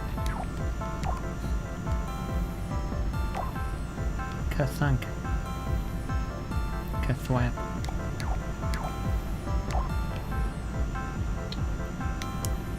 I'm just screwing around. I'm gonna do that.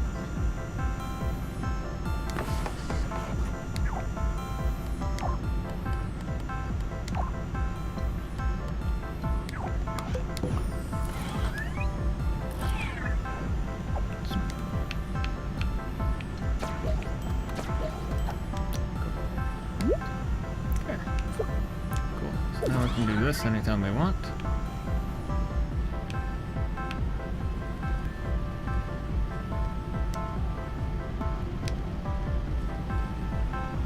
Oh, this is just the basic one. Oh crap! I thought this was the full version with all the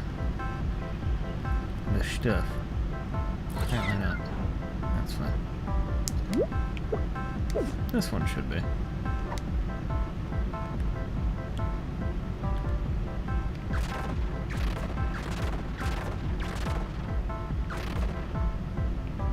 This should tell me. It should shoot a rocket. Yep. Sorry about the flashing light warning, by the way. Had I known I was going to do that, I'd have warned you.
So anyway, I don't really know what else to do right now in here.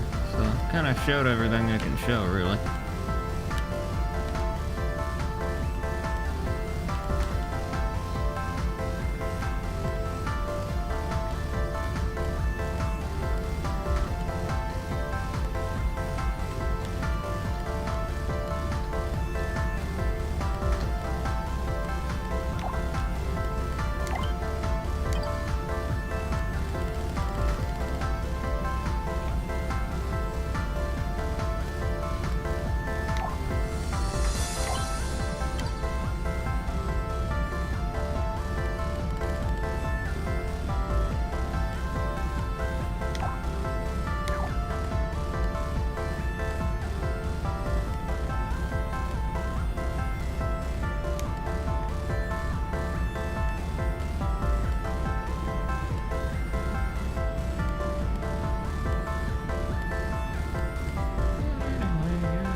This, I guess this is something I can show off.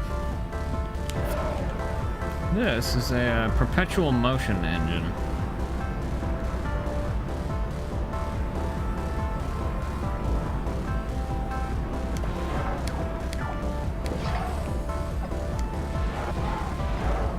That doesn't work. At least not that one. That one doesn't work. I do have one that does, though. Let me see if I can find it.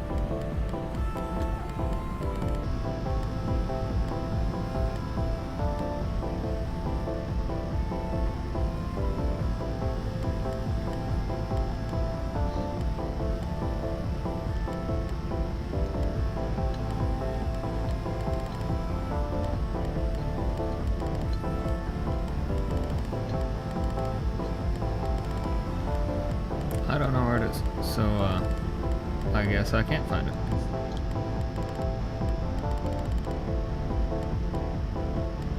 I can't find it. Okay.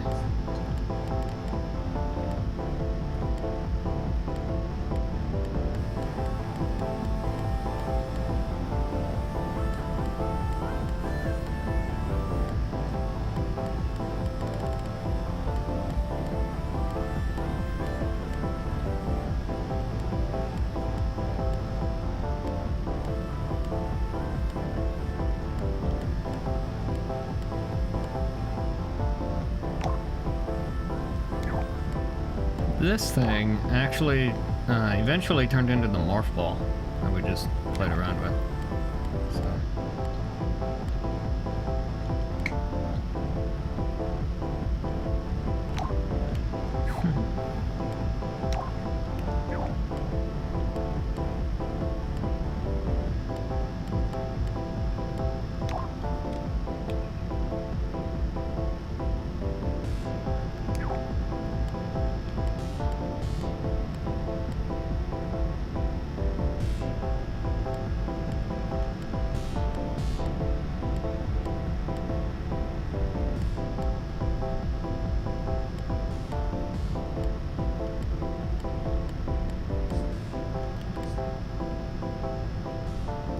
In any case, yeah, so.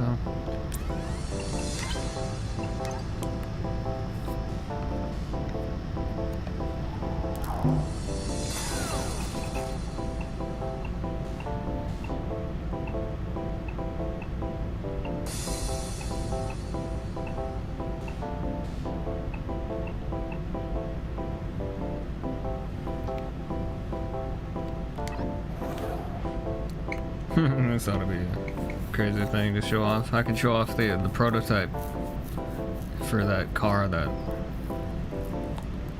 I've got with the CD player and all that.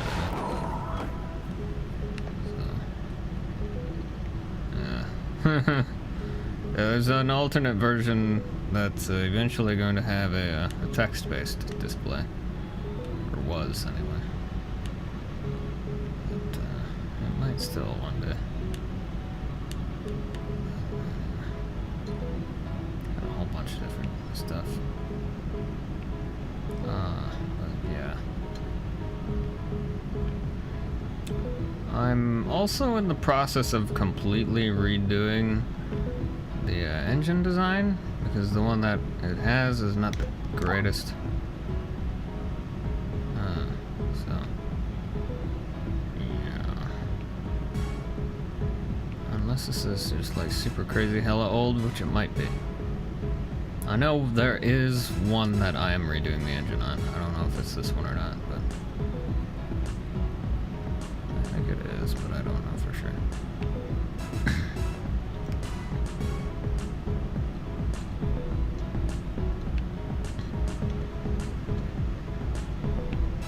I don't remember.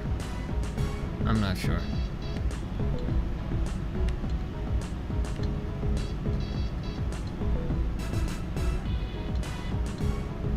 Perhaps not. Yeah, okay, so no. So this is super old. Yeah, this one doesn't have the CD player in it. Alrighty then. I'm gonna sneeze.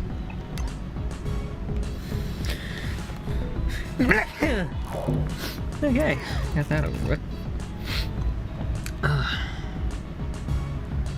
Alrighty. Cool.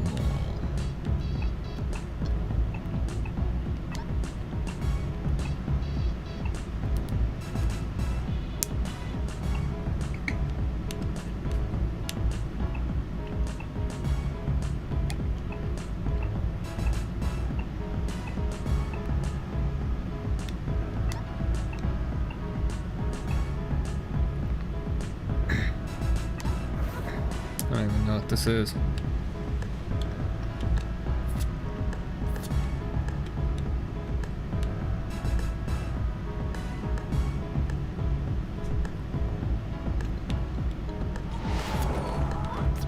Wonky shapes. Oh, this one. Yeah, okay. I remember this. Yeah, this is very old. Very, very old. Oh, hey, there's that shit.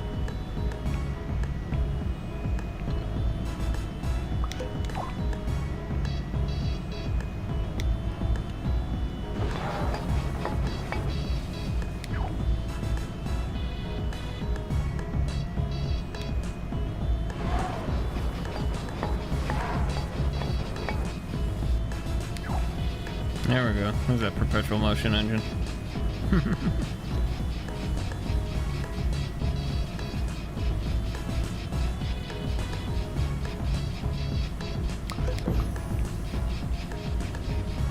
So that thing's entirely spring powered. It can't really power anything, but it looks cool.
I don't think it loses momentum over time.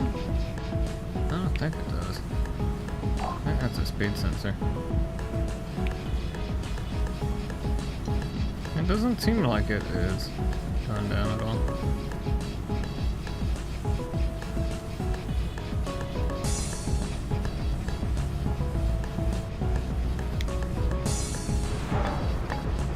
Oh no, it's not. Okay. I thought that was like a speed sensor. That's just a timer for those things.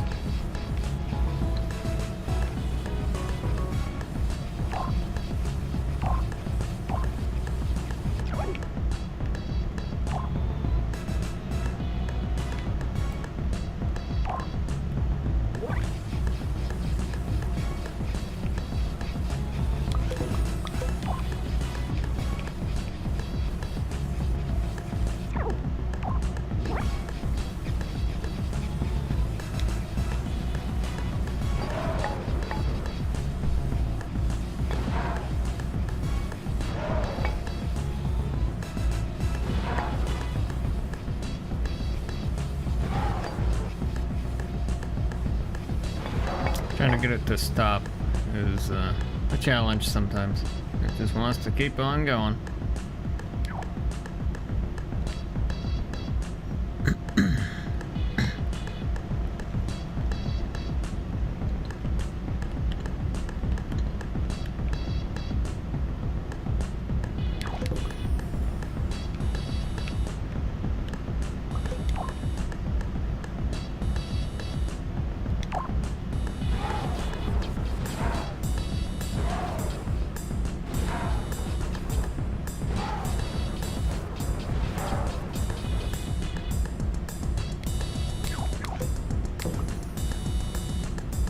It won't work in like an inline kind of setup. It's just too much load on it. But I don't know if it'll work in the 4X on the either. It might.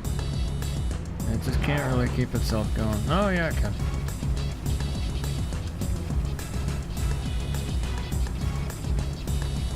Oh, that's actually quite nice.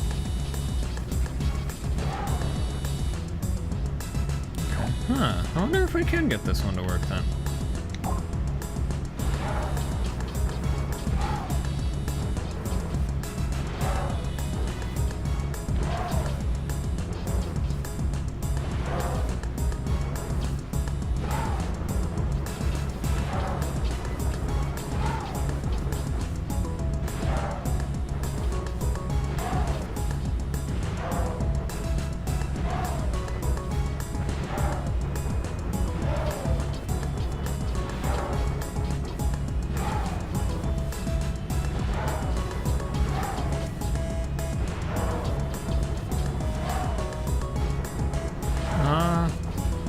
I think so. No, I think it's too much friction, I think.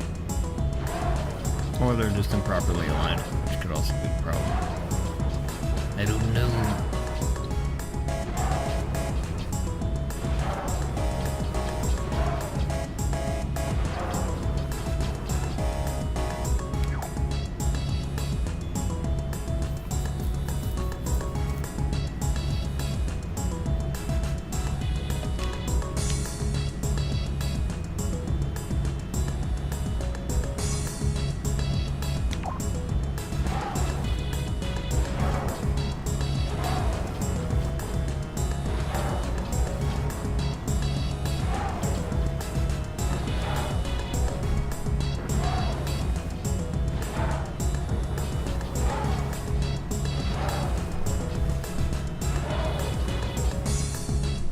Nah, I don't think that'll work. Anyway.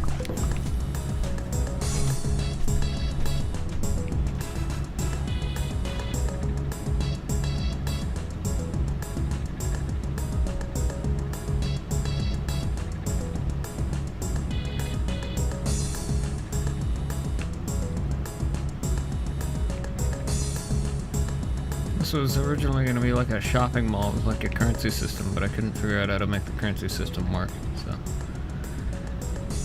This is a very old level, so. Extremely old place, so.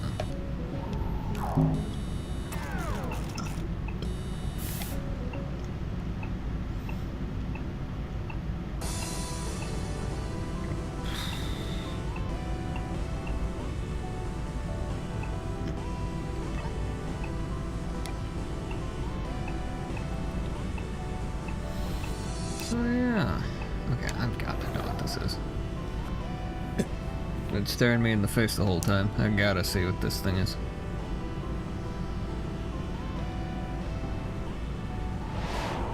What the hell is a snakefish? I have no idea. That looks like an elevator. What the fuck is that? It's a creatinator. And it looks very screwed up. I don't think it's supposed to look like that.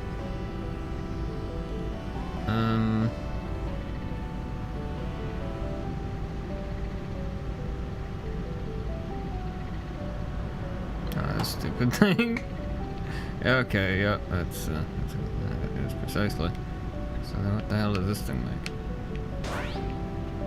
What the hell are you gonna make?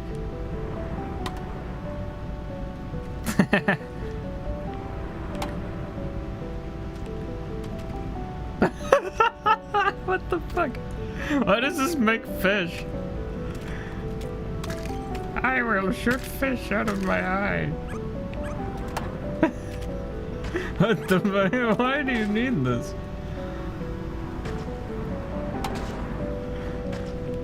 Oh, gross! Oh no! Oh, gross! What the fuck? Oh no! That's so nasty. Why do they like have to jiggle too? That's so gross. Oh no. Oh, these things. Oh, gross. Ah. Oh no. Oh man. I'll shoot it out of my eye. You'll shoot it out of your eye. Let's see what confetti does. Whoops.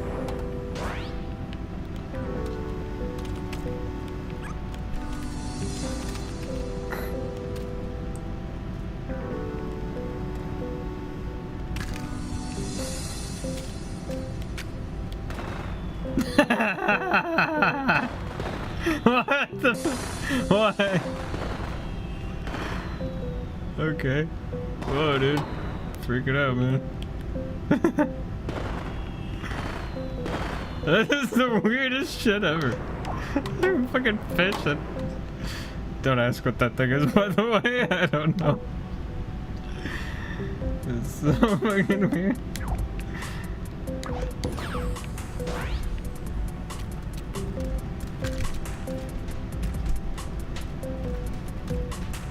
They just vanish out of existence. Anyway, ah, shit.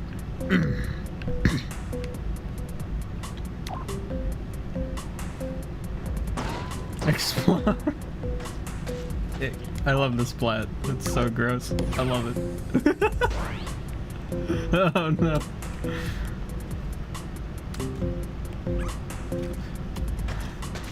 Why do we have a gun that you wear on your head that shoots giant fish out of your eyeball that then explode into nasty freaking splorsh? Oh, that's so gross. Why? Why do we need this? What the fuck?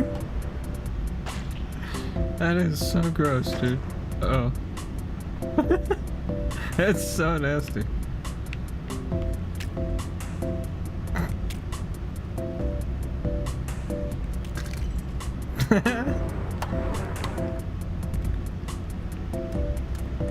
So weird. This game is so fucking weird. Button.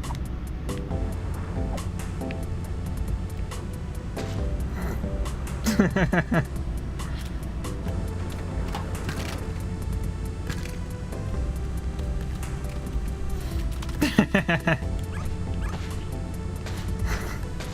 is the grossest fucking gun ever.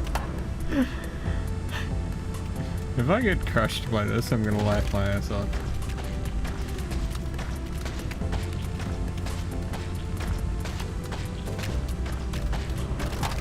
Whoa! It's so gross. Yeah, there we go. Yeah. Like I said, don't ask what this thing is. I made it a very long time ago. In Little Big Planet 1. I mean, what else do you do in that game but like just make weird bizarre shit? So anyway, so apparently that's what snakefish is. I don't know why we have this, but snakefish, I guess. I don't know. What the hell? Snakefish. Alright, snakefish. Also known as an eel. Eels.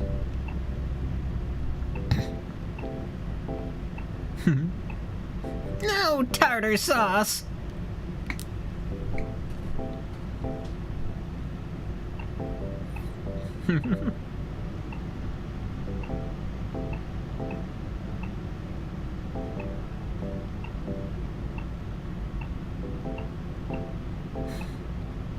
Anyway, I did that like way more well than I was expecting to. Anyway.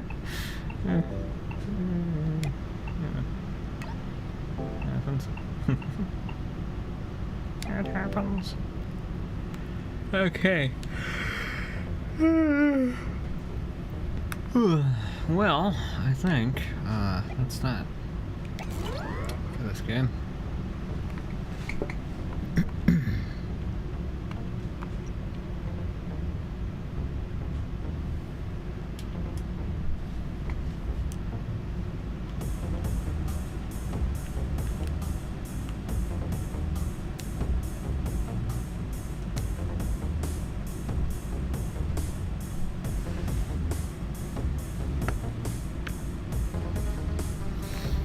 And I think that's probably it for this stream, because it's gone on for 10 hours.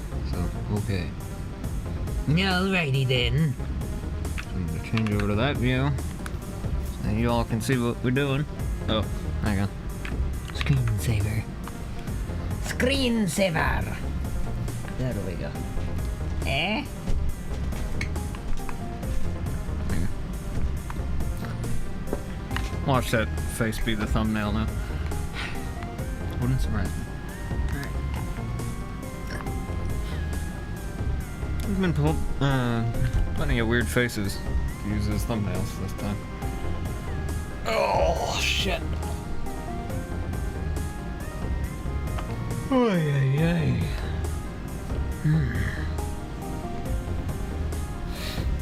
Oh, okay.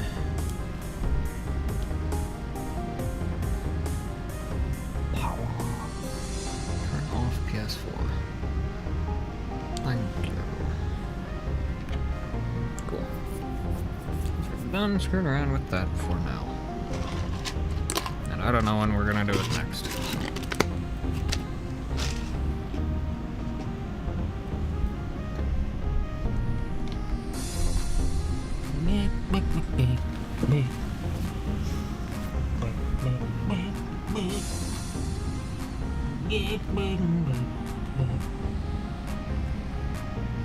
Okay, so unplug that. Switch to that.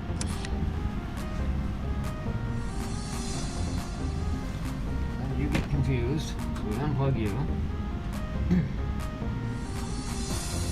Plug you back in. Okay, now you're fixed. Cool. What do you think?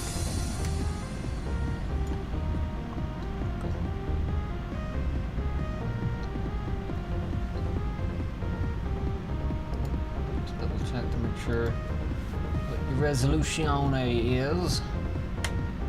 What's your resolution? What is the resolution?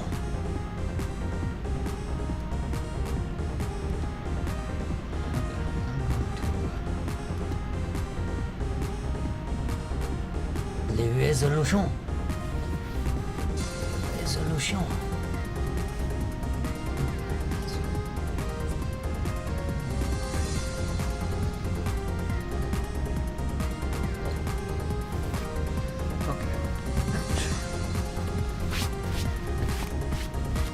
Potato chip wreckage.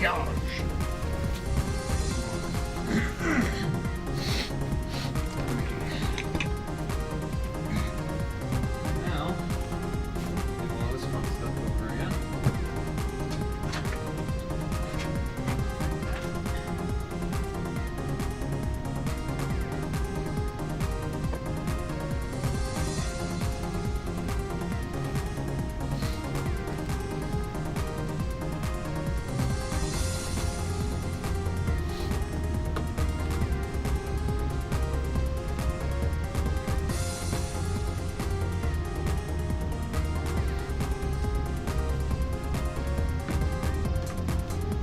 It's okay to coil, just not like or like wrap, but don't coil. If you're gonna coil or try and do things with cables. Don't coil them, but you can wrap them. Just do like big loops. It's the small tight loops that get you into trouble.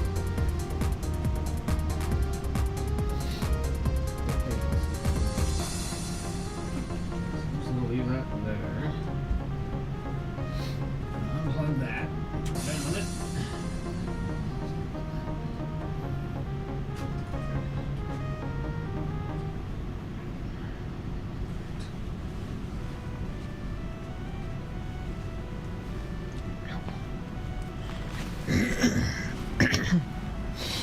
Alright.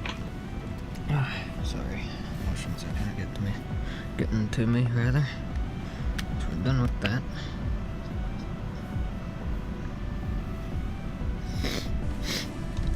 Sorry. I'll have to excuse some microphone noise here for a minute while I reorient these cables yet again. Cool. Done with that. Put this back into the Zephyr.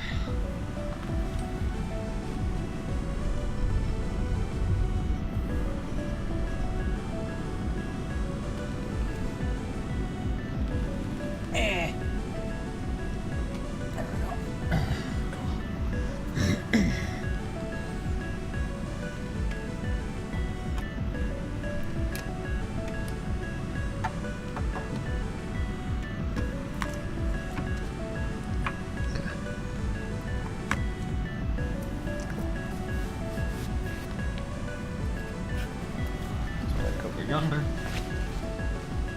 Yonder. That's a nice friend.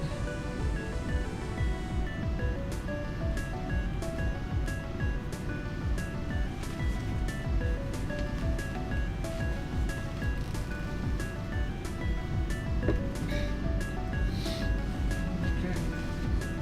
This was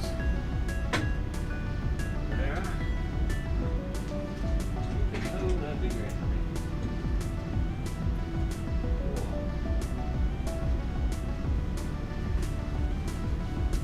Oh, rough seats.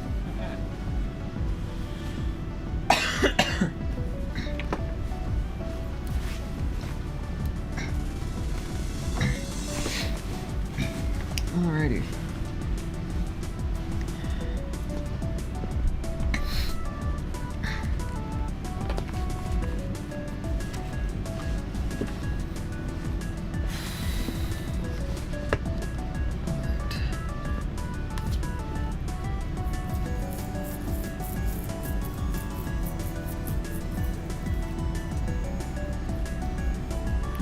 Make sure my capture is okay.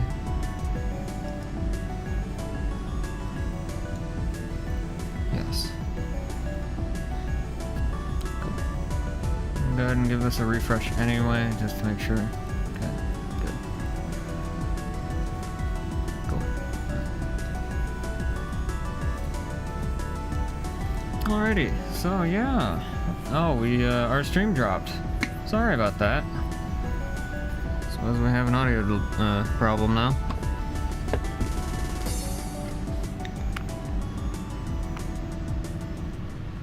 Suppose we have an audio problem now. Let me take a look.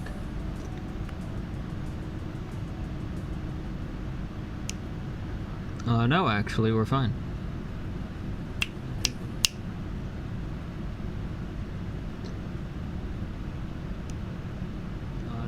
We're fine. Yeah, that's perfect. Okay, cool.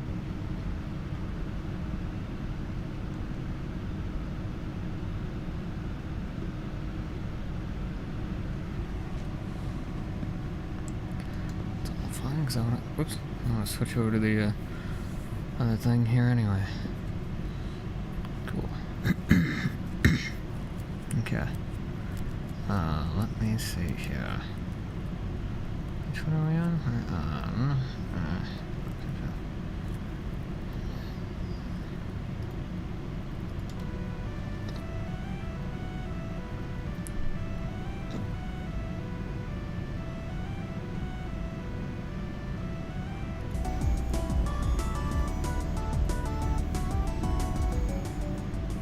Alrighty. So, anyway. Yeah. So, I hope you guys enjoyed that, that view into, Little Big Planet. I really hope that the stream didn't drop for very long. But yeah, so that's a fuck ton of engineering work that I did in that game for, a lot of the glue logic stuff. So, like, what is glue logic? Let me just kind of explain that. Basically, that means that it's all analog wiring. It is, but it's all very, very old school wiring, and that, like, it's there's no code of any kind going on in, like, software or anything like that. It's all pure just electricity, just, you know.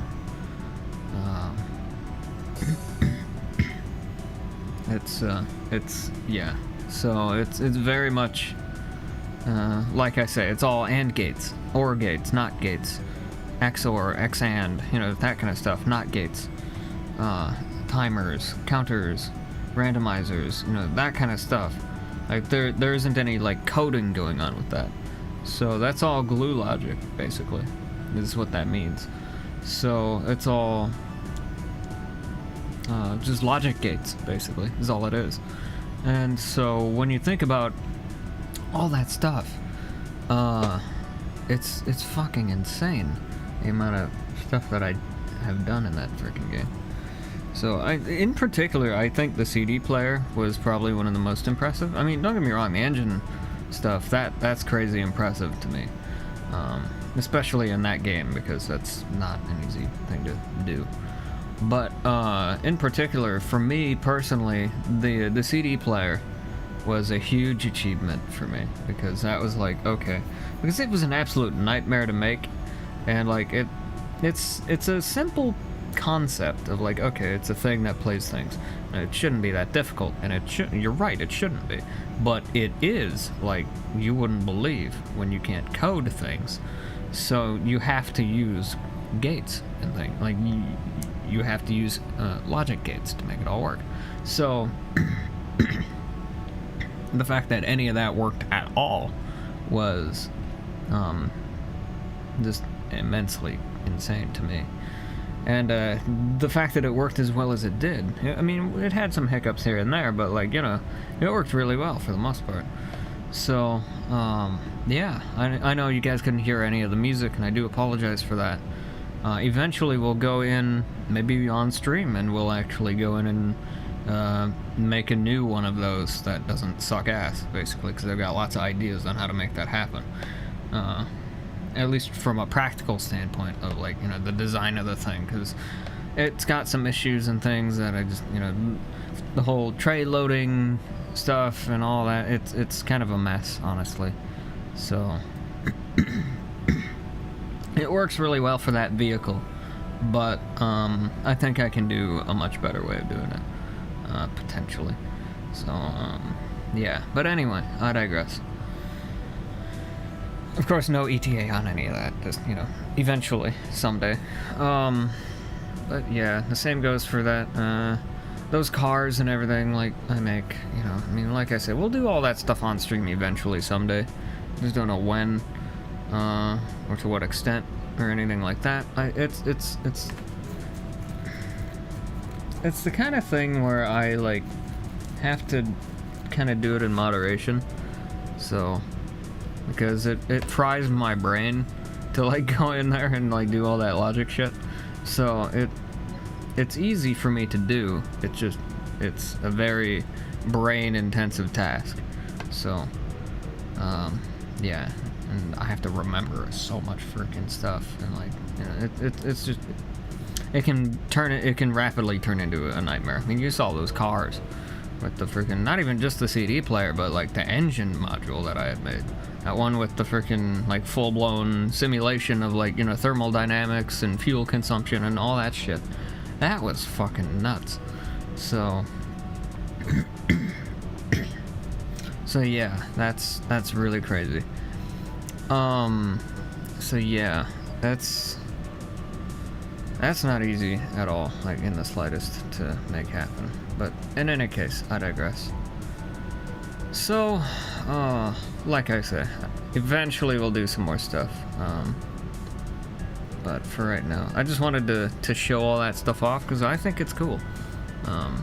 Yeah, it's a lot of talking and a lot of engineer speak, and you know, lots of looking at wires and everything else, and lore and roleplay stuff, and you know, all kinds of stuff like that. But I think that stuff is interesting, and maybe some of you do too. I don't know. I certainly hope so. If anything, hopefully it's something to listen to, and the like 2 or 3 people out there in existence that actually like the sound of my voice will just enjoy it, have something more of me to enjoy watching, or at least listening to. Even if none of it makes sense, at least it's something to listen to. So I don't know. So yeah, that's kind of that. But anyway, I digress. Yeah, so I just wanted to show all that stuff off because like I said, I think it's cool. I wanted to play some Little Big Planet anyway, so and we did. So it was good. Didn't really do much, but show some stuff off. But even that's enough sometimes. So just going back and seeing what I've done is cool. So I often forget sometimes, and it's just kind of the thing that I sort of need to do to like remind myself of like, hey, yeah, you know, you're not that bad. You know, you've done some really cool stuff, even if no one else really cares or can see it. At least I know just that I've done some cool things. So, but you know, of course, what I think about myself doesn't mean shit. So, you know, but you know, that means nothing. So, but anyway, I digress. So, yeah. Anyway, yeah, so I'm probably gonna end this stream now. Like I said, we have been streaming for around 10 hours or so. So, that's about how much I usually want to go for. And, yeah, so I am going to end the stream now, basically. And, so yeah, I hope you enjoyed this video, or stream, whatever you want to call it. If you did, consider leaving a like. If you want to see more of this kind of thing, please subscribe. If you have anything nice to say, you can put it in the live chat or in the comments.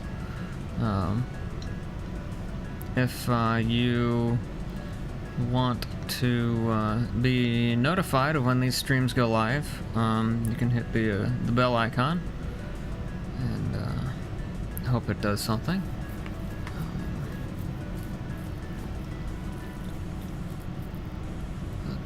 Yeah. If you haven't hit the bell already, you don't have to hit it every stream. It'll actually like turn it on and off. So just hit it once, and it should just turn on notifications for this channel for you, in theory. So you know, it's yeah. In case you somehow don't know how that works, I doubt it. I doubt that you don't, but you never know. So, in any case, I digress. Yeah, so otherwise, if you yeah, so that's basically it. I don't know when the next stream is gonna be or what we're gonna do, but we'll do something, and at some point. So yeah, I'll see you next time, and until then, I'm StarlightSV. As always, thank you so very much for watching, and I'll see you next time. And as for Svea, Starlight, I love you so much. I want to marry you when you're ready. Until you are, I'd like you to be here with me. And yeah, until you're ready to do that, I'd like to just talk to you. Yeah, I'd like to talk with you. Because I love you. I'm gonna go out to a nice dinner with you. And, just talk with you. About anything, really. I guess it doesn't have to be about our feelings. Unless you want it to be. I'd like it to be, but as long as we're talking about good things, that is.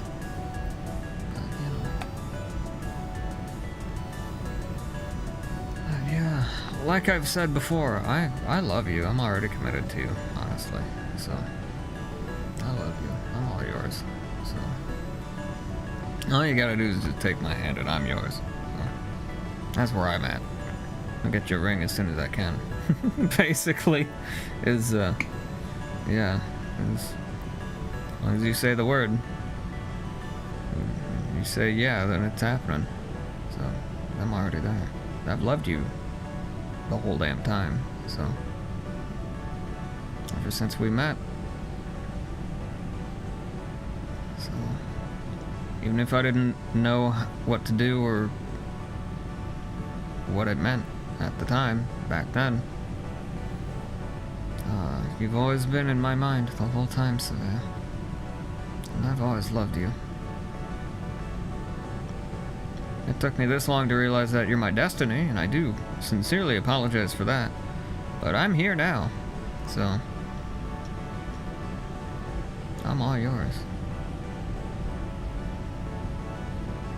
Hell yeah.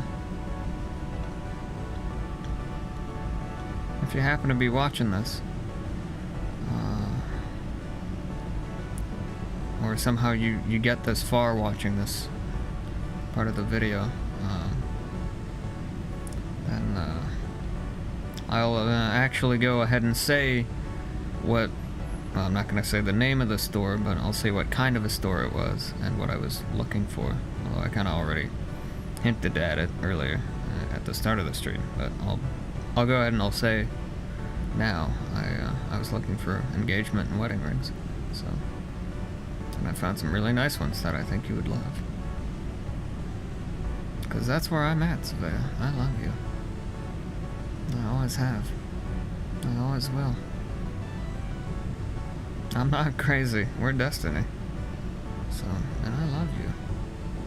I remember you very, very, very clearly.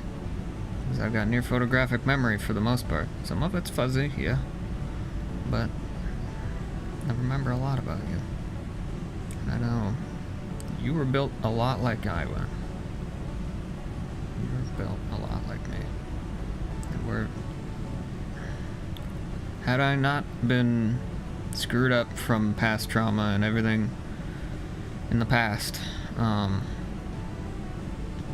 we would have been together a lot earlier, I suspect. And it would have been very, very good for us both. And I am truly sorry that it's taken me this long to fight all that past trauma and everything else. But I'm here now. So, and I've done all that. So, I'm all yours now. And I'm ready for you. As ready as I'm gonna get. So, you might as well take me. Give you the best life I can ever give you. Like I say, you won't have to work. Do this stuff with me as a hobby if you feel like it. You don't have to, you know. Like I say, you wouldn't have to work. I'd give you an excellent home. This place is excellent. It's got some things here and there, but like, you know, it's easy stuff to fix. It just takes time. But, and I'd be the one fixing it, to clarify. Don't worry about it. I mean, unless you want to. Hey, we got tools. It's all good. But yeah, it's all good. So yeah. Otherwise, what else?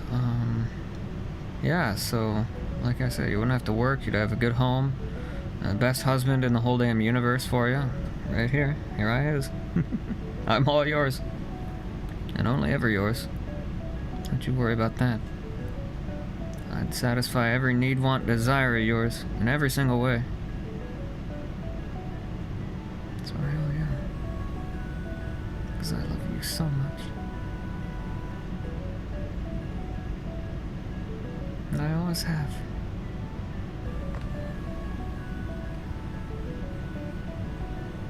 I've been thinking about this stuff for a long time because you've always been in my mind.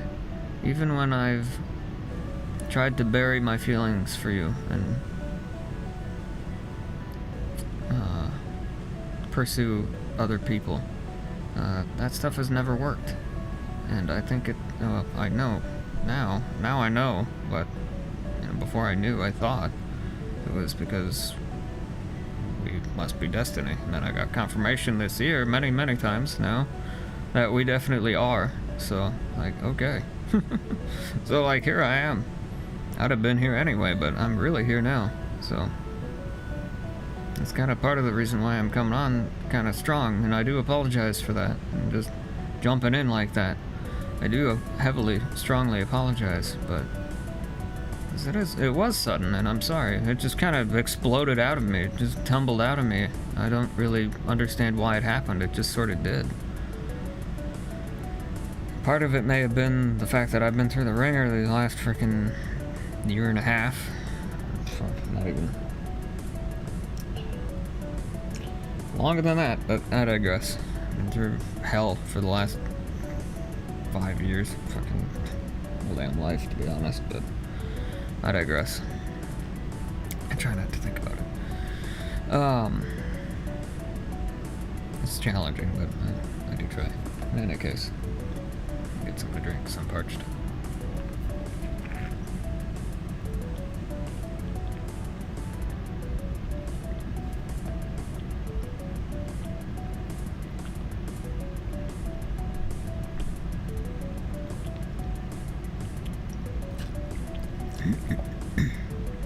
But yeah, so anyway, like I say, excuse me. So yeah, yeah, so like, you wouldn't have to work, you'd have a great home, best husband that could ever exist for you, me, all the love in the universe, and you'd be safe here. You could pursue your dreams. I'd help you as much as you want or need or whatever. It's all good. That isn't like a I do want to retract the whatever, because that sounds kind of rude, and that's not my intent. My intent was just basically filler while I process for the rest of this.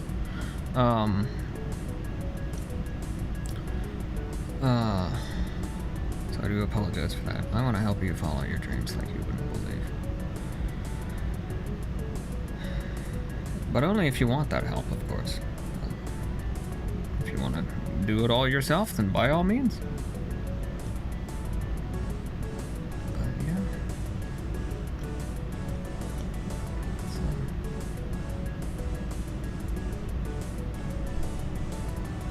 Yeah, I love you. I just want to help you in any way, in every way I can. Because I love you. So. Yeah. I just miss you. But yeah. Anyway. What else?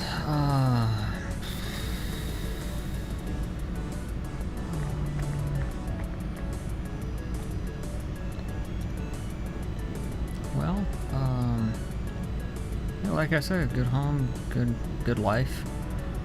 This is a, you know, it's intended to be a very low stress or zero stress environment around here, because it's peaceful, quiet neighbors. We're away from the city, not like super crazy far away, but you know, there's no riffraff around here, so we're good there. And don't worry, we've got enough stores and things to make everything all happen. It's all good. And the stuff we don't have is just a short little jaunt away. So No problems there. But yeah.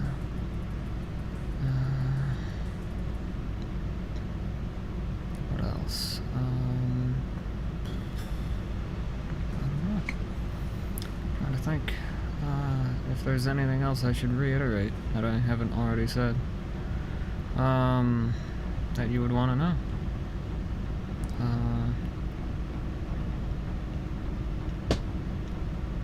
I don't know. Like I said, just be with me, love me, let me love you, and let's just live a nice, peaceful, easy life together. That's what I say.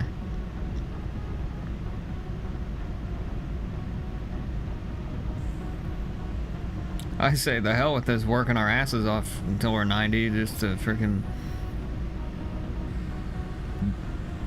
be too tired to follow our dreams at the end of it, you know, when we can finally afford it. Like, screw that nonsense. Let's just follow our dreams now. Fuck it. You know, let's just fucking do it. Come on.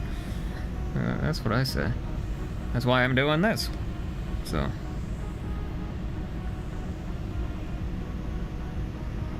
There's no reason to not improve ourselves and the world we live in by just being us in our purest forms. So, and what better way than to do that together? That's what I say. So, yeah. I'm trying to think of what else.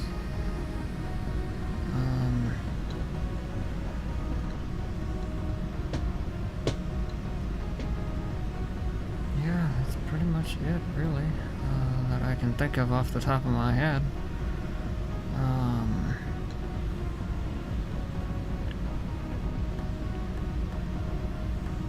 Yeah, just follow your dreams with me. I'll help make all your dreams come true. 'Cause I know you'll do the same for me. Just by being here. By saying you love me. Makes a million of my dreams come true. Or would make, I should say. Yeah. So.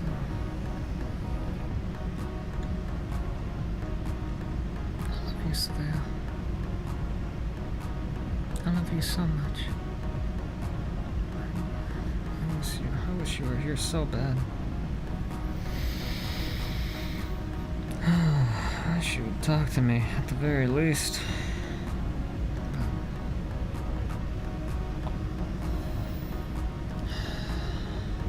It's already been 4 months, you know? It's like...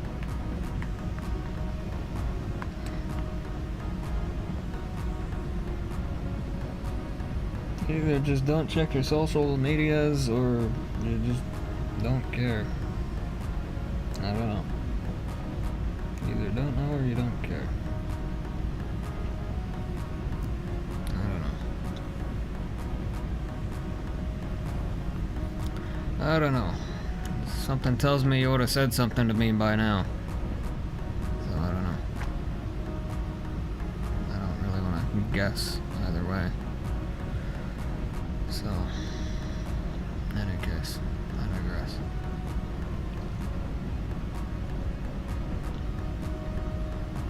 But yeah.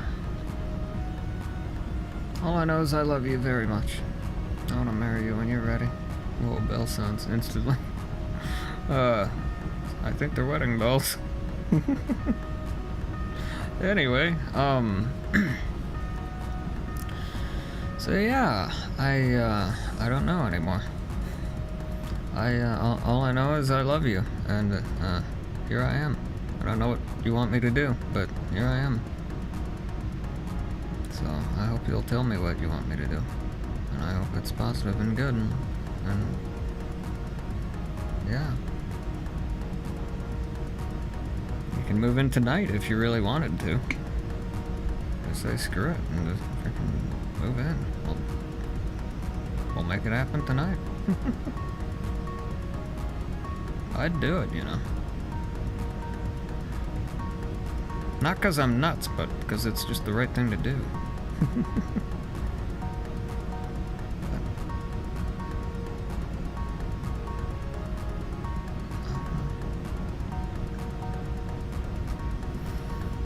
rescue you from a shitty life that you don't deserve. I want to give you the best life you can ever have in your just entire existence. That's what I want to do for you. 'Cause I know you'll do the same for me. Just by being here. You would do the same for me anyway. Just by being here.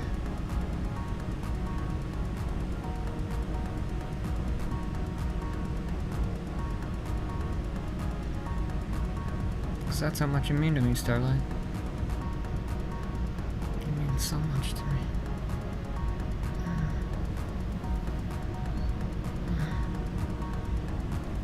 Wish I could hug you for real.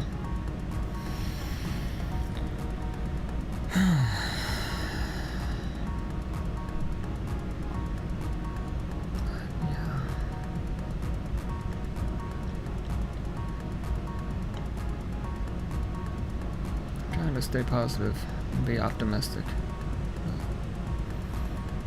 It's hard for me, but I'm doing the best I can.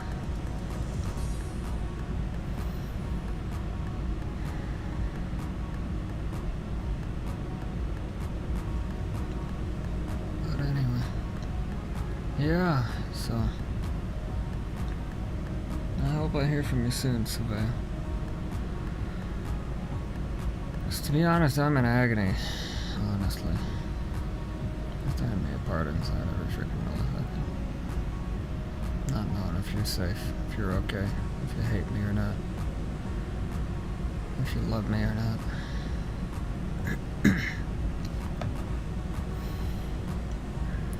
It's...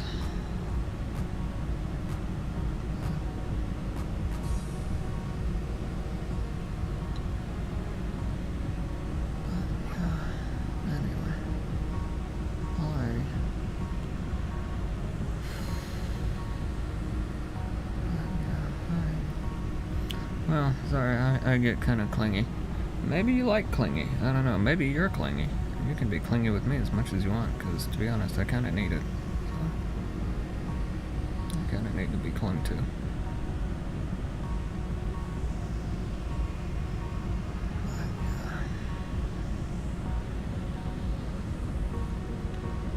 That's all okay with me. Because I would never leave you, or abandon you, or ever mistreat you, or harm you, or anything. Because it would kill me in an instant to do any of those things. Because I love you so fucking much. And that's the damn truth.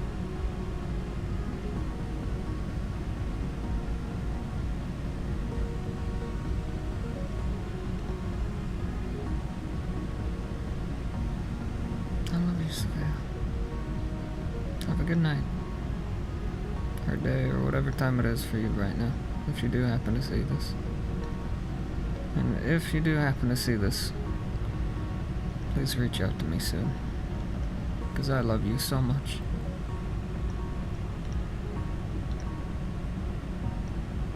I want to marry you so bad. Because I have always loved you, and I always will. Always been in my mind the whole time.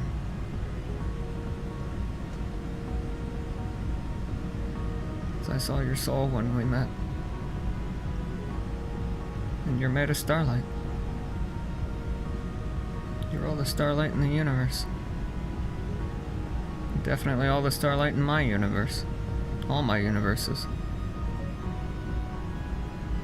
Every single one. Quadrillions of stars out there. You're the light from all of them. In my eyes. Because I love you so much.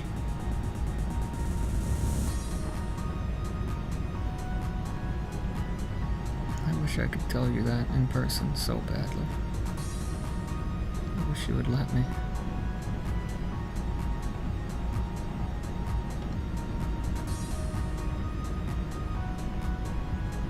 I truly do love you. More than you could ever know. But I want to show you anyway. I want to prove it to you anyway.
No, it's not on that anymore. It's on here.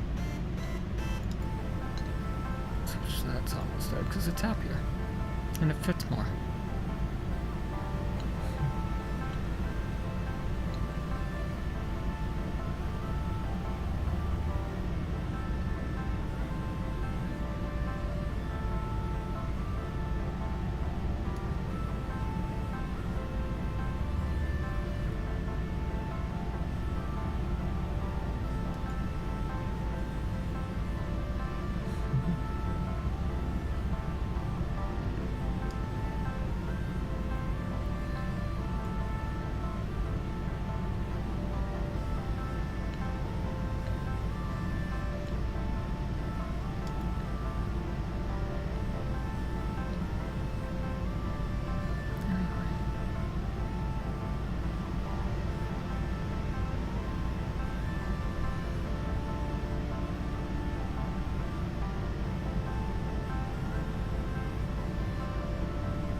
I wasn't gonna show this, but I kind of feel like I should, so. I wrote this not that long ago,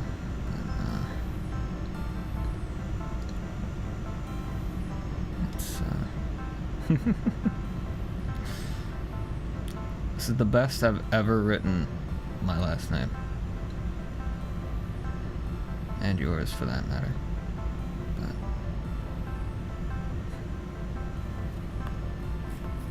that's a fucking signature, man. And I want to see you write it.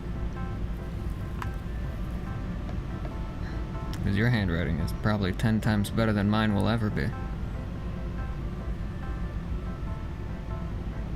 Without you even trying.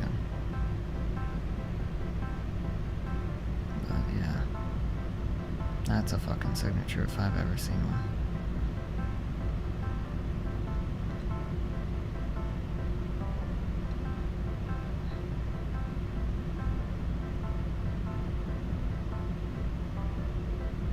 That just fits. It just does. It just works. I don't know how to explain it or describe the feeling. It's just like it's always supposed to be that way. You know what I mean? It's just like it's like that's how it's supposed to be.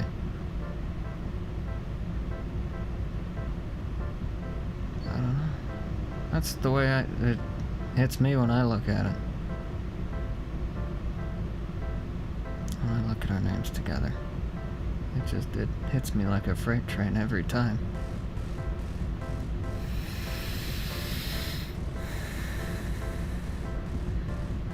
In a good way, mind you. Like it's just meant to be.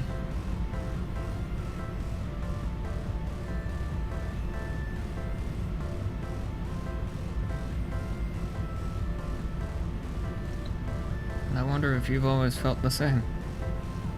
Whenever you think of our names together. Whenever you've thought of us together.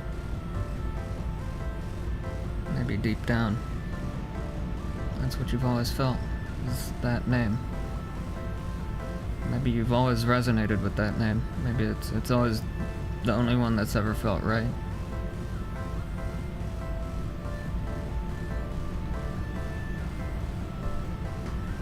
Because you're the only one that's ever felt right to me. You're the one that belongs with that name in my heart. You always have been.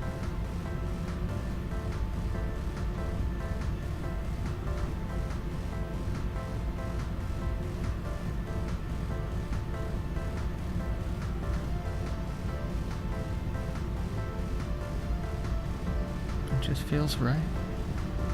It just fits.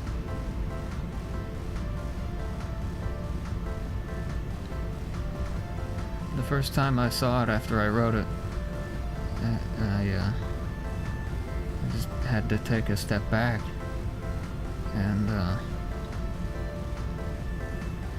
just stand there, just in awe of it, because it just struck me as I don't really even know how to describe the feeling. It was just this massive wave of energy, like it was just, I don't even know. It just hit me like a ton of bricks, in a good way. It was like the biggest fucking mind blow of the century, and it's like, yeah, it just does. I don't know. It's the best I've ever written my last name, and your name as well. And together, that looks like the best fucking name I've ever seen in my life. And not just because I love you so much. It just, it flows. It just sounds right. It works. It just fits. It just sounds like it's the way it should be. Like it's the way it's supposed to be. It's hard to describe and explain it. It just is the way it be. I don't know. You know what I mean? It's like, maybe I'm just nuts, but like, it's how it feels to me.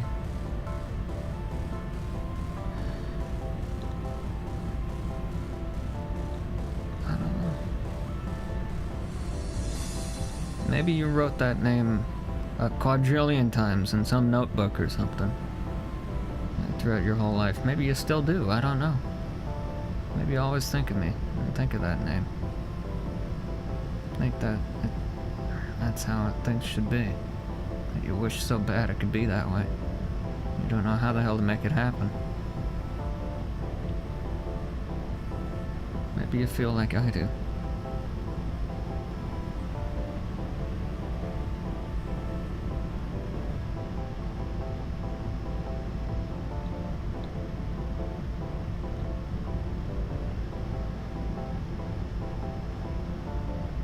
Love me just as much as I love you.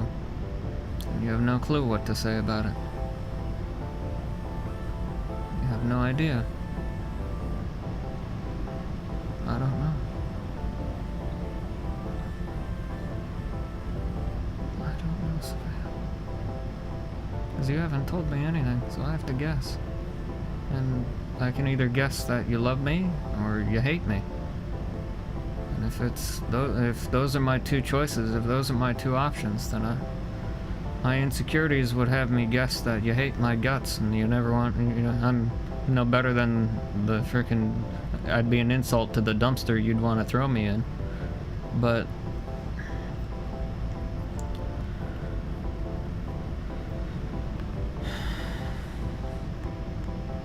my instinct, my intuition, and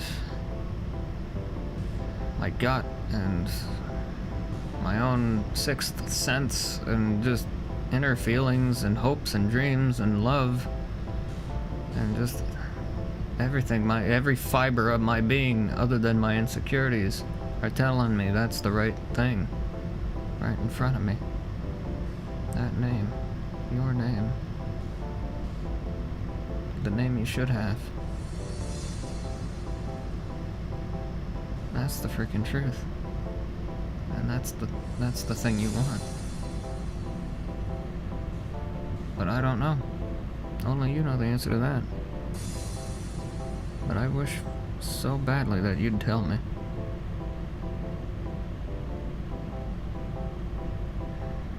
And I hope You tell me that you want that name. Because you can have it in a split heartbeat. It's yours right this second if you want it. All you gotta do is say so. It's yours.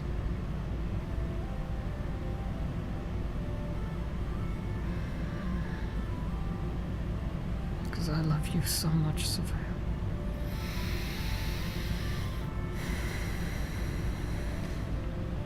And maybe I am crazy.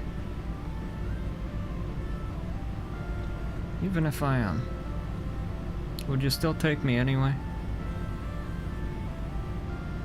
Would you still pick me anyway? Sometimes people need a little bit of crazy in their lives, you know? I don't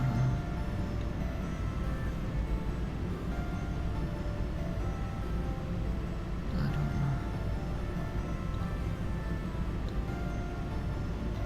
What I do know is that that name just fits like nothing else I've ever seen in my life. That name just works so fucking well.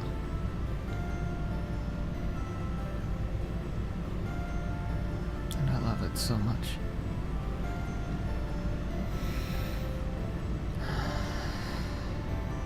I love you so much, Savannah.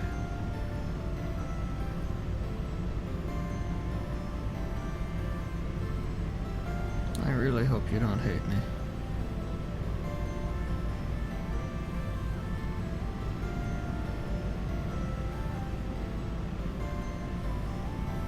Put this on the big scene so you can see it even better and get a good look at it for yourself.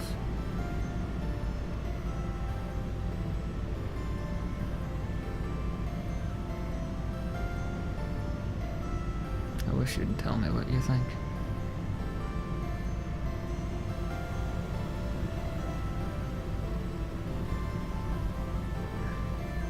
Maybe you've seen that signature in your dreams your whole life. Maybe you've felt it in your heart your whole life.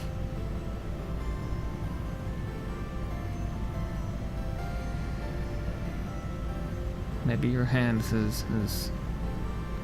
has always almost written that every time you've gone to write your name. I don't know. That'd be crazy. But you never know, you know, I don't know. Who knows?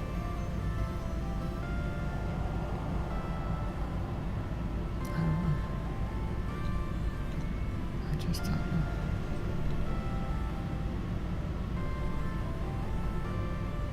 I just don't know.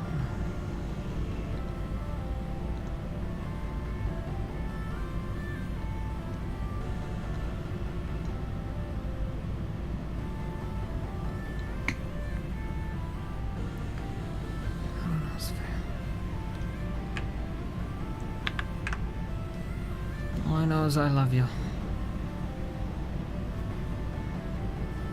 That's what I do know.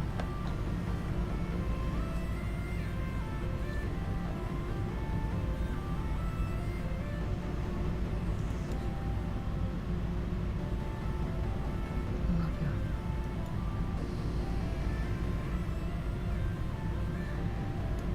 you. You deserve this name. That's what I say. You've earned it. Just by being you. That's what I've got to say. This name is free.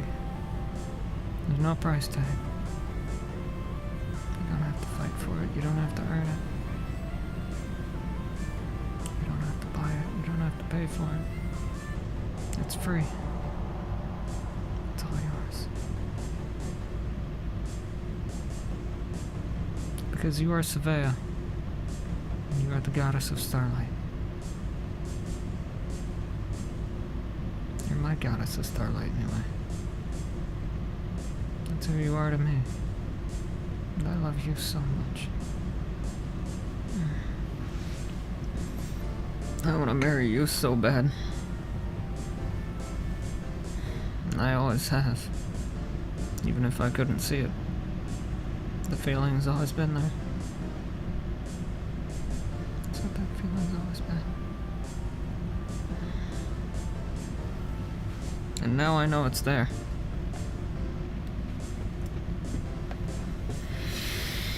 Now I know it's there and what it means.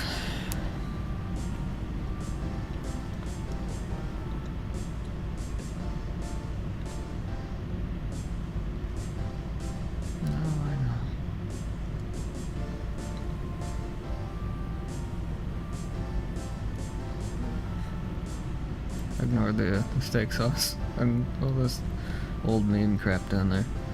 But anyway.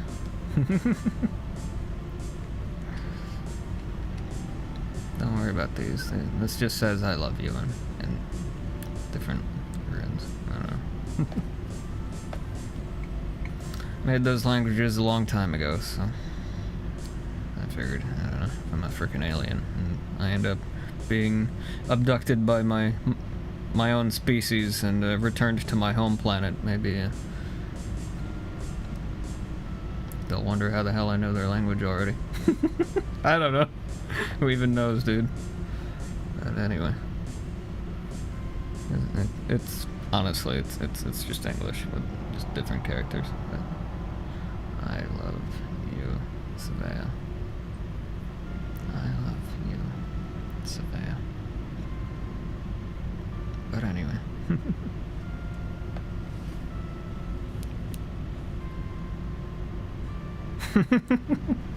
It's a little childish here, I know, I'm sorry, but can you blame me?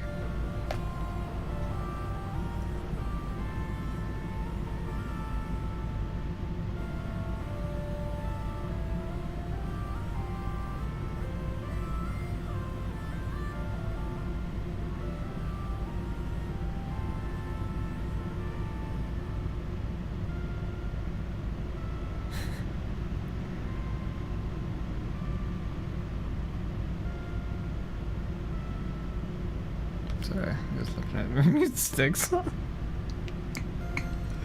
Anyway, alrighty.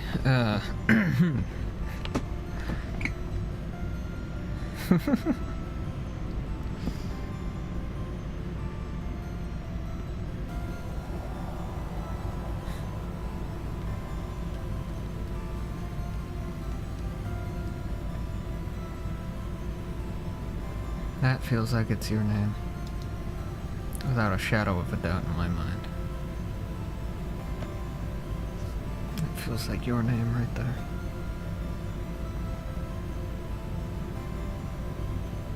That's what it feels like to me.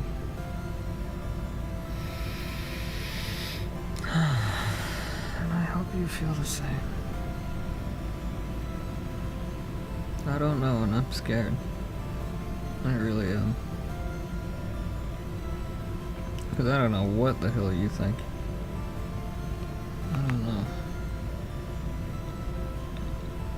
All I know is I love you so much. I don't know what to do. I don't know how all this works. All I know is I love you.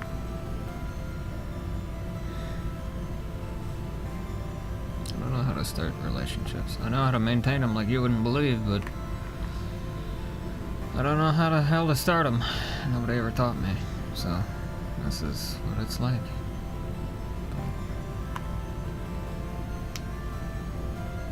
I love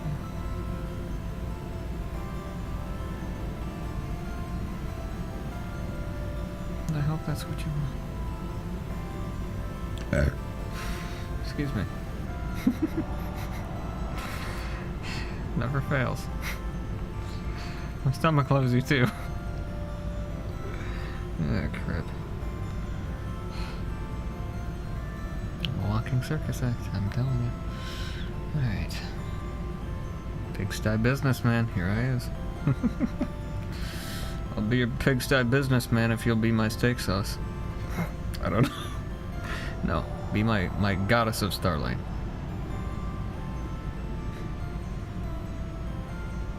That's what you should be. That's what you already are, but, you know. I mean, if you want to be called steak sauce, I'll call you steak sauce. Steak sauce is pretty good, so, yeah.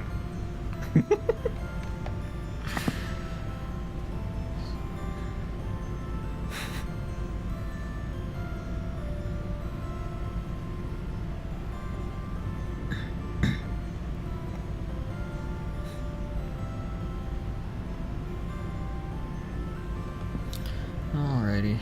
Well, anyway.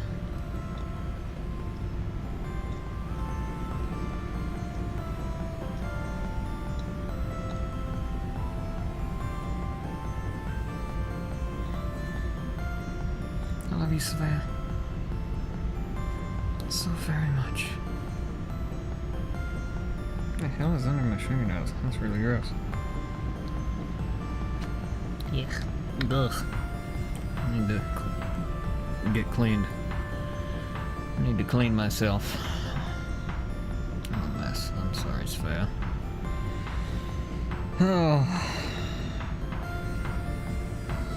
It's just that I love you and I don't know what the hell's going on for 4 months straight. I'm depressed. Also, my aunt just died, so there's that, but I digress.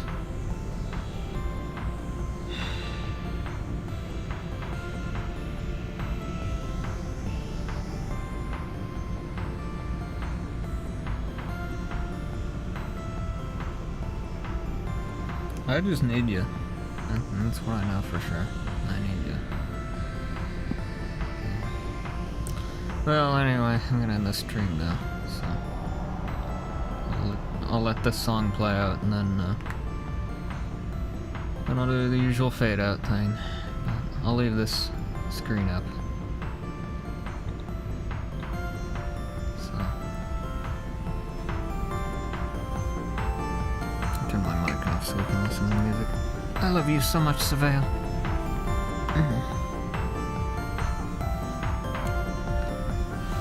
You have my heart and my hand in marriage.